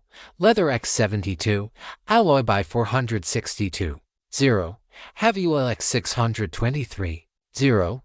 Super Timber X 387,000, Mithril X 217,000, Crystals X1 244, Shining Gold X 4166, Vibranium X 1922, Obsidian by 502, Disposable Forger by 130, Food, King Level Dragon Fish Meat X11, 0, King Level Boar Meat X3, 211, Premium Food Gift Pack X84, Top Tier Bread by 582, High-End Instant Food X200, Functional Drinks X420, Energy Bars by 100, Talent Shards, C-Rank Shards by 2, B-Rank Shards X23, Rank Shards X9, S-Rank Shards by 5. After less than 2 days of production, the value of the gold and materials he had on hand had reached nearly 150 million gold coins. However, relying solely on what he had, it was clearly not enough to advance to a Tier 6 vehicle in one go. He could only choose to upgrade the most practical components. Many parts had reached their limits, though. So, he might as well gamble a few times first. Ji Zhang switched his title to Lucky Gambler and immediately looked at the Wheel of Fate. He had forgotten to use it during his last upgrade. The item's 1-use cooldown and 3-use storage capacity were now completely full. Come on. Ji Zhang clicked use on the Wheel of Fate. The next moment, the wheel, shaped like a ship's helm, began to spin rapidly. The black and white light on the wheel converged, emitting a brilliant radiance. Vehicle components flashed rapidly across the wheel one after another. Super mechanical limbs, nuclear engine, laser pyramid, targeting radar, refrigerator, alloy war bastion, central control console, ultra-high voltage coil. Ji Kang held his breath. Finally, the vehicle component on the wheel settled on nuclear engine. Ding! Fate component confirmed. Nuclear engine. Note, it has been detected that this part has reached the vehicle's current limit. If the upgrade is successful, it will be upgraded synchronously when the vehicle advances to the next stage. Seeing this, Ji Kang's heart tightened instantly. Damn it, it's actually a part that's already at its limit. Doesn't this just waste it? Soon, after the part was locked, it turned into a patch of colorful mist. After the light of the mist reached a critical point, it transformed into a gray fog and slowly dissipated. Ding! Regrettably, you failed to receive the gift of fate. Vehicle component nuclear engine has suffered a level downgrade. Nuclear engine level 8, engine level 7. Damn it! It actually failed. The moment the notification sound rang out, the entire vehicle's movement speed plummeted instantly. Ji Kang pinched his nose and spent millions of gold coins and materials to upgrade it back to nuclear engine before the speed returned to normal. Fortunately, the failed part wasn't expensive. If it had been a weapon component like the ultra-high voltage coil, the loss would have been huge. Ji Kang immediately activated the Fate Wheel again. This time, the locked part was the Hellfire Dragon. In an instant, Ji Kang's heart tightened. This one is a big deal. He quickly glanced at the last line of the Hellfire Dragon's panel. Upgrade requirements: 38 million gold coins, 10 million parts, 3 million heavy oil, 3 million fuel. 1 Heart of the Abyss Purgatory Chapter 295. Upgrading Iron Mountain Outer Armor, heavy as a mountain. The total cost of materials and gold coins alone exceeded 100 million. Not to mention the Heart of the Abyss Purgatory material, which wasn't even sold on the exchange. This one has to succeed. Bloodshot veins appeared in Ji Kang's eyes. A 70% success rate. Plus, he had already failed once before. It's impossible to lose consecutively. Succeed. You better succeed for me. Ji Kang was nervous to the point of madness. His eyes fixed intently on the increasingly brilliant colorful mist. 2 seconds later, the light of the mist finally reached its critical point and rapidly dissipated. And around the frame of the Hellfire Dragon component, a brilliant gold border had clearly been inlaid. Ding! Congratulations. You have received the gift of fate. Vehicle component Hellfire Dragon has received a level upgrade. Hellfire Dragon level 5 Super Condensed Flame Dragon level 6. Holy crap. Holy crap. Ji Kang jumped up in excitement, cheering fanatically. This wave earned him over 100 million. The Fate Wheel, the god of all things. He immediately rushed to the war zone on the 3rd floor. He saw a brand new supergiant flame turret had already appeared there. The 10-meter-long massive flame-throwing pump, cast from dark composite metal, took the form of a black dragon. It was covered in high-efficiency cooling fins, resembling dragon scales, shimmering with a cold light under the sun. At the base of the flame pump, 12 thick fuel delivery pipes and high-energy capacitor cables were intertwined like the blood vessels of a giant beast, pulsing faintly with the flow of fire oil. Further down at the base sat a metal fuel storage tank. The churning, viscous heavy oil, under the influence of the energy field, emitted a dark red glow like molten lava, as if sealing a boiling sea of hellfire. At a single glance, the entire turret silently exuded a destructive pressure. It seemed that with just a single command, it would spew out dragon breath capable of incinerating everything. G-Kang was shocked. A defensive turret that had reached the maximum limit of a Tier 5 vehicle truly had a completely different aura. He checked the new panel. Super Condensed Flame Dragon Level 6 category, Fire Type Turret Attack Mode, Automatic Single Target Attack.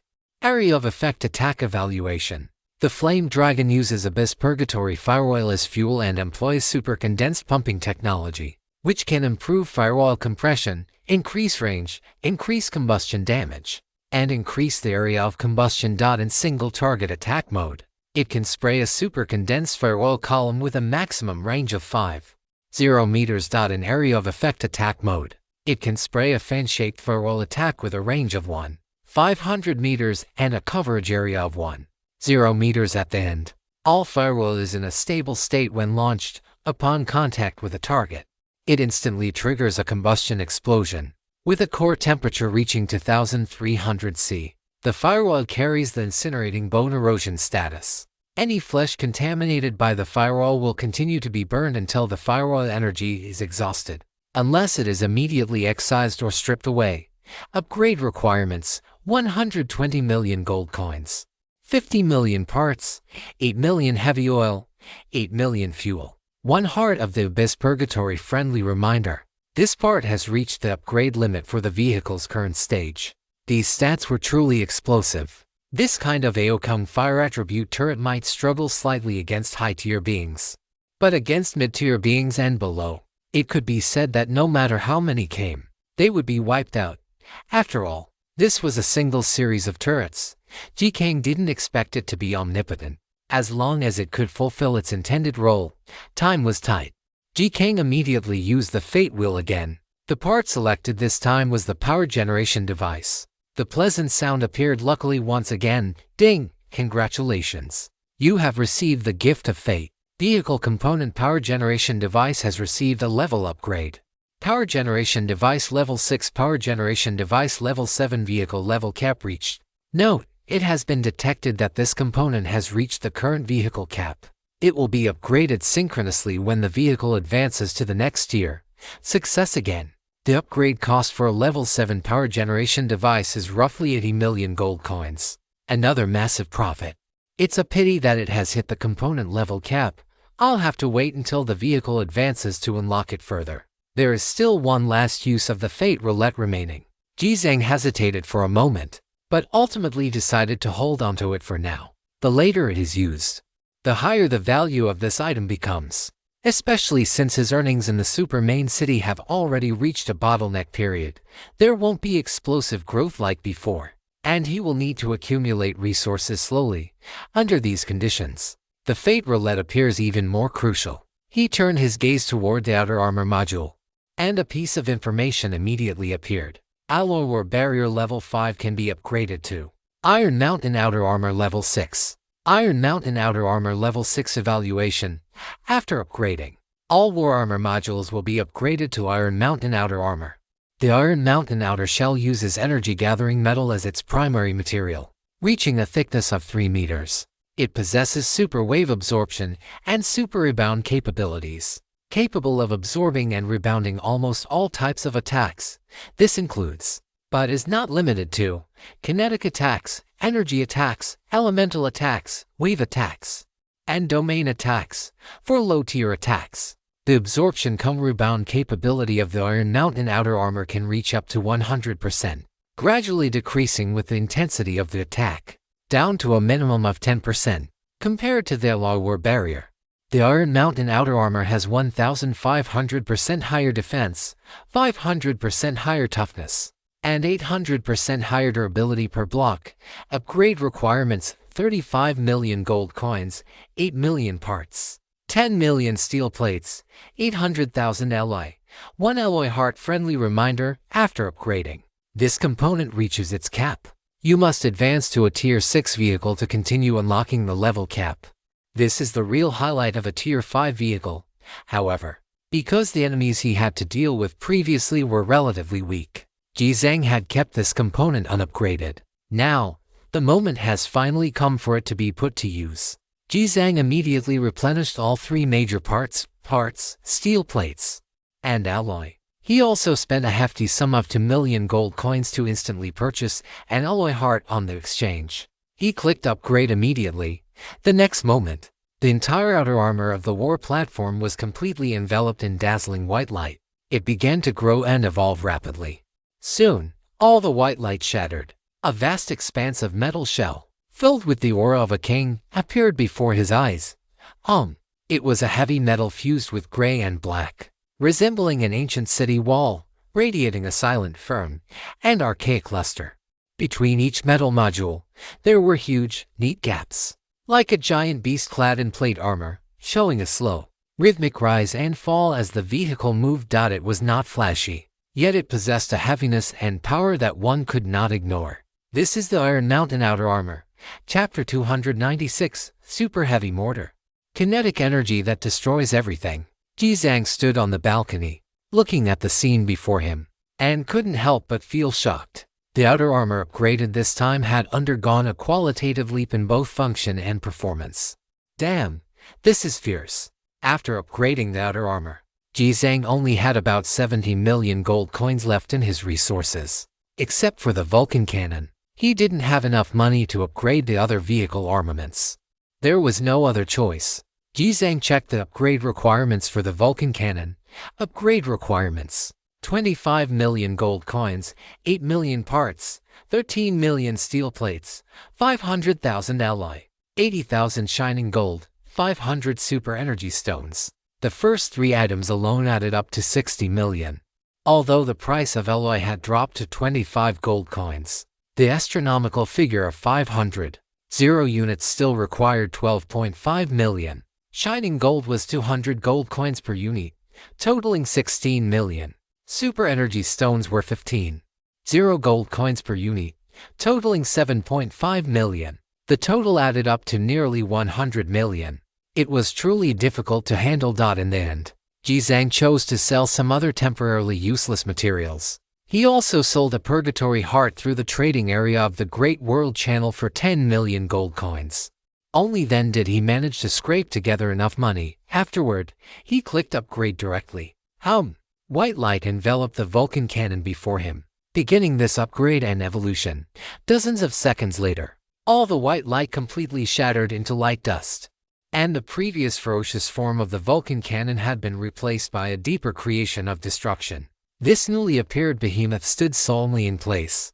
It had abandoned the rotary design, replaced by a single, absolute, giant cannon barrel, with a caliber large enough for an adult to walk into easily. The cannon body was cast entirely from matte dark alloy, swallowing the surrounding light, with only a few ghostly blue energy veins etched longitudinally along the barrel, occasionally flowing with dangerous light. Its base had become lower and wider, like a steel mountain fused with the armored floor beneath it, with massive hydraulic spades driven deep into the ground to withstand the unimaginable, terrifying recoil. The entire turret no longer possessed the flashy, violent aesthetics of the Vulcan cannon, but was instead filled with a sense of cold, efficient, and absolute focus born for the pursuit of ultimate destruction. It was silent. Yet more than ever, it resembled a god of war born only to slay deities. Super Heavy Mortar Level 7. Type: Kinetic Defense Threat Evaluation. The Super Heavy Mortar is the ultimate physical weapon born specifically to destroy super heavy units and powerful creatures. It utilizes a single barrel, fixed ammunition giant armor-piercing shell, with a super energy material core built into the warhead. Each firing requires a brief 0.5-second charge up. The caliber of a single shell reaches 1.7 meters, and the kinetic energy generated is sufficient to pierce through mountain ranges in an instant. It can easily tear through the shells of monarch-level monsters, And when dealing with even stronger overlord-level creatures, it can still inflict a certain degree of damage and threat. Destruction requires no clamor.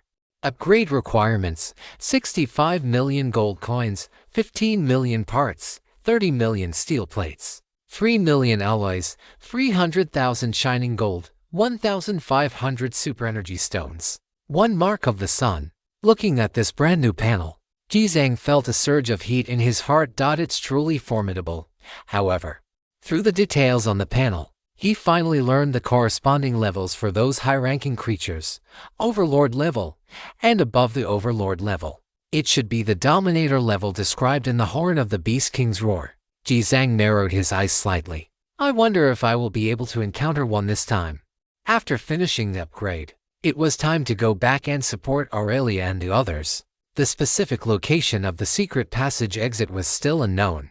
Jizang had Kiku drive the vehicle, heading in the same direction, while he crushed a spacetime stone to perform one last spacetime teleportation. At this moment, on the other side, inside the secret passage of the Blood Knight auction, Aurelia and the others were moving forward at top speed. The faint light of the exit was right before their eyes.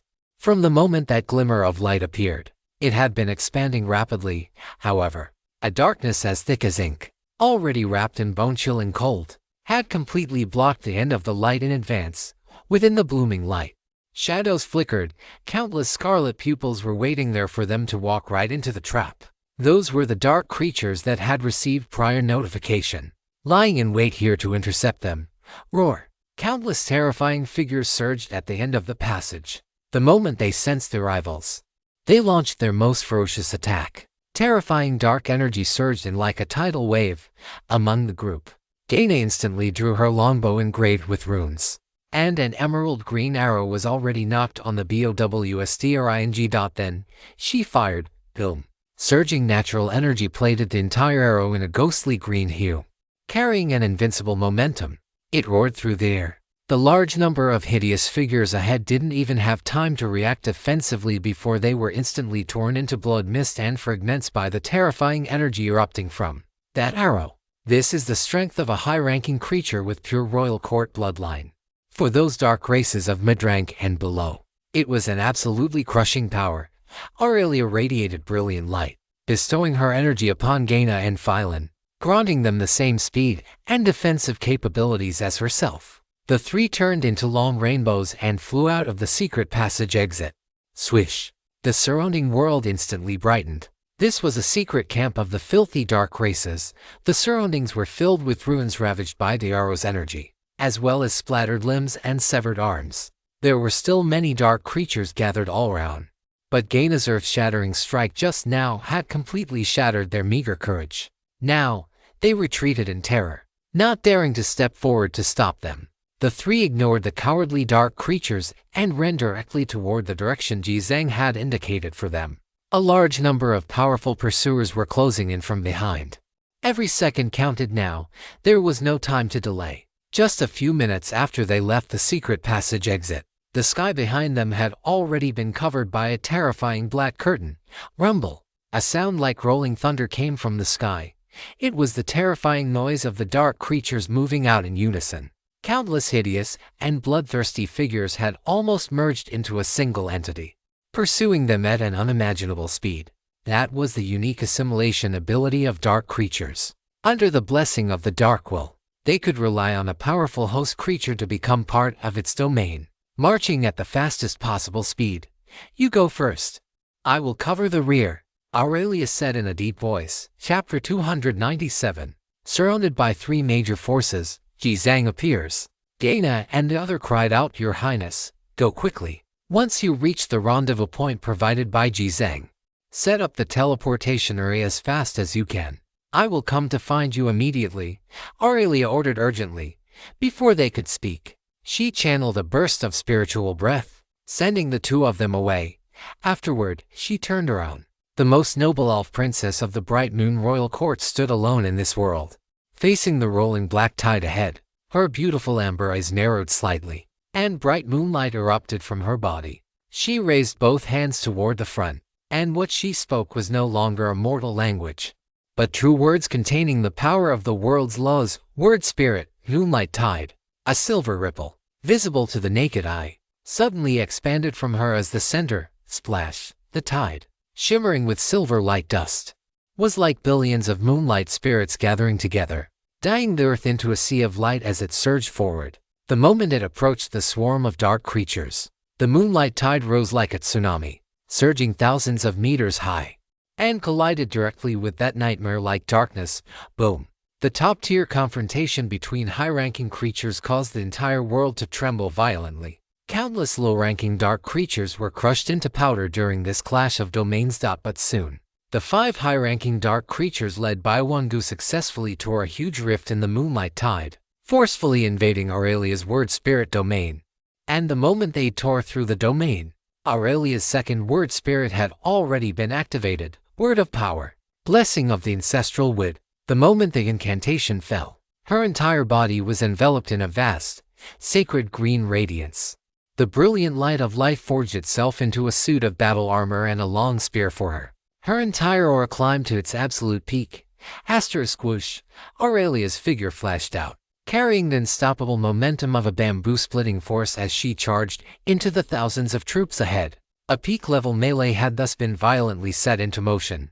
Wangu, the most powerful among them, led his top generals in a frenzied assault against Aurelia. However, even with the 5 giants joining forces, they could not gain the slightest advantage against Aurelia, who was also a high-ranking entity. From the moment the battle began, Wangu and the other powerhouses were completely suppressed by the blazing elf domain, suffering injuries one after another. As for the dark army that had followed them, they didn't even have the qualifications to join the fray. The mere shock waves of the battle were enough to slaughter a vast number of them. Lord Wangu, we cannot suppress her. A corrupted winged crow man let out a shriek. One of its wings had been cleanly severed, and the green light clinging to the wound continued to purify its flesh, causing it extreme agony. Hold her back. Wangu, however, was incredibly exhilarated, filled with a crazed fighting spirit. A major figure capable of shifting the world's landscape was right before his eyes. As long as he could successfully stall her until the reinforcements arrived, he would achieve an immortal merit for the dark world. When that time came, why would he need to be stationed in a god-forsaken dump like this great city? Roar! Wangu let out an earth-shattering roar, his dark power erupting to its limit, as if he intended to overturn the very sky. Aurelia's expression was grave, but her eyes remained resolute. With a heavy thrust, she struck down the weakest corrupted winged crow man, pulverizing it into dust. Then, while in the state of the Word of Power, she channeled the spirit race's ability to communicate with all things within her bloodline and chanted in a low voice, "Slumbering roots, heed my call. Awaken and bind my enemies." In an instant, the ground shook violently. Countless ancient tree roots emitting a faint glow burst forth from the soil. Like a massive swarm of living giant pythons, they extended madly from the earth toward the sky, capturing the dark creatures in midair with lightning speed. Wangu and the other high-ranking powerhouses were also entangled and crushed tightly by those ancient roots due to the suppression from Aurelia's combat prowess. Taking advantage of this opening, Aurelia stopped lingering in the fight and turned to fly in the direction where Gaina and the other had escaped. But the next second, her heart sank, because from the left and right sides ahead, two powerful oars were closing in simultaneously, Beastkin and the spirit race. The elf princess's eyes revealed a cold, killing intent as she stared in the direction from which the spirit army was approaching. Leading them was a dark elf with transparent 8 wings. Beneath his handsome features hung a mocking and sarcastic smile. "Your Highness, the princess has graced us with her presence. Why did you not notify us? Your subjects, sigh. It is truly disheartening. Shameless, fallen traitor, you deserve death." Aurelia gritted her silver teeth, fury surging in the depths of her eyes. These spirit forces that had split from the royal court and fled into the chaotic ancient domain were the most cruel beasts when it came to preying on their own kind. There was no telling how many pure-blooded elves had been captured and trafficked through their hands. Her top-secret rescue mission had been leaked by these traitors hiding in the paradise. The scent of paradise. It is truly nostalgic. The 8-winged elf took a deep breath, his expression intoxicated. At this moment, another rough voice rang out, echoing across the sky like a booming bell. Your Highness the Princess. Come with us, Beastkin. Ha ha ha ha.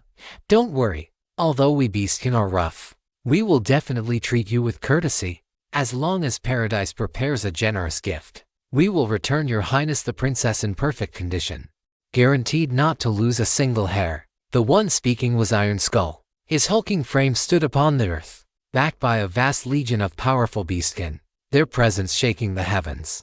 The three major forces of the great city had gathered at this moment. Even though Aurelio was considered top tier among high-ranking beings, it was inevitably difficult to handle so many powerhouses at once. My speed was ultimately too slow. But fortunately, Gaina and Phylan managed to escape.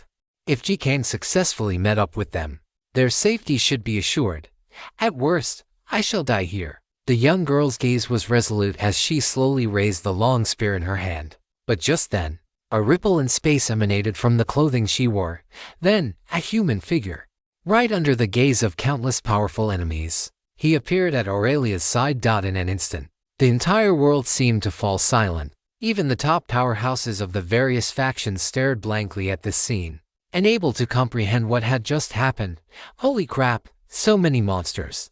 Jikane was also taken aback. He had thought Aurelia and the others had just emerged from the secret passage and were in the middle of fleeing. He hadn't expected them to be cornered in the blink of an eye. Why are you here? Seeing Jikane appear, Aurelia was frantic. Go meet up with Gaina and the others. Don't stay here. Chapter 298 Goblin. Big brother, what are you doing there, Jikane? What about the other two elves? Aurelia reached out to push him, urging him anxiously. They're in the direction you mentioned. Hurry and go. Then it's fine. I've already sent people to meet them. Jikane also felt relieved, exhaling slowly as he loosened his neck. Aurelia, what are you still standing there for? Jikane glanced at her. Go my foot. If I leave, what will happen to you? I'll just take you and fight our way out. You'll take me and fight our way out, Aurelia said in a daze, not quite believing her ears. Mr. Human, can you not see the situation around us? I see it. Jizang scanned his surroundings. The thunderous magnetic field had already expanded, blanketing the entire world. Every enemy's aura was now within his grasp. Currently, there were as many as 12 high-tier entities present. The rest of the army numbered in the hundreds of thousands.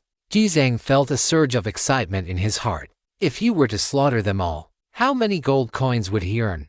Although he had never crossed blades with an overlord-level entity and didn't know the exact extent of their strength, the war platform would arrive in at most a few minutes, so it shouldn't be a major problem. With a thought, the moon's blood appeared before his eyes. He reached out, gripped it with a sharp snap, and swung it to his side. Blade energy surged, and his entire demeanor instantly turned cold and murderous. At the same time, the powerhouses from the three major factions surrounding them were completely dumbfounded. That was a human? Are you kidding me? Her Highness the Princess is actually keeping a human pet? Ha ha ha ha. Look, that human brat even picked up a blade. After a brief silence, a burst of harsh, mocking laughter erupted from all sides. Oh, what's this? Trying to stage a heroic rescue? That human pet? Ha ha ha. Leave this little white human to us, the Thunderhorn beasts. We love these tender-skinned little things the most, though it is rare. To think a human could actually reach the mid-tier level. It seems the legendary Paradise is indeed good at raising people. Course. Mocking jeers echoed one after another from all around. These powerhouses were in no rush to make a move. Aurelia was, after all, a pure-blooded noble, and possessed the most prestigious and powerful royal bloodline. The price to pay for subduing her would be unimaginable. They were mainly stalling for time now. Once the true big shots arrived, they would be the ones to decide the outcome of the battlefield. The person feeling the most nervous and terrified at this moment was not Jizang or Aurelia, nor any other overlord-level powerhouse. It was a slightly inconspicuous figure within the spirit race camp, the goblin. The moment the goblin saw Jizang appear, it was trembling so violently it nearly wet itself. Big brother, what the hell are you doing there? It was one thing to ask about the elf princess, but you actually dared to come and save her. The goblin was going insane, taking advantage of the fact that no one was paying attention. It secretly activated the communication device it had previously given to Jizang. This device consumed mental energy to achieve direct telepathic communication between the two parties, ensuring it wouldn't be discovered by others. The moment the connection was established, the goblin screamed in a near-shrill tone, "Jizang, what on earth are you doing? Get out of here now, Jizang. What are you screeching about? Are you sick, the goblin? Do you have any idea what the situation is right now? And you dare to get close to the elf princess? Once you get captured, I'll die right along with you. Those big shots will perform soul-searching, Jizang. All right, you old duck. Just keep yourself hidden. Just make sure you don't get killed by me by mistake later." Having said that, Jizang ended the communication and casually tucked the device into his dimensional earring. The goblin, "All right, get ready to move."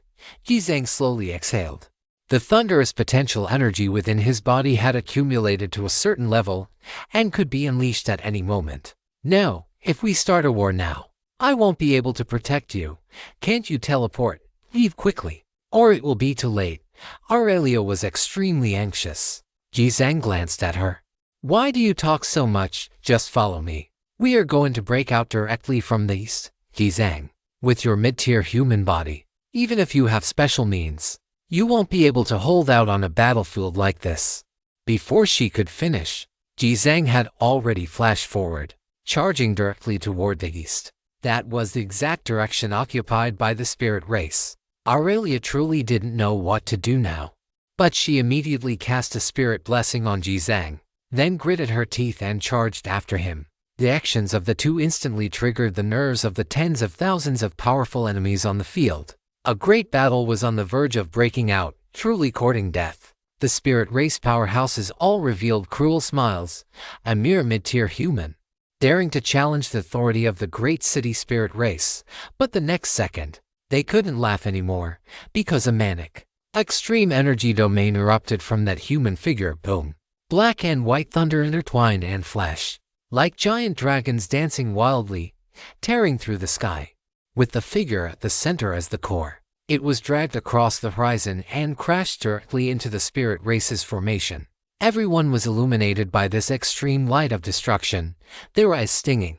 Before they could react, the mighty thunderous force had already violently torn a massive gap in the spirit race's vast formation.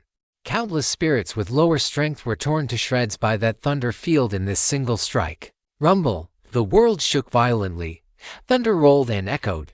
This scene, which almost defied comprehension, woke up not only the unsuspecting spirit race but also the dark creatures and the beast race. They all widened their eyes, their pupils filled with disbelief. What kind of method is this? Thunder element, however. After a brief moment of shock, all the powerhouses immediately launched their attacks under the orders of their respective leaders. Now was not the time to consider stalling. The battle had begun, and they had to seize the advantage. And the targets of the dark creatures and the beast race were, without a doubt, locked onto Aurelia. At this moment, Aurelia, watching the powerful might Jizang had unleashed, was also completely stunned. But she quickly reacted, glanced back at the powerful enemies behind her, then gritted her silver teeth and kept pace with Jizang. Kill him. Within the spirit race formation, the eight-winged elf leader was furious and let out a sharp cry. At his command, all the powerful spirit race experts launched a fierce attack. Countless natural energies between heaven and earth were fully mobilized at this moment, forming a vast and mighty energy field that resembled a giant vortex, intent on crushing that tiny human figure. Chapter 299, Overlord Level Intervention. More elf and eight-winged elves. But what was unexpected was that Jizang's speed was simply too fast. Despite having the physical strength of a mid-tier creature, with the augmentation of those black and white thunderbolts, he pushed his speed to the absolute limit. The surrounding spirit race experts couldn't even keep up, let alone lock onto his aura. And even more terrifying than those thunderbolts was the long blade in his hand, which was saturated with thunder energy. The moment Jizang unleashed his tribulation thunder body, he had already activated the 30-second blood spirit state of the moon's blood. Damage range increased by 5 times. Physical speed increased by 10 times. Wherever the blade of the moon's blood passed, the erupting blade or domain overlapped with the tribulation thunder domain, and the resulting power of destruction tore through every creature blocking his path like a hot knife through butter. Massive amounts of kill notifications flashed frantically before his eyes. Successfully killed a 4-winged elf monarch level. Gold coins come to million. Elfwings monarch level come to. Doubled in the chaotic ancient domain. Successfully absorbed a wisp of bronze power. Successfully absorbed a wisp of thunder power. Successfully killed a 2-winged elf king level. Gold coins come for 0. Elfwings king level come to. Doubled in the chaotic ancient domain. Successfully absorbed a wisp of bronze power. Successfully absorbed a wisp of thunder power. Successfully triggered the moon's blood kill passive. Pain physique come 3. Successfully killed an adult radiant elf monarch level. Gold coins come to million. Doubled in the chaotic ancient domain. Successfully absorbed a wisp of bronze power. Successfully absorbed a wisp of thunder power. Ji Zhang was killing like a madman. Seeing a 2 million gold coin notification pop up, his heart surged with excitement. He swung the moon's blood in his hand with even more vigor. At this rate of earning money, who could compete? It was a pity that the number of monarch-level entities was limited, even with all the experts from the spirit race's giant cities gathered. There were only about 100 of them. Most of the others were just king-level creatures making up the numbers. Moreover, given his current strength, he couldn't kill monarch-level entities with the shockwaves of his combat. He had to land direct hits, which greatly reduced his efficiency in killing them, but it was enough. After this battle, he would be able to afford a Tier 6 vehicle outright. Rumble, rumble, rumble. A heaven-shaking melee turned the world upside down. After Ji Zhang completely charged into the enemy formation, his aura was instantly locked onto by the spirit race giants. The 3 overlord-level powerhouses of the spirit race struck with ferocity and vast pressure, as if it were about to overturn the sky, surged directly toward Ji Zhang's location. In an instant, Ji Zhang felt unprecedented pressure. It was the absolute suppression coming from higher-tier beings. Hundreds of millions of natural energy molecules wove together from all directions into a giant net, locking him completely inside and rapidly applying pressure inward. The space emitted a faint trembling sound, as if it were on the verge of collapse. Be careful. Seeing Ji Zhang trapped in the encirclement, Aurelia desperately wanted to go and help him break free, but the next second, the Dark Race and Beast Race experts in the rear attacked her, leaving her unable to spare the effort to rescue him. Even more terrifying was that the subsequent reinforcements from several major factions were also continuously joining the fray. The Black Sky Ghosts of the Dark Race, the War Elephants of the Beast Race, and the vast torrent of low and mid-tier experts all surged forward. Both of them were plunged into unprecedented danger within the spirit vortex. Ji Zhang channeled his entire aura to resist the domain's overwhelming power pressing down on him. His eyes, flickering with black and white thunder flames, scanned the shadowy figures of the spirit race experts. So this is the power of an overlord level. Ji Zhang's entire body trembled slightly from enduring the intense pressure of the domain. Yet a subtle arc curled at the corners of his mouth. Following that, he turned his gaze toward the leading 8-winged elf and used his mental power to inspect the opponent's information panel. 8-winged elf leveled overlord level evaluation. 8-winged elves are powerful existences among the winged elf race.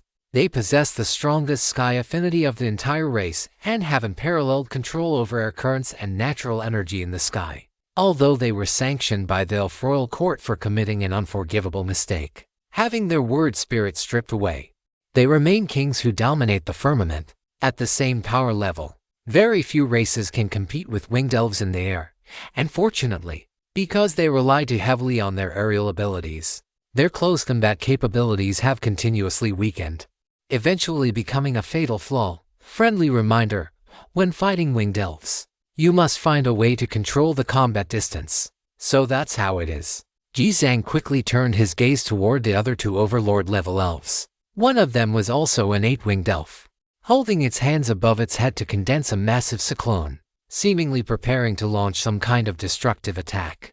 The remaining one was a burly war elf. He stood with his arms crossed, coldly watching the human in the distance, as if looking at an ant struggling in a vortex. War elf leveled overlord level evaluation.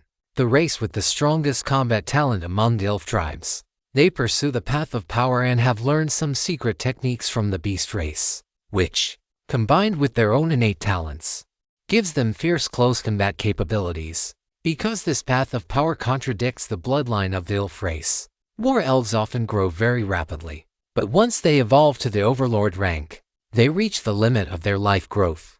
It is precisely because of this that war elves hold a very low status within the elf race. They usually need to attach themselves to other elves, becoming their lackeys, in order to gain a certain degree of influence. A thoughtful look appeared in Jikang's eyes. If he guessed correctly, the device the goblins had set up in the sewers was meant to serve this war elf. A mere human. To think you could hold out in the great vortex until now, could it be that Ovelia has bestowed a power blessing upon you?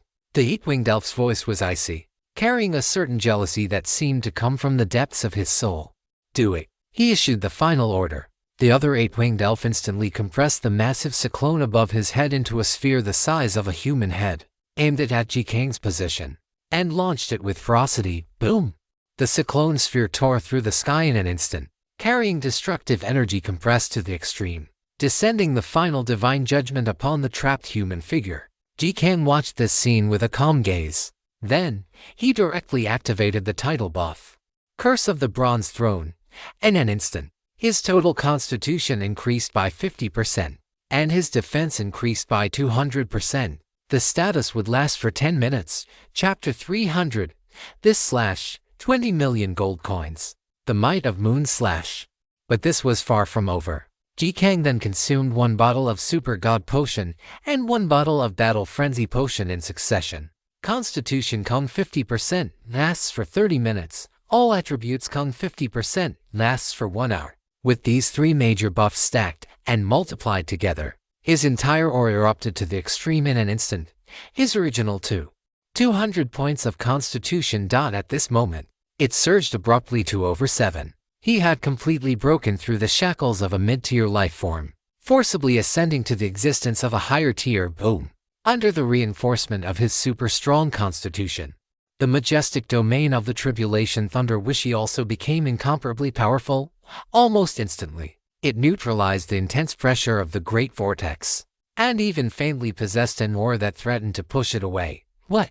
The leading eight-winged elf noticed this situation, and his pupils constricted violently. For a moment, he even thought that Jikang was originally a high-tier life form who had suppressed his own bloodline power to lower himself to a mid-tier level. But that was absolutely not the case. The opponent's power increase did not stem from the bloodline itself, but from another, more mysterious reinforcement. It was as if it were a blessing from a god. At this moment, the cyclone sphere from the other eight-winged elf had already pierced through the Great Vortex domain and was ferociously shooting toward Jikang. All the powerful beings on the field stared intently at this scene. This was a full-force strike from a high-tier life form. It was impossible for that human to withstand an attack of this magnitude. However, no one could see even a trace of nervousness or fear in Jikang's eyes. He simply raised the blade in his hand calmly. Blood Spirit State Ultimate Skill, Moon /. A light as bright and red as blood silently swept out from the edge of the blade, expanding rapidly, as if a blood-red moon had been born within the Great Vortex. It was as if the world had been pressed with a pause button at this moment.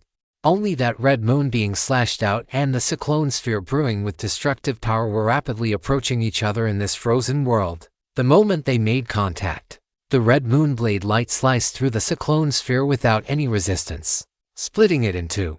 The vast energy within the cyclone sphere lost the suppression of its shell and erupted instantly. Boom! A massive ripple of energy shook the sky, and the shockwaves turned into countless hurricanes carrying a destructive aura, raging wildly at the point of explosion. All the spirit race powerhouses in the vicinity were forcibly pushed back by a wide margin by this suddenly exploding, terrifying energy. Even the great vortex used to suppress Jikang was blown open with large gaps, and the overall energy order began to collapse. However, this was not just a collision. It was the slaughter of the red moon. After slicing and exploding the cyclone sphere, that red moon blade light continued to fly out at an extremely high speed, as if it had drawn a clear red line across the world. Swish! The eight-winged elf who had released the cyclone sphere felt a sense of extreme crisis emerge in his pupils and immediately dodged to one side. But in the end, he was unable to avoid it in time. Nearly 1/3 of his body was sliced by the blade light, and his physical form was directly severed. The blood of an overlord-rank lifeform was spilled on this battlefield for the first time. The eight-winged elf let out a painful howl. Although he had dodged at the first opportunity, he still ended up severely wounded. Compared to him, an overlord-rank lifeform, the other spirit race members in the path of the Blood Moonblade Light did not have it nearly as easy. They didn't even have the qualification to be sliced. As soon as any part of their bodies touched even a sliver of the Blood Moonblade Light, they were directly torn apart by the extremely condensed blade energy, turning into a cloud of blood mist that adorned the Blood Moon Boom.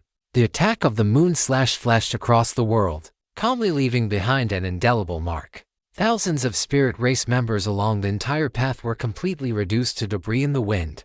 A massive stream of kill notifications emerged frantically before Jikang's eyes. Successfully killed a two-winged elf king rank. Gold coins come for 0 doubled in the chaotic ancient domain. Successfully absorbed a wisp of bronze power. Successfully absorbed a wisp of thunder power. Successfully killed a war elf monarch rank. Gold coins come to million. Warblood Heart Monarch rank come to doubled in the chaotic ancient domain. Successfully absorbed a wisp of bronze power. Successfully absorbed a wisp of thunder power. Successfully triggered Moonblood kill passive. Constitution come 1. Successfully killed a radiant elf king rank. Gold coins come for 0 doubled in the chaotic ancient domain. Successfully absorbed a wisp of bronze power. Successfully absorbed a trace of thunder power. Just from this single moon slash, Jizang's back-end balance surged by over 20 million gold coins in an instant. Bronze power directly promoted to stage 2. Thunder power also skyrocketed to 34. At the very moment bronze power completed its advancement, Jizang clearly felt a subtle change occurring within his physical body. His physical strength and defensive capabilities had received a significant boost. As expected, combat is where the real thrill is. Just kill everything. And that's all there is to it. In Jizang's eyes, which shone as bright as the stars, a surging battle intent was erupting. Now that the blood spirit state had been deactivated and his speed had returned to normal, the next phase would be close quarters combat where every punch lands with visceral impact. Jizang decisively switched his title from Bronze Throne to Goblin Slayer, but just then, he noticed something. After switching titles, the 7/0 points of constitution he had stacked using various buffs and potions originally based on the Bronze Throne title did not diminish. Only the portion provided by the original title itself was reduced. As expected, this trick of switching titles is definitely viable. Jizang couldn't help but feel a surge of joy in his heart. At this moment, the entire spirit race battle line had finally recovered from the shock of Jizang's earth-shattering strike. These arrogant, pure-blooded spirits now wore expressions of profound shock, their eyes filled with disbelief at the scene before them. How is this possible? How could this be possible? Even Lord Kuro has been severely wounded. The once unified morale of the army fell into complete disarray at this moment. As they looked at that human figure once more, every spirit's eyes held a trace of instinctive fear. If those black and white thunder powers from earlier were already challenging their understanding, then this red moon traversing the sky was something that completely transcended their comprehension. What was puzzling, however, was that after unleashing this world-shaking slash, Jizang did not launch another attack. He simply raised his left hand, aiming his palm directly at the eight-winged spirit. Kuro, watch out! The leading eight-winged spirit and the other war spirit both had their expressions change in alarm, because they sensed a dangerous or they had never encountered before. Chapter 301. 1 against 10,000. The spirit race's dirty tactics. That was a power originating from the essence of the world. It was extremely similar to the spirit word power used by their spirit race. Unfortunately, their shouted warnings were of no use at all. Kuro had sensed it far earlier than they had, but he was completely unable to break free and had no time to react. The moment that human raised his hand, his entire body felt as if it had been completely locked down by an invisible, immense force. That power invaded his body from all directions, instantly pinning him in place.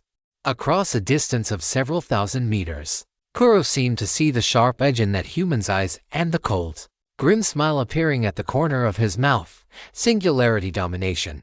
The immense force exerted upon Kuro erupted in that instant. He felt as if an iron hook were embedded in every piece of flesh on his body. Countless iron hooks pulled with all their might. dragging him forward by force. Kuro instantly felt the extreme agony radiating from his physical body. He had already been severely wounded by the moon slash, and just as the bleeding had stopped, the wounds burst open again under the pulling force, creating a gruesome sight. The most terrifying part was that even the blood and fragments of flesh splattering from his body could not escape the control of gravity and were dragged along with him.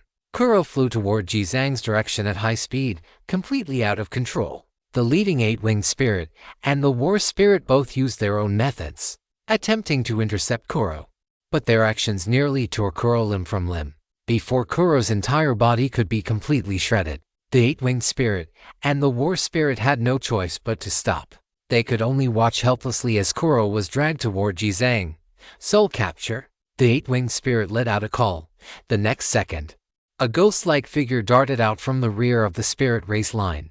It was a translucent, snake-like creature with countless compound eyes embedded in its massive eye sockets, all glowing simultaneously at this moment. At the same instant, Kuro, who was far away on the outer rim of the giant vortex, had his facial features glow as if he had lost his sanity. His entire soul and aura were instantly transferred to the spirit closest to him. This change was so fast that it was almost a mere flicker. The next second, Kuro's body was sucked in front of Jizang. Moon blood slashed out horizontally, with a force that crushed everything in its path, hacking the body of this overlord-level spirit into a mist of blood. No kill notification. As expected, only an empty shell remained. Jizang entered the eagle eye state, simultaneously activating his magnetic field sensing to its full extent, quickly capturing Kuro's aura. At this moment, he had already possessed a peak monarch-level spirit and was fleeing toward the rear in a panic. Jizang directly activated Singularity Domination for the second time, capturing him with gravity from thousands of meters away. But the next second, the opponent's facial features glowed once again, and like a soul being extracted, a phantom image of a human face was pulled out. He had transferred again. At the same time, the leading eight-winged spirit and the war spirit launched a new round of attacks against Jizang. Jizang's figure flashed out instantly, his eyes scanning the battlefield rapidly, searching for Kuro's location. After failing to capture him again, Jizang successfully found the mastermind behind this soul-fleeing drama through the energy tether of the opponent. His hawk-like gaze instantly locked onto the translucent spirit snake. A piece of information floated before his eyes. Soul capture and demon spirit level, monarch level half-breed spirit. Evaluation. The soul capture and demon spirit is a special existence born from the interbreeding of the spirit race and the dark race. Because of its unique innate ability, it is regarded as an absolute danger and taboo by the spirit royal court and is hunted down for extermination. A very small number of soul-snatching spirits, after fleeing to the chaotic ancient realm, became secret weapons kept by the local spirit race. They are capable of stripping the soul and will from a spirit race member who has undergone bloodline binding, and transferring it into the body of a nearby spirit race individual. The spirit race member serving as the vessel will completely lose their sense of self, becoming nothing more than a container for a soul and consciousness. Friendly reminder: soul-snatching spirits are naturally occurring biological entities. Ordinary physical attacks are ineffective against them. Looking at this information, Jizang could not help but sneer. No wonder a dignified pure-blooded spirit race would fall to a place like the chaotic ancient realm, to the point where they would even use such a despicable method of soul possession on their own kind. Asterisk whoosh. Jizang's tribulation lightning body erupted, allowing him to dodge a massive wave of attacks from the spirit race. And he once again aimed his palm at the new spirit race body that Kuro was inhabiting. Kuro was on the verge of going insane. The fear in his heart had already climbed to its peak. Having lost his own high-tier physical body, his soul was extremely fragile. Once his new mid-tier body was captured and seized by gravitational force, he would likely face true death immediately. Now, he could only rely on the soul-snatching spirit's transferability and the cover provided by his two other high-tier companions to keep fleeing amidst the chaos. But the scene that filled Kuro with despair happened anyway. While Jizang was locking onto him with gravitational force, he had somehow put away his weapon, raised his right hand as well, and aimed his palm at the soul-snatching spirit far behind the front lines. In an instant, Kuro, the leading eight-winged elf, and the war elf all felt a bone-chilling cold seep from their backs to the base of their skulls. "Stop him!" The eight-winged elf's eyes widened as he let out a hoarse, explosive roar. That human was not using physical strength, he was using the power of the world's origin. Sure enough, the moment it was locked on, the soul-snatching spirit's soul transfer ability was completely terminated. Its body seemed frozen, suspended in midair, unable to even struggle or tremble. Following that, the gravitational force erupted. Across a distance of 5,000 or 6,000 meters, the soul-snatching spirit was forcibly dragged over. The occurrence of this scene drove the several spirit race giants on the field to the brink of madness. They charged frantically toward Jizang, attempting to rescue the soul-snatching spirit. But it was all too late, because above Jizang's head, a massive lightning spike, dozens of meters long, had already condensed. Black and white electric light transformed into the embodiment of destruction, emitting thunderclaps that shook the soul across the sky. Then, it shot out with a boom, boom. A black and white bolt of lightning that illuminated the horizon was reflected in the eyes of every spirit race member. Before the mighty, rolling thunder could even echo, the translucent, snake-like phantom at the center of the attack had already been completely pulverized and disintegrated by the lightning elements, turning into a cloud of dust like black powder. Successfully killed one soul-snatching spirit monarch tier, gold coins come to million.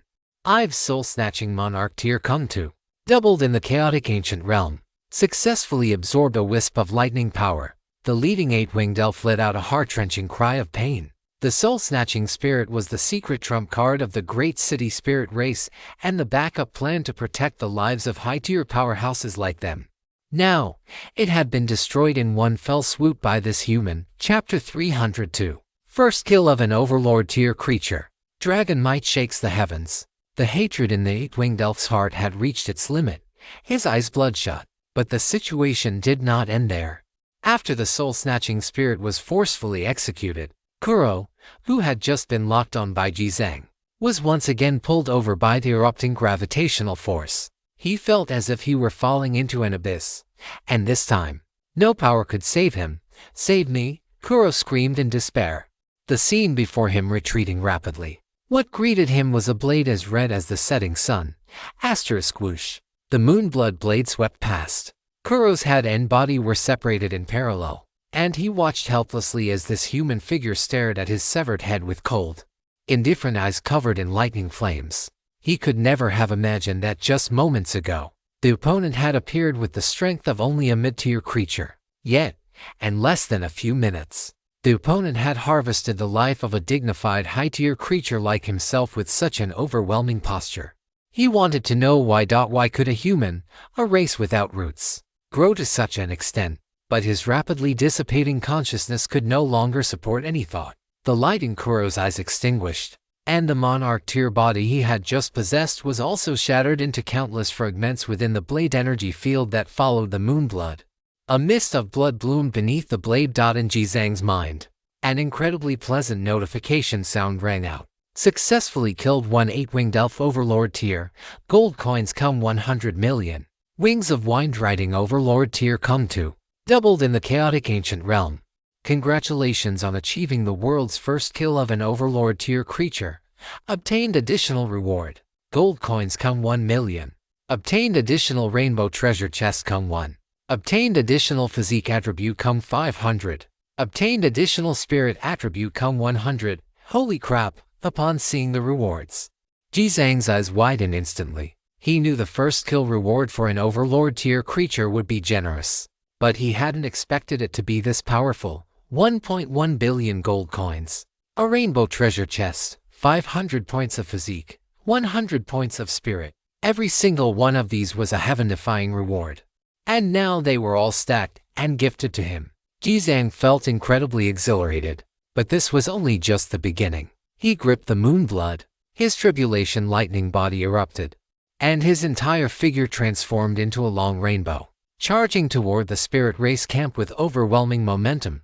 Kuro, watching their companion of hundreds of years fall on the spot. The eight-winged elf and the war elf were plunged into extreme rage. Along with the rage came that trace of fear buried deep in their hearts, which had gone unnoticed until now. "Kill him!" the eight-winged elf roared.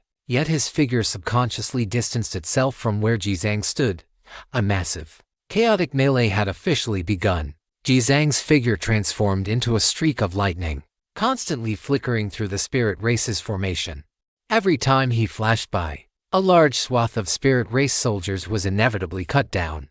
The only one capable of contending with Jizang was that high-ranking war elf. With the full assistance of the eight-winged elf, the war elf unleashed its peak combat power, engaging in a fierce, close-quarters battle with Jizang in the sky. The shockwaves erupting from their clash cleared a near-vacuum zone in the aerial battlefield. Gale winds raged, and lightning danced wildly. The entire order of the spirit race's formation was almost completely shattered. Everyone scrambled to avoid them, terrified of becoming collateral damage in the fight between these two titans.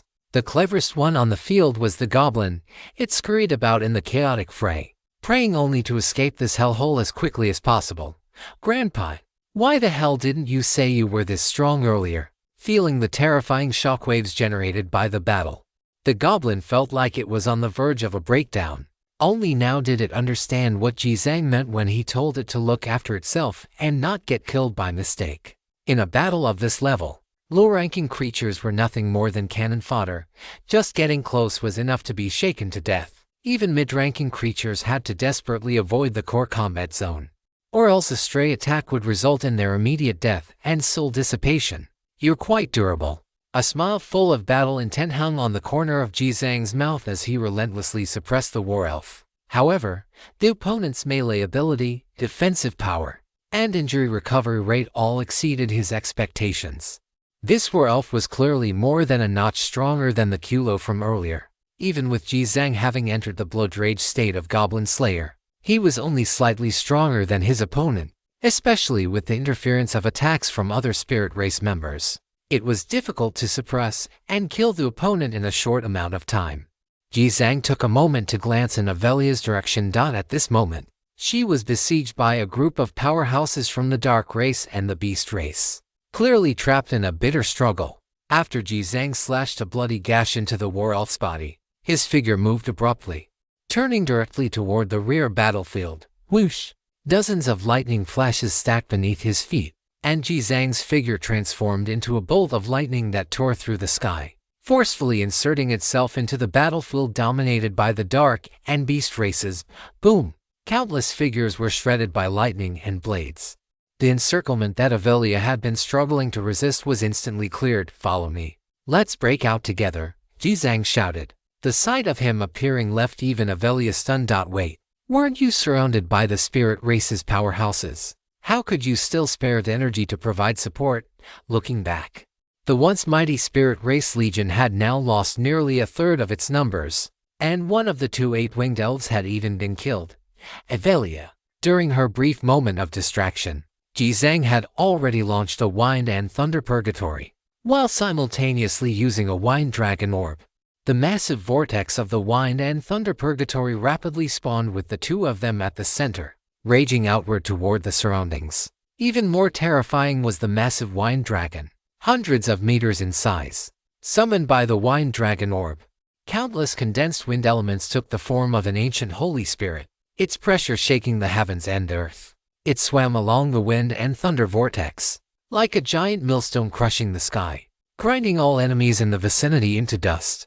Except for the high-ranking creatures, thousands of Dark and Beast race powerhouses were completely torn apart in the raging wind and thunder. Countless kill notifications surged frantically before Jizang's eyes. Taking advantage of this opening, Jizang grabbed Avelia's hand and flew toward the outside at top speed.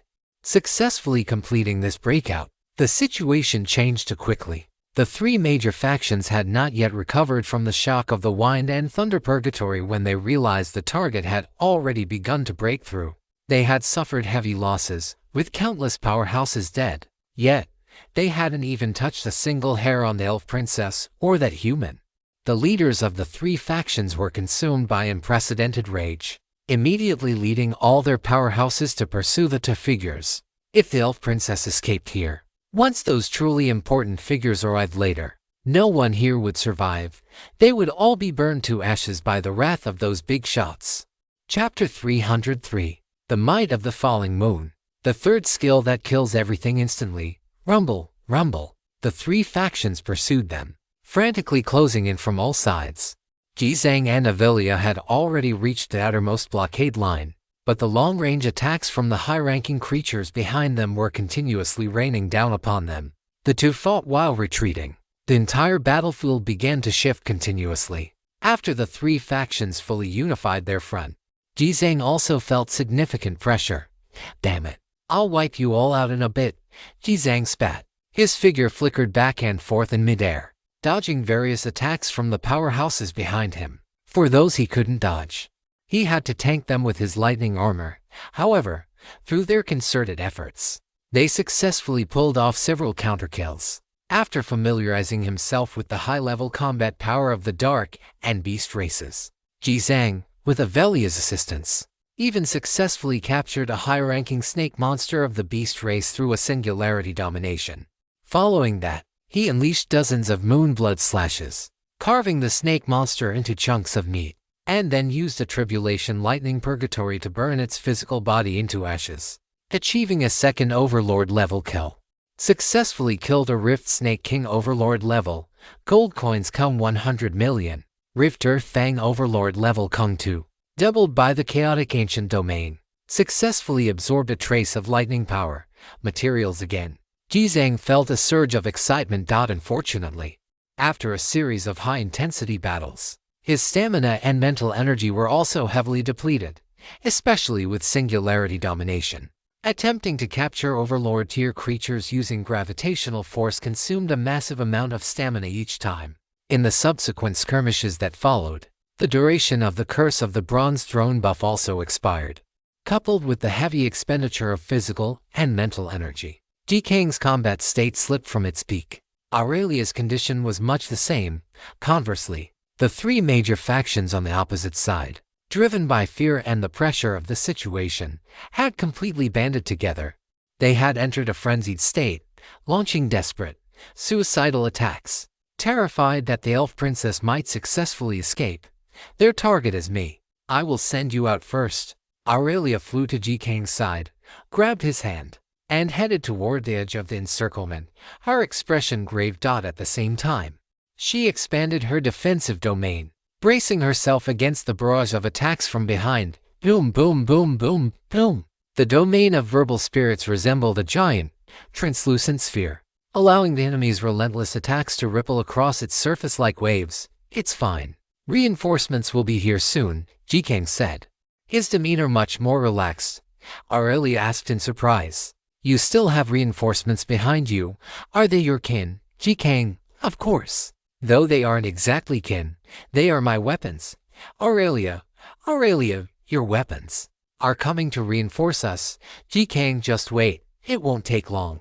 Taking advantage of the moment Aurelia was blocking the attacks for him, Jikang consumed an energy-replenishing fruit. His stamina, which had been nearly depleted, was instantly restored to full. He looked back at the swarming mass of enemy figures, a crazed smile curling at the corners of his mouth.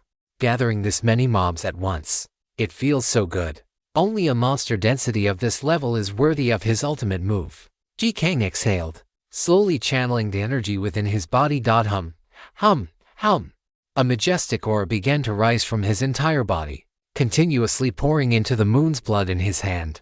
The blade of the moon's blood emitted a high-pressure, subtle vibration, causing the space around the blade to ripple in concentric circles. Aurelia noticed this anomaly and cast an incredulous gaze at the weapon in Jikang's hand. This energy capacity, it was truly terrifying. Aurelia stared at him, stunned. "What are you?" Jikang swung the moon's blood horizontally to his side. At this moment, the blade was condensed with countless dark red energy ripples, as if the blood-colored moonlight of the entire sky had been compressed into this few-foot-long divine weapon. "Let's kill a batch first to break even." Jikang braced his arm to build momentum and let out a deep shout. "Open the domain."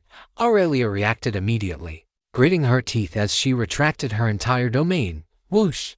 A fierce gale rushed toward them, and the countless attacks flashing with destructive luster from behind descended like a tsunami, as if to completely engulf the two tiny figures. At that very moment, Jikang swung the moon's blood. The massive energy that had been suppressed on the blade for so long finally found its outlet and was released in an instant.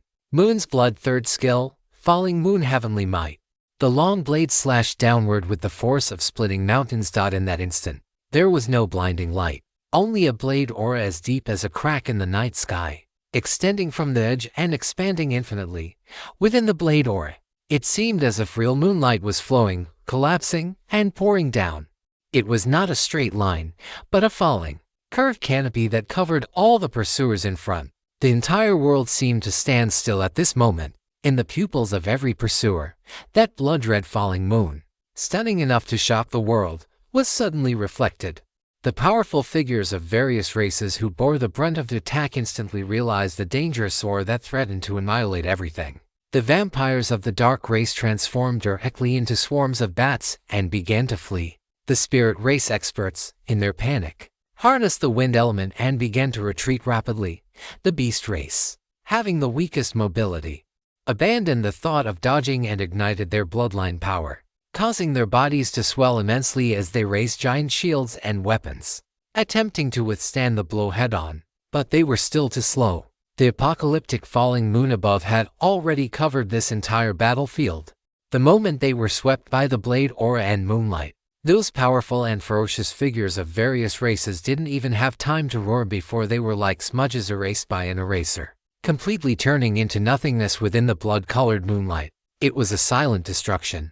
In the moment before death, they seemed to see the goddess of night, high above in the clouds of the firmament, watching their tiny lives with calm eyes. The moonlight passed in a flash.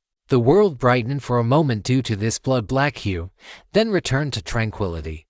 Looking out, the front line of the 3 major factions' pursuers was now nearly 1/3 empty. It was as if a large stain had been cleared, leaving a path with neat edges through the middle. Countless black ashes drifted in the air where the area had been cleared. Those were the corpses of the fallen experts from the 3 major factions. After a brief lull, the ground below rumbled and split open into a massive chasm, like a giant wound torn open, deep and pitch black. The clouds above churned and rolled away in layers. The crescent moon, having just entered the night, revealed a corner, falling alongside the starlight that filled the sky. Chapter 304, War Platform appears. Howl's moving iron mountain, whoosh, whoosh, hurricane roared in, reawakening the world that had fallen silent due to the falling moon. In the area cleared in the center, the few remaining high-ranking beings slowly recovered from the shock of that strike. Without exception, a layer of skin and flesh had been stripped from their bodies. In some places, the wounds were deep enough to see bone, and blood was continuously seeping out from the gaps in their mangled flesh. If they hadn't managed to use their trump cards just in time to withstand the power of that god-descending strike, they would likely have been annihilated into ashes, just like the other mid-tier and low-tier creatures. Looking toward that human figure in the distance once more, almost every high-tier creature felt a fear that defied description in their eyes. What kind of power did this human actually possess? The only consolation was that the opponent's ability was not infinite. After unleashing that strike, the human's aura was rapidly withering away. His power was finally running dry. Quick, everyone attack, kill him. The 8-winged elf hiding far in the rear let out a shrill roar. However, not a single powerhouse from the 3 major factions dared to act rashly. From just a moment ago until now, the combat power displayed by this human had far exceeded everyone's comprehension. Who knew if he still had any hidden cards up his sleeve? On the other side, Ji-King also began to slowly withdraw his stance.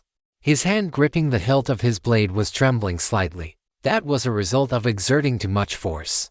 This was a falling moon heavenly might strike unleashed with over 5,0 points of constitution, combined with the blood rage state.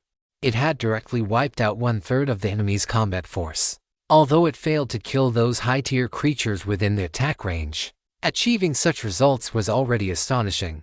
Nearly 10,000 creatures, among them over 200 mid-tier monarch-level creatures, plus all those other king-level monsters and a small number of super-level monsters. The kill rewards on paper alone exceeded 500 million. Watching the kill notifications flooding his backend like snowflakes, Ji-King couldn't help but feel his heart surge with excitement. It was just a pity, though, this time, he had only harvested nearly 100 kill passives, gaining a little over 200 points of constitution. The ultimate attack of the Moonblood could not trigger the energy absorption of the Bronze Throne and Thunder God Fate. Otherwise, this single strike would have caused both Bronze power and Thunder power to skyrocket significantly. "Let's go. They don't dare to come up anymore," Jikang said, pulling the hand of the beautiful elf girl beside him and flying directly toward the distant sky. Avelia had yet to recover from the shock of just a moment ago. Her pretty face looked at Jikang's profile with a slightly dazed expression. In her amber eyes, the scene of that destructive moonlit curtain seemed to still be reflected. She had seen the elders of her clan summon wind and rain, and she had seen forbidden magic destroy heaven and earth. But she had never felt such a pure and domineering slash. In that blade just now, there was no elegance or communion of elven magic, only the human will's absolute mastery over power, and the most violent and murderous interpretation of moonlight.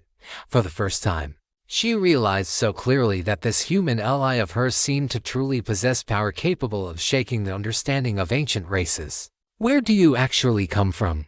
Avelia asked this question once again. Jikang glanced at her, a defiant smile hanging on the corner of his mouth. "Classified." Avelia stared at him blankly. "Jikang, why do you keep looking at me?" Hearing this, Avelia realized her loss of composure, and a flush of crimson flashed across her face for no reason. "I didn't." She retracted the hand that Jikang was holding. "Let go of me. I can fly on my own." Jikang then released her, and the two flew side by side in the sky. The pursuers behind them were still in hot pursuit, but this time, none of the factions dared to strike again. The strength Jikang had displayed was simply too terrifying, even though his aura had dropped significantly. No one dared to go and pull the tiger's whiskers.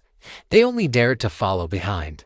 As long as the targets didn't escape, that was enough. Once the true, top-tier figures who dominated everything arrived on the scene, no matter how strong these two were, they would have to submit and be executed. As for which faction the elf princess would end up in, that was not a matter for the small fry of these giant cities to worry about. Let the giants fight it out themselves. Meanwhile, the war platform had fully activated its mechanical frenzy state, speeding toward Jikang's direction at a top speed of 500 kilometers per hour. Its massive steel body, like a hill, moved rapidly across the land. On the deck, Dana and Phylon, the two elves, stood there, finding it truly difficult to understand how such a massive mechanical product could move. Was this the technology that the goblin race believed in? "You two, please wait a moment. We will be there soon." Kiku had specially prepared tea and snacks for them to soothe their nervous emotions. "Thank you, human sister." Phylon thanked her very obediently, but her brow remained filled with worry and tension. However, after a while, Phylon couldn't help but ask, "Human sister, you said earlier that Lord Jikang is your master." Kiku nodded yes. "Phylon, did you sign a contract?" Kiku smiled and patted Phylon's head. "You could understand it that way. Human sister, can we really save Her Highness the Princess and Lord Jikang later?" Kiku replied, "Of course, though it won't be necessary.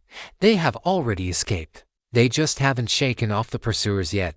On the other side, Dana stood at the front of the deck, her eyes fixed tightly on the horizon, ready to provide support at any moment. After continuing for another 10 minutes, Dana's expression suddenly changed. She sensed a chaotic aura in the distance. It was the pursuers from the three major factions. "They're here," Dana immediately shouted in a low voice, gathering her entire aura. Sure enough, in the sky far ahead, two tiny black dots were flying toward them at high speed. And behind the two, three dense swarms of black dots were in hot pursuit.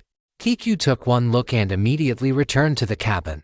Next, she needed to follow Jizang's instructions to control the vehicle's entire combat system to deal with the incoming enemy threat. Whoosh, whoosh. High in the sky, a fierce wind howled. Jizang and Aurelia finally caught sight of the war platform in the distance, which looked like a mountain of steel. Jizang smiled and said, "The reinforcements have arrived." Beside him, Aurelia was already stunned. She had originally assumed that Jizang's weapon was something like a sword, spear, staff, or halberd that had awakened its own spirit. As it turned out, it was actually a moving iron mountain. Chapter 305, Dragon Breath from Hell. Super concentrated flame dragon. Once it was visible in the field of vision, the distance was already quite short. Within just a few dozen seconds, Jizang successfully brought Aurelia down onto the deck. "Your Highness." The moment Gaina and Phylan saw Aurelia, they were almost moved to tears. They rushed over to embrace her, anxiously asking if she had been injured anywhere.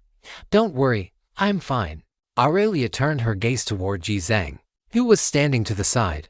Gaina and Phylan also looked over, their eyes filled with gratitude toward him. But now was not the time for sentimentality. The dense swarm of pursuers in the distance had not yet been shaken off. Most importantly, the various powerhouses converging on this location from the outside world were the real trouble. Jizang directly used his neural interface to turn the war platform around, heading straight toward the direction of the portal. It was time to run. Once through the portal, he would be back in the super main city, enjoying himself. No matter what kind of Dominator-level trash they were, they could only stare helplessly from the outside. "You should also set up a teleportation array. Get ready in advance," Jizang said. "Understood." Gaina nodded solemnly and immediately took out a large amount of rare materials, beginning to set up a teleportation array on the deck. "Kikyu, shoot down those flies." Jizang gave another order, then sat down on a sofa chair on the deck, comfortably crossing his legs. He reached out, grabbed a grape from a plate, and tossed it into his mouth, savoring the burst of juice. "You guys sit down too. Have some fruit." Aurelia and Phylan stood there, both looking completely bewildered. "The enemy is right at the doorstep. Are you on vacation right now?" Before they could even speak, the war platform had already activated its full combat mechanism. The 3 levels of the war zone, along with all the vehicle armaments on the roof, unleashed their killing intent, aiming their pitch-black cannon barrels at the pursuers in the distant sky. "Look over there. What is that thing, goblins? Where are the goblins? Did those goblins create that mechanical monster?" At this moment, the pursuers from the 3 major factions had already seen and known monstrous shadow moving across the land from afar, and they all raised their vigilance to the maximum, especially after seeing Jizang and his companion land inside that strange, giant iron box. The leaders of the various factions simultaneously issued orders to attack. "Take it down." "What is that thing? Stop playing God. Destroy it for me." Aurelia and Jizang's flight speed was indeed fast, and the pursuers dared not get too close. However, the war platform's speed of 500 kilometers per hour was no different from a turtle crawling compared to the speed of the 3 major armies. Before long, the armies pressed in rapidly. Various long-range attacks arrived first, countless energies carrying a destructive aura surged forward, as if intending to melt the war platform into a pile of molten iron. Just a second before the attacks were about to touch the war platform, all the Iron Mountain outer armor on the exterior of the platform flattened outward, forming an airtight defense. At the same time, the super majestic force field device deployed outward, acting like a thick, heavy deceleration field that filtered out nearly half the power of those attacks. Boom, boom, boom, boom, boom. Those filtered attacks all landed on the outer iron armor, but the scene of destruction they had imagined did not occur. The moment all the attacks made contact with the outer armor, it was as if they had crashed into a thick, viscous swamp, quickly being absorbed and dissipated. The sight was too bizarre. Every powerhouse on the field felt their pupils constrict instantly. The next second, the massive amount of attack energy that had bombarded the steel monster was actually converted into a terrifying shockwave, reflecting back toward the positions of the 3 major factions. Boom. This shockwave was incredibly powerful. It shattered all the subsequent incoming attacks along its path and slammed into the lines of the 3 factions, sending people and horses flying in chaos. What kind of device is this? The leaders of the 3 major factions couldn't help but feel a massive shock in their hearts. And they didn't notice that the numerous turrets inside the war platform had already quietly aimed their barrels at them. The armed turrets rapidly preheated. Then, they erupted with a terrifying, extreme level of firepower. Boom, boom, boom, boom. Boom, bang, bang, bang, bang, bang, boom, sizzle. The first to strike were the 2 laser pyramids on the roof. The energy from 2,000 prisms transformed into countless blinding beams of light, shooting out like a torrential rain of needles. The lasers arrived in an instant. Creatures below the monarch level were all instantly pierced through the moment they were touched by the laser beams, letting out painful wails. Even those monarch-level creatures that had not yet reached the mid-tier could not withstand the laser beams with their physical bodies. Their flesh melted away as they shrieked in agony. Dodge it! Quickly! What is this thing? But this continuous barrage of laser beams was merely an appetizer. The large number of armed turrets behind them also began to vent their firepower crazily. Kinetic turrets, flame turrets, and hypersonic missiles. These three types of turret firepower covered both land and sky, with single target damage, area of effect damage, and burning damage. They dealt a devastating blow to the creatures of the three major factions the moment they erupted. Among them, the most terrifying were the current top-tier vehicle armaments. The Super Heavy Mortar and the Super Concentrated Flame Dragon. Bang, bang, bang. Every shell fired from the Super Heavy Mortar unleashed a thunderous, heaven-shaking might, with an extreme velocity reaching 10.0 meters per second and a shell mass of nearly 10 tons. They ferociously tore through the air, creating a translucent ballistic cavity. The hurricane force generated by the vacuum alone was enough to strip a layer of soil from the ground. Facing such terrifying kinetic projectiles, even existences at the Overlord level dared not confront them head-on, forced instead to dodge. As for those powerhouses below the mid-tier, they were reduced to nothing more than target practice. Anyone targeted by the Super Heavy Mortar had no hope of evading the attack. Some didn't even have time to react before they were blasted into a spray of blood mist by the shells. Fortunately, the Super Heavy Mortar was aimed exclusively at creatures of mid-tier and above, allowing the weaker beings to escape that particular fate. However, they did not expect that the massive oil pump on the war platform, resembling a coiled black dragon, was the true Grim Reaper that had descended with a decree of destruction. Click dash clack dash clack dash clack dash clack. Click. The heat-dissipating fins on the pump body, which looked like dragon scales, pulsed with a rhythmic, wave-like motion. 12 thick oil pipelines glowed with a deep crimson luster, converging toward the spiral at the muzzle. A sound of oil line charging resonated. PFFT. The muzzle spiral instantly erupted with a stream of fire-red oil, condensed to the extreme, spraying at high speed toward the vast crowd of figures in the distant sky. Chapter 306. Aren't humans a rootless race? What is this? The pillar of fire oil, like dragon breath from hell, reached the enemy lines with incredible speed. The moment it touched its targets, it splashed out mercilessly. A massive amount of atomized fire oil sparks rubbed against the air and instantly ignited into a massive conflagration. Boom! In an instant, the horizon was illuminated by the scorching firelight. The vast quantity of fire oil, like a volcanic eruption from hell, brought a heat wave capable of annihilating the world. All creatures covered by the flames were torn into wailing, agonizing silhouettes, directly dissolved by the bone-corroding, heart-burning temperature. Roar! Hiss! The creatures from the three major races let out roars of extreme agony, completely rooted under the ultimate firepower of the war platform. Do not panic, spread out. The eight-winged elf was controlling the field from the far rear, shouting in an attempt to stabilize the situation. However, in the next second, the shadow of a massive black arrow pierced through the sky. The eight-winged elf's scalp went numb, and he desperately tried to evade, but that metal arrow, tearing through the air, was already rapidly enlarging in his pupils. Fortunately, as a high-tier winged elf, he possessed agility and nimbleness that ordinary creatures could hardly match. At the critical moment, he used the airflow to shift his body several meters to the side. Even so, he still couldn't completely avoid the lethality of the Terminator crossbow. Zing! The eight-winged elf's eardrums burst.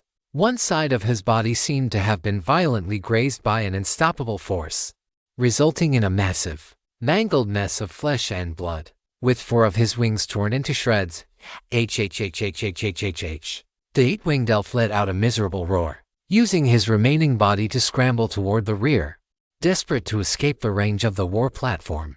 But those 2 laser pyramids had already locked onto him instantly. Countless prisms on the laser pyramids flickered with dazzling luster, gathering all their energy onto the main prism at the top. Then, they launched 2 supercharged attacks, swoosh, swoosh, to super beams, condensed to the extreme, spanned a distance of over 5,000 meters and slammed into the eight-winged elf's mangled body. One beam struck his head directly, while the other bombarded his chest. However, being a powerhouse among high-tier creatures. His physical body was so tough that even the super beams could not penetrate him immediately, only blasting to charred, sunken craters into his flesh. At this point, the eight-winged elf couldn't even scream anymore. He used the last ounce of strength in his body to flee for his life. However, the super-heavy mortar following closely behind had already fully locked onto him. The giant shell, over a meter in diameter, had its trajectory perfectly predicted by the combat AI after calculating his path, coupled with the fact that the eight-winged elf's speed had dropped significantly from its peak. After several shells missed, one finally found its mark. With a thunderous bang, the eight-winged elf's body was nearly shaken apart. His bones were shattered, his internal organs ruptured, and he fell from midair like a leaking ragdoll. Elves do not possess the powerful physical regenerative abilities of the beast race, nor do they possess the eternal flesh and blood power of certain dark races.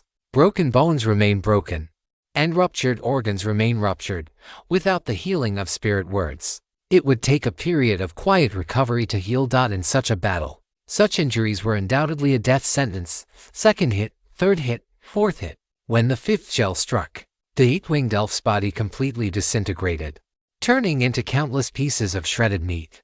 Another Overlord-level entity killed in action, far away on the vehicle deck. A kill notification flashed before Jikang's eyes. Successfully killed an eight-winged elf Overlord level. Gold coins come 100 million. Doubled by the chaotic ancient domain. It was a pity that no materials dropped this time. Jikang, with a lotus flower stem in his mouth, slowly exhaled a puff of smoke. Q-Chu, sweep them all up. Double quotes. Yes, master. Q-Chu handed the vehicle turrets over to the combat AI, while she focused her full attention on controlling all the other secondary units. Swoosh. The secondary vehicle bay opened.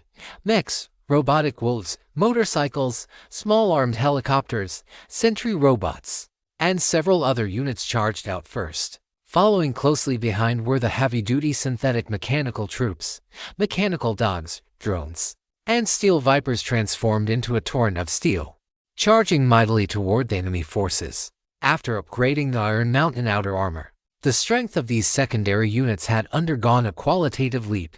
Even attacks from ordinary monarch-level entities struggled to break through their defenses. Large swaths of mechanical troops, coordinated with armed turrets, launched the most ferocious war of annihilation against the three major factions.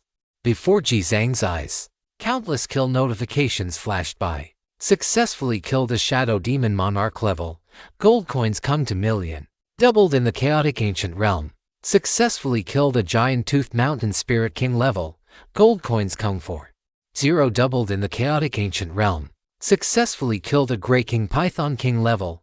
Gold coins come for 1,000. Python Fangs come to. Doubled in the Chaotic Ancient Realm. On the chaotic battlefield, smoke and the flames of war filled the air before they gave chase. No one had expected this steel monster to be terrifying to such an extent. 1 against 10,000. It had even sent the temporary coalition of the three major factions scurrying in terror, leaving behind a trail of death and injury. Scatter, hurry, scatter. The coalition was completely plunged into wailing, their numbers dwindling at a speed visible to the naked eye. However, there were still a small number of powerhouses among them who, through special means, quickly retreated from the core combat zone. As the battlefield expanded, the lethality of the war platform also diminished significantly. Ji Zhang couldn't be bothered with this rabble anymore. He piloted the war platform and sped off in the direction of the portal. If things hadn't escalated, he might have stayed to continue hunting, but given the current circumstances, it was better to make a clean getaway first. The ones in the most miserable state now were the remnants of the three major factions. They watched helplessly as the war platform departed, yet they dared not abandon the pursuit, forced to keep their distance and follow from afar. To make matters worse, the war platform's long-range attack capabilities were formidable. Fighting while moving was like cutting their flesh with a dull blade. The three major factions could only endure the painful cost of constant bleeding and attrition as they followed behind. This battle left Avelia and her companions completely dumbfounded. They were all stunned. No way. Is this how a war can be fought? By relying solely on weapons and puppets? One could exert such an exaggerated crushing force upon the enemy without the slightest effort. Aren't humans a rootless race abandoned by the world will? What is this supposed to be? Chapter 307, Harvesting 3 Epic Great Treasures. Obtaining the word Spirit Moonlight Tide. Avelia looked at Ji Zhang, her heart filled with infinite questions about this mysterious human, but seeing his demeanor, it was clear he was unwilling to reveal too much. So Avelia had to suppress her curiosity and decided not to ask. Ji Zhang, the teleportation array is almost ready. Avelia took a deep breath and walked up to Ji Zhang. Now, I will fulfill my promise to you. Hearing this, Ji Zhang immediately perked up and hurriedly stood up. The main event was here, as we discussed.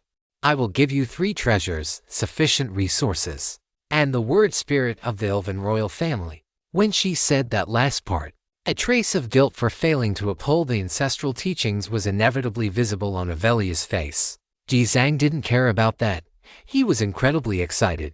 The moment of truth had finally arrived. He wondered just how generous a princess of the dignified Elven royal court could be, as if bestowing a divine gift. Avelia slowly raised her slender, delicate hand and turned it gracefully in mid-dot above her palm.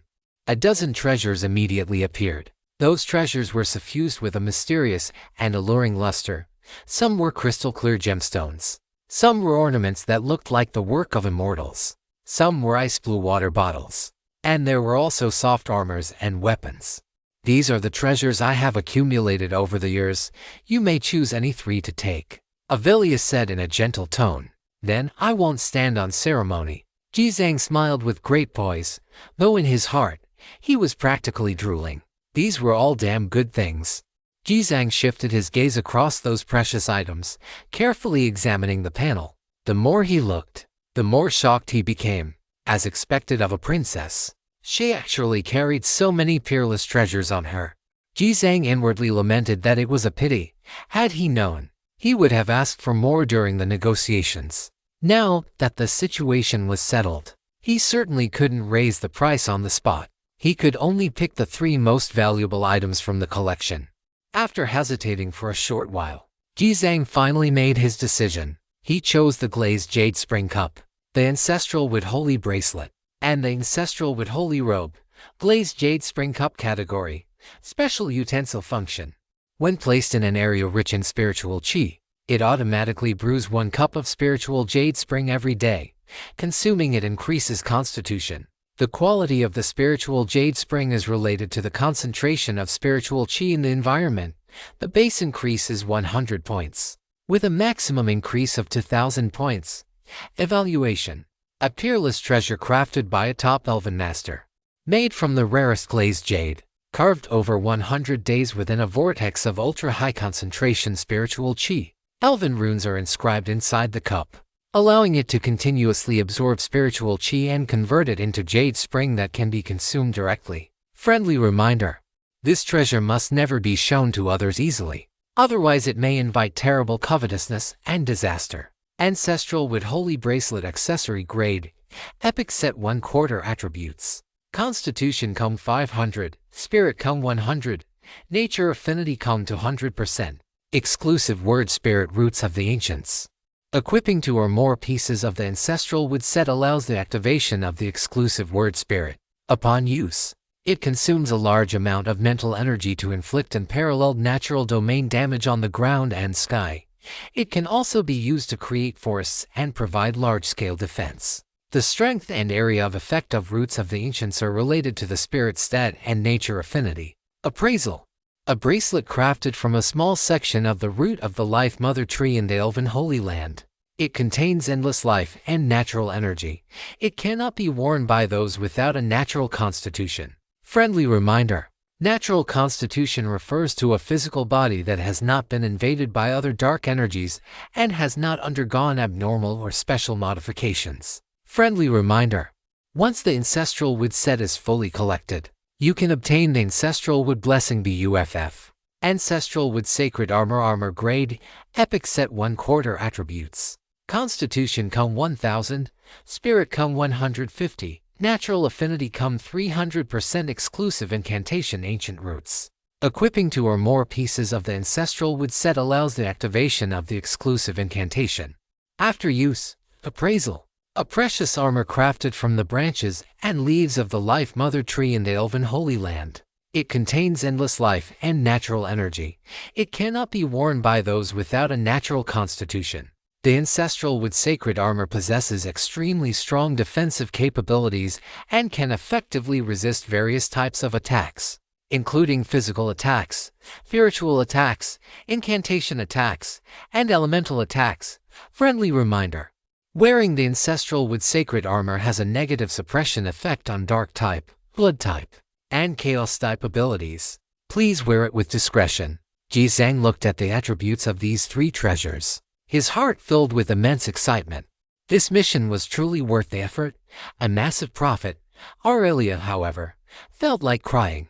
You have such a good eye, picking out the three best treasures on me. Jizang patted the young girl's shoulder and comforted her. Your Highness, you must know a saying. What is lost in the East is gained in the West. What fish? I don't understand. It's nothing. Let's continue. Jizang put away the three treasures and gave a light cough into his fist, hinting for her to hurry up and provide the incantation. He couldn't wait any longer. Fine, I only know two incantations: Moonlight Tide and Life Awakening. Which one do you want?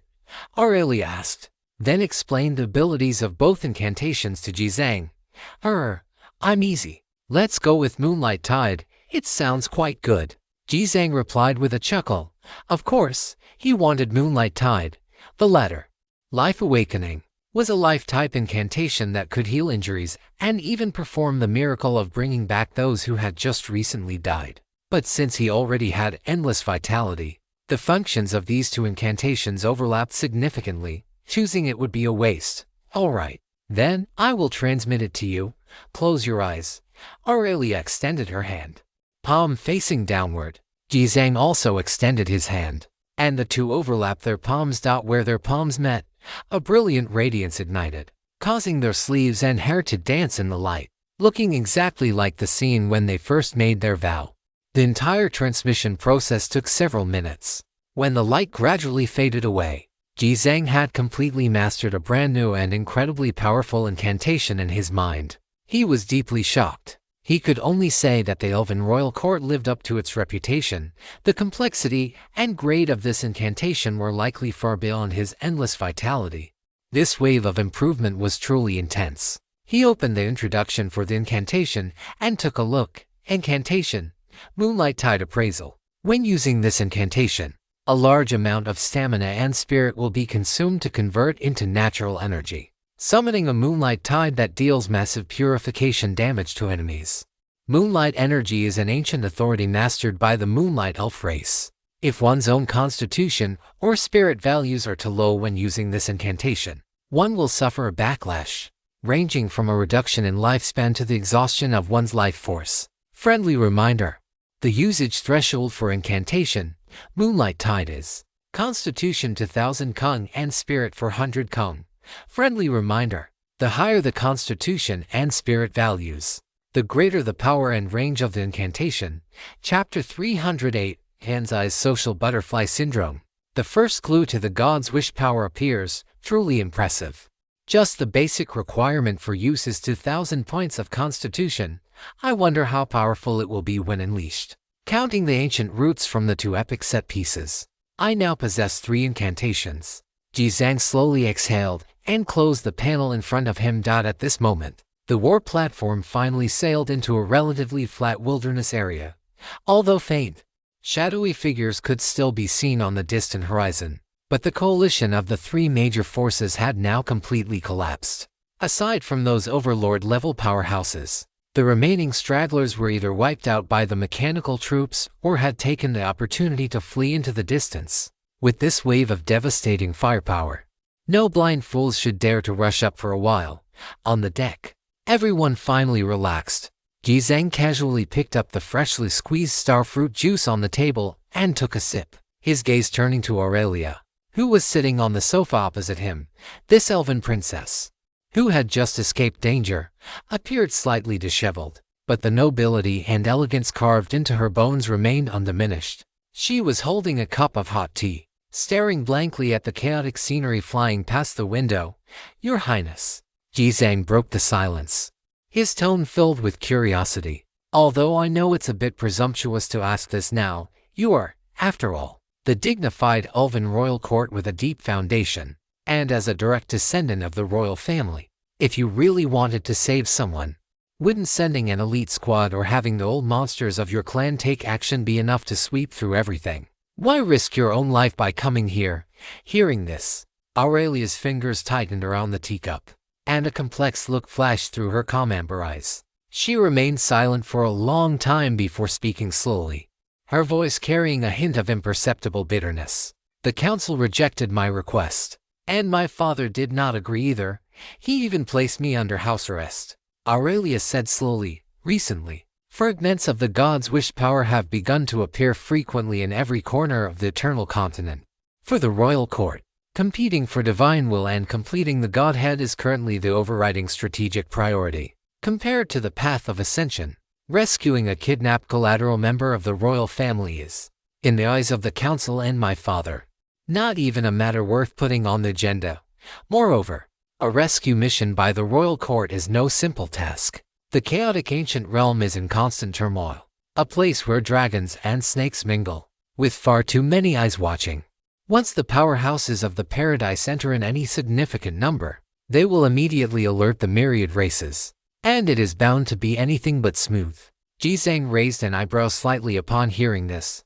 Divine will again. He remembered that when the myriad races hegemony announcement was triggered, the divine will item had appeared on the main city panel of Glory City. It seems this really is the core driving force behind the myriad races hegemony. Even a race like the elves, who pride themselves on being noble and loving life, can become so cold-blooded and pragmatic when faced with the temptation of becoming a god.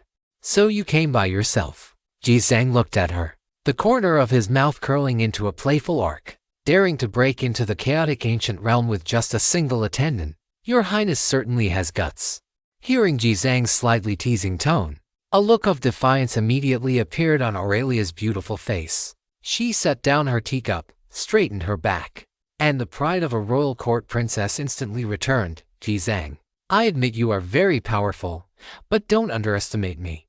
A mere barbaric borderland like the chaotic ancient realm, it would be nothing for this princess to come and go as she pleases. Having said that, Aurelia gritted her teeth. If it weren't for a traitor within the royal court's intelligence division leaking my whereabouts and objectives, I would have already left with Phylan without anyone being the wiser. Watching Aurelia's bristling, sundeer-like appearance, Jizang couldn't help but laugh.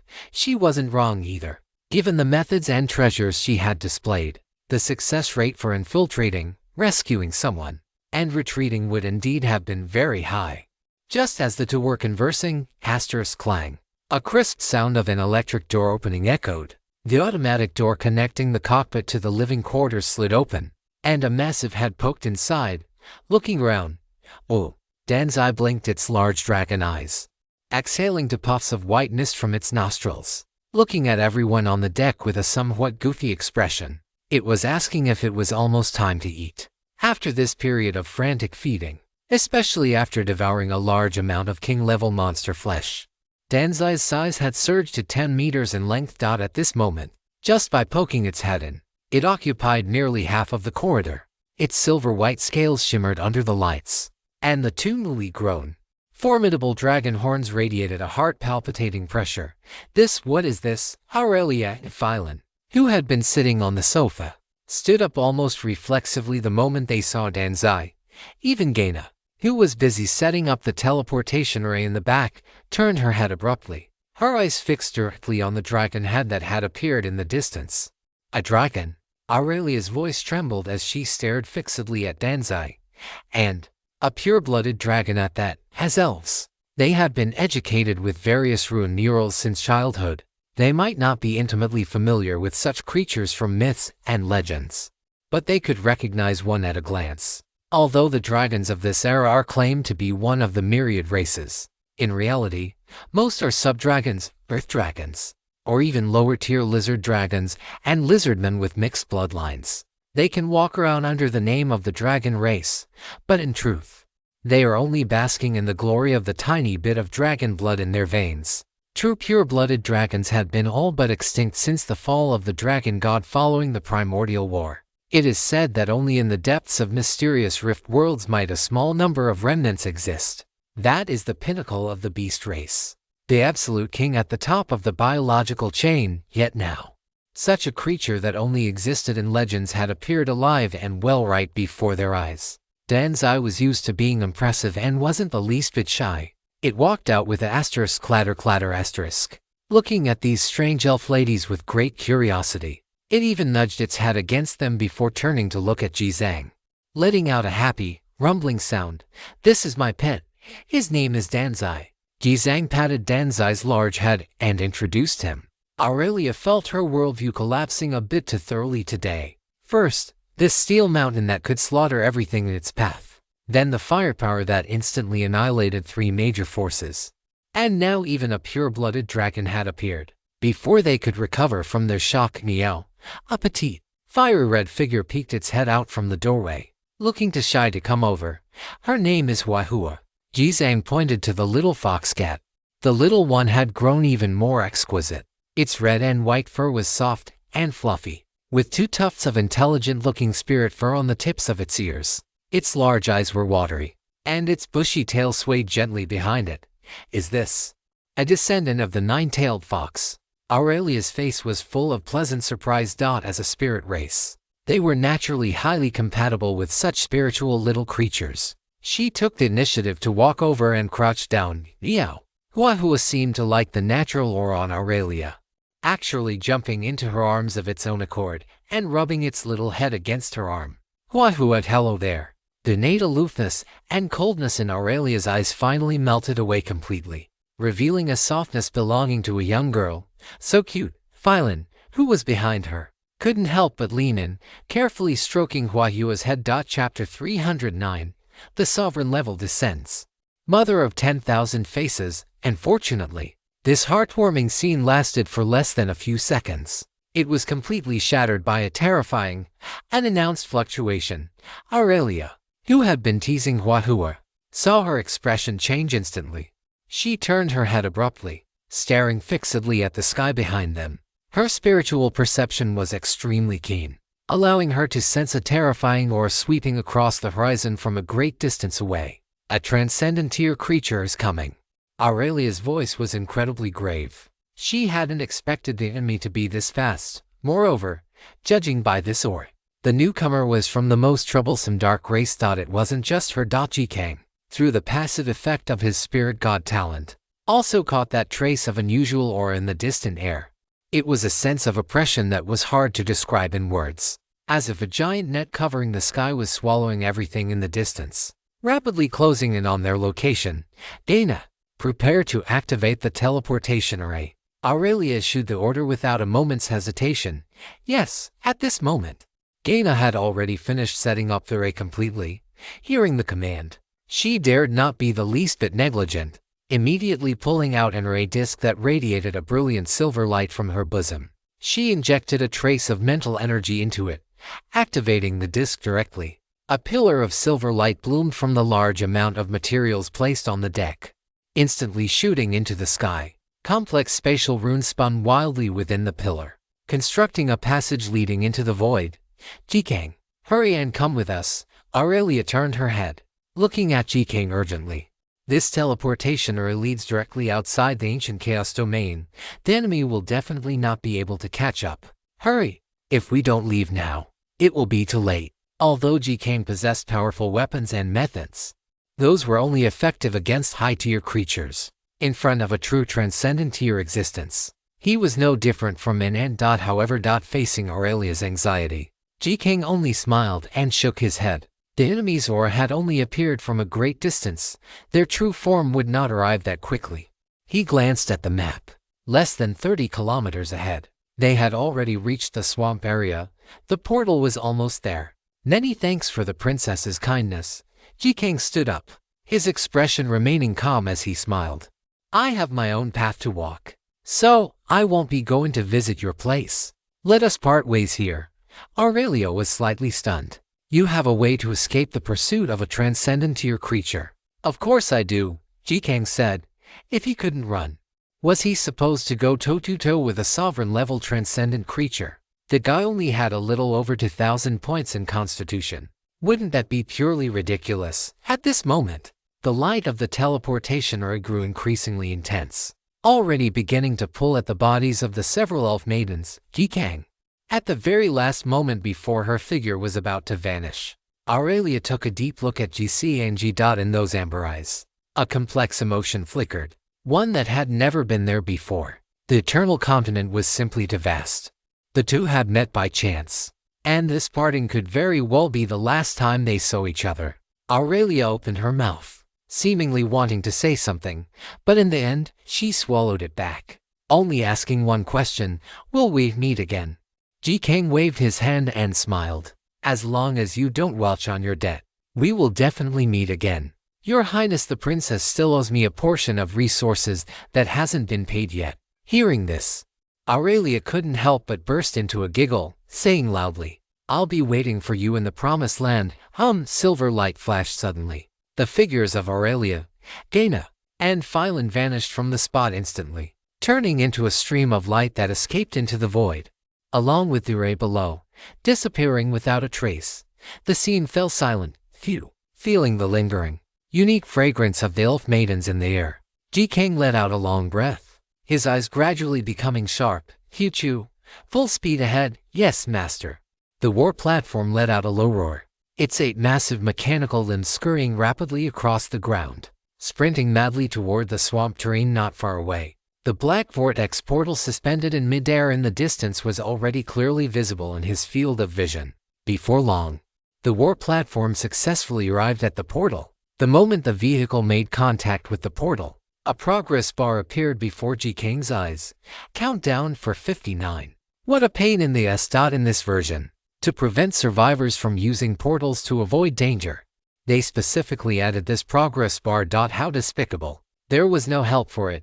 He could only wait. Jikang had Chu activate the holographic skin camouflage, shrinking the vehicle's visible surface area to the size of a vent to minimize the chance of being detected by the enemy's search. At this moment, the previously clear sky in the distance darkened at a speed visible to the naked eye, as if an invisible dark giant hand had appeared on the horizon, snuffing out the light of the entire world.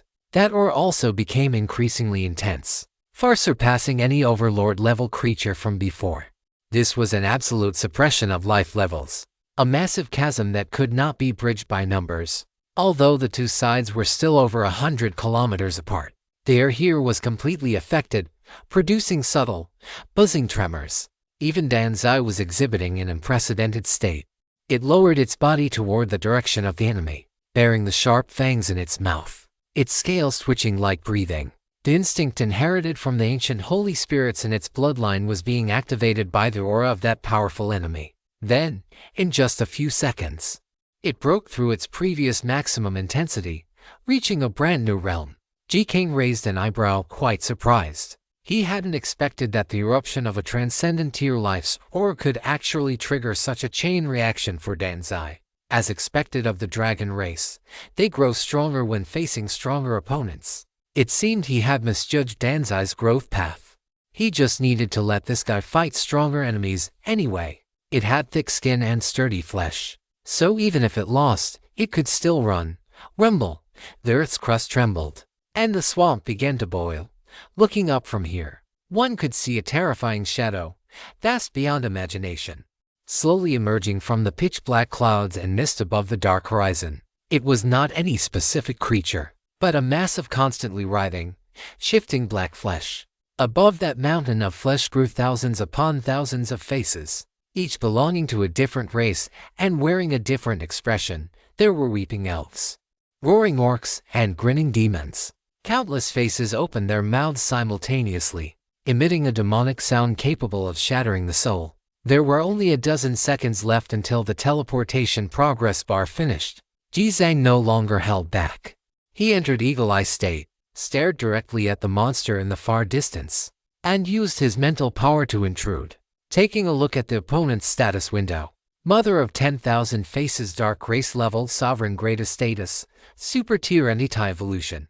One of the ancient progenitors of the Abyss World. It is an absolute anomaly among the dark races and a loyal servant under the throne of darkness. As the embodiment of despair and chaos, it can gain power by devouring the faces of all living beings.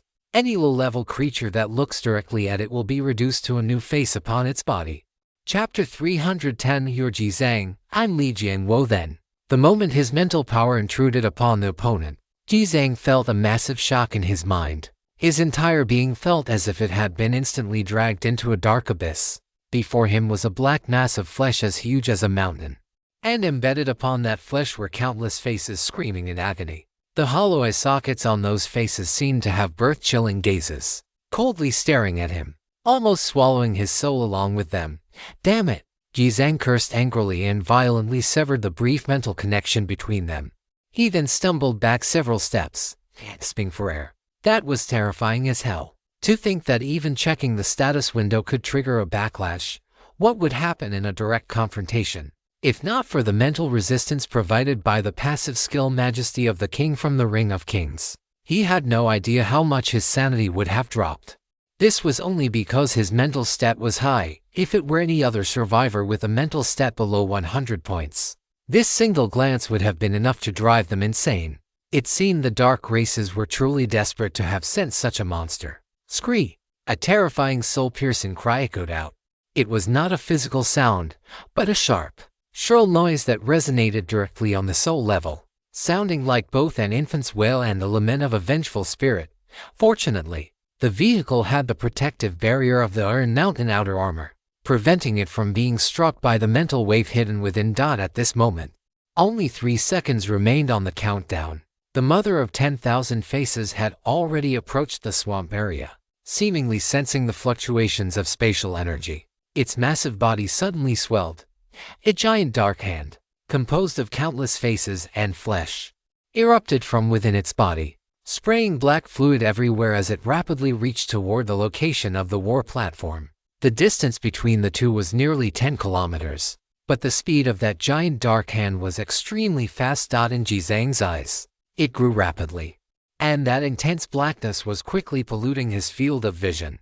The world began to shake violently. The swamp mud surged and churned, as if an earthquake and tsunami were occurring simultaneously. Above, darkness blotted out the sky. The pungent, fishy stench and the wailing screams that made one's soul tremble made it feel as if one were in a terrifying hell. Ji Zhang stood on the platform, facing the massive, terrifying tentacle about to descend, a wild, arrogant smile on his face. He raised his middle finger to the sky and cursed, F*******, your mother. Boom! The giant dark hand, carrying the power to destroy the world, pressed down upon the war platform. However, at the very moment before the tentacle was about to smash down, the teleportation progress bar hit 0. The figure of the war platform swooped into that black portal, space-time twisted, and light and shadow flickered. The massive steel body had completely vanished from this chaotic ancient realm. Crash! The terrifying tentacle slammed fiercely into the swamp. The swamp for a 10-kilometer radius exploded instantly, and even the crust beneath it was shattered and cracked. Countless mud and water were vaporized into rolling dust by that intense dark energy. HISSS. A shriek filled with unwillingness and rage echoed throughout the entire swamp area, scattering the thick fog for hundreds of kilometers and even dispersing the clouds in the sky. Every creature that heard this sovereign great shriek hid in their nests, trembling in fear. On the other side, in front of the portal, the calm space suddenly rippled violently. Following that, a small, dilapidated van drove rapidly out of the towering dark portal. It looked like a tiny ant crawling out of a giant black egg. On the ground around the van, one could see scattered vehicles. Those were other survivors who had just returned from the chaotic ancient realm. Just like Ji Zhang, tomorrow was the 4th wave of the Abyss invasion, so everyone had basically begun their return journey, smelling the familiar air. Ji Zhang finally relaxed. That moment of life and death speed just now was actually quite thrilling. Sovereign grade. Damn it, trying to mess with me. It won't be long before I come back, and when I do, I'll tear every one of those ugly faces off you one by one. Ji Zhang spat. Night had already fallen, and the sky was filled with brilliant stars, converging into a river of light that adorned the clear night sky and thin clouds. After driving forward for a short distance, Ji Zhang saw a massive camp not far away. There were many survivors patrolling around the camp, and they had set up guard posts and artillery.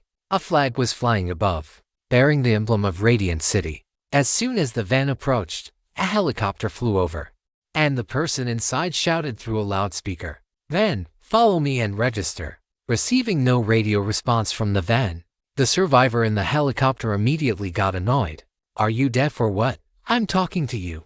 This is the 9th Patrol Brigade. Which main city are you from? Damn it.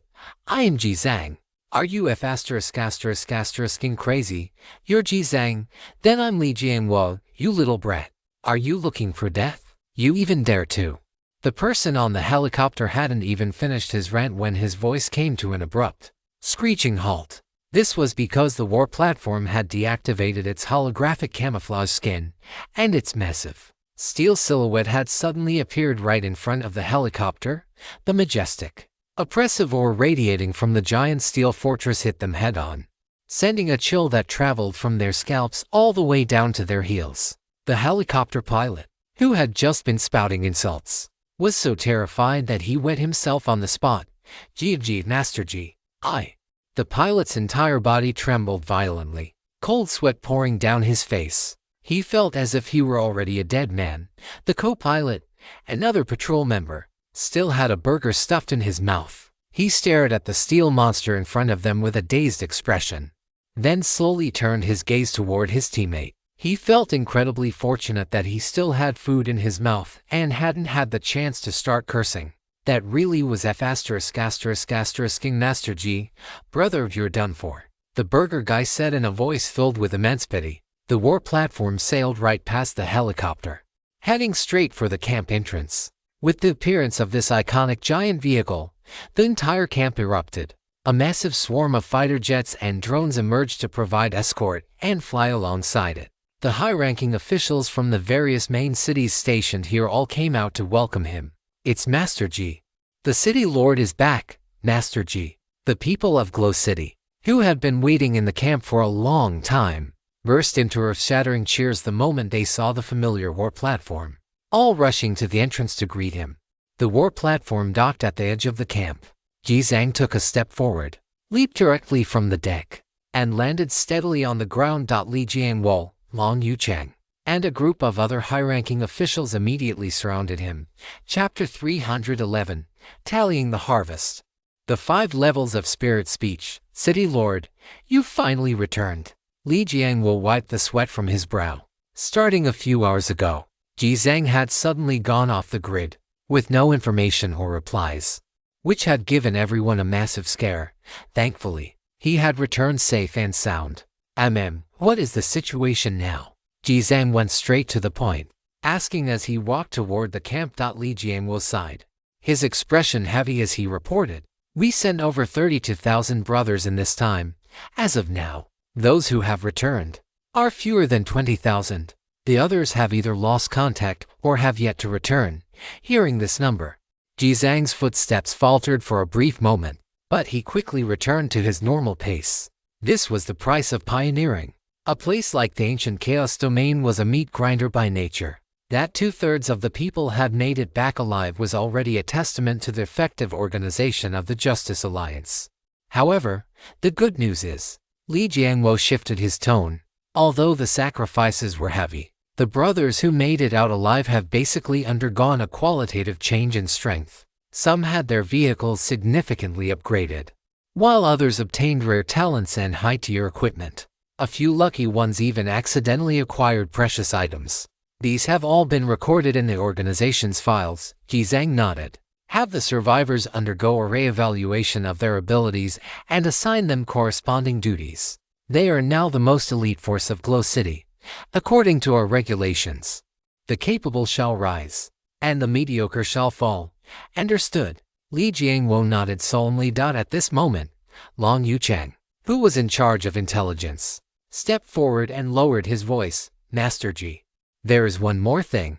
I find it quite suspicious." "What is it?" 2 hours before you returned, the sentry units under the intelligence department discovered a strange survivor on the outskirts of the super main city. A strange survivor?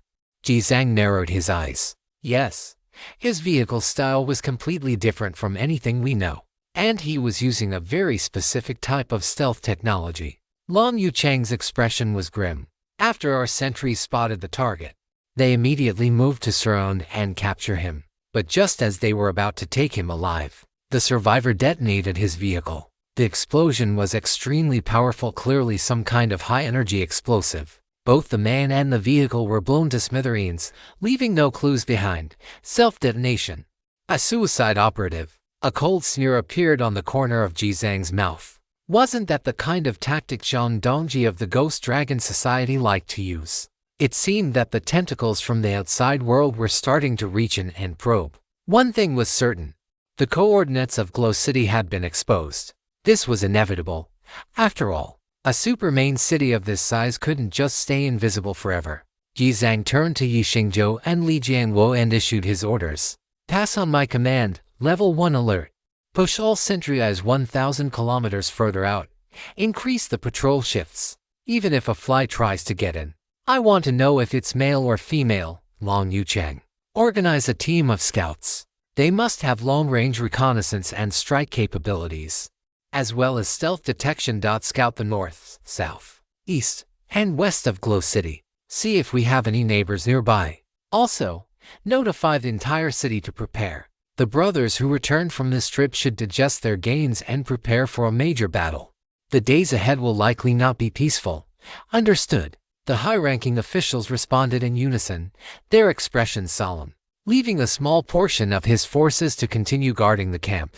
Ji Zhang took the rest of the high-ranking officials and powerhouses and began the journey back toward Glow City. On the way, Ji Zhang went into the cabin to take a shower. He scrubbed himself thoroughly from head to toe, washing away the scent of blood, before heading to the medical pod and lying down comfortably. The massage and therapy from the various top-tier materials nourished and relaxed his body, making him feel as if he were lying on a cloud. He nearly drifted off to sleep right then and there.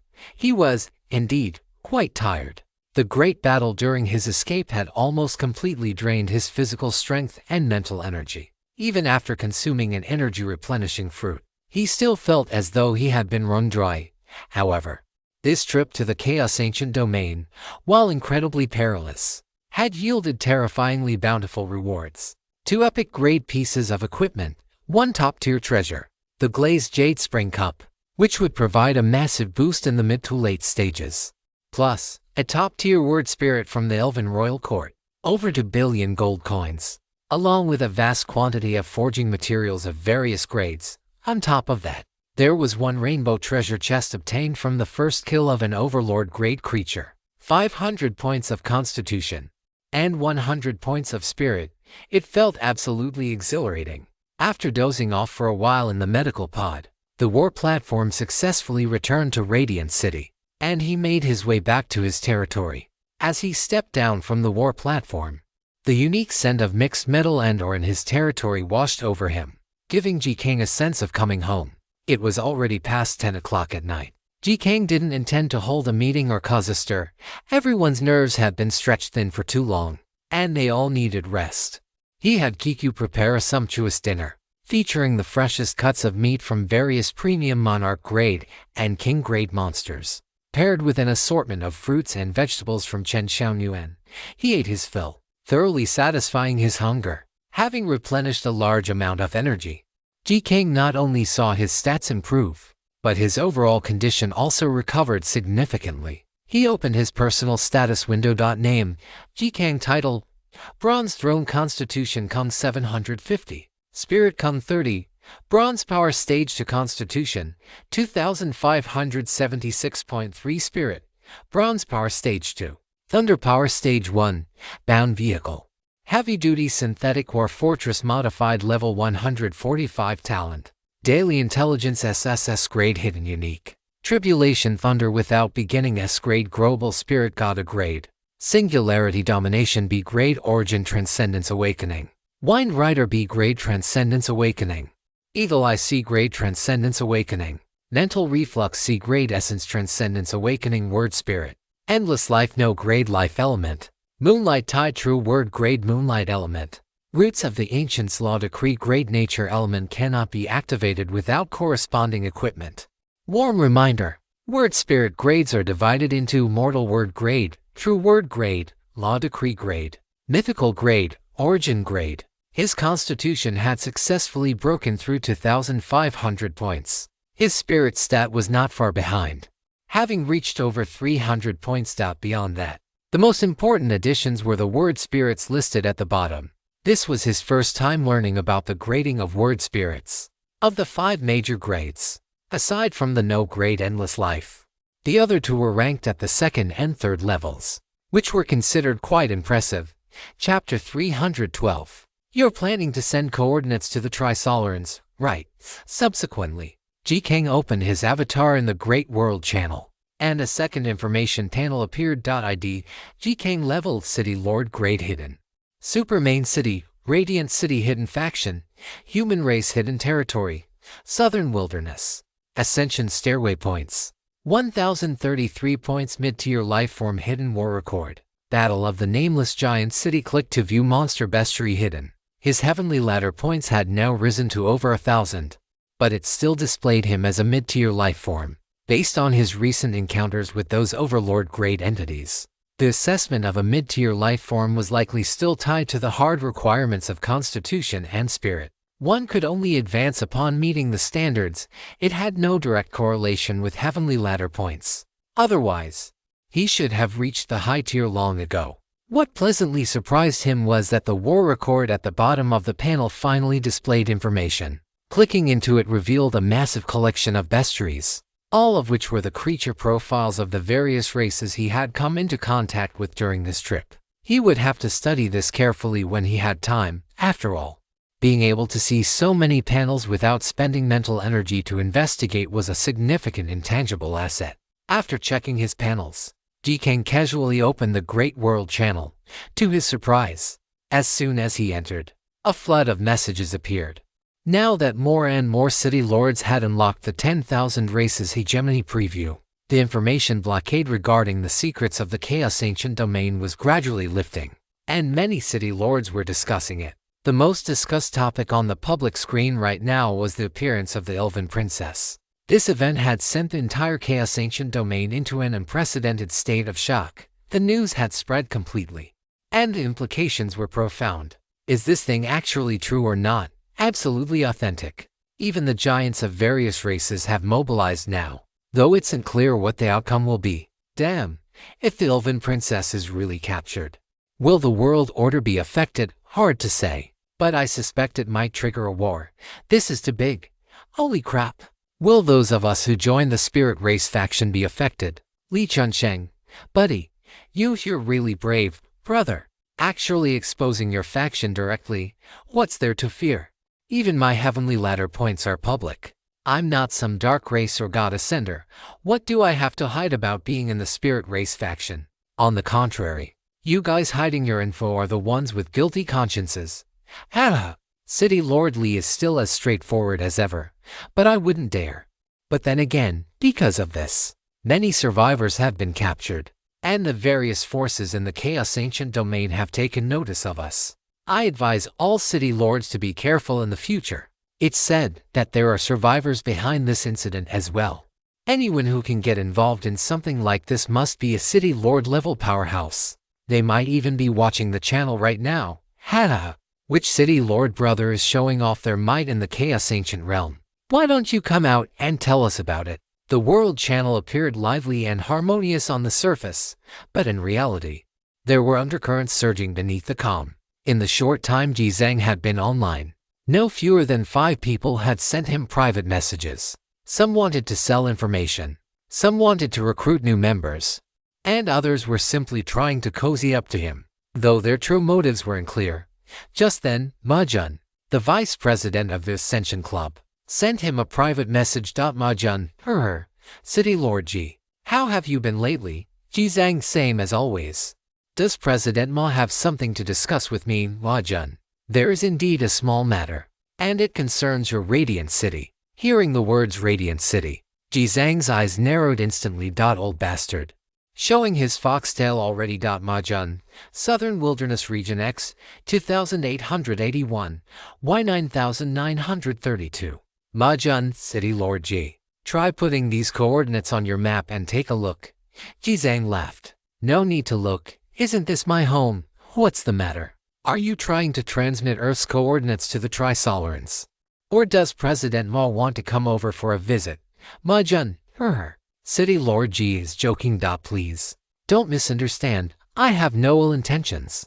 The location of your super main city was discovered by accident by a survivor from the Dragon God Society. Mahjun, your subordinates drove their people to their deaths.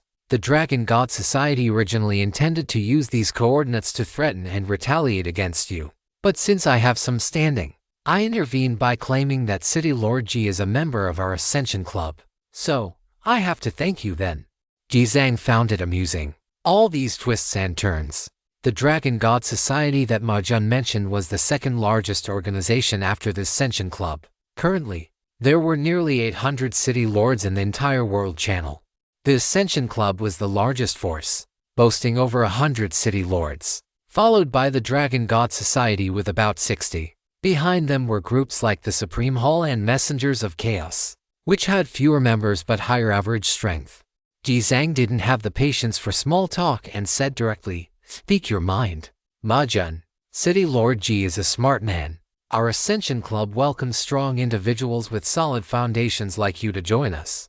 Jizang, I'm curious. Your Ascension Club claims to have an extremely high threshold, requiring every member to be personally verified and approved by the president before joining. Why are you suddenly playing the invitation game?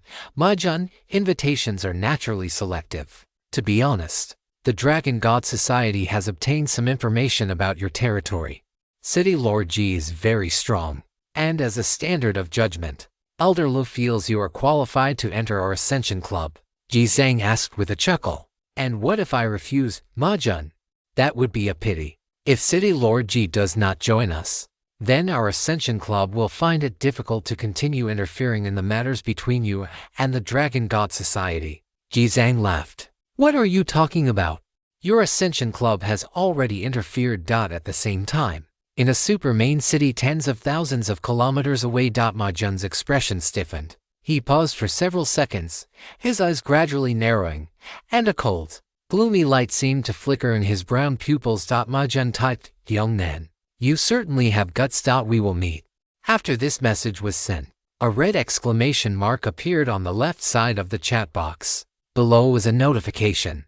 You have been added to the other party's blacklist. Mahjun was stunned for a moment, then flew into a rage, smashing the teacup in his hand to pieces. He is truly courting death. He immediately sent a private message to a subordinate. Find that crazy woman from the Dragon God Society and have her leak Jizang's coordinates.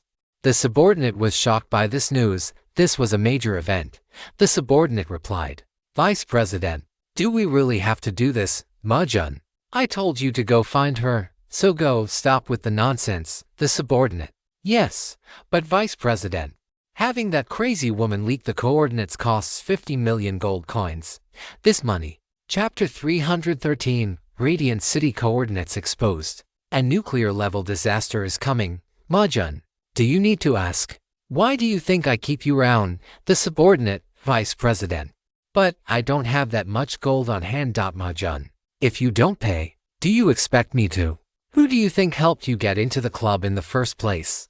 All that information I shared with you for free, was it for nothing? You have 10 minutes to scrape the money together. Get lost. The subordinate, Mahjun closed the chat directly and turned to report the situation to Elder Lu. On the other side, Jizang sneered as he continued to watch the posts on the World Channel. Whether the super main city's coordinates were exposed or not was, in fact, only a matter of time. He just didn't expect that at this critical juncture of the fourth wave, someone would actually dare to use this to threaten him. On the surface, this was a bad thing. After all, he would face immense external threats in the short term and be in danger of annihilation. But in the long run, these people were essentially handing him a knife. They were giving him a legitimate excuse to strike back. They were giving him an opportunity to boost the morale and fury of every survivor in Radiant City to the max. and to conquer the world. To put it bluntly, Jizang was not afraid of his coordinates being exposed at all. But as long as the other party dared to do this, all the leverage would shift into his hands. Regardless of who it was, Elder Lu, Mahjun, or anyone even remotely associated with the Ascension Club, he would settle the score with all of them. Now, it was just a matter of whether the Dragon God Society dared to wade into these muddy waters. If they really did as Mahjun said, and had the Dragon God Society leak the information, then it would be a double blessing. Jizang waited for a while. Sure enough, a sudden message instantly ignited the public screen of the entire world channel. Lin Rosie. Southern Wilderness Region X, 2881, Y 9932, Radiant City, City Lord, Jizang. When this message appeared, the entire screen exploded. Holy crap! The coordinates have been leaked. Jizang, buddy, are you online? Your place is about to blow up. Holy crap! I see him on the online list. What's going on? Did someone offend that crazy woman again? This is the fourth one already, right? The previous three were all wiped out. The entire super main city was razed to the ground, and the city lords even fled back to their original regions. That crazy woman is truly insane. She really dares to make mortal enemies with people. Does the Dragon God Society even have the strength to back her up like that? The Dragon God Society really doesn't care. For such a large organization, it's nothing more than offending a lone wolf city lord. Besides, once the coordinates are leaked, the entire super main city will be gone before long, so there's no need to worry about retaliation. These people are so despicable. Damn it, buddy, don't talk nonsense. Be careful, or you might be the next one they come for. Screw that. If they have the guts, let them come. I'll kill them. Heh, that's actually quite possible. It's said that the Dragon God Society shares a technological route internally that allows for ultra-long-range detection. They can even clearly figure out what level your territory is and how many mines are inside. Who knows how many secret agents they send out these days? That's ruthless. What about that Jizang? Why isn't he coming out to say anything? He's probably scared out of his wits. Tomorrow is the fourth wave. Who knows how many nearby city lords will be eyeing his radiant city by then? Yeah, once the defensive line collapses, they can just carve up a super main city. It's like getting a huge piece of fat for free. Those powerhouses nearby will definitely show up. While the channel was in a heated discussion, a response from Jizang arrived right on cue. Jizang, I hereby announce that, starting today, Radiant City declares war on the Ascension Club and the Dragon God Society. As soon as this message appeared, it stirred up another massive uproar on the public screen. 666,666. You're a badass, brother. Holy crap, is he insane? No way. Nan, one person declaring war on the two biggest factions in the Southern Wilderness region. What else could he do? He's been backed into a corner. But why include the Ascension Club? What does this have to do with them? Look, Jizang is leaking more info. There's stuff about Mahjun too. Damn. He really dares to say it. That brother is truly crazy. Once this kind of inside information is out, there's no room for maneuver. He's directly nailed both major factions to the wall. How many city lords are there in the Southern Wilderness in total? How is he supposed to survive after this? But Vice President was methods. They really are quite something. Shh, they're both online. Watch what you say. The public screen was buzzing with heated debate. Aside from the two major factions, the vast majority of city lords were also cursing the Ascension Club behind their backs. Many individual city lords who hadn't joined any organization had, to some extent, experienced the underhanded tactics of the Ascension Club. But since the opposition was powerful, no one really dared to bring it out into the open. Jizang was the first person to dare to expose these inside stories. This was truly going to be a fight to the death. After posting the declaration of war and the inside leaks, Jizang closed the World Channel. Instead, he published the news that Radiant City's coordinates had been exposed on the Super Main City's World Channel, and disclosed the process and details. It was like a thunderclap. All the survivors in Radiant City were plunged into unprecedented shock. Fear, tension, and anger instantly filled everyone's hearts. Over these past few days, due to the chaos ancient realm and internal information sharing, The survivors of Radiant City had gained a certain concept of the situation regarding other super main cities. But they never expected that a nuclear-level bloody strike would arrive so soon. The current stage was an ecosystem dominated by the Dark Forest Law. Exposed coordinates meant that countless eyes would be fixed on Radiant City, especially those super main cities that had joined the Dark Creature faction. They would definitely arrive together during the fourth wave of monster attacks, coupled with the nearby super main cities. They would also take this excellent opportunity to secretly send their armies creeping closer. Once Radiant City's defensive line collapsed, they would swarm in like hyenas, crazily tearing apart the flesh and blood of the lion that was Radiant City. At this moment, it felt as if a giant boulder was pressing down on every survivor's heart, making it hard to breathe. What evolved from this extreme emotion was a monstrous fighting spirit. Screw their mothers. Kill those sons of bitches. Damn it, Master G. Let's go to war with those animals. War. It wasn't just the ordinary survivors. Even the high-level officials of the Justice Alliance and the small city lords of various main cities urgently contacted Jizang, requesting an immediate meeting to formulate countermeasures. Jizang didn't delay and immediately started an online meeting. All high-level officials at the department level and above attended. Across the screens, everyone could smell the extremely oppressive atmosphere of a storm about to break. Chapter 314. Preparing to upgrade to major items. Moonblood Compulse Gun. Jizang didn't waste any words. He directly had compile a detailed report on the Chaos Ancient Realm, the super main cities, and the Eternal Continent, telling everyone to study it carefully after they returned. Specific combat plans and future response strategies would all have to be prepared based on this existing information. Subsequently, Jizang's gaze swept across the video frames of the high-level officials in front of his screen. It had to be said that after returning from the Chaos Ancient Realm, these powerhouses, who had already transcended the ordinary level, all had some changes in their eyes, becoming more determined and composed. That was a manifestation of their horizons and strength having gained a huge boost. Everyone knows the general situation. Jizang spoke and ordered. Tomorrow night is the fourth wave of the Abyss invasion, and it's also when those scumbags will want to come and take a share of the spoils. Yi Xingzhou, Long Yu Chang, from this moment on, lead all armed forces to patrol the main thoroughfares between the major cities 24 hours a day. If you discover any vehicles that do not belong to Glow City, do not ask for instructions, open fire immediately. If you can capture them alive, do so. If not, eliminate them on the spot. The two responded solemnly, yes. Jizang Li Jianguo, you are responsible for leading the relocation of the territory. All survivors of the Justice Alliance must move their territories to the area behind the Great Lake of Main City No. 6 within 1 day.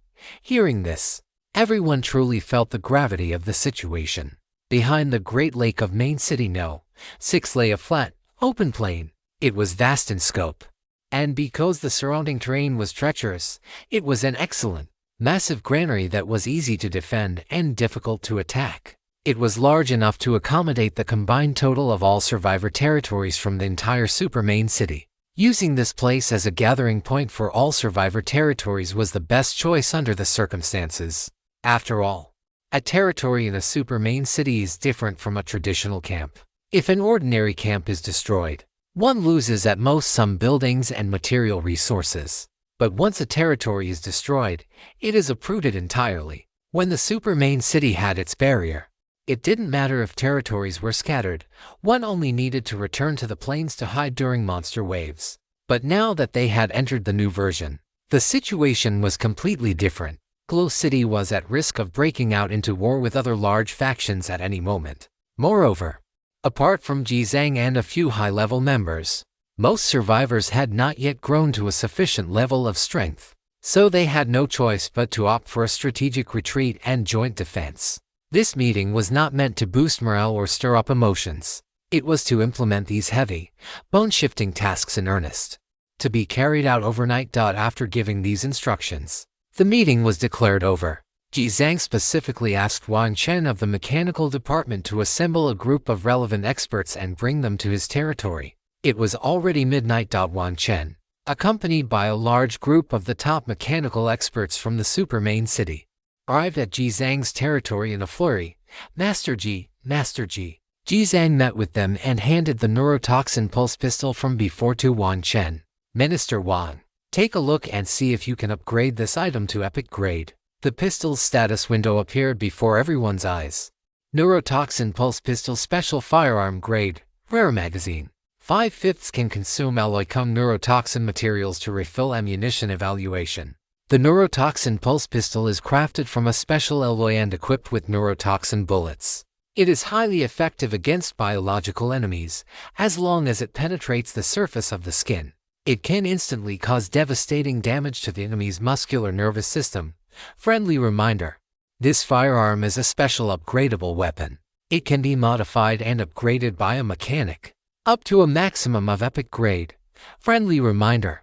After this firearm is upgraded, the materials required to refill ammunition will also increase. Wan Chen's expression froze for a moment, and he immediately began to study it carefully with a solemn gaze. The circle of experts around him also gathered closer, erupting into a flurry of excited discussion. After several minutes of assessment and discussion, the group of top experts finally reached a conclusion. The upgrade blueprint was feasible. As long as it's feasible, that's all that matters. Jizang smiled and patted everyone on the shoulder, immediately asking Hidi from the logistics department to arrange several tables of sumptuous late-night snacks and fine wine to treat everyone. Wan Chen said with a bitter smile, Master Ji, we can certainly do it, but the budget might be quite frightening. Jizang, don't worry about that. Just tell me, can you get it done within a day? Wan Chen, it should be possible. But the budget is truly frightening. Master Ji, would you like to see how much it costs before making a decision? Jizang, tell me. Wan Chen immediately listed a cost table, including the materials for the required design blueprints, the purchase of brand new equipment, and the materials and resources needed for each level of upgrade. The number at the bottom of the table was extremely eye-catching. Estimated gold coins, 22 million. The surrounding crowd of top mechanical and smelting experts couldn't help but gasp. Epic-grade equipment was truly terrifyingly expensive. But Jizang was not flustered at all. He even raised the budget by a significant margin.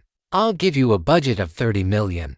The extra 8 million is a bonus for everyone working overtime tonight.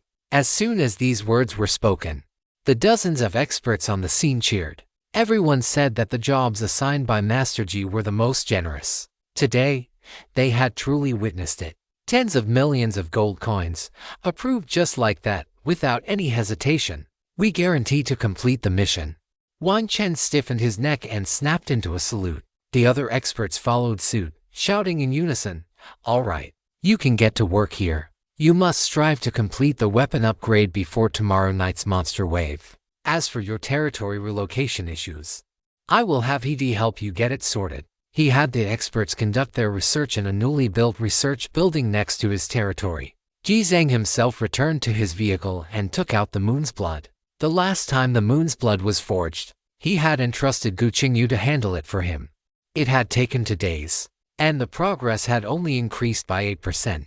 It wasn't that the masters in the industrial smelting department lacked skill, but rather that the grade of the forging materials was simply too low. Most of what they used were forging materials from king-level monsters. Now, times had changed. Returning from this trip to the ancient Chaos Domain, he had for Overlord-level materials alone. The number of Monarch-level materials reached a full 86. Not to mention the king-level and super monster materials, which were countless. However, those things were just fillers now. Jizang couldn't even be bothered to use them.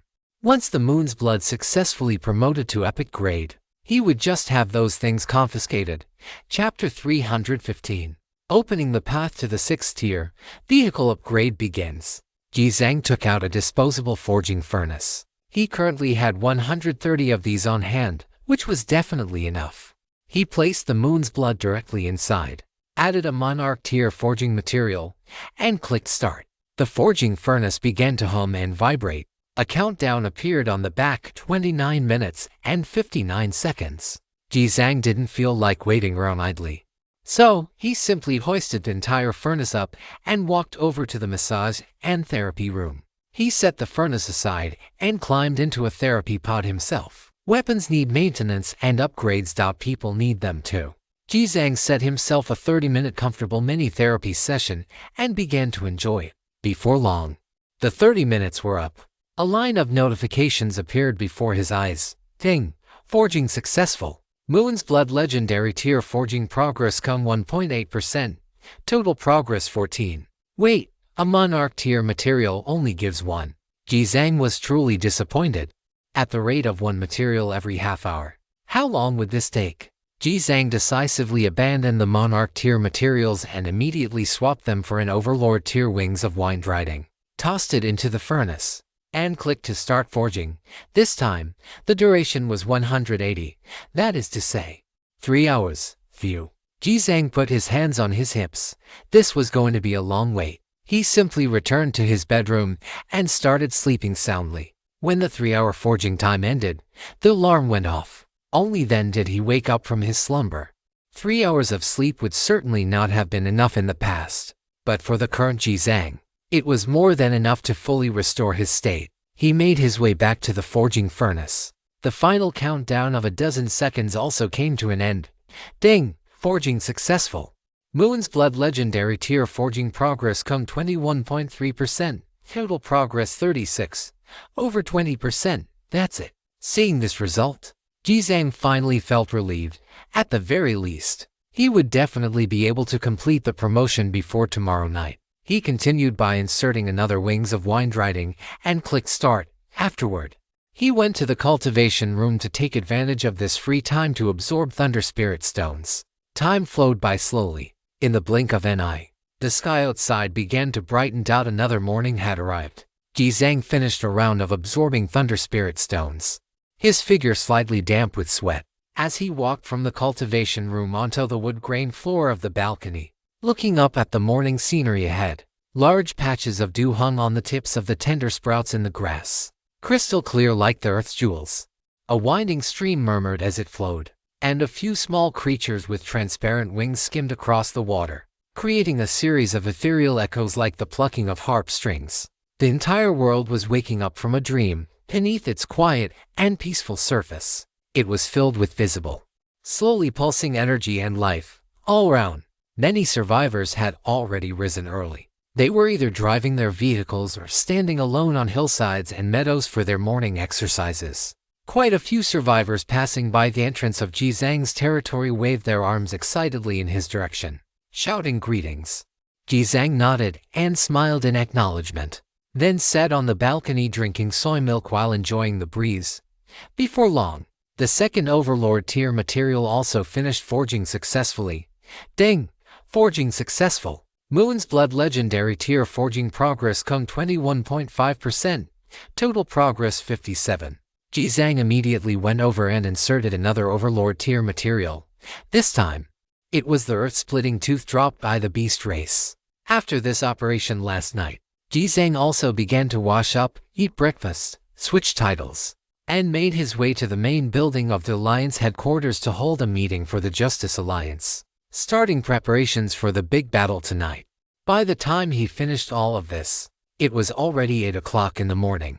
Jizang drove his vehicle to a restricted cultivation zone he had designated himself. This was an uninhabited area covering various terrains, spanning over 30 square kilometers, whether used for experiments, cultivation, or leveling up.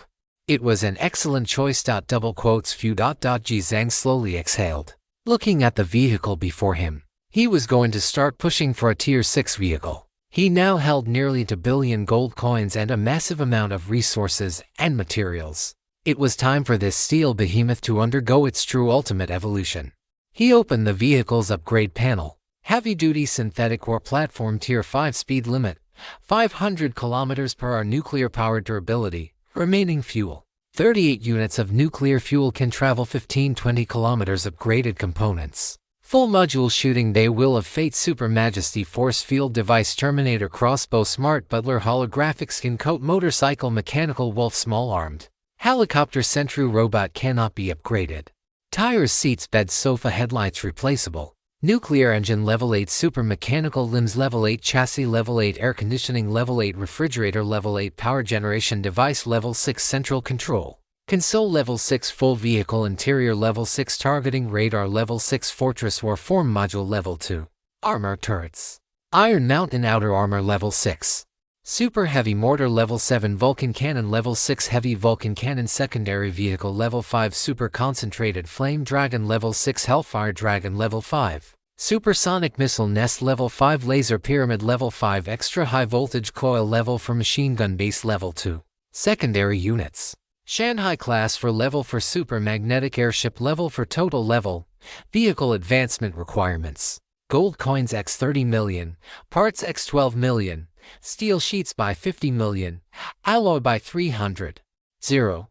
Heavy Oil x 500,000, Shining Gold x 3,000, Vibranium x 10. 0. Super Energy Stones by 500, Obsidian by 100, FaceTime Stones by 50. War Fortress Machine Soul x 50, Heavy Duty Synthesis Platform Machine Soul x 10, Super Body Bionic Core x 1. Advancement can be unlocked once upgrade parts reach level 150 or above. Evaluation and Ultimate Extreme Armed Platform that covers sea, land, and air combat ecosystems.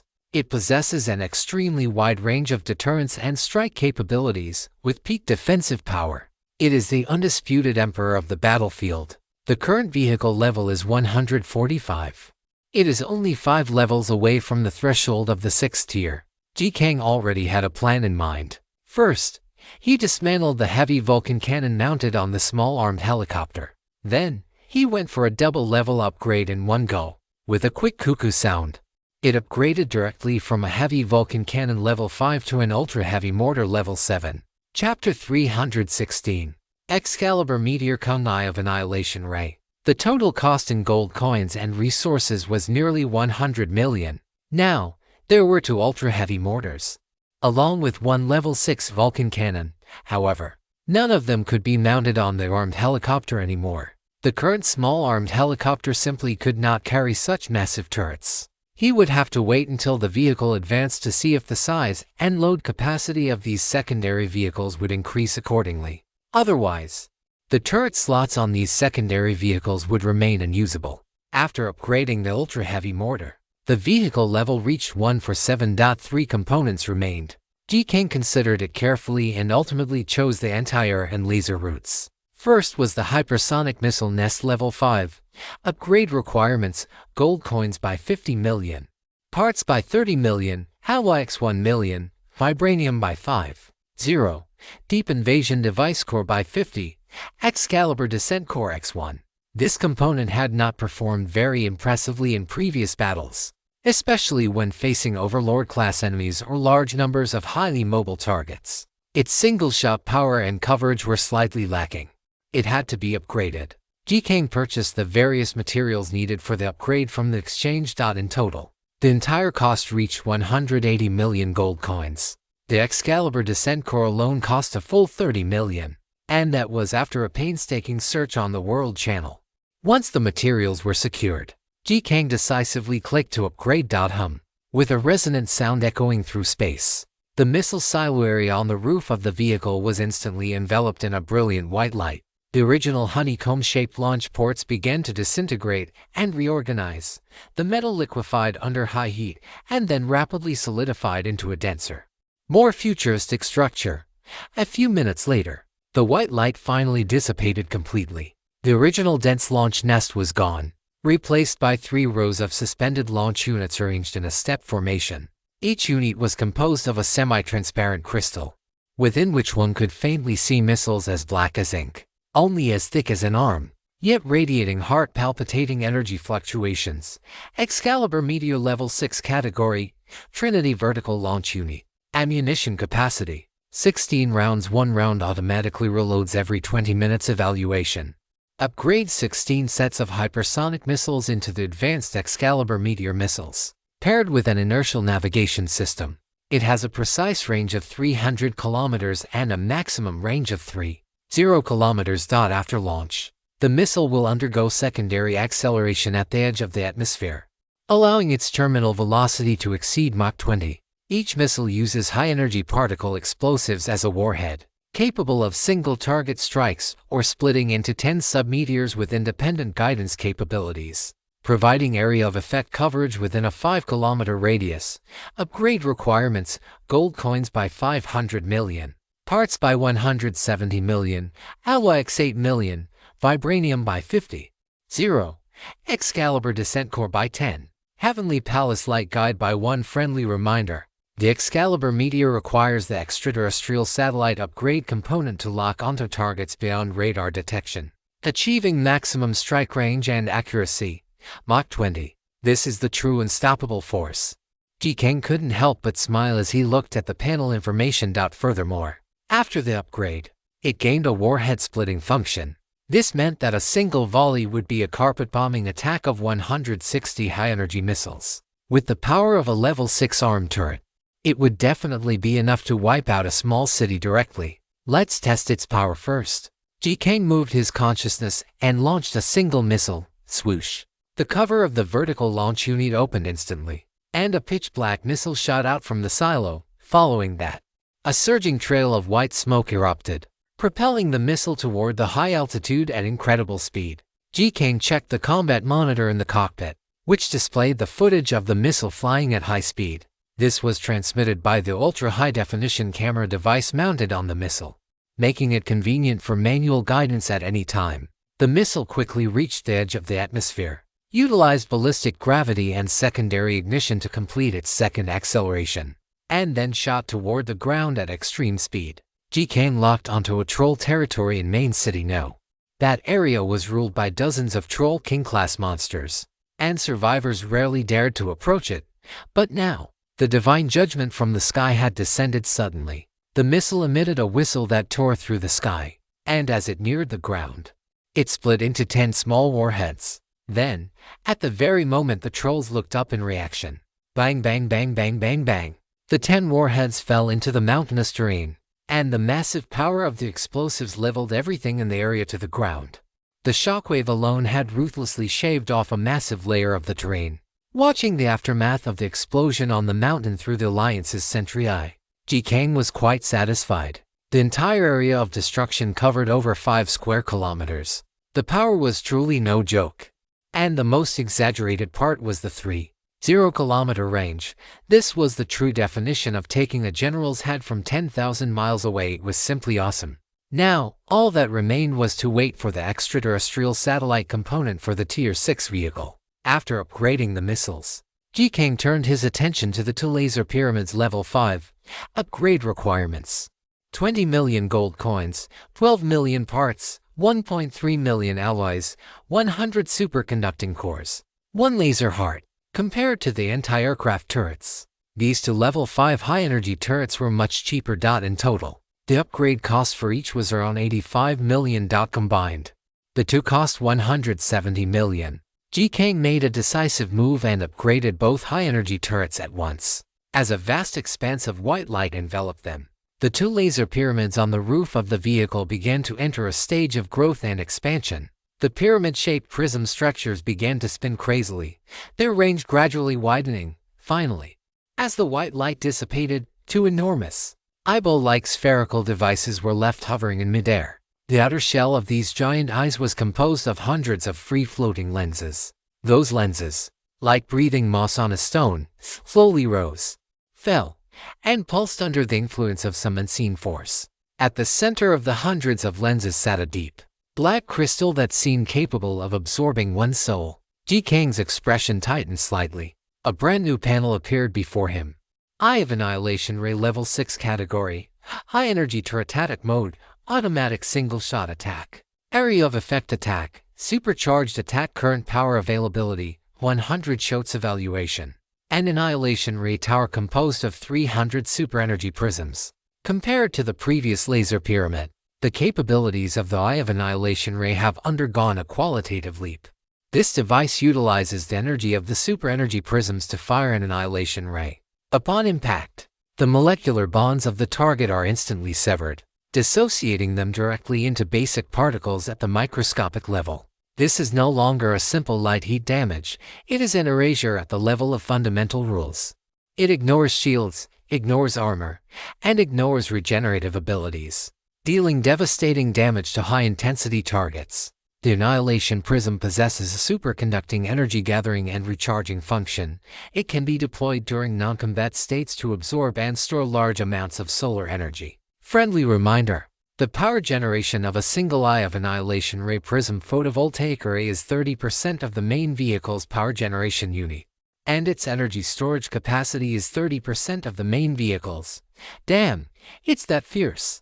Seeing the description of this rule-level kill mode, Ji-Kang couldn't help but be shocked. This was truly no longer child's play. It had shifted from traditional high-energy burning to actual material decomposition. The method of attack had undergone a complete qualitative change. Ji-Kang immediately found a target to test it out.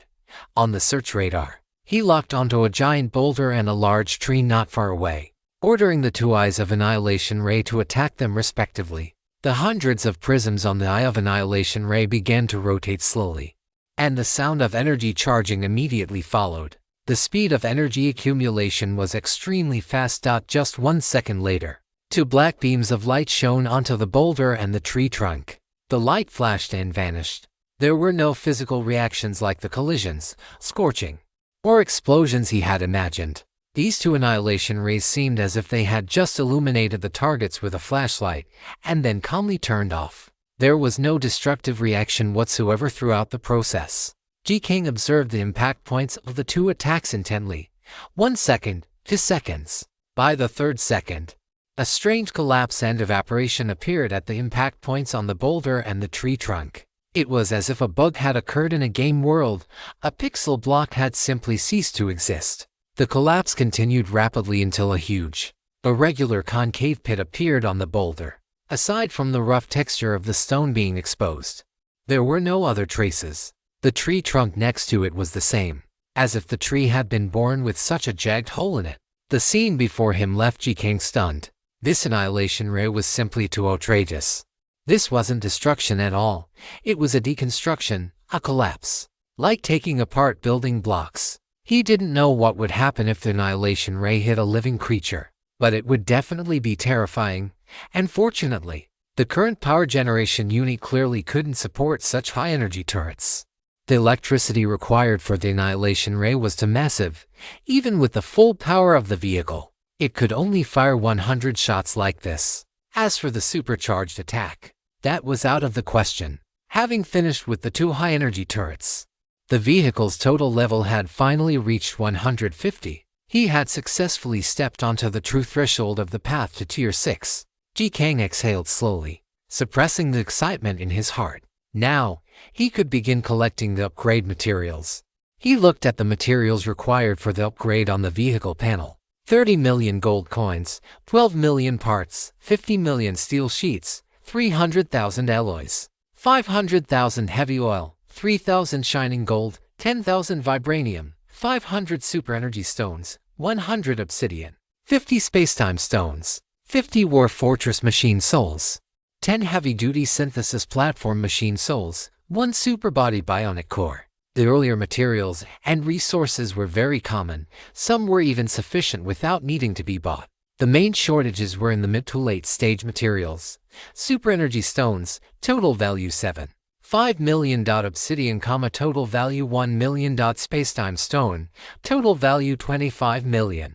War Fortress machine soul, total value 18 million. Heavy-duty synthetic war platform machine soul, total value 30 million. Super body bionic core. This material is currently out of stock across the entire platform. Ji-Zhang had been trying to acquire it within the super main city for several days, yet he hadn't seen even a shadow of it. In desperation, he had no choice but to spend 1 million gold coins on the world channel to commission an official confidential machine merchant to procure this material for him. After shouting for nearly half an hour, Ji-Zhang had already given up hope and was preparing to dump his remaining gold coins and materials into other armed turrets. But unexpectedly, a city lord actually sent him a private message. The person claimed to have just pulled this item from a top-tier treasure chest. The other party stated that while they were willing to sell, they would not accept gold coins. They demanded a direct trade. Only if Ji-Zhang had items they needed would they sell this super body bionic core. Ji-Zhang, of course, agreed immediately. However, the subsequent negotiation process was extremely intense. In the end, Jizang decided to use the deep-sea treasure armor and flame prison heavenly spear. 2 legendary grade pieces of equipment. He added the Trine's Wrath bracelet rare grade and the Clear Spring treasure ring rare grade, both of which were auxiliary rare grade jewelry. On top of that, he threw in 100 million gold coins. In exchange, he received 1 super body bionic core from the other party. For Jizang, this cost was almost negligible. Trading a few pieces of equipment that were just gathering dust for a tier 6 vehicle was a guaranteed win for him. For the other party, it was the same. The transaction was carried out decisively, accompanied by the crisp sound of transaction successful. Both sides obtained what they wanted. Jizang immediately closed the World Channel panel and opened the Vehicle panel. When he saw the upgrade button light up, the look in his eyes completely changed. Ping, vehicle upgrade conditions met. Do you wish to proceed with the vehicle upgrade? Great. Jizang pressed the button in a daze.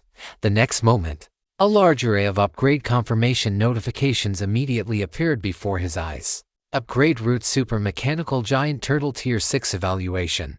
The Super Mechanical Giant Turtle is the ultimate answer for land vehicles. As a super giant mobile ecosystem capable of sea, land, and air combat, wherever it appears on the battlefield, all enemies will bow before the throne of destruction. New parts will be obtained immediately after upgrading. 1. Extraterrestrial Orbital Satellite System launches military satellites into deep space to provide guidance and navigation for various strategic weapons.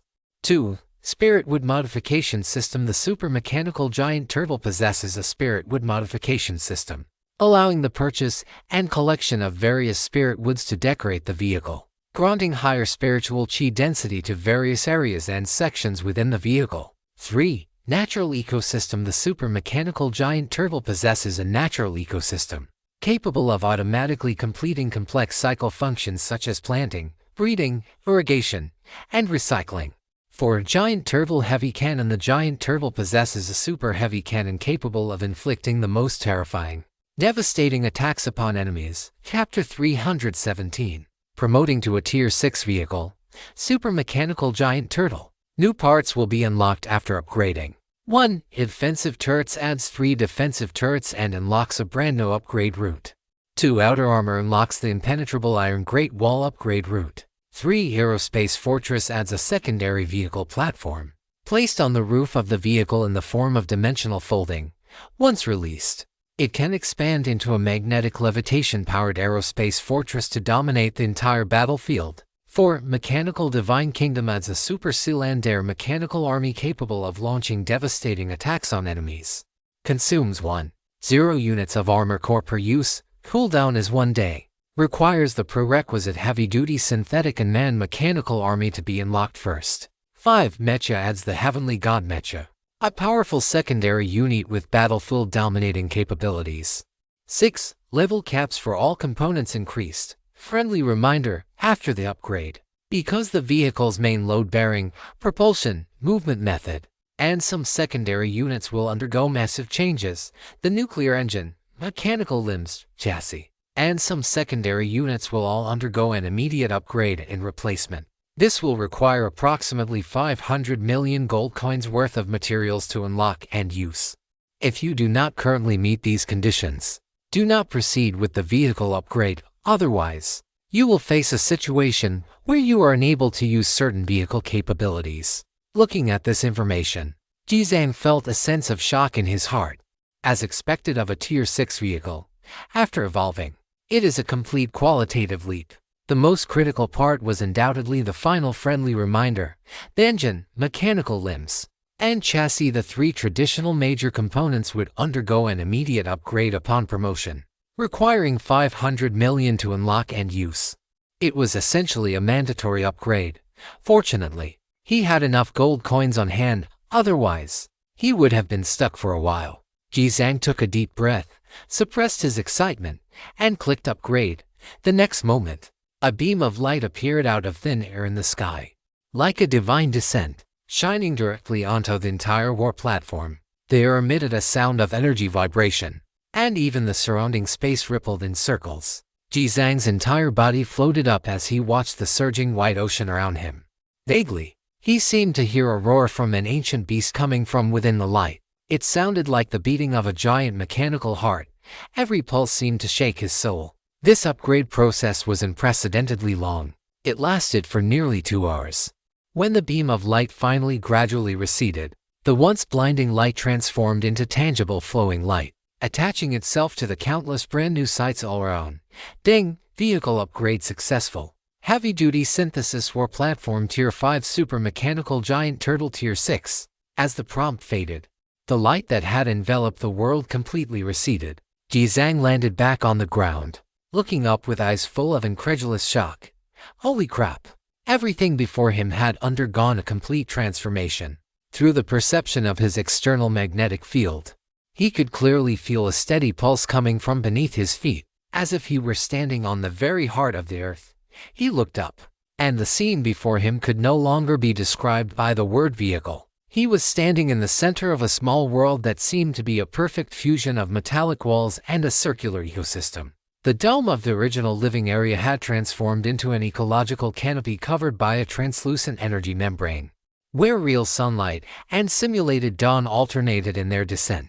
The sense of space within the room hadn't expanded crazily, yet due to the exquisite reorganization of its structure and the abundance of spiritual chi, it felt incredibly deep and vast. Every pillar around him had turned into a giant bronze tree entwined with living spiritual vines, with a gentle halo flowing between the leaves, emitting a pure spiritual chi that was refreshing to the soul. The air was incredibly fresh, every breath felt like drinking from a clear spring, and the cells throughout his body were cheering. This was the effect brought about by the Spiritwood transformation system, turning the entire living environment into a blessed land for cultivation. Jizang immediately checked the relevant panel. Spiritwood transformation system. Level Common. Spiritwood system levels: Common, Excellent, Perfect, Spiritual Forest, Mythical Forest. Current level buff: Whole element affinity come to 100%. Natural physique growth rate come to 100%. Natural mental growth rate come 150%. Currently owned Spiritwood Ancient Profound Wood No. 1 Common Growth Evaluation. The Spiritwood is rooted in the giant turtle's ecosystem. It can utilize the ecosystem's nourishment to continuously increase its growth, thereby releasing higher concentrations of spiritual chi. Helpful tip: the number of Spiritwoods can be increased through transplantation. The more Spiritwoods transplanted, the higher the concentration of spiritual chi inside the giant turtle. A maximum of 10 Spiritwoods can be transplanted. Helpful tip: there are 3 ways for the Spiritwood to grow. Absorbing energy from mineral resources, absorbing energy from the natural world, and absorbing energy indirectly supplemented by the ecosystem. Helpful tip: the level of the Spiritwood transformation system increases with the highest level of the current Spiritwoods. After upgrading, you will receive higher level buff values. At the same time, the quantity and variety of the Spiritwoods will also affect the buff values. Jizang carefully examined the entire Spiritwood transformation system and couldn't help but exclaim that it was awesome. Natural growth of stats. This was practically opening up an entirely new path of cultivation for him. However, as it stood, the difficulty of collecting and acquiring these Spiritwoods would definitely not be low. Jizang thought of the elf court. Based on their racial characteristics, the elves should be the race that possesses the most Spiritwoods. That connection with Avelia was definitely not a waste. It seems he would have to fleece the elves for all they were worth in the future. Jizang felt excited and continued to inspect the interior of the upgraded vehicle. Beyond the overall structural changes, the living area had also undergone earth-shaking changes in terms of functionality. If it was a villa before, it was now more like a luxurious palace. The central hall where he stood had a ceiling height of nearly 20 meters. With several suspension bridges connecting the middle, and huge crystal chandeliers shimmering among them, adding a touch of dreamlike beauty. All the furniture was automatically molded from warm wood and jade that emitted its own soft glow, with a layout that felt entirely natural. The 2 massive floor-to-ceiling windows had become ecological viewing walls capable of adjusting transparency and reflecting a 360-degree panoramic view of the exterior in real time. The scenery outside the window consisted of the edges of the mechanical giant turtle's alloy shell, which was as magnificent as a mountain, and the clouds and earth drifting slowly by in the distance. Jizang stood before the floor-to-ceiling windows, clearly experiencing the feeling of a monarch in control of his realm. This was an invincible view that no amount of money could buy. Stepping out of the living area, he arrived at the sports field. Compared to the previous sports area, the current one had completely merged with the cultivation room. It had become a comprehensive cultivation secret realm capable of fully simulating various environments such as jungles, deserts, snowfields, and lightning domains, supplemented by corresponding changes in gravity and pressure. In addition, an incredibly spacious swimming lane had been established throughout the interior of the giant turtle. The lane snaked through the multi-layered structure of the giant turtle like a main artery. It used a fully transparent glass structure, like a dreamlike aquarium, allowing the owner to swim through it, view the scenery in every part of the giant turtle, and enjoy the view of the outside environment. This design was truly brilliant, and most importantly, thanks to the Spiritwood transformation system and the ecological circulation system. The pool water was purified and spiritualized living water. It was not only suitable for swimming and exercise, but long-term soaking could also significantly improve one's physique. Beyond that, there was the storage area. The space and functionality here had also seen significant upgrades, though they were relatively less eye-catching. Jizang walked through the incredibly spacious storage area and arrived at the built-in steel fortress, the secondary vehicle area. This was also the highlight of this upgrade. Jizang opened the massive hatch, and the imposing aura of a mechanical legion immediately rushed toward him. The entire cabin was nearly 10 times larger than before. It was practically a super mechanical factory straight out of a sci-fi movie. Heavy-duty and man-mechanical troops, mechs, and a host of other secondary units were parked there in a majestic display. Most importantly, with this major vehicle upgrade, several of the initial secondary units had also received a brand new advancement.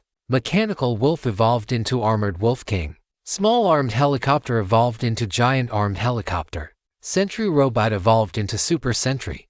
The motorcycle had evolved into the Doomsday Chariot. However, although it was an incidental upgrade, he still had to spend money to unlock and use it. Jizang bypassed these brand new units and looked toward the very top of the secondary vehicle bay. At the top structure of the entire bay, it was strikingly connected to the newly added Aerospace Fortress platform section above. That was a brand new section waiting to be unlocked. Once upgraded and unlocked in the future, with just a single command from him, that behemoth stored via dimensional folding technology could unfold from the giant turtle's back and ascend to dominate the skies. It was simply awesome. Jizang exited the secondary vehicle area and followed the suspension ladder in the living area up to the second floor. This was an incomparably vast lounge area. The 4 master bedrooms, each with a different view, were comparable to presidential suites in 7-star hotels. Every room boasted an invincible view and landscape. In the corridors and central areas between the master bedrooms, there was a full suite of entertainment facilities, a game room, KTV, bar, cigar lounge, hot spring bath, holographic cinema, and other leisure and entertainment amenities were all available. Whatever one could want, it had. Leaving the accommodation area, Jizang boarded the panoramic sightseeing elevator and arrived at the 3rd floor area. This was the core of the Spiritwood modification system and the ecological cycle system. The spirit tree named Ancient Profound Wood had its roots anchored here. Its trunk was only about 5 meters tall, and many new buds were sprouting from its withered branches. Nourished and irrigated by spring water and fertilizer, it was growing slowly, with tiny specks of green fluorescence lingering and flickering slightly around it. Behind the spirit tree, a miniature circular ecosystem was in operation. In the transparent ecological chamber nearby, spirit spring water flowed through specially treated soil, irrigating several beds of glowing vegetation seedlings. The holographic interface on the air wall displayed complex data such as humidity, spiritual chi flow, and growth cycles. Planting, breeding, irrigation, and recycling, all of this was completed automatically in silence, providing the most basic yet precious life support for this giant steel fortress. It looks like Kiku will have her hands full in the future. Jizang felt refreshed and couldn't help but laugh. However, speaking of which, now that there were more and more vehicle areas and functions, relying on Kiku as the sole housekeeper was becoming insufficient. He would have to upgrade the other 2 housekeepers later. Afterward, Jizang took the elevator all the way to the cockpit of the entire giant turtle vehicle. This was not a traditional enclosed cockpit, but a semi-open observation deck featuring ultra-reinforced chemical crystal glass. The view was breathtakingly expansive, as if standing on the peak of a moving mountain range, overlooking thousands of miles of rivers and mountains. All around, complex holographic control interfaces flowed quietly in the air. The most important interface was currently displaying the charging status of the giant turtle heavy cannon, a weapon capable of changing the color of the heavens and earth. Jizang nodded in satisfaction, turned back, and got on the elevator, heading straight for the 4th floor. The current elevator was fully integrated with all vehicle modules, allowing him to travel to any area of the vehicle freely. It was extremely convenient. As the surrounding scenery changed, Jizang finally arrived at the war zone on the 4th floor of the vehicle. This was a giant steel fortress nearly 30 meters high, which could easily accommodate various large-sized armed turrets. Even later, after upgrading to the Mechanical God Kingdom, massive amounts of secondary units could come here to set up defenses and launch attacks. The Super Majesty Force Field device and the Crossbow of Termination, those two old staples, were still placed here, looking imposing and domineering. But where did that newly unlocked giant turtle heavy cannon go?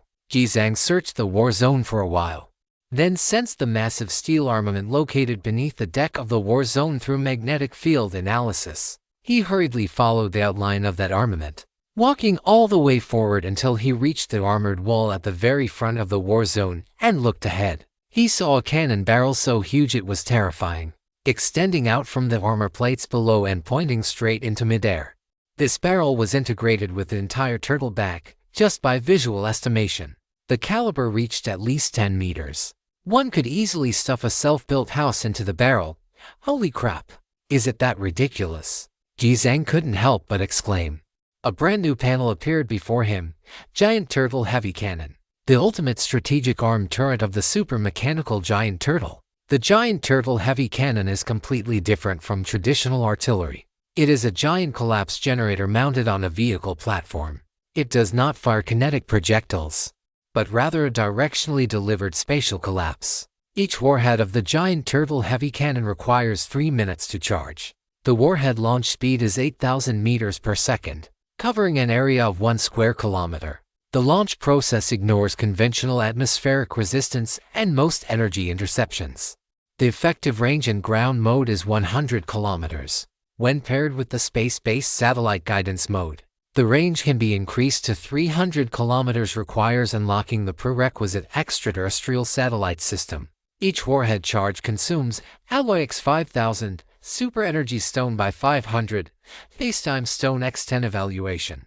A single strike from the giant turtle heavy cannon is enough to erase a small area, directly altering local space and terrain. Please choose targets and firing paths carefully to avoid causing major damage to friendly forces. Chapter 318, Satellite Launch. The ace that dominates the sky. Damn. Looking at this description, Jizang felt a wave of shock in his heart.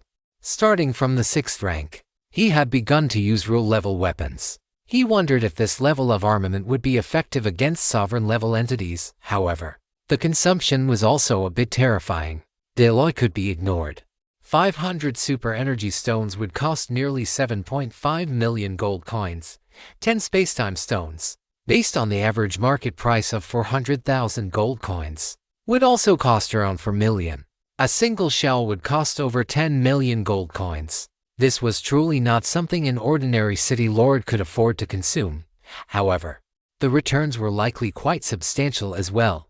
After all, taking down a single Overlord-class creature in the ancient Chaos domain yields a profit of 100 million pure gold coins. So a Sovereign-class one would surely yield even more. Jizang continued to the top of the turtleback vehicle. The area was as vast as the deck of a 100,000-ton aircraft carrier, shocking in its sheer scale. In addition to the Excalibur Meteor missile system, the extra-atmospheric orbital satellite system was also pre-installed here. A massive launch island was located at the rear of the turtle's back.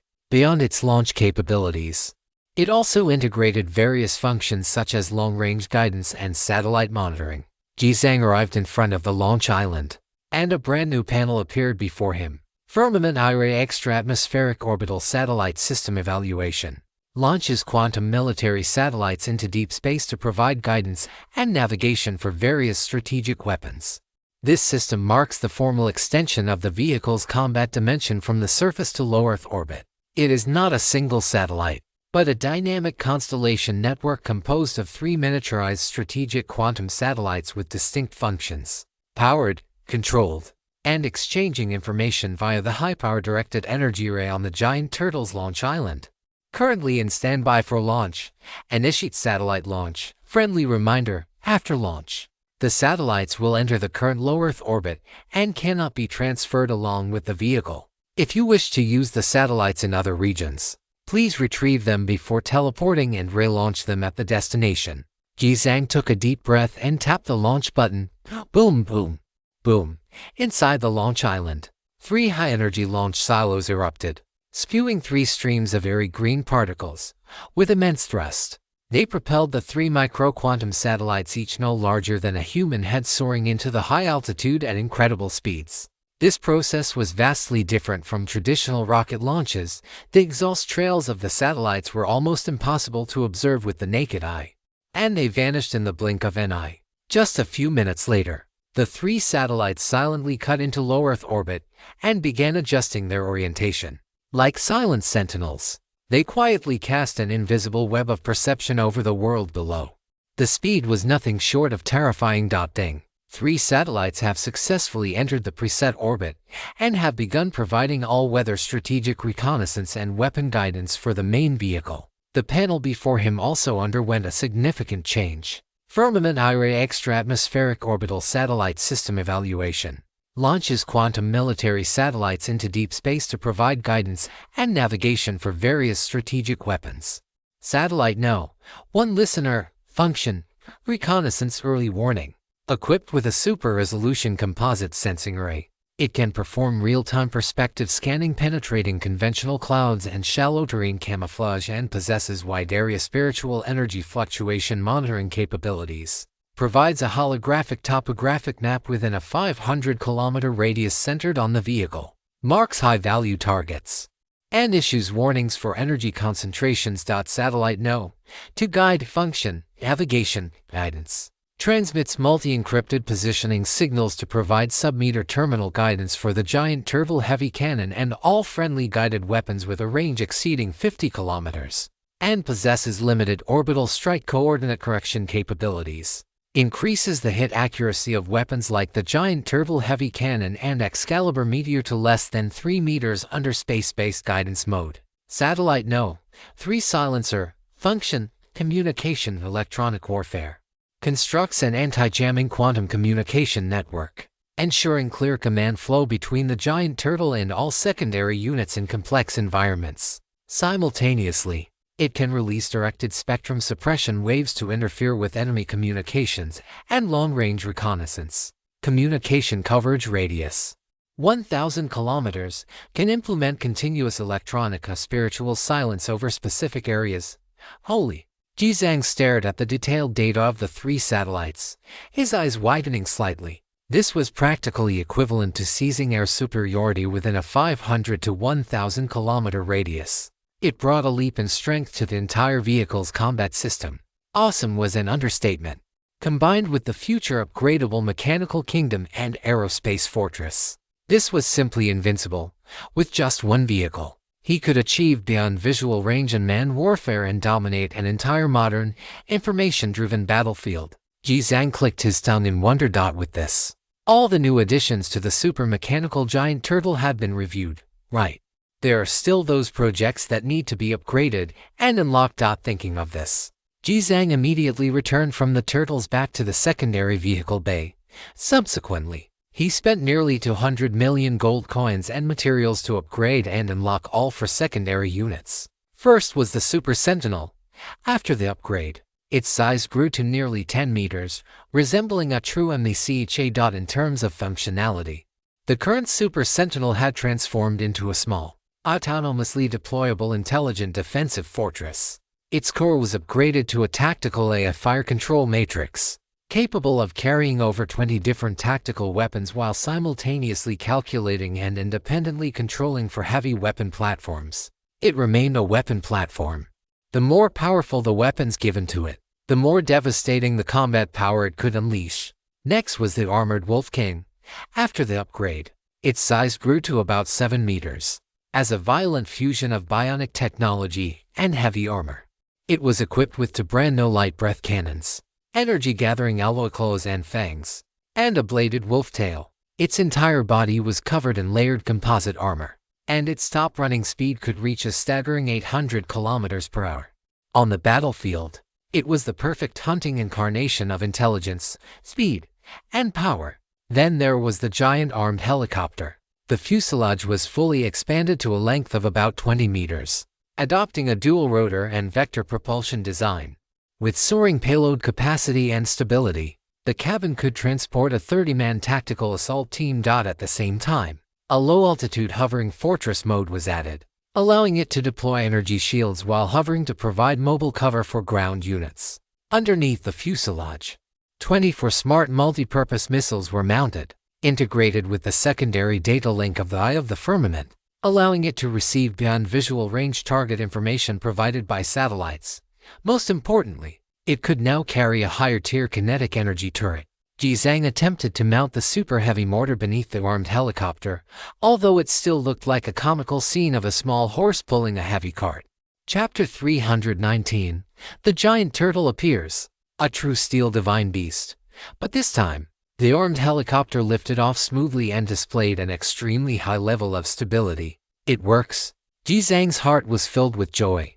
From now on, this would be a mobile heavy turret. Finally, there was the Doomsday tank, which was also the cheapest project. The upgraded Doomsday tank had grown into an 8-meter-long, all-terrain heavy assault vehicle. The triangular cone on the front of the vehicle was upgraded into a battering ram, supplemented by a high-frequency oscillation field. Its primary weapon was an auto-loading 155mm vehicle-mounted howitzer, along with two coaxial close-in weapon systems.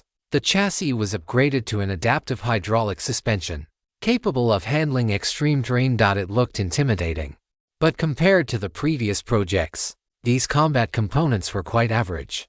The main highlight was an ability called Burst Dash. By consuming a massive amount of energy, it could unleash a devastating charge at a speed of 500 kilometers per hour for 15 seconds. It should be quite effective for tearing through front lines and breaking down walls and fortifications. After finishing these secondary units, Ji Zhang spent several $100 million more to unlock the main components of the vehicles. Otherwise, these things wouldn't even be able to move. Component unlock and upgrade successful. Nuclear engine level 8, microstellar furnace level 9. Microstellar furnace level 9 evaluation. The ultimate power core evolved from a qualitative transformation of the nuclear engine. It abandons the bulky fission reaction mode, constructing a stable, miniature stellar environment within the vehicle. This is no longer a traditional engine, but a walking, controllable artificial sun. The upgraded stellar furnace can provide the vehicle with a cruising speed of 500 km per hour and supports the activation of the furnace overload state, instantly bursting into a terrifying speed of 1,500 km per hour. This part has reached the highest level. It can be synchronized for unlock and upgrade once the main vehicle advances to the next stage. Friendly reminder: furnace overload will force the furnace core into an extreme combustion state, consuming 100 units of nuclear fuel per second, lasting for a maximum of 15 minutes. Exceeding the time limit or overloading may lead to core inertia, requiring massive resources and a long cooling period to reignite. Component unlock and upgrade successful. Super Mechanical Limbs Level 8, Heavy Duty Anti-Gravity Mechanical Limbs Level 9. Component unlock and upgrade successful. Chassis Level 8, Chassis Level 9. With the 3 major components upgraded, Ji Zhang checked the panel one by one and nodded in satisfaction. Not bad. Still awesome. These 500 million were well spent. In addition to these fixed upgrades, the power generation device previously gambled from the Fate Roulette was also synchronized to level 7. Its power storage and generation performance were completely maxed out, more than enough to handle all kinds of consumption. Ji Zhang opened the side hatch and jumped out of the vehicle. The mechanical giant turtle was simply too massive. He had to step back for quite a while before he could see the true full picture of this metallic divine beast. And his breath caught in his throat. The creation before him had completely transcended the category of a vehicle or platform. Jizang felt a vast and majestic aura of steel rushing toward him, giving one the visual impact of standing before a primordial mountain or sea. It was like a steel divine beast awakened from ancient mythology and reborn through supreme technology, crouching majestically upon the earth, casting a shadow that could swallow an entire mountain range. It didn't even need to move. Its mere existence was a silent, overwhelming declaration of power. The entire main body of the vehicle, visually, the length exceeded 400 meters, the width reached 200 meters, and the height approached 150 meters. Its exterior was in the form of a thick and steady giant turtle, with lines that were fluid and full of biological power, yet constructed seamlessly from cold, heavy composite armor plates. The current Iron Mountain outer shell presented a dull, bronze metallic luster, with indescribable ancient patterns etched onto the surface, lending it an ancient and vast sense of mystery. Below, for giant mechanical legs resembling pillars of heaven replaced the previous wheeled and eight-limbed structures. Each leg was composed of multiple bionic joints, covered in wedge-shaped reactive armor thicker than the main body's plating. At the joints, thick hydraulic transmission systems and energy conduits could be seen, pulsing faintly beneath the muscle-like cable bundles. The feet were giant three-toed alloy claws capable of adapting to the terrain, surrounded by anti-gravity engine ports emitting a faint blue light, digging deep into the ground and providing a sense of unshakable stability. The head was wedge-shaped, and the dual island design of the cockpit, like the eyes of a giant turtle, shone with a light as deep as the stars. Directly in front of the turtle shell was the heaven-shaking muzzle of the giant turtle heavy cannon. The tail was a thick, flexibly swinging giant alloy tail, with every segment radiating a sharp, chilling gleam. Jizang's heart was incredibly excited, and he issued the command to start the vehicle. The surrounding earth and air instantly emitted a tremor like an earthquake.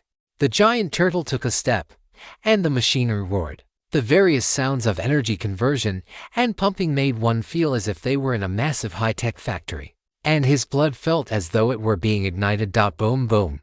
The giant turtle left large, deep footprints on the ground, as if a primordial beast had passed through. After walking a circle around him, it finally stopped steadily in place, and a brand new vehicle panel appeared before him. Super Mechanical Giant Turtle Tier 6 Cruising Speed, 500 km/h Nuclear-Powered Maximum Speed, 1,500 km/h Furnace Overload Durability, Remaining Fuel, 35 units of nuclear fuel range, 35 km Upgraded Components, Full Module Shooting Day Wheel of Fate, Doomsday Chariot Armored Wolf King Giant Armed Helicopter Super Sentry, Super Majesty Force Field Device Crossbow of the End Smart Butler Holographic Skin Suit, Giant Turtle Heavy Cannon Natural Ecosystem Spirit Wood Modification System Extraterrestrial Satellite System cannot be upgraded.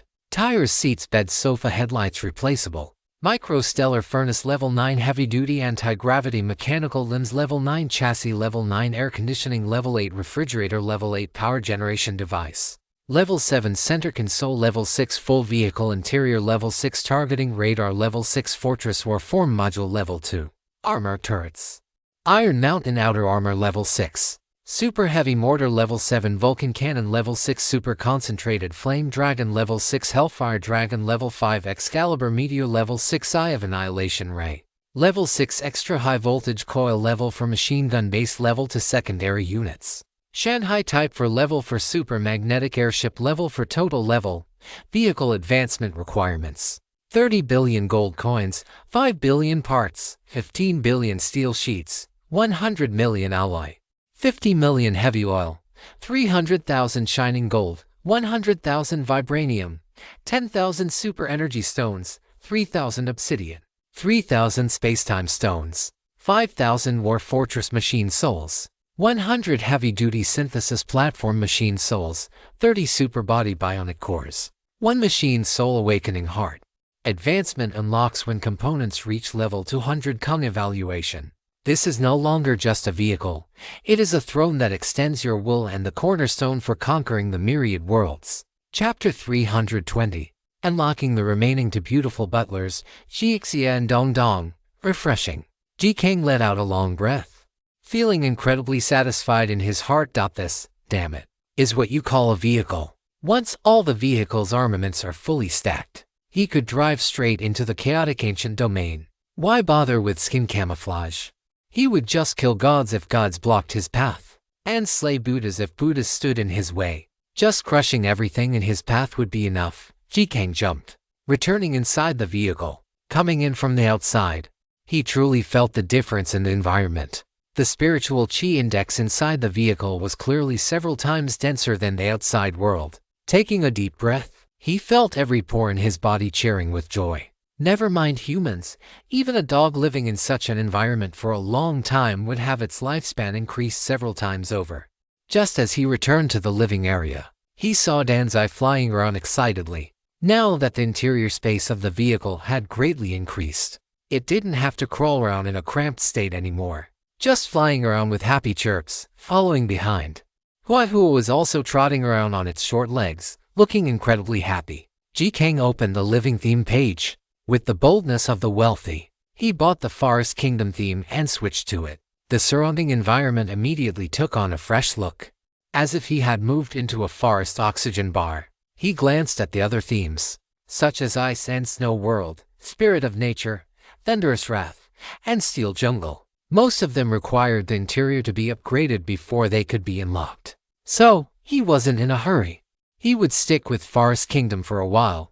However, the remaining two butlers needed to be arranged now. At the time, the tier for vehicle could only unlock one, but now that it was tier 6, he could max out all three.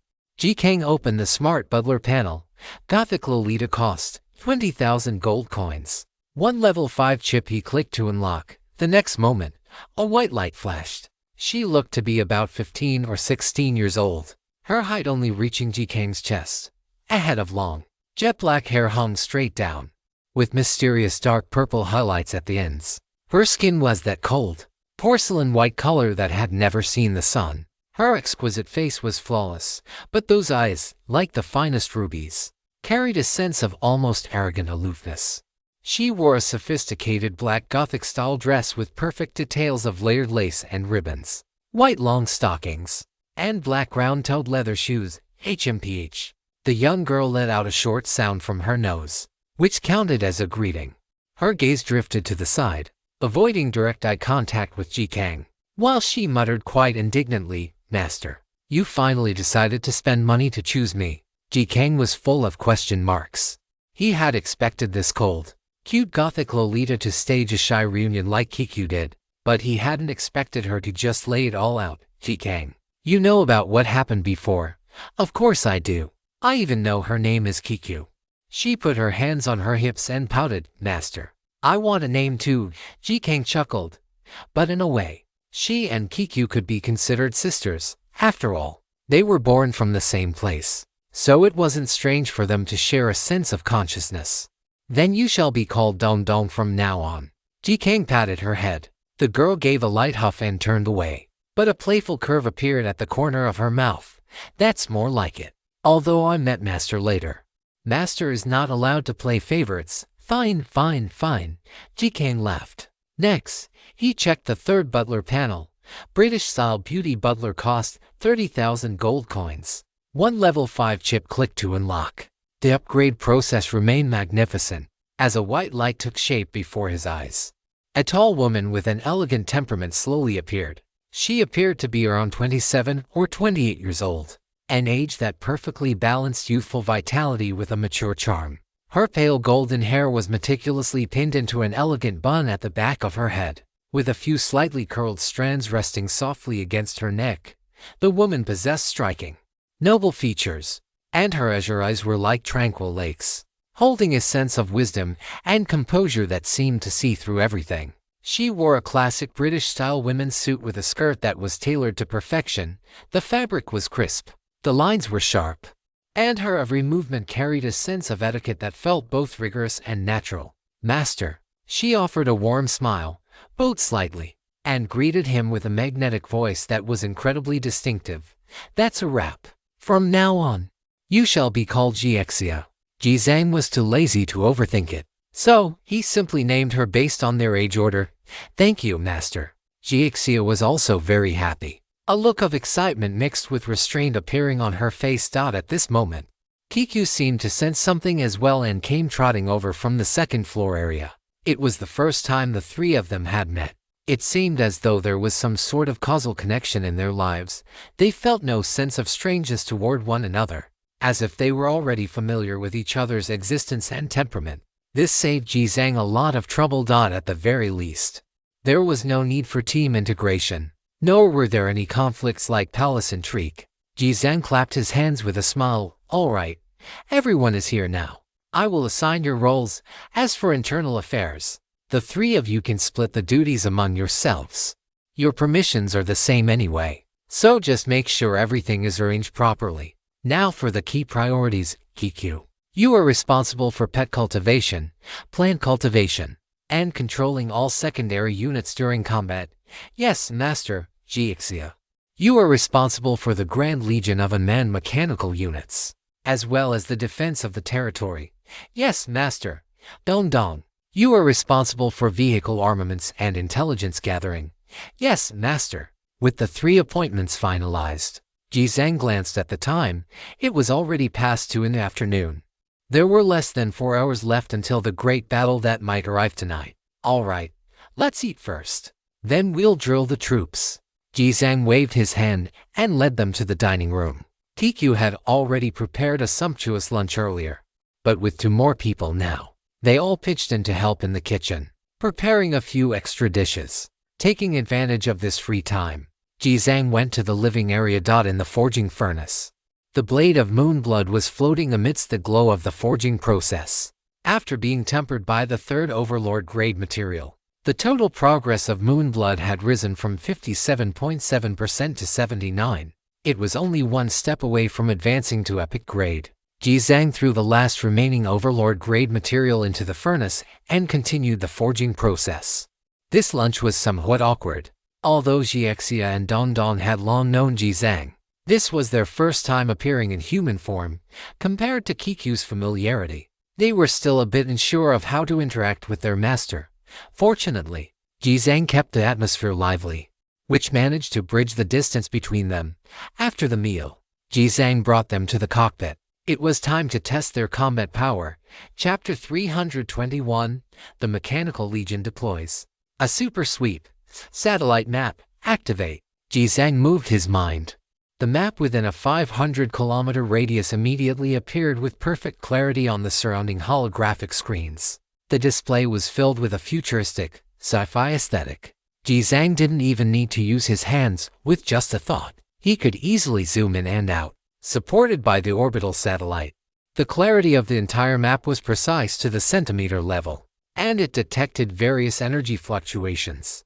One could switch between different detection bands on the map, such as the most important one, the psionic index. This was the signal for monster strength. As long as the monsters did not actively conceal their aura and were not covered by overly thick matter or bodies of water, they could basically be monitored by the satellite.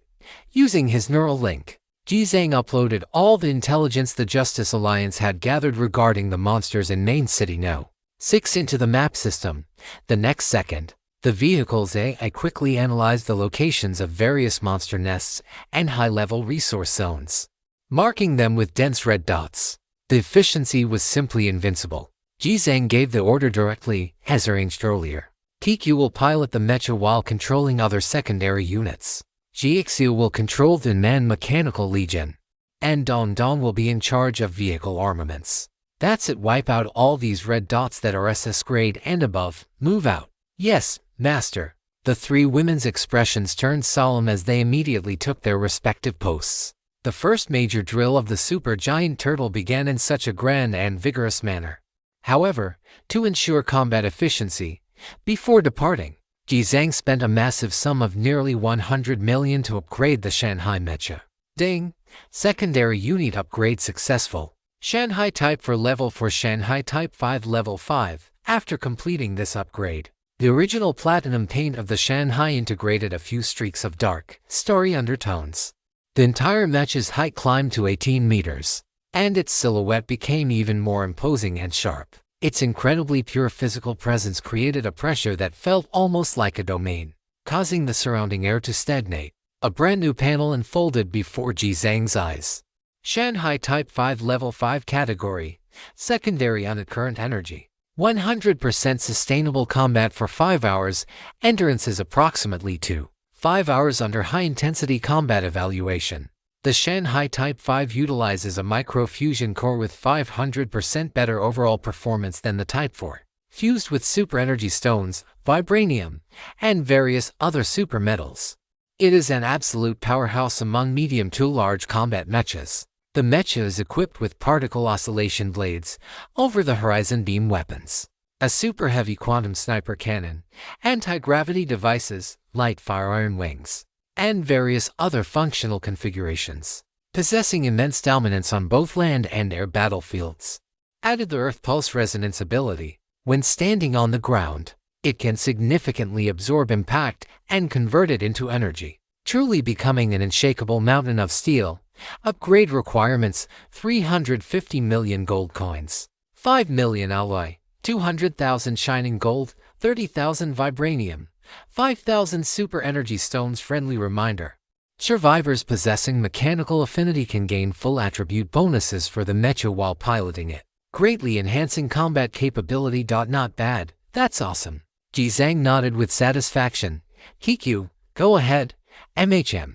The young girl nodded solemnly and stepped directly into the mecha cockpit. As the hatch sealed shut, the prism-shaped mechanical eyes of the Shanghai V slowly lit up with a deep red glow. The energy veins across its body pulsed like a heartbeat, emitting a low, humming drone of power. Following this, the particle turbines under the mecha's feet and on its back erupted with azure flames, lifting the 100-ton machine into the sky.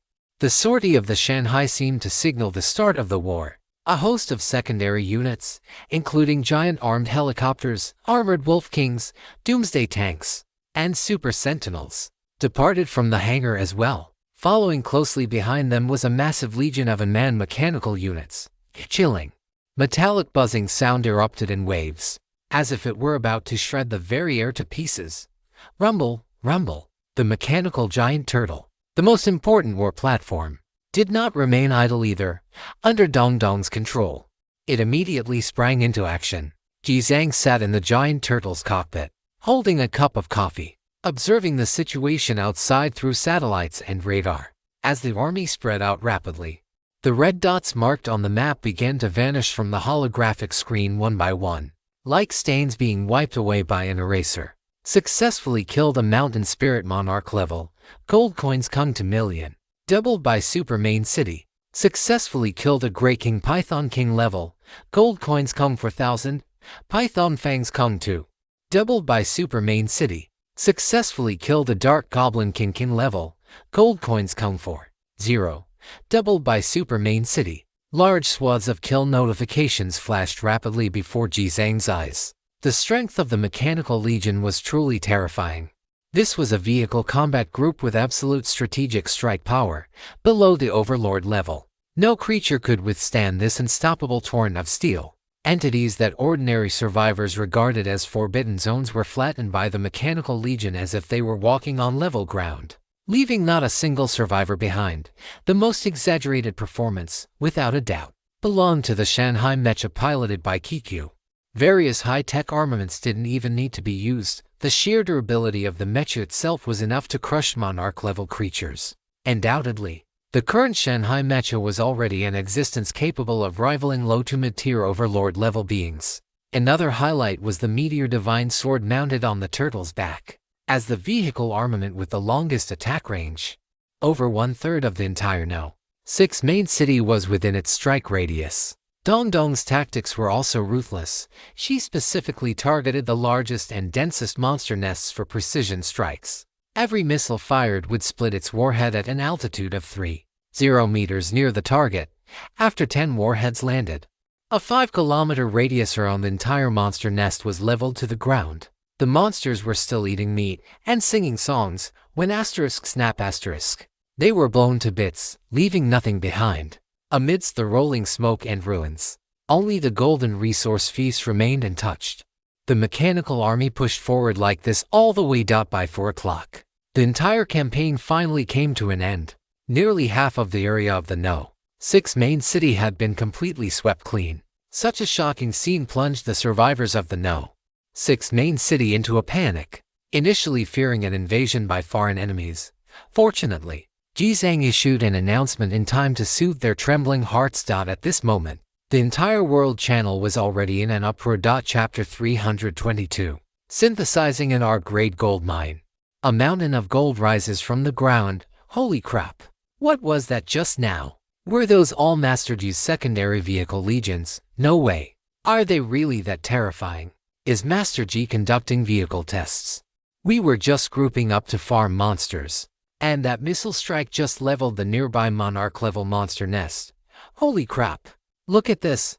Video mecha! Holy crap! That's the one! It just zoomed right over our heads. Too fierce.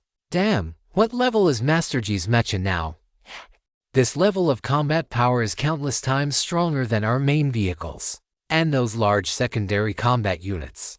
Every single one of them is insanely strong. Wait, I thought we were the only ones who saw those mechanical armies. You guys saw them too. I'm moving house in the South District. We saw them here too. The entire world channel was in a state of complete sensation. Just how massive is this scale? In such a short time. More than half of the monster spawn points in the No. 6 main city were swept away. Everyone had been feeling anxious and nervous because the main city coordinates were exposed and the monster waves were approaching. But now, seeing the foundation and strength displayed by Master G, their mental state finally stabilized quite a bit. Especially the fear of insufficient firepower, it was cured in an instant.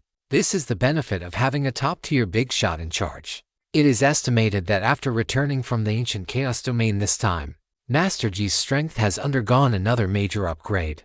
So what if those beasts leak the coordinates of Glory City? Strength is the only truth. With this massive sweep coming to a perfect conclusion, it was time to go harvest that large batch of resource fiefs.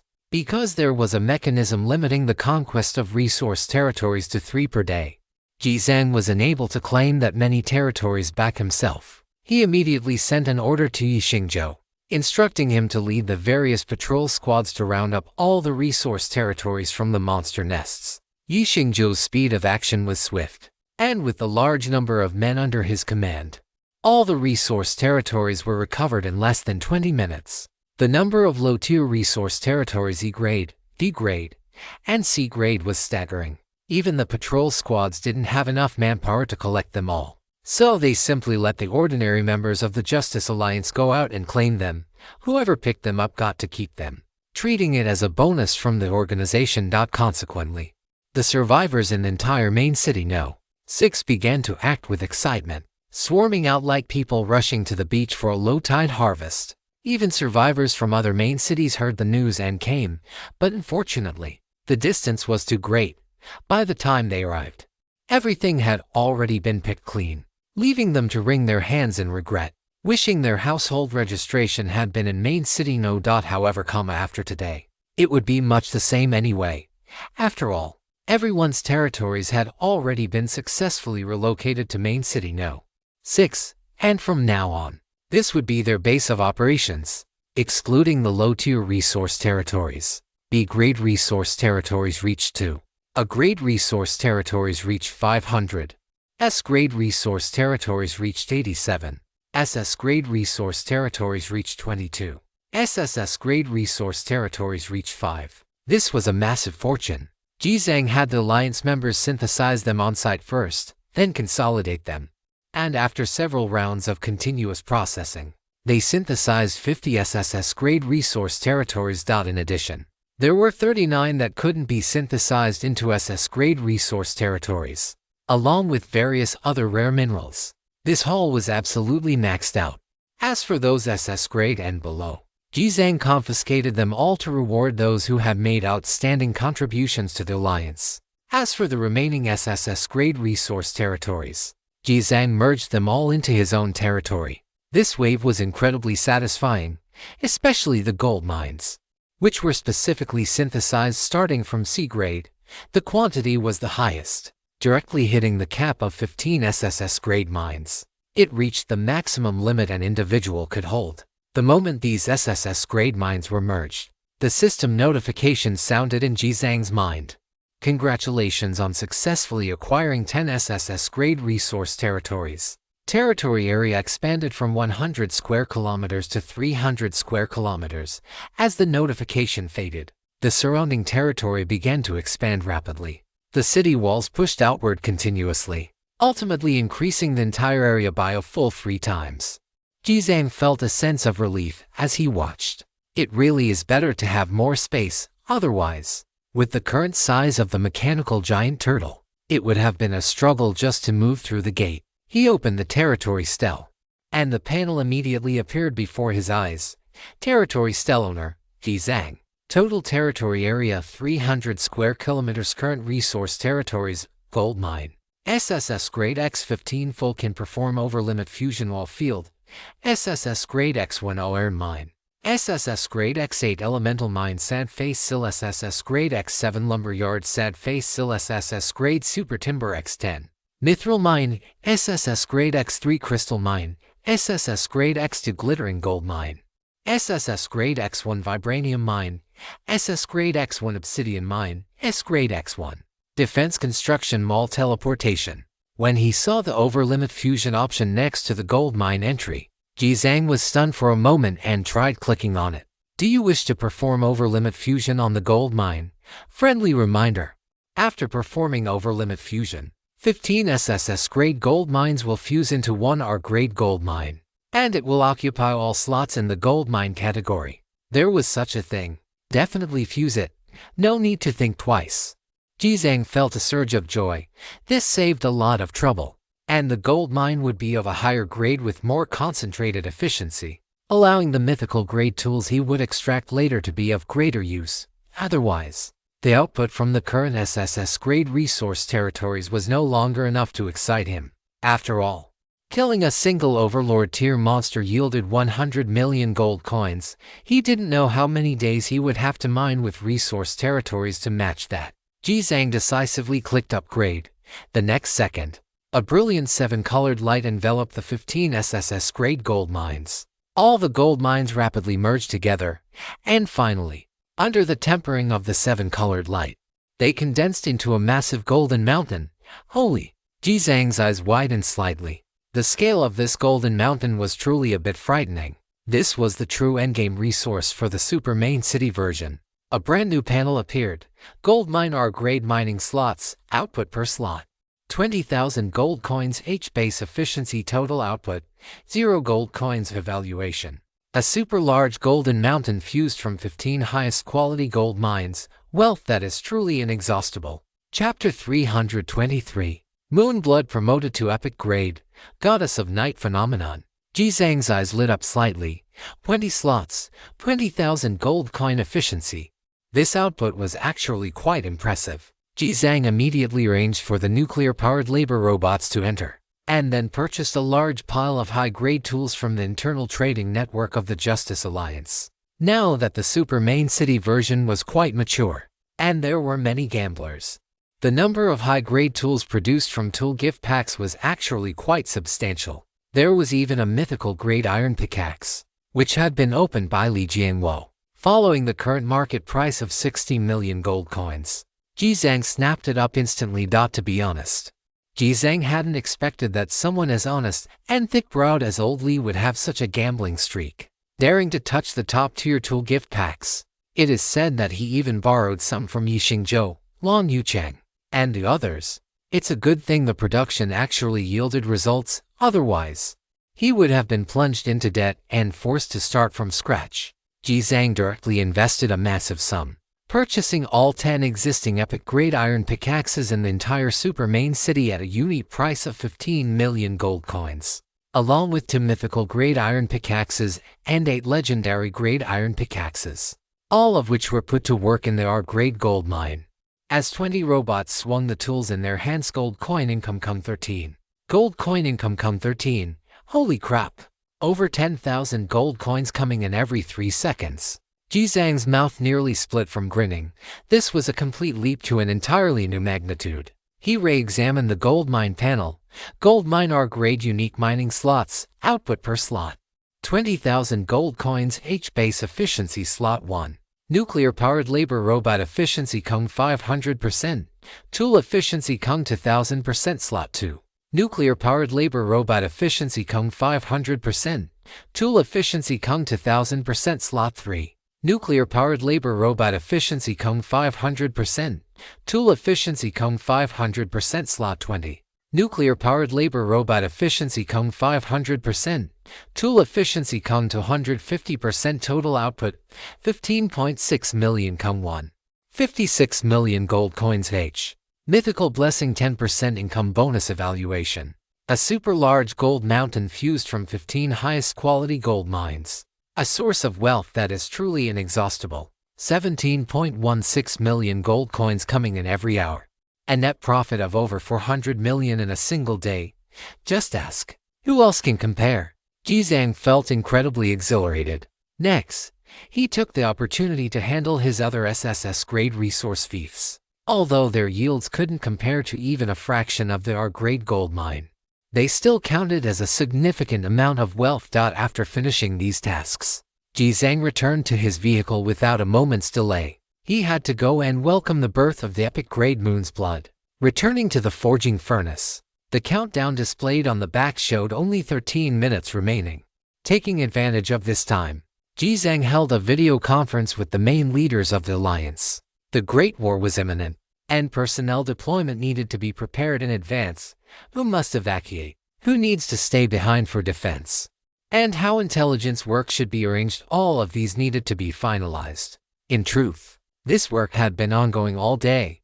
The meeting was mainly for the leaders to report the general progress to Jizang, their head. After getting these arrangements settled, Jizang closed the background interface and focused on waiting for the remaining minute of forging time. Damn it, I'm spinning like a top.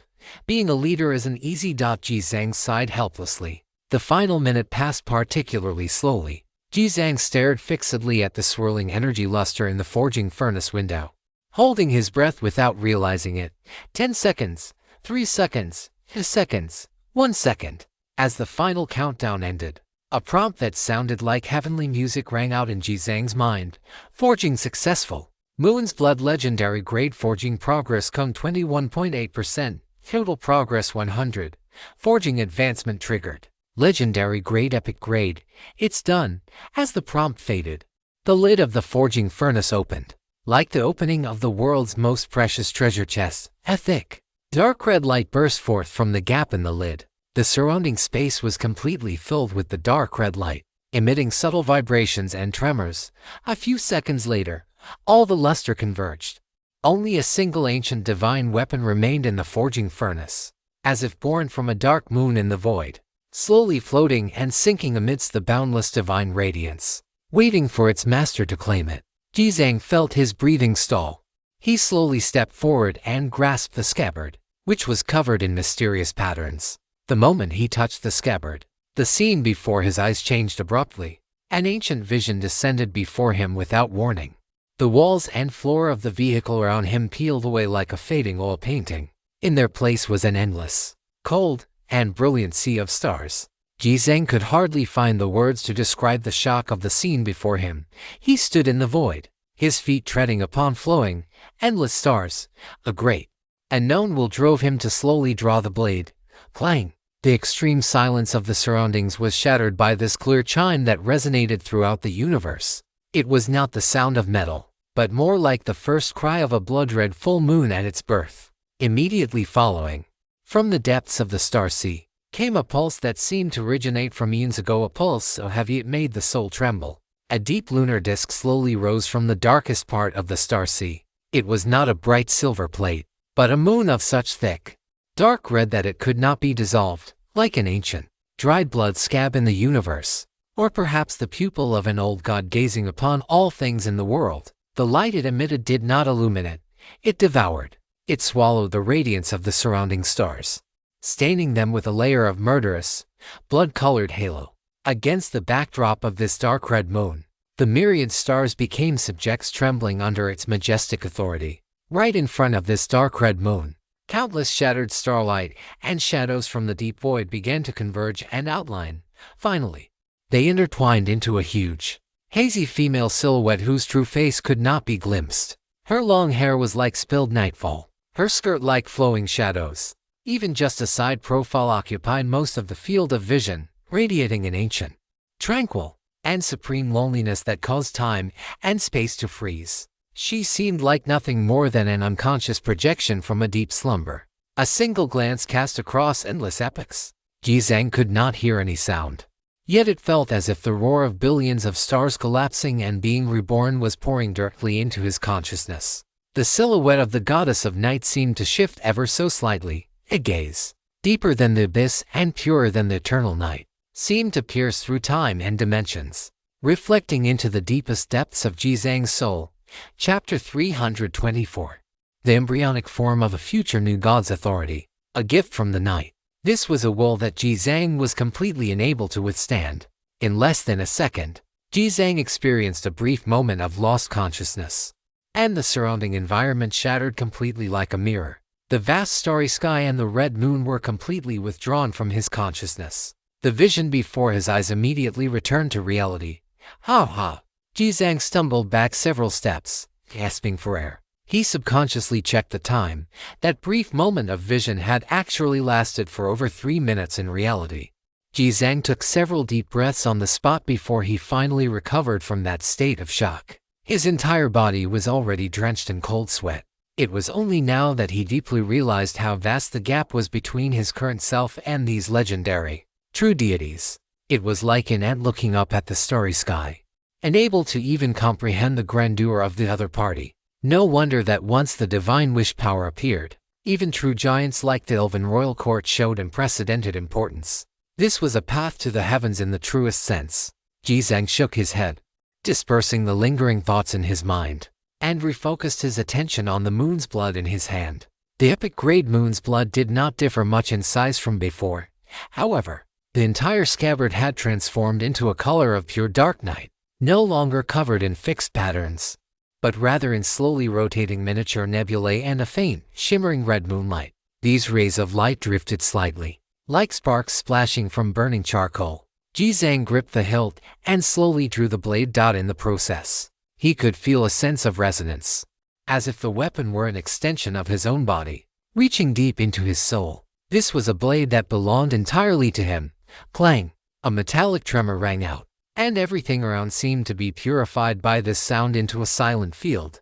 The blade that emerged from the scabbard appeared as a translucent, dark red. It was like a flawless blood moon gemstone, with countless tiny stars seemingly living and dying within it. As the blade's light flowed, it no longer emitted a piercing murderous intent, but instead radiated a supreme coldness and silence. A brand new information panel unfolded before Jizang's eyes. Moon's blood growth weapon grade epic. Durability, infinite forging progress, exclusive skill. Life-thirsting moonlight passive newly upgraded. Killing an enemy with this weapon has a 1% chance to gain 1 to 20 points of constitution. Each hit on an enemy stacks 1% critical hit rate, which resets after a critical hit is triggered. Exclusive skill. Super Blood Spirit Awakening active newly upgraded upon use. The blood spirit attached to the blade awakens, causing the wielder to enter the blood spirit state, increasing the weapon's damage range by 15 times and speed by 15 times. The Super Blood Spirit state lasts for 60 seconds. During this duration, the second stage skill Moon Slash can be unlocked. Using Moon Slash will instantly end the Super Blood Spirit state. Cooldown, 6 hours. Exclusive skill. Falling Moon Divine Might active newly upgraded upon activation. Consumes a large amount of stamina to project a massive red moon, dealing devastatingly powerful strikes over a wide area. Recommended for use with 3000 constitution. Otherwise it will cause massive backlash to one's own physical body. Weapon Gem Slot. Weapon Gem Slot Evaluation. A gift from the Goddess of Night. It is a god-slaying blade, and also the embryonic form of a future new god's authority. When the black-red moon hangs high, it is the beginning of the shadow of the old goddess descending upon the world through the hands of a mortal. Where its edge points, all living things shall bow. Friendly reminder: once a gem is socketed, it cannot be removed. Please socket gems according to your own needs. Upon seeing the specific attributes, Jizang's eyes could not help but narrow slightly. He had originally thought it would be like before, simply unlocking a new skill. But he had not expected all 3 skills to undergo a startling upgrade in attributes. What surprised him most was the first skill, Life-Thirsting Moonlight. The passive constitution increase went from 0.1 to 5 points to 1 to 20 points. It had increased by an entire order of magnitude. The second skill had increased its damage range by 10 times, speed by 5 times, and duration by 30 seconds. The third skill did not have a detailed explanation, but the recommended requirement had risen from 1,000 constitution to 3,000 constitution. From this alone, one could judge that its power had definitely seen a massive increase. Finally, there was the matter of socketing the weapon gem. Jizang checked the gem he had previously obtained from the Golden Goblin. Elven Diamond Fire category, socketing gem grade, Epis effect. Fire element affinity increased by 500%. Fire type talent ability enhanced by 150%. Fire type resistance increased by 200%. Evaluation. The Elven race sealed the purest fire elemental energy within this, creating a perfect gem using divine wish power. It is a rare treasure. Socketing it into an equipment slot of epic grade or higher will trigger its effects. Looking at the various fire attribute boosts on the gem, Jizang felt it was a bit of a pity. If it had been a lightning type, he could have used it right then and there. However, the evaluation description at the end of the panel made Jizang ponder. He hadn't paid much attention to the weight of the words divine wish power before, but now that his understanding of the world had improved, this made his heart stir. The Elven royal court was indeed not to be underestimated. Since this gem was not left over from ancient times, it proved that they had at least already obtained a fragment of divine wish power within their ranks. He had indirectly obtained an important piece of intelligence. After finishing all of this, Jikang slowly let out a sigh of relief. It was already 5 o'clock in the afternoon, and there was less than an hour left until the Abyss invasion tonight. Jikang left the vehicle and made his way to the mechanical department. Wan Chen and a group of top-tier mechanics were still working feverishly, putting in overtime, each of them drenched in sweat. Seeing Jikang arrive, everyone stood up somewhat nervously to greet him. Master Ji, how is it going? Jikang said with a smile, patting the shoulders of the guys beside him. It's fine, no need to panic. Just proceed step by step. Wan Chen wiped the sweat from his forehead. Master Ji, we estimate it will take another half an hour to finish. Will that delay you? It won't delay anything. You brothers have worked hard. Keep at it, and just send it over to me once you're done. Also, you won't have time to return to the plains today. Stay in the super main city tonight. Once the work is done, return to the territory cluster behind the Great Lake immediately. With the patrol teams and the garrison army there won't be any danger. Jikang instructed, then transferred 10 million gold coins to Wan Chen as a bonus for everyone's overtime. This generous gesture took everyone by surprise, one after another. They cheered "Long live Master Ji," and continued their overtime work with renewed vigor. Chapter 325, Major Territory Upgrade. New city walls come defense towers. Afterward, Jikang returned to his territory alone, preparing to build up the territory's defenses. Today's expenses were quite high. The over 2 billion gold coins he had harvested from the Chaos Ancient Realm had dwindled to just over 200 million in the blink of an eye. Including other idle materials, he had barely another 200 million. He had originally intended to save some to upgrade the war railgun later, but it seemed that would be quite difficult now. It was better to prioritize the territory's defenses first. Jikang opened the defense construction panel on the territory stele and first accessed the city walls. Super LO Wall Level 5 Defense, 18,000 Kung 5. 866 million 50% bonus from Iron Mountain Outer Armor Evaluation. A sturdy city wall cast from Super Alloy, sufficient to withstand the invasion of Beast Lords and various low-level abyss monsters. It is a powerful safeguard for a survivor's territory. Upgrading to Diamond Wall Level 6 requires 1 million gold coins, 10,000 diamonds. Upgrading to Hellfire Wall Level 6 requires 2 million gold coins, 100,000 Fire Spirit Stones. Friendly reminder, both city wall upgrade paths can be upgraded and switched at will. Please consider carefully which wall you need to avoid wasting excessive resources. The unit price for diamonds was 172 gold coins, totaling to 0.72 million. Without batting an eye, he clicked to upgrade. Accompanied by a dazzling burst of light, it bloomed from the surrounding walls. The original super alloy walls rapidly grew into diamond walls that looked like silver-white gemstones, standing 15 meters high and 5.5 meters thick. The massive diamond city walls surrounded the territory like a mountain range. The translucent, angular wall surfaces reflected a reddish luster under the setting sun, exuding a dreamlike quality. Afterward, G-King spent several million gold coins to simultaneously upgrade the Hellfire Wall in case of emergency. Judging by the attributes, the Diamond Wall was a traditional physical defense. The Hellfire Wall, on the other hand, added a monster burning counter damage effect on top of the physical defense, which was quite useful. G-King checked the brand new city wall panel. Diamond Wall switchable level 6 defense, 230,000 con 6. 966 million 60% bonus from Iron Mountain outer armor evaluation. A sturdy city wall cast from diamonds, sufficient to withstand the invasion of various beast monarchs and powerful abyss monsters. It is a powerful safeguard for a survivor's territory. Upgrading to Vibranium Barrier Level 7 requires 50 million gold coins, 100,000 Vibranium. Upgrading to Ancient Hellfire Wall Level 7 requires 60 million gold coins, 3 million Fire Spirit Stones. Upgrading to Law Curtain Level 7 requires 220 million gold coins, 1 Chaos Element Heart. Friendly reminder: you must collect all 3 City Wall upgrade paths to unlock the Level 8 City Wall upgrade option. G-King raised an eyebrow slightly. He hadn't expected that the Level 8 wall would require a full collection to unlock. Adding all these up would likely cost at least 500 million at a minimum. Furthermore, he searched for Chaos Element Heart on the trading platform and couldn't find a single listing. It was likely another extremely rare material that was difficult to obtain. G-King sighed. He had urgently wanted to upgrade to levels at once, but now he had to stop for the time being. Afterward, he opened the Defense Tower option.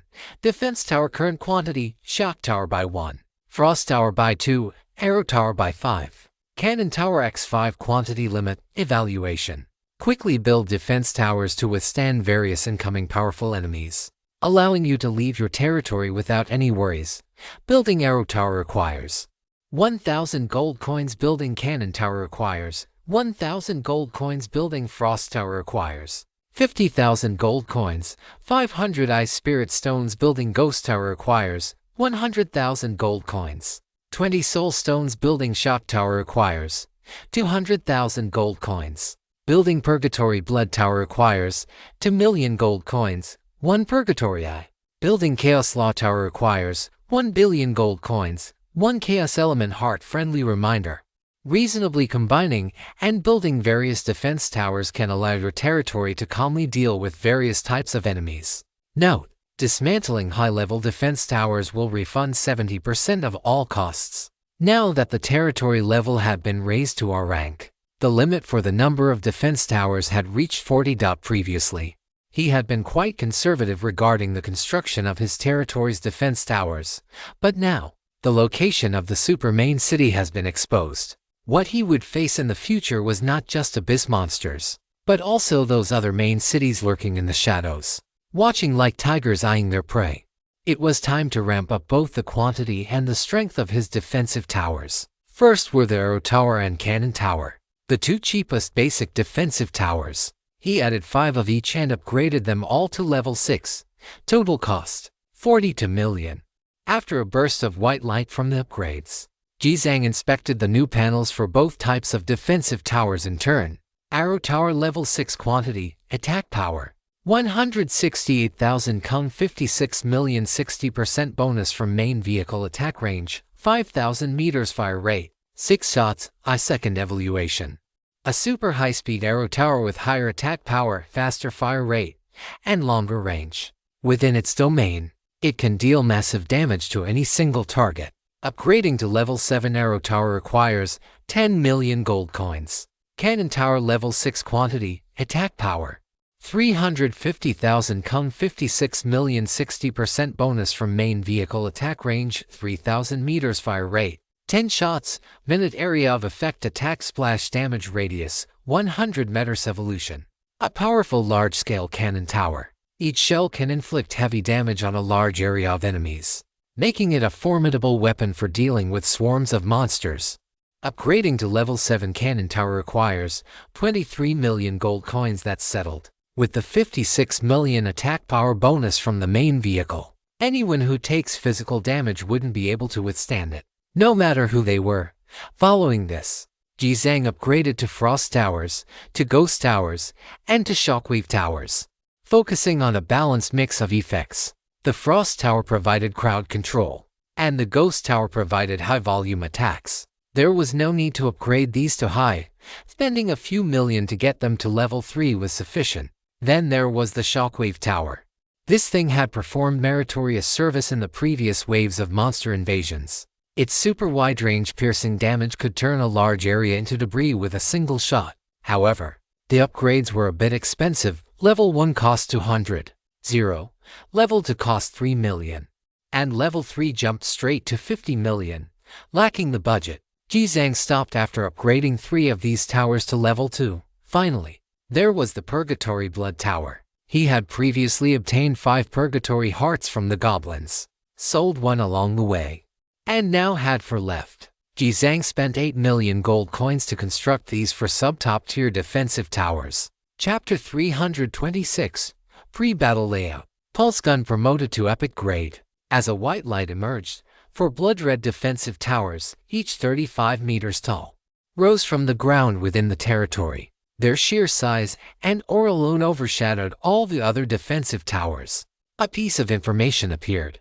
Purgatory Blood Tower Level 1 Quantity, Attack Power, 1 million Kung 9. 33 million 10% bonus from main vehicle attack range, 10,000 meters fire rate, 5 shots minute area of effect attack coverage radius, 200 meters.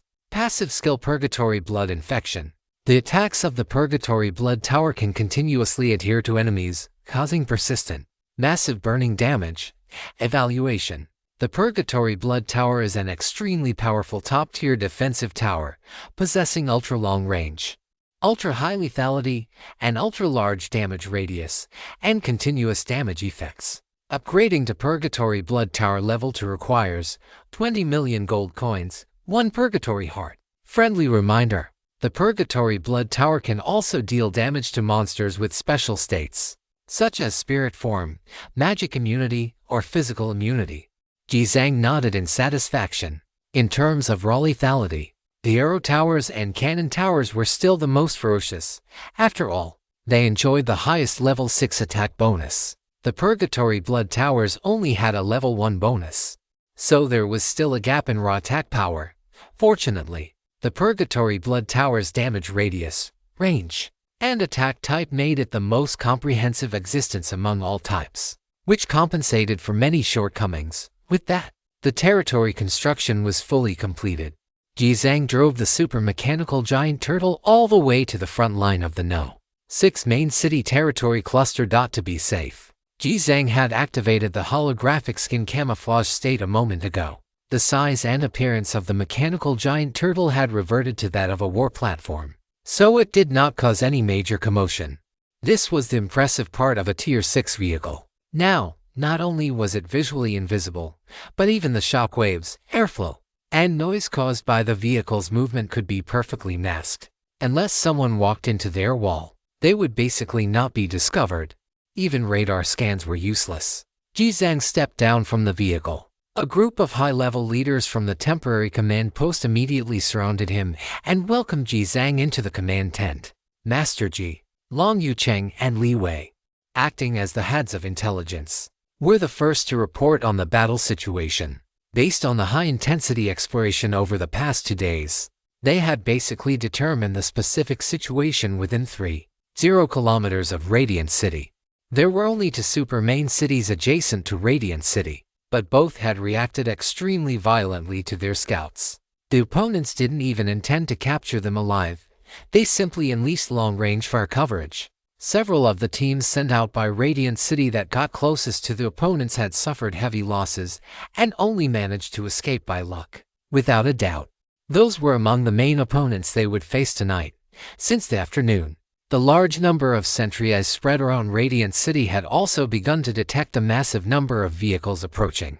Some of those vehicle legions had hidden their tracks, while others were incredibly rampant, coming in with great fanfare, clearly intending to invade. Apart from the two super main cities adjacent to Radiant City, the strength, numbers, and origins of the other forces were almost impossible to estimate. In the room, everyone's expression was extremely tense. He did not know what kind of situation he would face later. It's fine. It's not a big problem. Later. You all stay in the territory group. Every survivor who owns a territory should stay by their territory still. If the defensive line is breached, teleport back immediately, Jizang said.